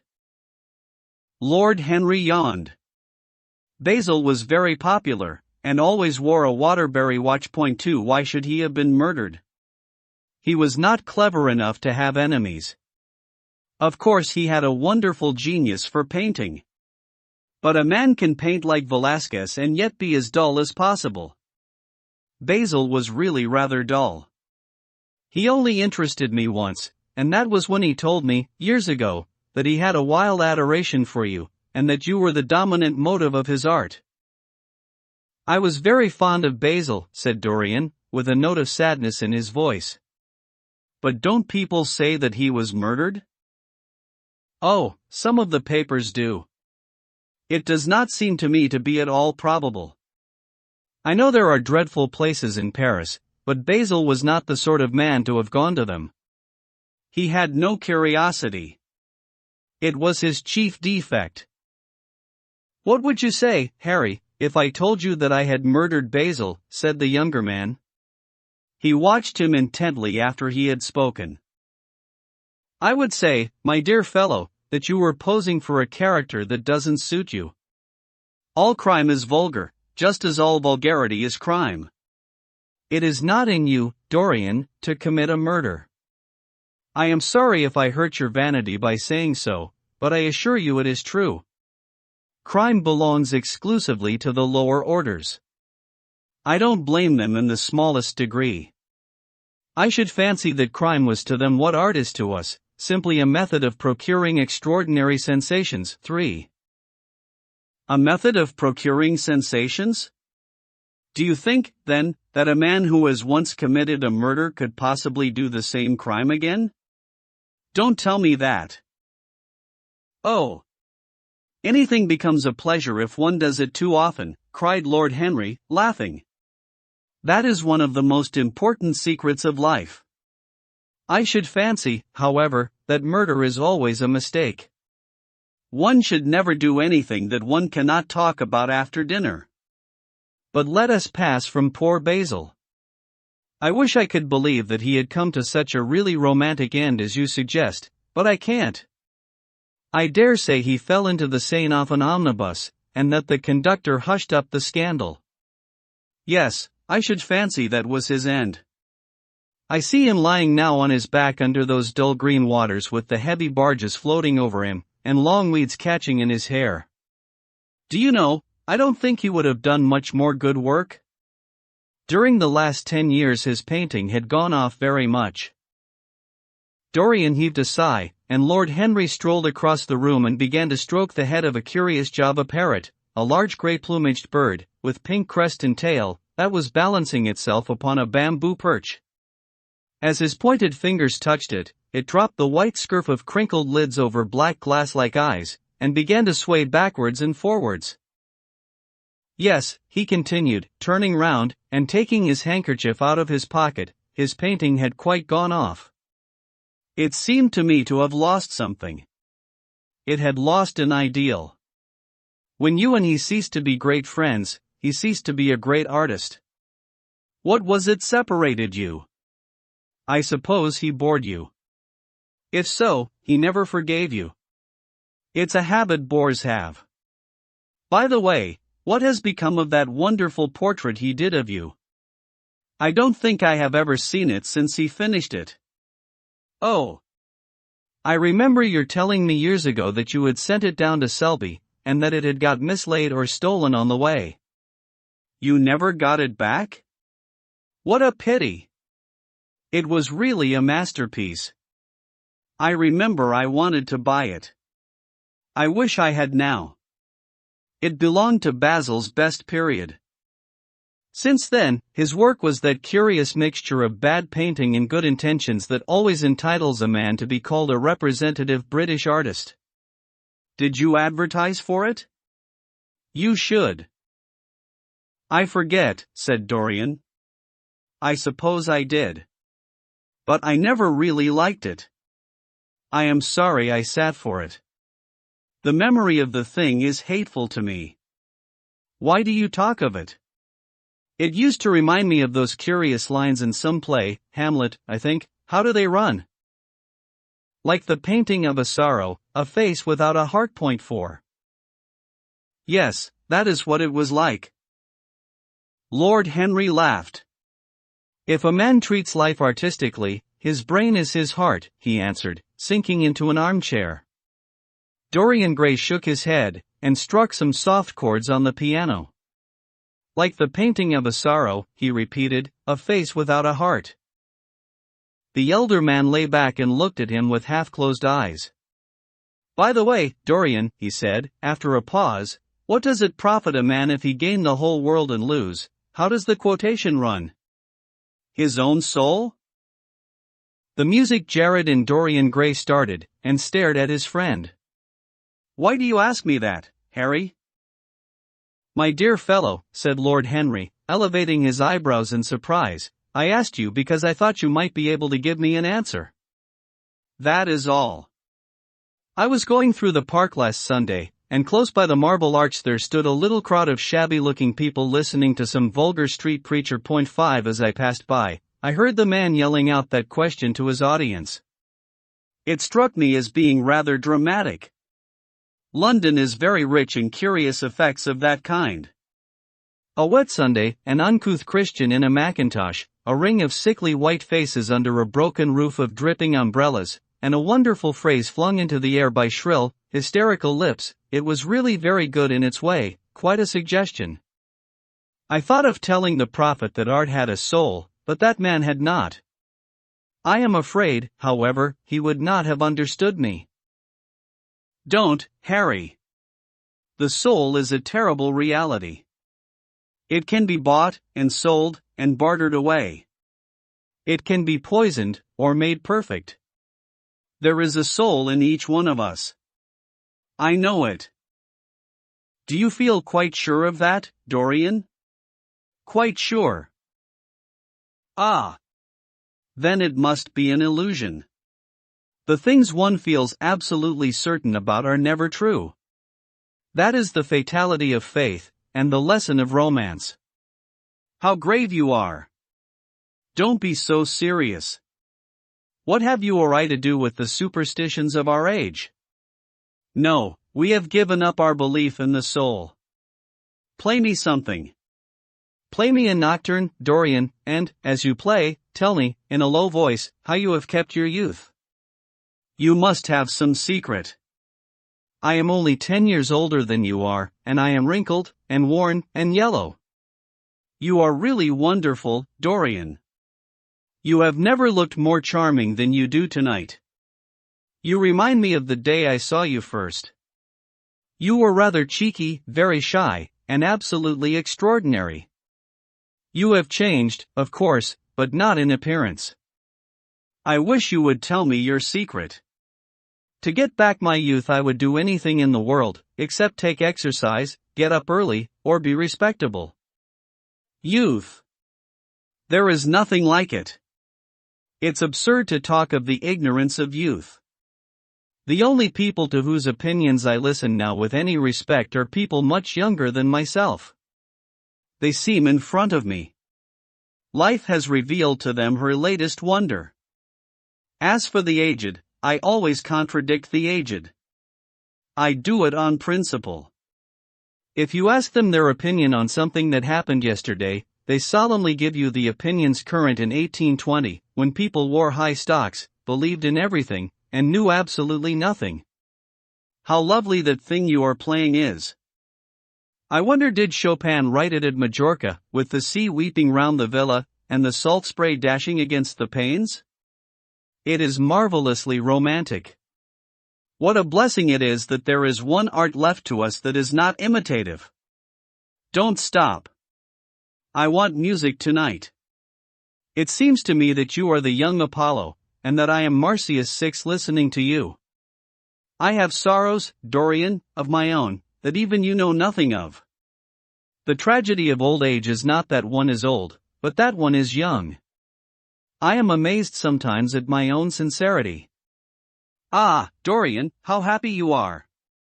What an exquisite life you have had. 7 You have drunk deeply of everything. You have crushed the grapes against your palate. 8 Nothing has been hidden from you. And it has all been to you no more than the sound of music. It has not marred you. You are still the same. I am not the same, Harry. Yes, you are the same. I wonder what the rest of your life will be. Don't spoil it by renunciations. At present you are a perfect type. Don't make yourself incomplete. You are quite flawless now. You need not shake your head, you know you are. Besides, Dorian, don't deceive yourself. Life is not governed by will or intention. Life is a question of nerves and fibers, and slowly built up cells in which thought hides itself and passion has its dreams. You may fancy yourself safe, and think yourself strong. But a chance tone of color in a room or a morning sky, a particular perfume that you had once loved and that brings subtle memories with it, a line from a forgotten poem that you had come across again, a cadence from a piece of music that you had ceased to play, I tell you, Dorian, that it is on things like these that our lives depend. Browning writes about that somewhere, but our own senses will imagine them for us. There are moments when the odor of Lillis Blanc passes suddenly across me, and I have to live the strangest month of my life over again. I wish I could change places with you, Dorian. The world has cried out against us both, but it has always worshipped you. It always will worship you. You are the type of what the age is searching for, and what it is afraid it has found. I am so glad that you have never done anything, never carved a statue, or painted a picture, or produced anything outside of yourself. Life has been your art. You have set yourself to music. Your days are your sonnets. Dorian rose up from the piano, and passed his hand through his hair. Yes, life has been exquisite, he murmured, but I am not going to have the same life, Harry. And you must not say these extravagant things to me. You don't know everything about me. I think that if you did, even you would turn from me. You laugh. Don't laugh. Why have you stopped playing, Dorian? Go back and give me the nocturne over again. Look at that great honey-colored moon that hangs in the dusky air. She is waiting for you to charm her, and if you play she will come closer to the earth. You won't? Let us go to the club, then. It has been a charming evening, and we must end it charmingly. There is someone at White's who wants immensely to know you, young Lord Poole, Bournemouth's eldest son. He has already copied your neckties, and has begged me to introduce him to you. He is quite delightful, and rather reminds me of you. I hope not, said Dorian, with a sad look in his eyes. But I am tired tonight, Harry. I shan't go to the club.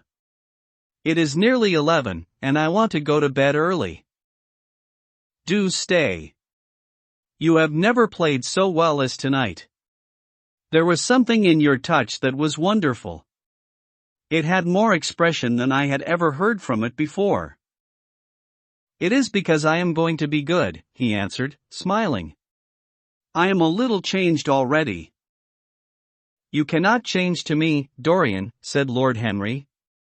You and I will always be friends. Yet you poisoned me with a book once. I should not forgive that.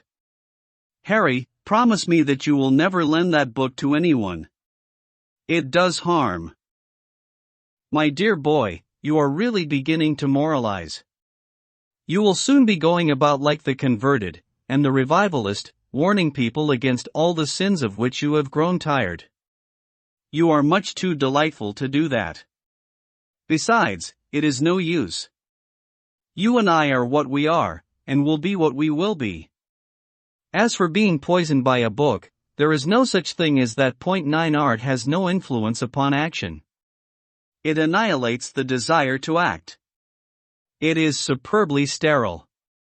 The books that the world calls immoral are books that show the world its own shame. That is all. But we won't discuss literature. Come round tomorrow. I am going to ride at 11. We might go together, and I will take you to lunch afterwards with Lady Branksome. She is a charming woman, and wants to consult you about some tapestry she is thinking of buying. Mind you come. Or shall we lunch with our little Duchess? She says she never sees you now. Perhaps you are tired of Gladys? I thought you would be. Her clever tongue gets on one's nerves. Well, in any case, be here at 11. Must I really come, Harry? Certainly. The park is quite lovely now. I don't think there have been such lilacs since the year I met you. Very well. I shall be here at 11, said Dorian. Good night, Harry. As he reached the door, he hesitated for a moment, as if he had something more to say. Then he sighed and went out. Chapter 20. It was a lovely night, so warm that he threw his coat over his arm, and did not even put his silk scarf round his throat. As he strolled home, smoking his cigarette, 2 young men in evening dress passed him. He heard one of them whisper to the other, "That is Dorian Gray." He remembered how pleased he used to be when he was pointed out, or stared at, or talked about. He was tired of hearing his own name now. Half the charm of the little village where he had been so often lately was that no one knew who he was. He had often told the girl whom he had lured to love him that he was poor, and she had believed him. He had told her once that he was wicked, and she had laughed at him, and answered that wicked people were always very old and very ugly. What a laugh she had! Just like a thrush singing.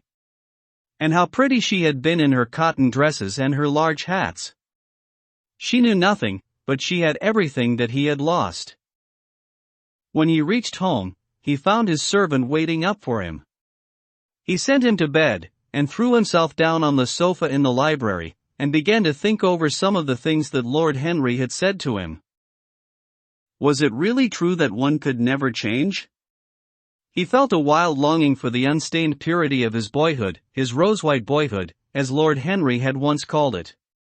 He knew that he had tarnished himself, filled his mind with corruption and given horror to his fancy, that he had been an evil influence to others, and had experienced a terrible joy in being so, and that of the lives that had crossed his own it had been the fairest and the most full of promise that he had brought to shame. But was it all irretrievable? Was there no hope for him, one? Ah! In what a monstrous moment of pride and passion he had prayed that the portrait should bear the burden of his days, and he keep the unsullied splendor of eternal youth. All his failure had been due to that. Better for him that each sin of his life had brought its sure, swift penalty along with it. There was purification in punishment. Not "forgive us our sins but smite us for our iniquities" should be the prayer of man to a most just God. The curiously carved mirror that Lord Henry had given to him, so many years ago now, was standing on the table, and the Whiteland Cupids laughed round as of old. He took it up, as he had done on that night of horror, when he had first noted the change in the fatal picture, and with wild tear-dimmed eyes looked into its polished shield. Once, someone who had terribly loved him, had written to him a mad letter, ending with these idolatrous words: "The world is changed because you are made of ivory and gold. The curves of your lips rewrite history." The phrases came back to his memory, and he repeated them over and over to himself. Then he loathed his own beauty, and flinging the mirror on the floor crushed it into silver splinters beneath his heel. It was his beauty that had ruined him, his beauty and the youth that he had prayed for. But for those two things, his life might have been free from stain. His beauty had been to him but a mask, his youth but a mockery. What was youth at best?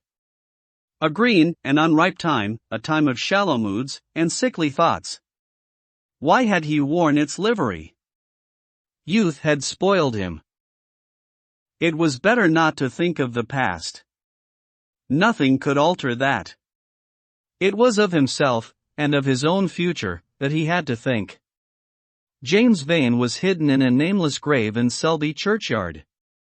Alan Campbell had shot himself one night in his laboratory, but had not revealed the secret that he had been forced to know. The excitement, such as it was, over Basil Hallward's disappearance would soon pass away. It was already waning. He was perfectly safe there. Nor, indeed, was it the death of Basil Hallward that weighed most upon his mind. It was the living death of his own soul that troubled him. Basil had painted the portrait that had marred his life. He could not forgive him that. It was the portrait that had done everything. Basil had said things to him that were unbearable, and that he had yet borne with patience. The murder had been simply the madness of a moment. As for Alan Campbell, his suicide had been his own act. He had chosen to do it. It was nothing to him. A new life. That was what he wanted. That was what he was waiting for. Surely he had begun it already. He had spared one innocent thing, at any rate. He would never again tempt innocence. He would be good. As he thought of Hetty Merton, he began to wonder if the portrait in the locked room had changed. Surely it was not still so horrible as it had been? Perhaps if his life became pure, he would be able to expel every sign of evil passion from the face. Perhaps the signs of evil had already gone away. He would go and look. He took the lamp from the table and crept upstairs. As he unbarred the door, a smile of joy flitted across his strangely young-looking face and lingered for a moment about his lips. Yes, he would be good, and the hideous thing that he had hidden away would no longer be a terror to him. He felt as if the load had been lifted from him already. He went in quietly, locking the door behind him, as was his custom, and dragged the purple hanging from the portrait. A cry of pain and indignation broke from him. He could see no change, save that in the eyes there was a look of cunning, and in the mouth the curved wrinkle of the hypocrite. The thing was still loathsome, more loathsome, if possible, than before, and the scarlet dew that spotted the hand seemed brighter, and more like blood newly spilt. Then he trembled. Had it been merely vanity that had made him do his one good deed? Or the desire for a new sensation, as Lord Henry had hinted, with his mocking laugh? Or that passion to act a part that sometimes makes us do things finer than we are ourselves? Or, perhaps, all these? And why was the red stain larger than it had been? It seemed to have crept like a horrible disease over the wrinkled fingers. There was blood on the painted feet, as though the thing had dripped, blood even on the hand that had not held the knife. Confess? Did it mean that he was to confess? To give himself up, and be put to death? He laughed. He felt that the idea was monstrous. Besides, even if he did confess, who would believe him? There was no trace of the murdered man anywhere. Everything belonging to him had been destroyed. He himself had burned what had been below stairs. The world would simply say that he was mad. They would shut him up if he persisted in his story.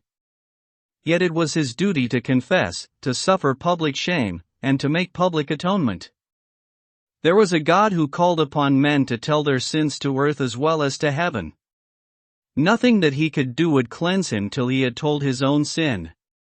His sin? He shrugged his shoulders. The death of Basil Hallward seemed very little to him. He was thinking of Hetty Merton. For it was an unjust mirror, this mirror of his soul that he was looking at? Vanity? Curiosity? Hypocrisy? Had there been nothing more in his renunciation than that? There had been something more. At least he thought so. But who could tell? No. There had been nothing more. Through vanity he had spared her. In hypocrisy he had worn the mask of goodness. For curiosity's sake he had tried the denial of self. He recognized that now. Point 2. But this murder, was it to dog him all his life? Was he always to be burdened by his past? Was he really to confess? Never. There was only one bit of evidence left against him. The picture itself that was evidence. He would destroy it. Why had he kept it so long?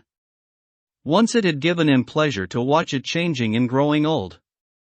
Of late he had felt no such pleasure. It had kept him awake at night. When he had been away, he had been filled with terror lest other eyes should look upon it. It had brought melancholy across his passions. Its mere memory had marred many moments of joy. It had been like conscience to him. Yes, it had been conscience. He would destroy it. He looked round, and saw the knife that had stabbed Basil Hallward. He had cleaned it many times, till there was no stain left upon it. It was bright, and glistened. As it had killed the painter, so it would kill the painter's work, and all that meant. It would kill the past, and when that was dead he would be free. It would kill this monstrous soul life, and without its hideous warnings, he would be at peace. Point 3. He seized the thing, and stabbed the picture with it. There was a cry heard, and a crash. The cry was so horrible in its agony that the frightened servants woke, and crept out of their rooms.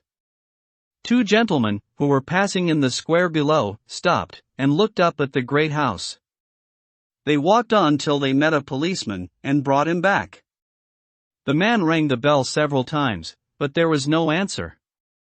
Except for a light in one of the top windows, the house was all dark. After a time, he went away, and stood in an adjoining portico and watched. "Whose house is that, constable?" asked the elder of the two gentlemen. "Mr. Dorian Gray's, sir," answered the policeman. They looked at each other, as they walked away, and sneered. One of them was Sir Henry Ashton's uncle. Inside, in the servants' part of the house, the half-clad domestics were talking in low whispers to each other. Old Mrs. Leaf was crying, and wringing her hands. Francis was as pale as death. After about a quarter of an hour, he got the coachman and one of the footmen and crept upstairs. They knocked, but there was no reply. They called out. Everything was still. Finally, after vainly trying to force the door, they got on the roof, and dropped down onto the balcony. The windows yielded easily, their bolts were old. When they entered, they found hanging upon the wall a splendid portrait of their master as they had last seen him, in all the wonder of his exquisite youth and beauty. Lying on the floor was a dead man, in evening dress, with a knife in his heart. He was withered, wrinkled, and loathsome of visage. It was not till they had examined the rings that they recognized who it was. The end. About the author.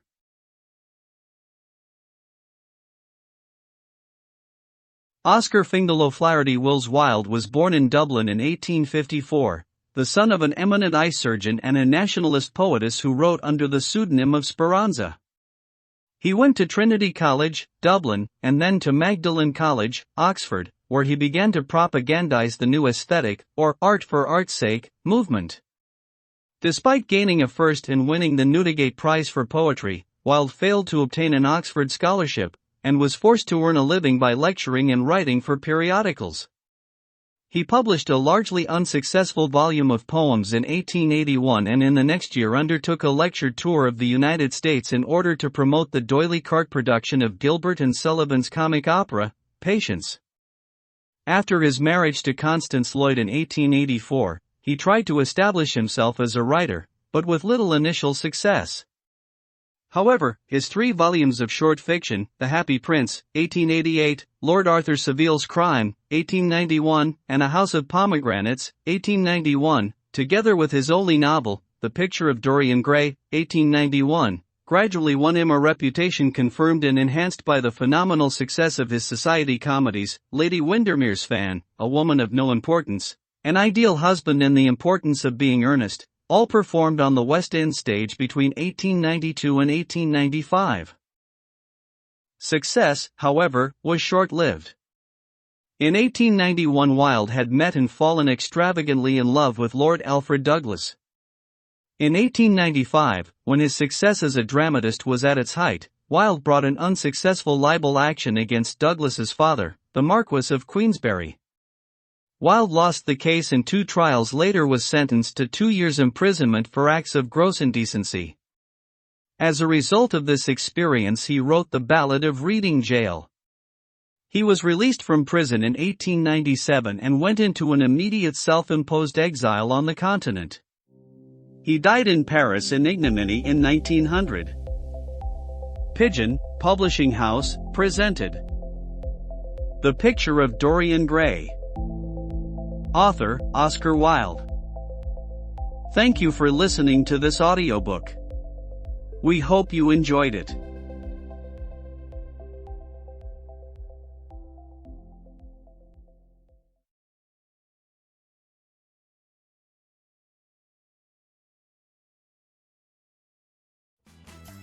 If you enjoyed this classic, follow the show and leave a quick review, and join us every Tuesday and Thursday for more timeless stories.